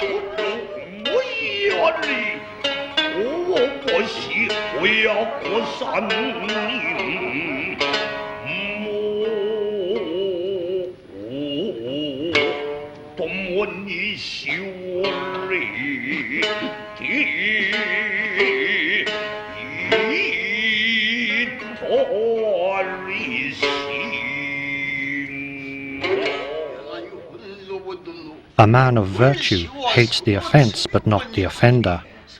Family ties and hatred should never be confused.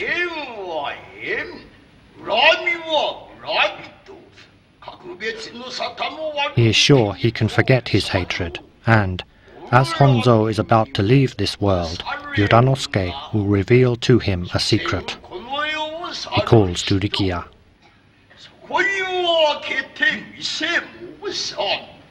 Sorry.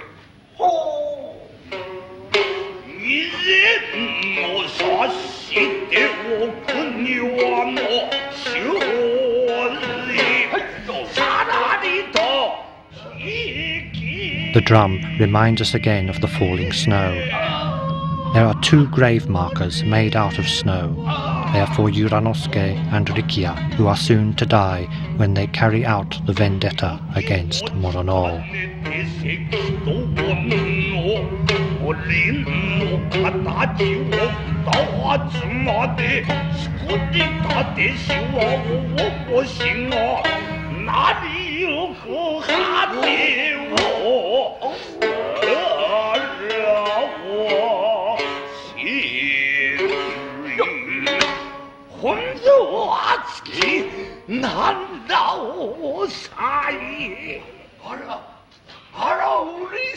Suppressing his tears, Honzo says this is just what he hoped for.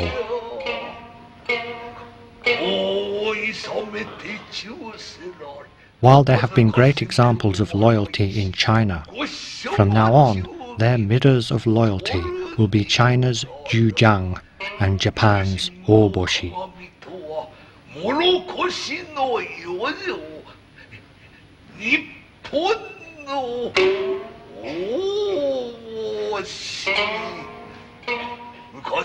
From antiquity until now, in China and Japan, there have only ever been these 2 men.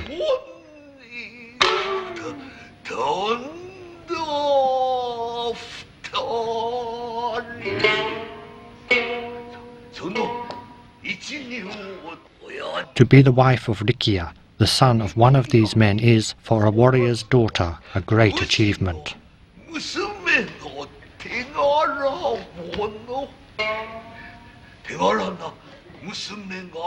And to his daughter's husband and his son-in-law, he wishes to present a wedding gift.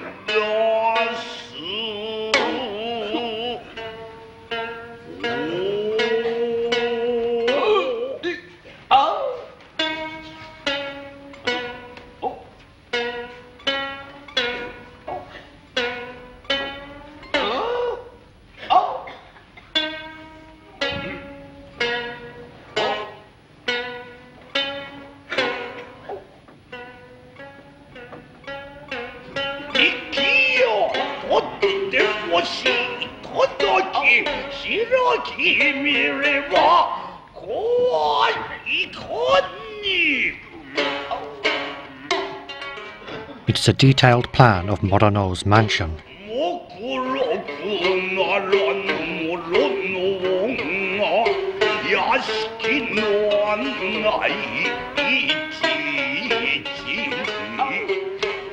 Here is the entrance, the tenement house, the samurai rooms.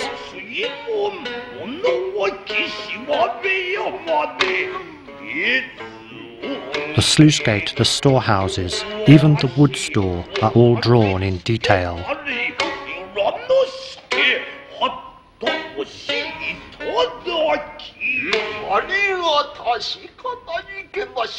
Uranosuke is deeply grateful. The number of conspirators has been decided, but as they had no plan of their enemy's mansion, they had delayed their attack.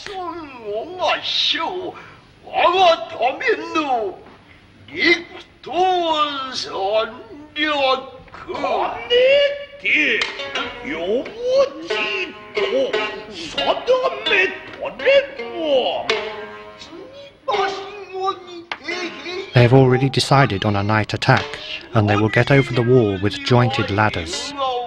From this corridor here, if they remove the shutters, they'll get straight into the living room.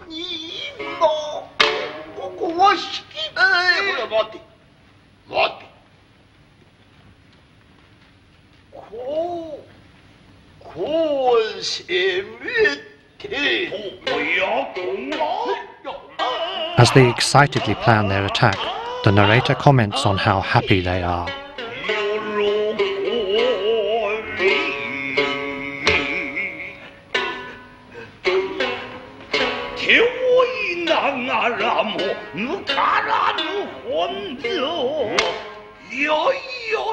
Bonzo, however, is more cautious.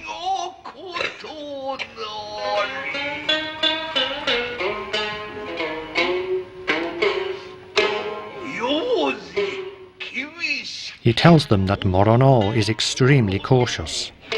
The sliding doors are locked and the rain shutters have been reinforced. They will not open and are strong, so smashing them would make too much noise. What can they do?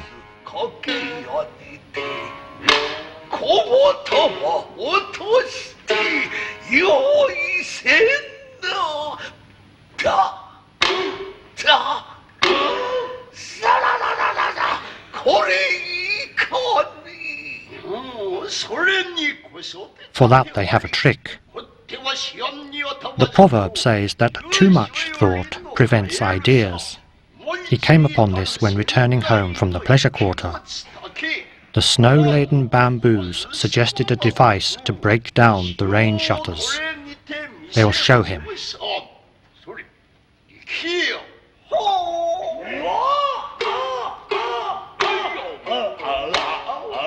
He performs a mie pose as he prepares to demonstrate the removal of the shutters.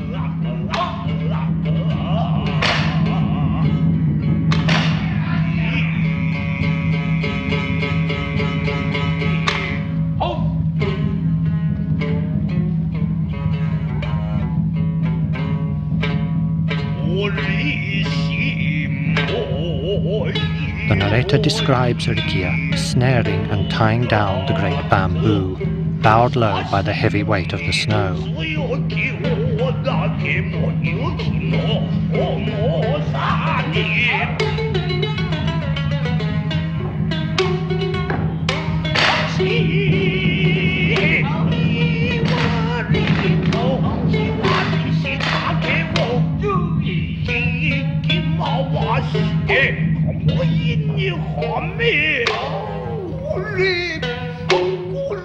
Thus, he makes a bow by tightening the string. Then he puts the end between the lintel and the frame.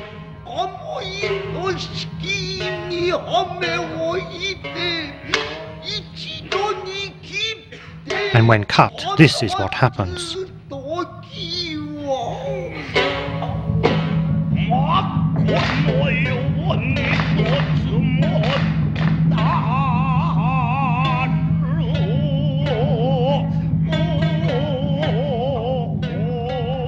When the snow is removed from the branch, the bamboo's strength immediately straightens it. The lintel bends and the shutters slip out of their grooves and clatter down.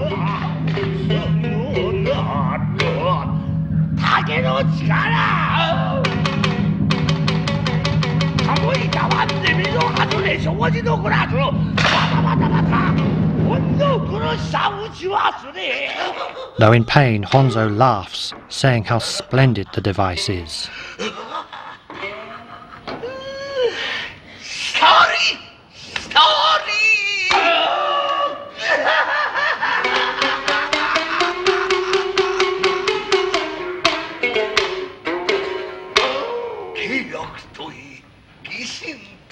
They have demonstrated such loyalty, it is a pity that their master was not more prudent.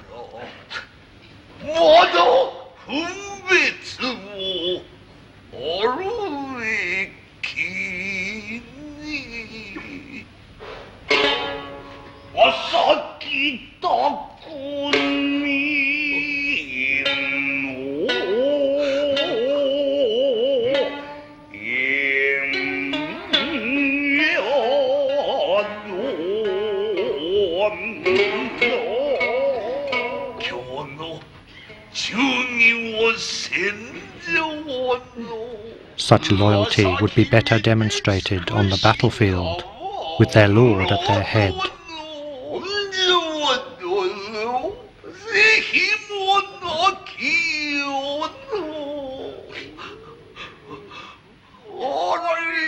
They bemoan the uncertainties of this world.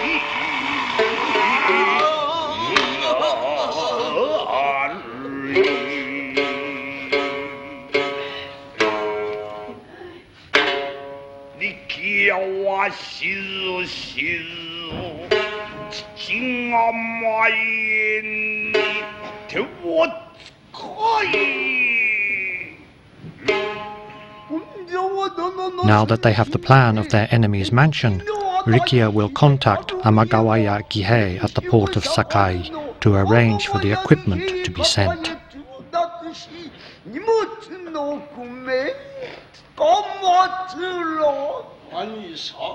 But everybody knows that Yuranosuke is here in Yamashina.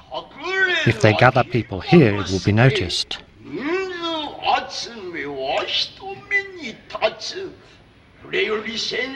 First, they will go to Sakai, and they can start immediately from there.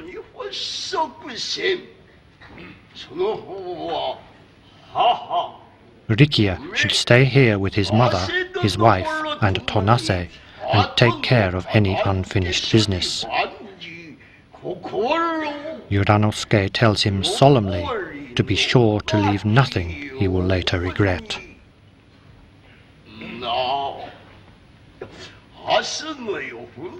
Rikiya is to go down by tomorrow evening's boat.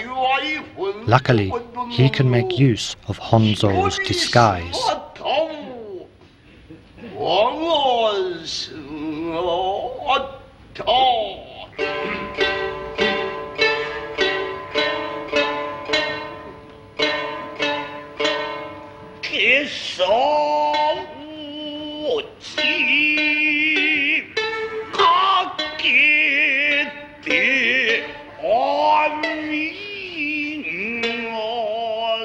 The narrator describes his preparations as he adopts the disguise of a Komuso priest.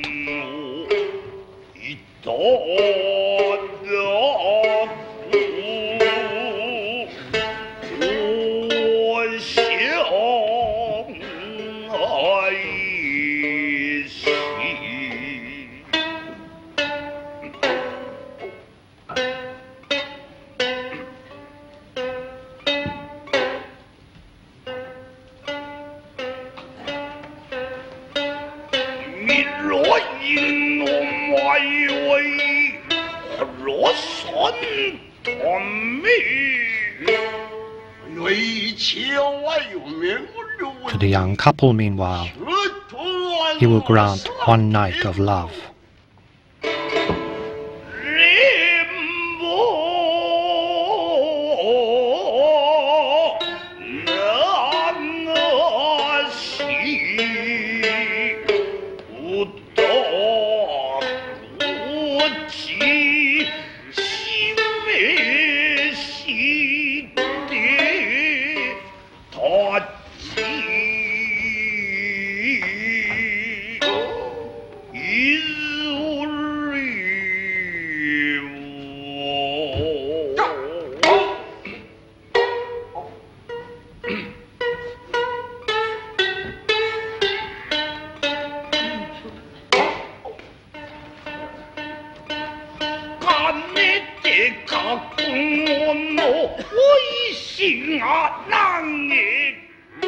Oishi wishes her husband success.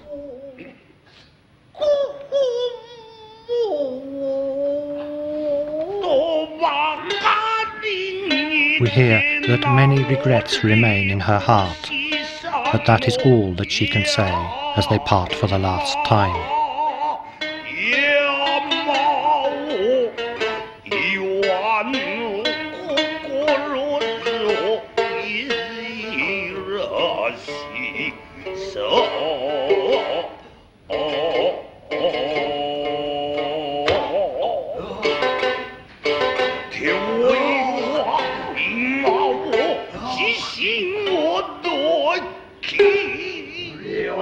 The flute melody tells of the 108 earthly passions. Though the pillows lie together, they hold services for the dead. The promises of the bedroom can last but one night.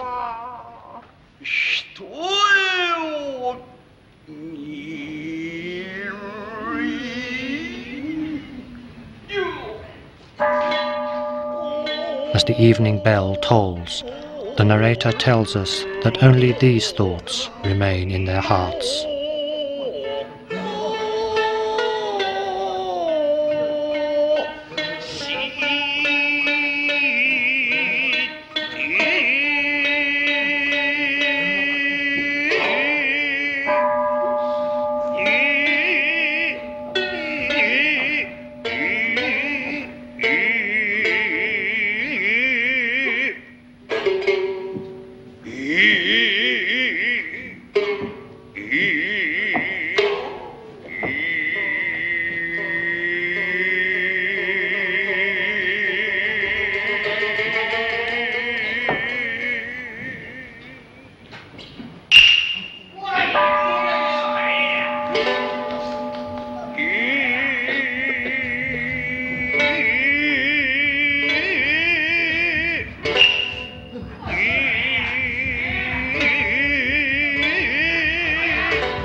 This commentary for Act 9 of Kanadehon Chushingura was prepared and narrated by Ronald Cavey.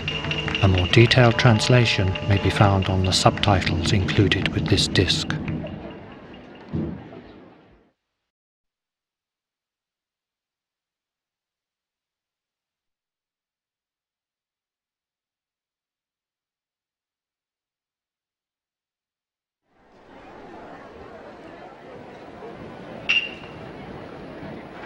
We come now to the 11th and final act of Kanadehon Chushingura, the Treasury of Loyal Retainers.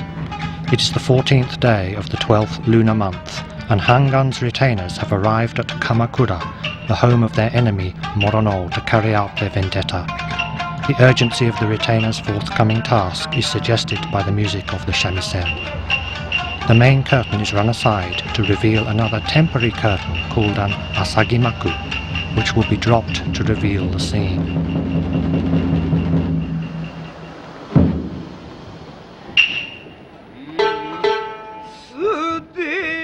The narrator sets the scene.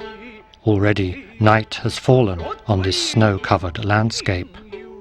He tells of Hangan's chief retainer, Oboshi Uranosuke, described as wise, virtuous, and brave.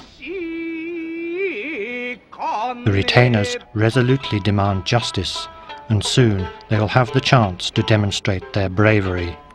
Their number is said to be 47, the same as the number of syllables in the Japanese alphabet. For this reason, they each bear a small plaque marked with one of the syllables.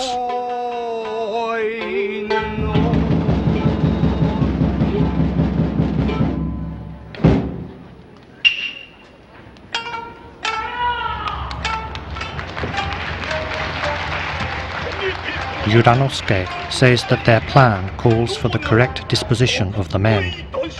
He asks if everyone is at their station.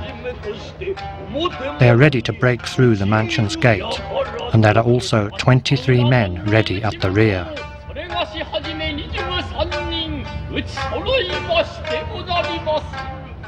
Their hatred of their lord's sworn enemy is piled up like this white snow. One says they will need enough force to move a mountain, but the pure snow will both wipe away their disgrace and muffle their voices.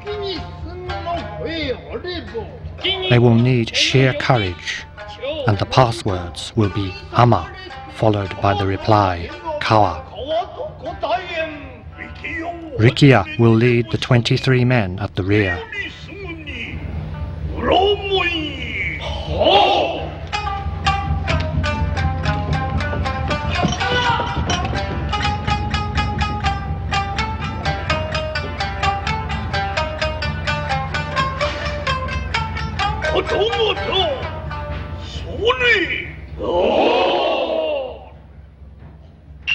Uranosuke gives the order and signal to attack.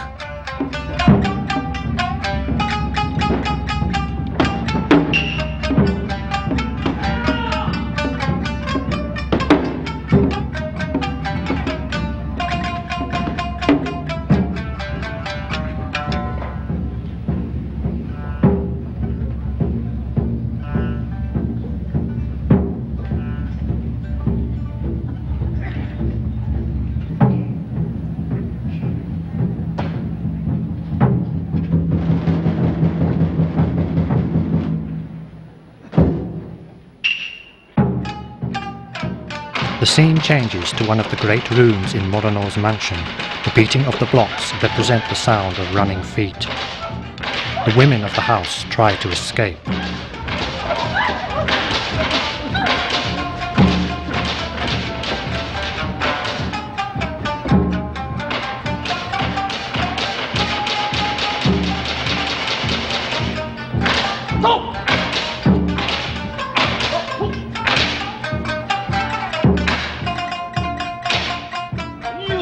One of Morono's men demands to know who they are, and saying they are retainers of Enya Hangan, they announce their names.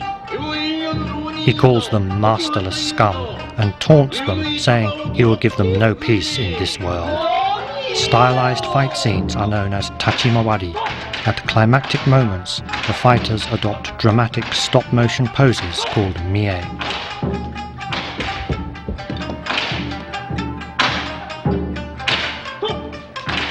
The blows of the sword are mimed and represented by the beating of the wooden blocks called suke.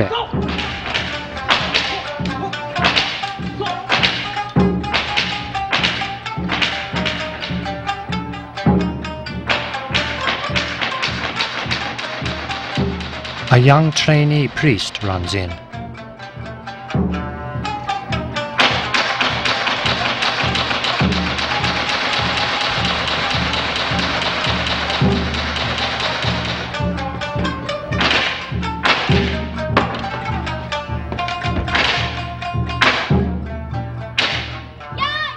He bravely says that Enya's men won't get past him, but the warrior kindly tells him to escape quickly.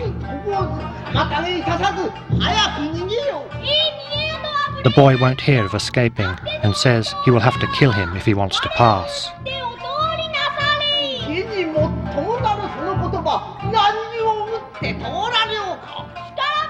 If the man won't leave, there's nothing for it but to fight.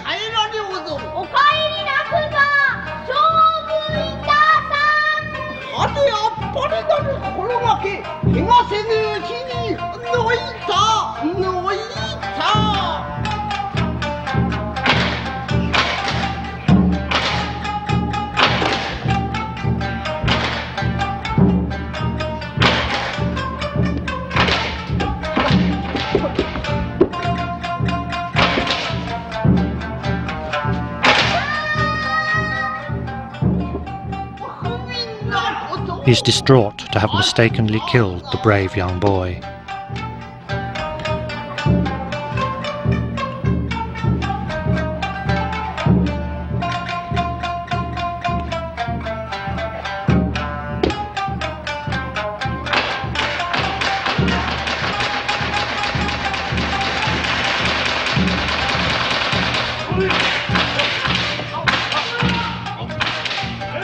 Yuranosuke's son Rikiya now confronts more of Morono's men. Traditionally, they announce their names before beginning to fight.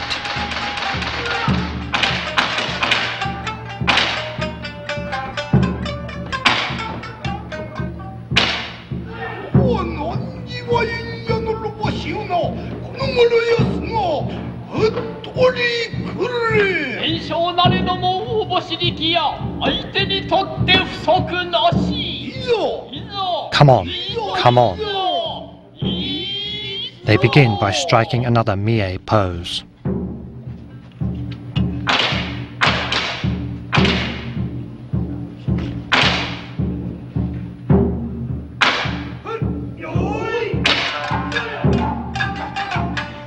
The accompanying music is played by the Geza musicians through the grill set into the left-hand side of the set. Tachimawari movements are carefully choreographed as the fighters move from one visually attractive pose to the next.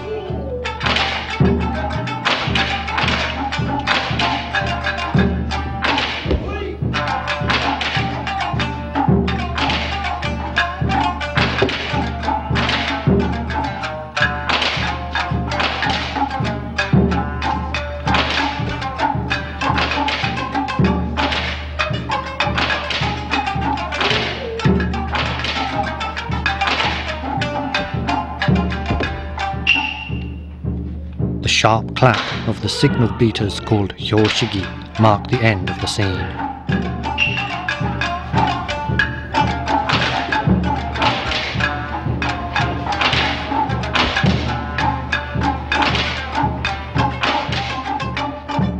Although the place of its invention is unknown, the revolving stage is said to have been used first in Japan.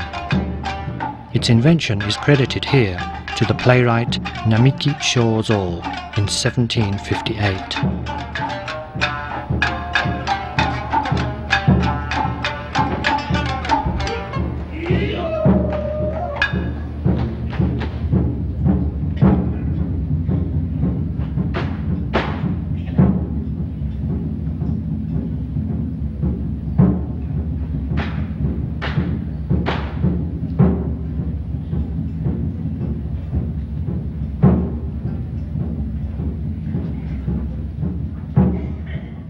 The next scene takes place in the inner garden of the mansion by a magnificent pond. The fighting is furious, but they have still not found their enemy.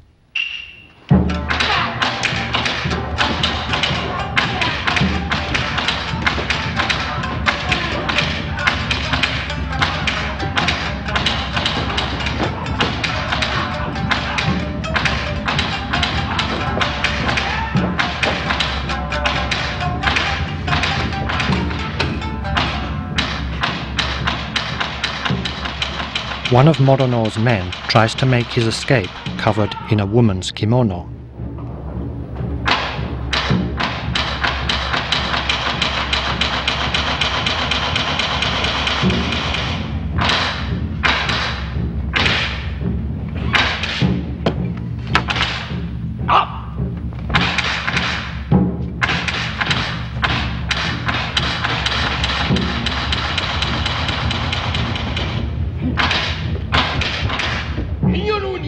Once more they formally announce their names before fighting.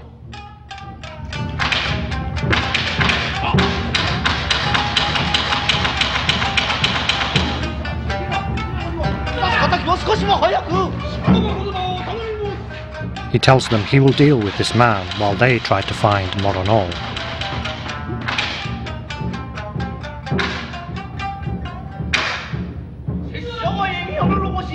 He announces himself as one of Enya Hangan's masterless samurai, and hearing his opponent's name, says he's just the right man in the right place. 望むところの良き相手、いで人たちに切りせくれん。着なことを。いぞ。いぞ。いぞいぞ。いぞ。と。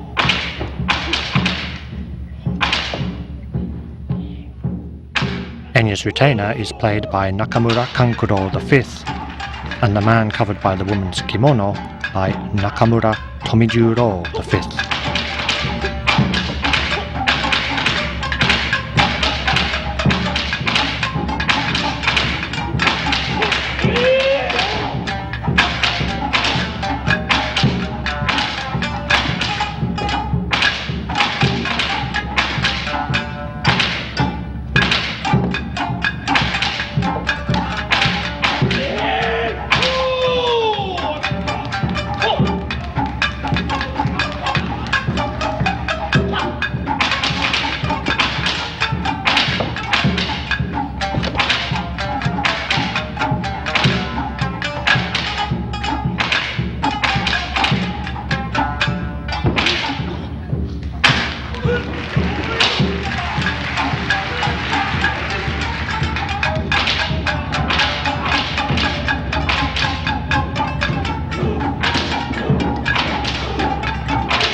The fight will end with another Mie pose.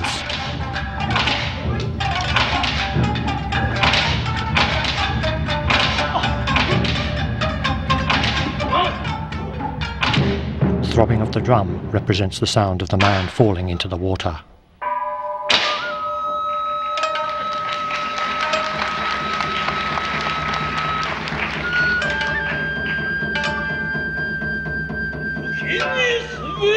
Slipping on the snow into the lake, the fallen samurai has become a wet rat. If he gets out, I, the great Kobayashi, will strike him down with one blow.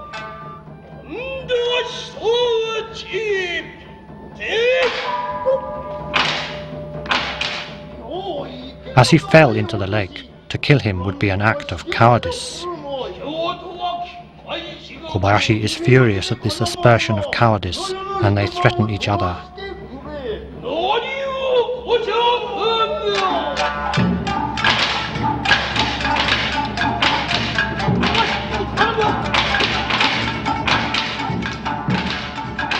Having clambered out of the lake, he strikes Kobayashi's leg.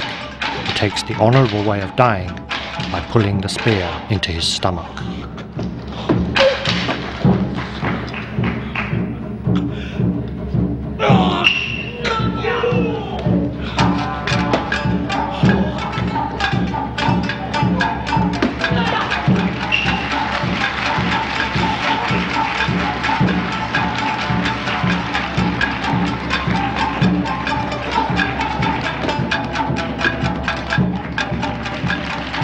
The stage once again revolves.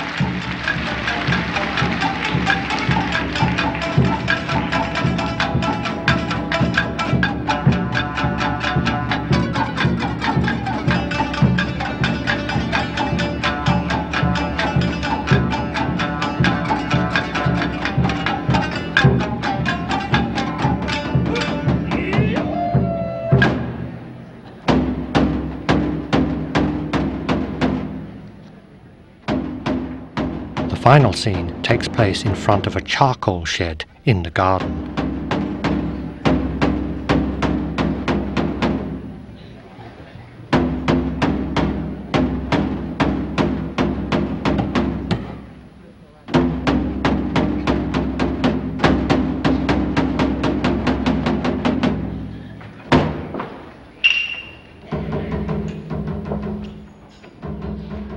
They say the passwords, Ama followed by Kawa, and recognize each other.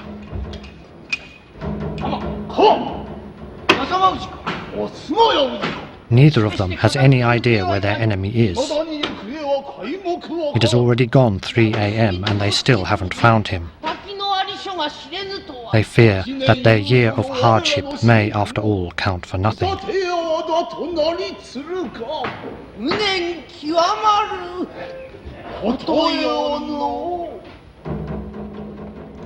But they hear a sound from the charcoal shed.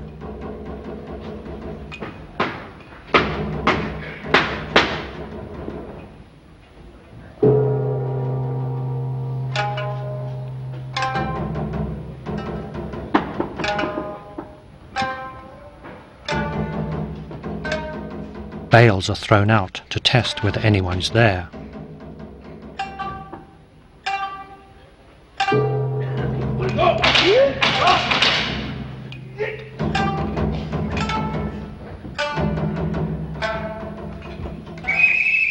The whistle is the signal that Morono has been found.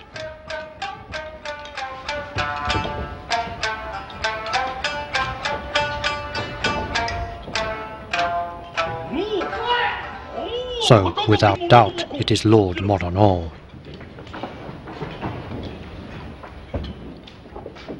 Even now, aware of his superior status, Yuranosuke offers him the honorable path of committing seppuku.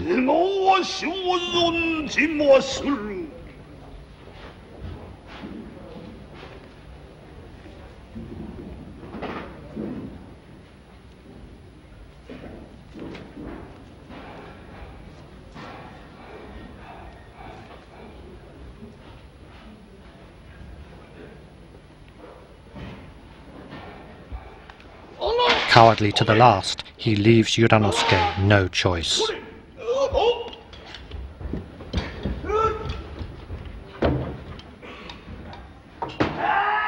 His head is severed from his body.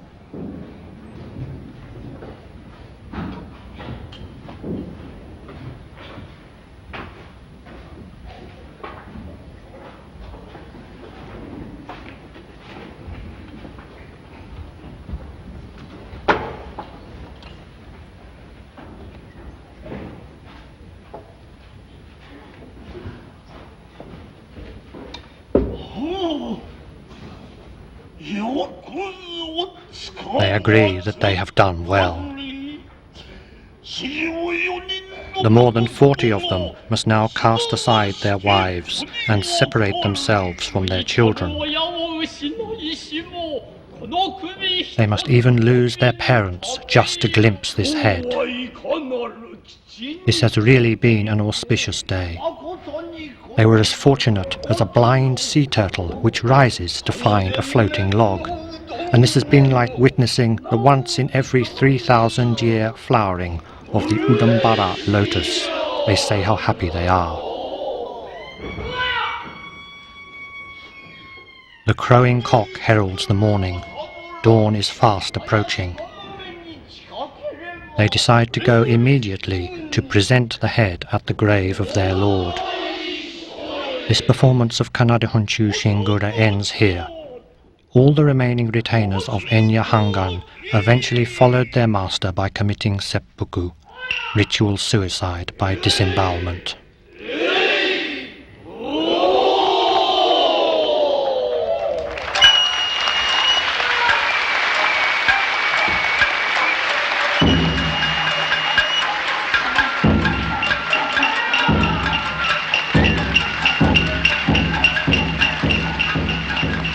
This commentary was prepared and narrated by Ronald Cavey.